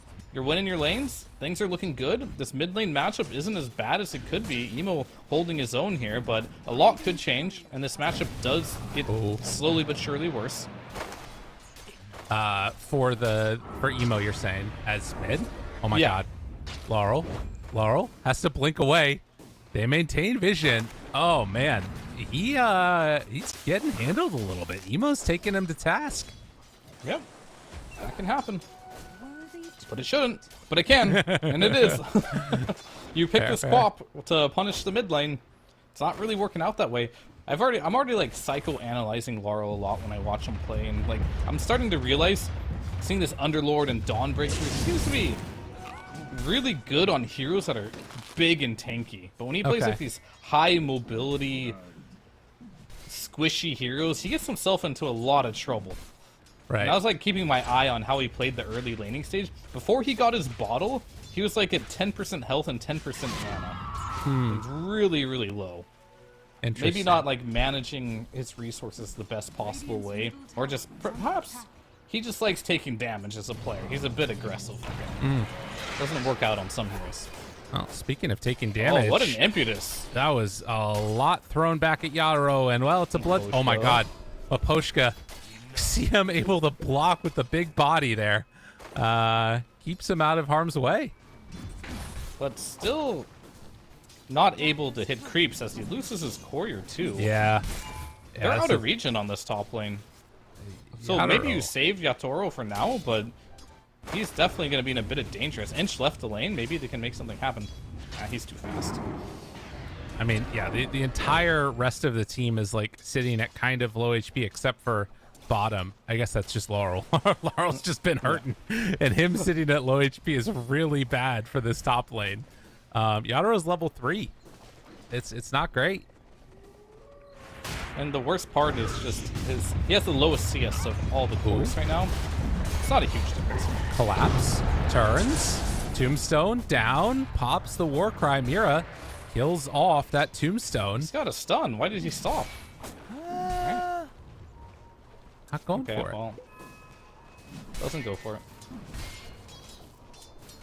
Maposhka up top while Mira and them are battling. Looks like he's going to be fine, so instead it's going to be maybe a kill onto both of them. Oh, they're both dead. They do both fall. Collapse. I mean, this is just Primal Beast in a nutshell. And Vanguard done. It's an impossible kill to try and get down bottom now. Oh yeah, he's definitely impossible without a rotation. And you're playing against a lane that you got that one Sven stun. That's your only stun to stop the trample here. And he's going to be ticking into close to level 6 and a couple more waves. It's going to be scary. Dust is only level 4. So he's going to grab a Lotus for himself as well. Oh, I thought you were talking about Lotus Orb. I was like, what? No, Yeah. Healing Lotus. Speaking A lot of of, Lotuses in Dota nowadays. True. It's the anime. That's what does it. Dust? He has no stun. It's on cooldown. Yeah, that's just the key to run in. So as soon as he uses the stun, they chase him out. And, I mean, he just TP'd here. He just stit in his lane. If I were him right now, I would be hitting up the jungle. Yeah. Lane was fun. Either come gank my lane, Emo, or I am AFK for 15 minutes in the jungle, which isn't great either, to be totally honest with you. No, it's not. He's not a happy camper. This is very rough for Dust, and I mean with Trample at the ready, he can't afford to use a stun, but you know maybe Collapse just walks at him anyways, starts punching him. So I'm going to continue my theory craft on Laurel here. The Okay. games he owned, right? Yeah. Because he's not doing so hot in mid lane. He's losing to Void Spirit in a matchup he shouldn't be losing. His Viper, tanky hero, looked pretty good. Yeah. His Underlord looked amazing. Up top. Rupture. TP out, that was close though. So what I'm getting at is IG's saving grace right now is the fact this Bloodseeker is doing so well right now. Yeah. And the fact that Emo, he's got a game.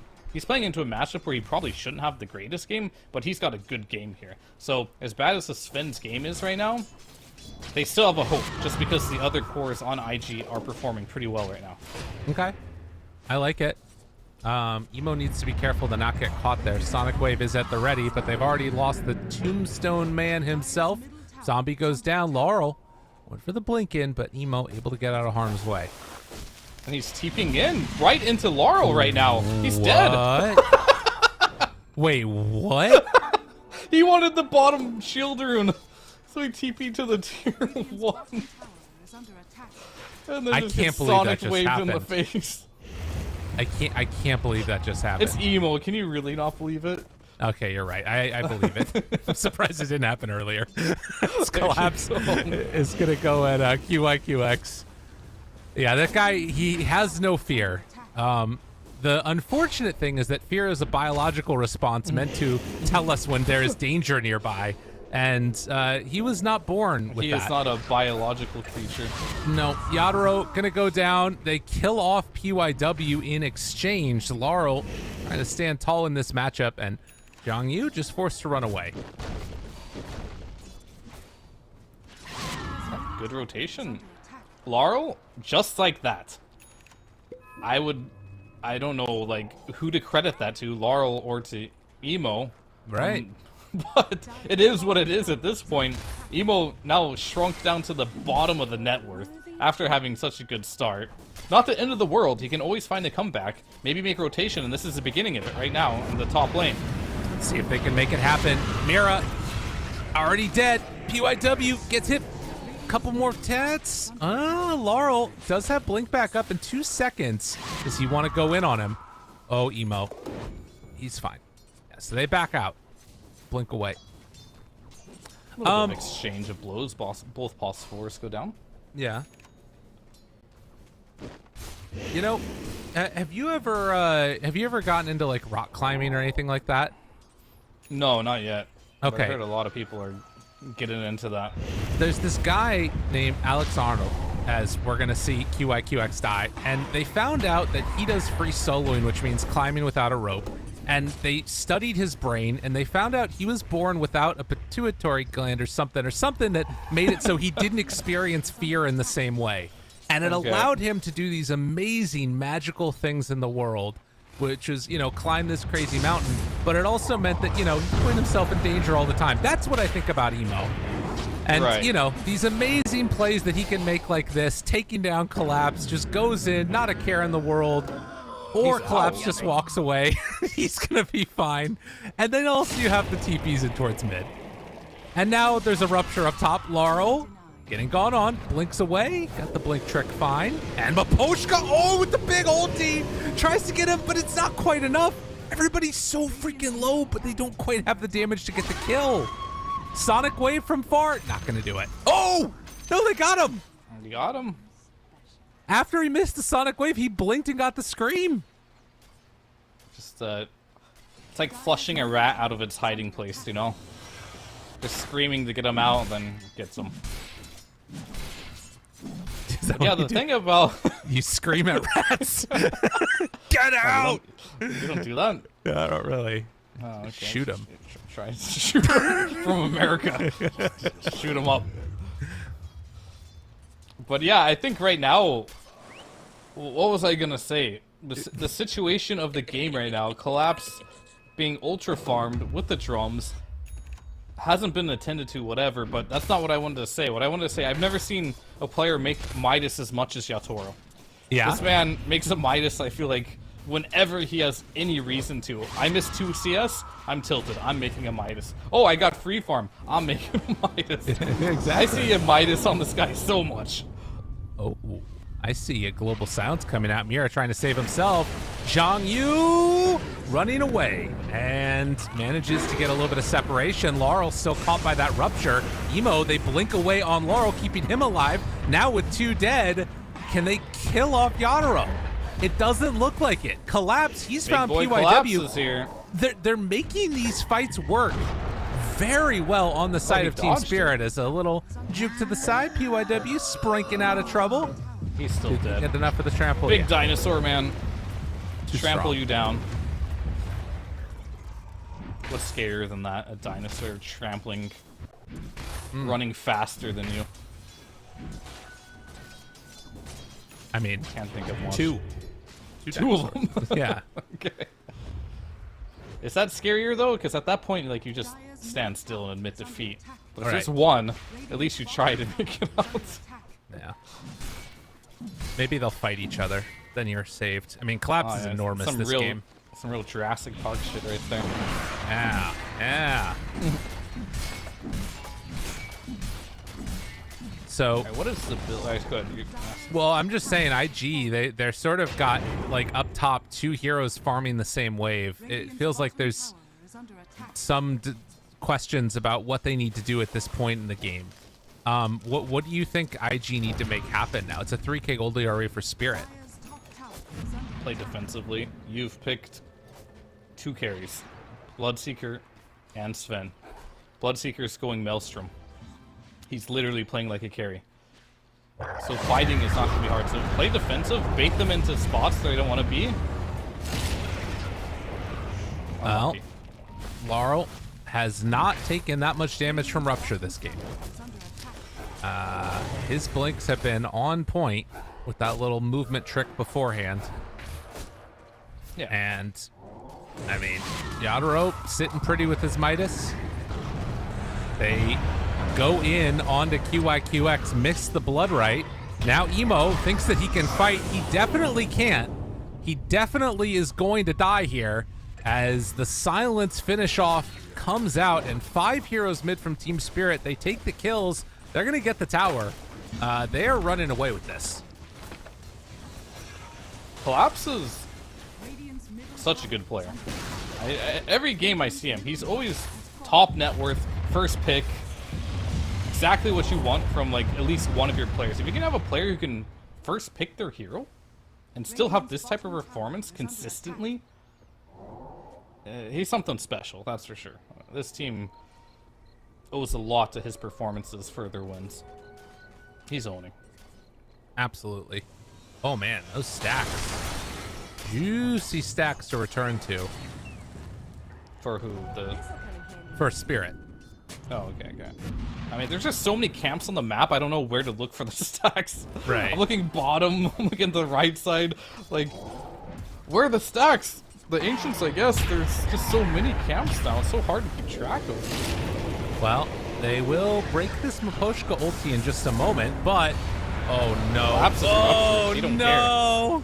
He is ruptured a little bit longer, but getting out of trouble. And the slow from Maposhka, they're just waddling away. able to get out of it harm's Who does way. that? Oh, God. And now Maposhka, he finally dies. Collapse was literally ruptured, and he just onslaughted into them, Yeah. got a kill, and then walked away while ruptured the entire time.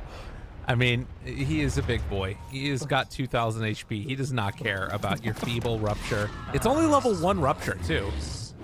So, I mean, it still does good damage. It's a mind state, too. Most people are like, oh, I'm ruptured, I'm going to stand still. He just played his hero to the absolute limit there yeah. to get that kill.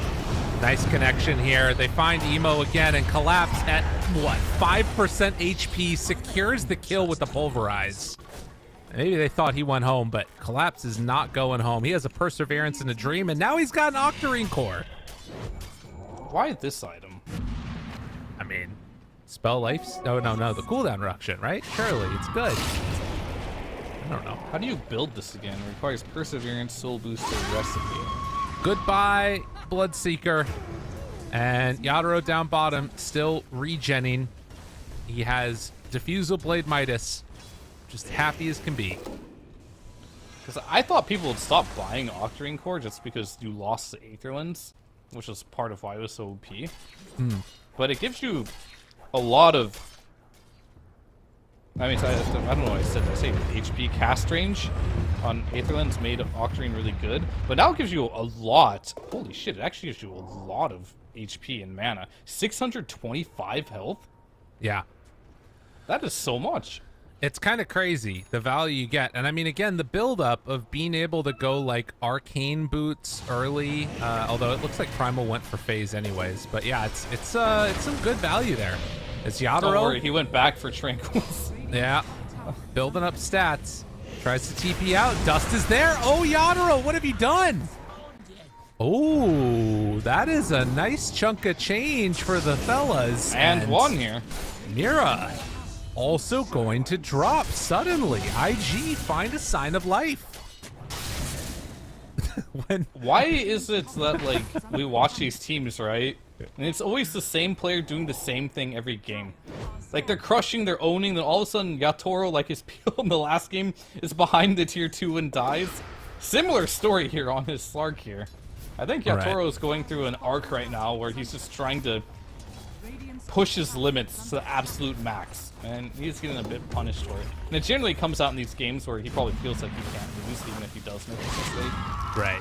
Or if he does manage to pull off, which I think in this situation it was just making space, he's going to push him in even a further ahead position by forcing Hero's bottom while getting out, making space. But I think right now, if you just want to win the game, you follow Collapse, you play around him, he's the big boy of this game, and you get kills on the map. Okay. Well, I would certainly like to see them do just that. I mean, there is still definitely some strength that you can see as this game gets later. We've seen what Sven can do when he's getting farmed. Already has that Echo Saber completed with the Mask of Madness. Some pretty solid damage. But he's definitely going to need something else like a DD rune or something to really, you know, amp him up to the highest degree possible. Yeah, or then you just need to find a good initiation, but the initiation Collapse yet again, trampling down the poor deer in the forest there. It's not even the forest, just on the road. More like a vehicle at this point. True. Okay. Smoke up. Who do they find? Laurel's there. Spotted him for a moment while down bottom. It is going to be Emo dead. So this smoke connection, it's well, the pushback? I don't know if this is going to work. Oh my God, they just Oh, a little no. Oh, jeez. Oh And the man, Bloodseeker, he's Maposhka trying his best. Owned him. Maposhka owned them. It was a combination of both of them. Laurel used his ultimate to push back the Sven, to buy that little extra time from Maposhka to get there. Nothing is working for IG right now. Absolutely nothing. Yeah. That it feels as if they're so disconnected, and Emo getting caught right before the fight was supposed to happen, just a little bit early, and Team Spirit dotting their I's, crossing their T's, making sure that they give nothing to this IG lineup except for the free kill by Slark underneath the tier 2. But we don't think about that anymore. Yeah. That's a long distant memory. Yeah, Toro's doing what he does best now. Farming it up with the Midas, securing the late game. There it is. Speaking of securing, how about some tormentors? Yeah. That's the thing about the Tormentors. I'm still trying to get a read on them. They're just positioned so inconveniently on the map. Right. It's like, do you want to go back and get your supports a shard? Right. Or do you want to keep killing heroes on the map? Radiant's middle tower is under Although, as Collapse is not Oh, taking... what a global. Oh, man. Okay, that was the jump from Emo, so that won't do anything there. And they might be able to pressure this tier 2. Maybe they just take the Radiant Shrine, though. You know? Or Radiant Outpost. Radiant Tormentor. Which I just one? went through all of them. You went through everything. Yeah. This They game take has their to ancient. offer. Why Just don't take they everything. take their ancient? Kill the ancient. That's what you're supposed to do. Stun. They find true. Maposhka. Yadaro is nearby. Laurel gets caught. Sonic Wave out onto 2. Thought about the rupture. Mira TP's away. Yadaro back in. Finding Emo. Emo now going to get beaten to death. He buys back. Wants to get into this fight. Can they get Collapse out of here? The onslaught. The runaway. Stunned. way he And a loses. There's no very way. Okay, fast he's gone. Bloodseeker. Make sure that they can shut him down. Now finding Yadaro. Trades hits. Blood right out. Tries to slow. Won't do it. They A forced a decent buy fight? out of Emo. Yeah, would- that wasn't good. So Emo bought back there, thinking there would be more of a fight, but he is not going to get that fight as you back out. You get Collapse, though. That's all you got in that fight. It's not the worst thing. It's okay. We've got a lot of ground you still need to make up in this game, though. One little kill there with the buyback isn't going to help you too much as you're also losing your Undying in the middle lane. Let's see who else might go down to this. Got him. Looks like PYW. Links away from the remnant. Emo, he is found. They throw out the silence. Blood right. Now catching Emo. Oh, Blink chasing, wanting to go Sonic Wave dead. Triple kill for Yadaro, and now Silencer is ahead of Emo in the net worth. If you play enough Dota, you can start to understand like mannerisms of certain players in certain situations. And Emo, he did the thing where he was about to die. He knew he was going to die, so he just stopped moving his hero. And for me, I know exactly what that means. And then shortly after, he gives the double chat line of haha to What does it teammates. mean? What that means, it means I'm done. That's what that means. It means I'm done. Poor Emo. It happens to the best of us. It's been a rough tournament for them. And this game, they tried something different, and it's not over yet by any stretch of the imagination, but the die back for the Void Spirit. IG, collectively, they're going to take their Tormentor together. And Shard, oh my god, they get the end Shard. More split push capabilities. Yeah. So, like, the shard for me is more so about getting 2 creeps than it is about the little friends. Oh, Little friends absolutely. is complete garbage right now. Just 'Cause unbind the it. zoo, yeah, sure, you might as well. I've been playing a lot of Ench, and I don't even use that spell. It doesn't even come across my mind half the time. Radiant's bottom tower is under attack. There's no more, like, Brood in the game. There's no more Radiant's bottom tower Lycan, no more Beast, or when Beast is picked, he goes for the Ags build. Vision. Down. Dust on the low ground. QIQX. They break their smoke. Yadaro there finds the ward, takes away the ward. Now, they are resetting. Onslaught in towards mid, kills the creep wave. And IG, their smoke, not Collapse getting what says, they want. please back, guys. I want my Lincoln Sphere, as he's going to the opposite side to go farm it up. Yeah. It's a Chad move right there. A lot of people just stay around on the closer items, but he just calls it off, just onslaughts the hell out of there. Wait for me. Guys, I'm strong. Wait for me. Scan is going to connect. They are thinking there might be somebody over there. Collapse just gets out of harm's way. There wasn't even a smoke move coming over his direction. And yeah, back to Lincoln's farming online. for IG. completely in the driver's seat for Team Spirit. So Collapse has 2 boots and 2 circular items. Very symmetrical looking item build. Like it. Charge. Finds him. Waits for the vision. Doesn't get it. Jump forward. Dust. Gets one. Maposhka dead. Oh, the pushback. Not able to make anything happen. Actually whiffs both heroes with the ulti from Laurel. Can they take down Collapse? Trying to bring him in. Onslaught, get away, and dead on Zhang Yu. He dies, Dust dies. Emo trying to get away, but GG called in the midst of the fight. He was very, very done. And he DCs. You can tell by player mannerisms every single time. If you play enough pubs, and from that moment there on, I knew he was ready to get out of this game. Zhang Yu not looking happy in that little team camera there, from what I could see. It's a tough time, you know. This team, it's definitely been a struggle for them. And granted, on the one hand, I think that there's something to be said for like going to a major, getting better, and for this team in particular. Like, they were on the verge of being eliminated from Div 1. They were almost a Div 2 team, and they were able to pull it together in the last couple of weeks. So I think that there's sort of a good part to being here, that they can maybe come back with some more strength in 2 or 3. But it's looking really rough for them. But for Team Spirit, they managed to get the 2-0 finally. Yeah, they got their 2-0.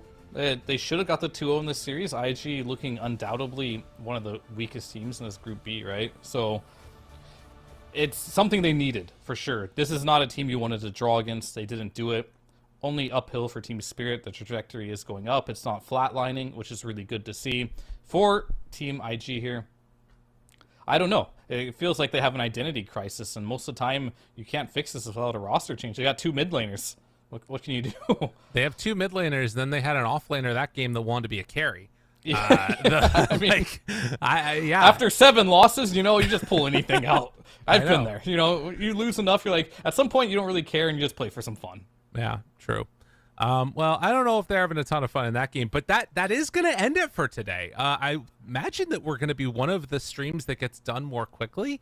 There's probably some other matches going on the ESL Dota 2 channel, or the ESL Dota 2 Ember or Earth, since we're on Storm, if I'm not mistaken. Storm. But yeah, can we take a look at the groups for the final bit, at least what we know of them? As we can take a look at just, a couple more videos actually from that last match and the series as a whole. Spirit obviously take the win here against IG. How does this make you feel about them in contention for upper bracket? Considering, again, the teams that they would have to beat out of it would be Beast Coast, Shopify, Tundra, OG, and now SMG. Yeah. I think they have a chance for upper bracket for sure. They're doing well. They're not crushing it or anything, but they're playing good enough. They're getting the wins. They're getting wins versus good teams. They're beating the teams that are a bit weaker decisively. I think going into their future matches, I think a 1-1 is not out of the question at all for them. Do I expect them to get like more 2-0s against really strong teams? Perhaps not, but as long as they don't get 2-0'd there, this team is looking pretty decent, and Collapse he's playing like a beast. Yeah. Like, this game, he literally was a beast in the Primal Beast, but most all these games, even on the Doom, he's doing well in the laning stage. I guess we have to credit Mira, too, who lanes with him to make this all possible, but that offlane duo looks by far the strongest pieces to Team Spirit right now. Yeah, they make so much happen, and completely dismantled that matchup of QIQX and Dust. And, I think that they present some very unique challenges with the way that they play. Still probably some question marks about Laurel and his laning stage. We saw how well Emo was able to exploit that in this matchup. But, even though he was behind, he ends the game 7-0 and 15 on Queen of Pain. Not bad. Not bad at all. He had a good performance. The only issues are sometimes he doesn't know where to be on the map, and the laning stage can be questionable at times, but overall he's still a great player, and he's good enough on this team for them to do great things. Okay. Well, impressive series, impressive showing from Team Spirit. IG, like we said, back to the drawing tables. It's a Lumi classic right there. As we head on in and take a look now at the groups and where we're currently sitting. Let's see, 6-1, still sitting there for OG. I believe. Team Liquid? Oh, Team Liquid drawing every series? interesting. Who have they played against? They played against 9 Pandas, That's Betboom, and old Aster. Hellraisers. Okay. Not some of the biggest competition. You wouldn't imagine them struggling against these teams. Well, coming to be into this fair though, tournament. it's all of them are in upper bracket right now. All 3 of those teams that they've tied with. Because they took games off Liquid. Yeah. It's interesting. That's it. Yeah, that's simple as that. Execration and TSM. unfortunately IG at the bottom. I mean, TSM, it's unfortunate. They seem to not do well at majors. Okay. The last major, they're getting first in NA, beating out Rebellion every single time. But Rebellion seem to have that LAN magic. Or TSM on LAN, I hope they can pull it together, but I don't want to see another major where they get knocked out in the group stages again, right? Yeah. That would be sad to see, but they're in that trajectory. So hopefully they can go back, have a nice little chat. Moon Meander can talk to them a little bit, and they can get it together because they're in the trajectory to get the same placing that they did last major, and that would be very sad to see. Right. I mean, I think that it is a little bit tough again. It's, I even though you recognize a lot of these names, I think it's worth remembering that this is still a relatively young team across the board. They've got 3 players that are 22, 2 players that are 20. Kasani and Ari, I think that was their first major tournament last time in Lima, if I'm not mistaken. Yeah, it was. And that's a lot of it's a really different environment going from maybe even boot camping, I would imagine, for players where you're with your team and it's in person, to suddenly you're in this hotel in some country that you've never been to or maybe never heard of if you're American. Then you're seeing all these people, and there's a very different vibe, I think, that can sometimes be difficult for players to get used to at a major. Yeah, there's 2 different types of players I see. You have your youngin that comes in right away, wins everything, like Sumel, for example, right? First tournament he ever went to, he won. Just ever. And you got players like that. Thompson was that too, right? You got these players that get their one opportunity to go in. Then you have players kind of like your Seb and Quinn who struggle for a long time in their career, but grind consistently and then eventually get to that point of being on top. So it depends on what you're looking for, but experience will always help. If you're committed to the long grind, anything can happen. Anything is possible. What a positive way to end the broadcast here today, Fear, on an everything is possible. I wasn't expecting that from you. Happiness and rainbows. All the time. All the time. All right, well, that's going to do it for us. Day number 2 of the groups in the bag, just like my Dota games a little bit later that I'm going to be playing. And hopefully, and we're gonna be back again same time tomorrow. I believe Ricky and John X Fire are gonna be on for the first shift in the early morning, and we'll be on same time tomorrow. So have yourselves a wonderful day. Go enjoy some more Dota 2, and we'll see you tomorrow.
I wasting time? 'Cause I'm already gone. So long, can you stay the night?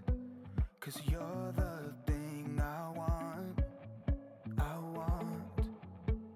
I know you're feeling different when you're stressed out, but even with no makeup you still stand out. 'Cause no one makes me feel the way you do now. Like you do now. The way that you move your body, you make it look like a hobby. Every time that you touch me, it's electricity. Things we discovered underneath last night's covers. Everything came so easy. It's electricity. Electricity. Whoa. It's electricity. Electricity. It's electricity.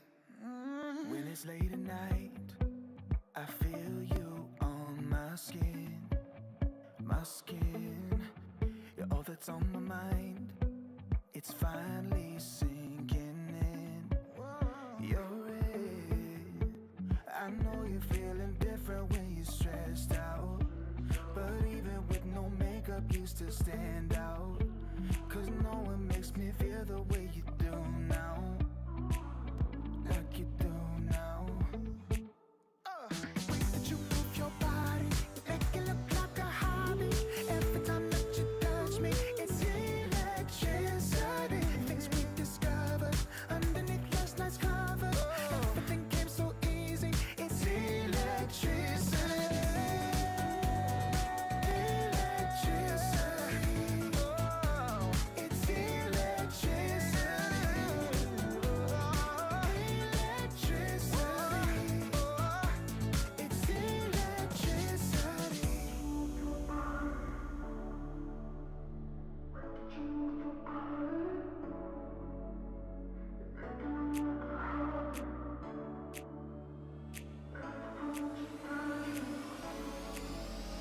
The way that you move your body, you make it look like a hobby.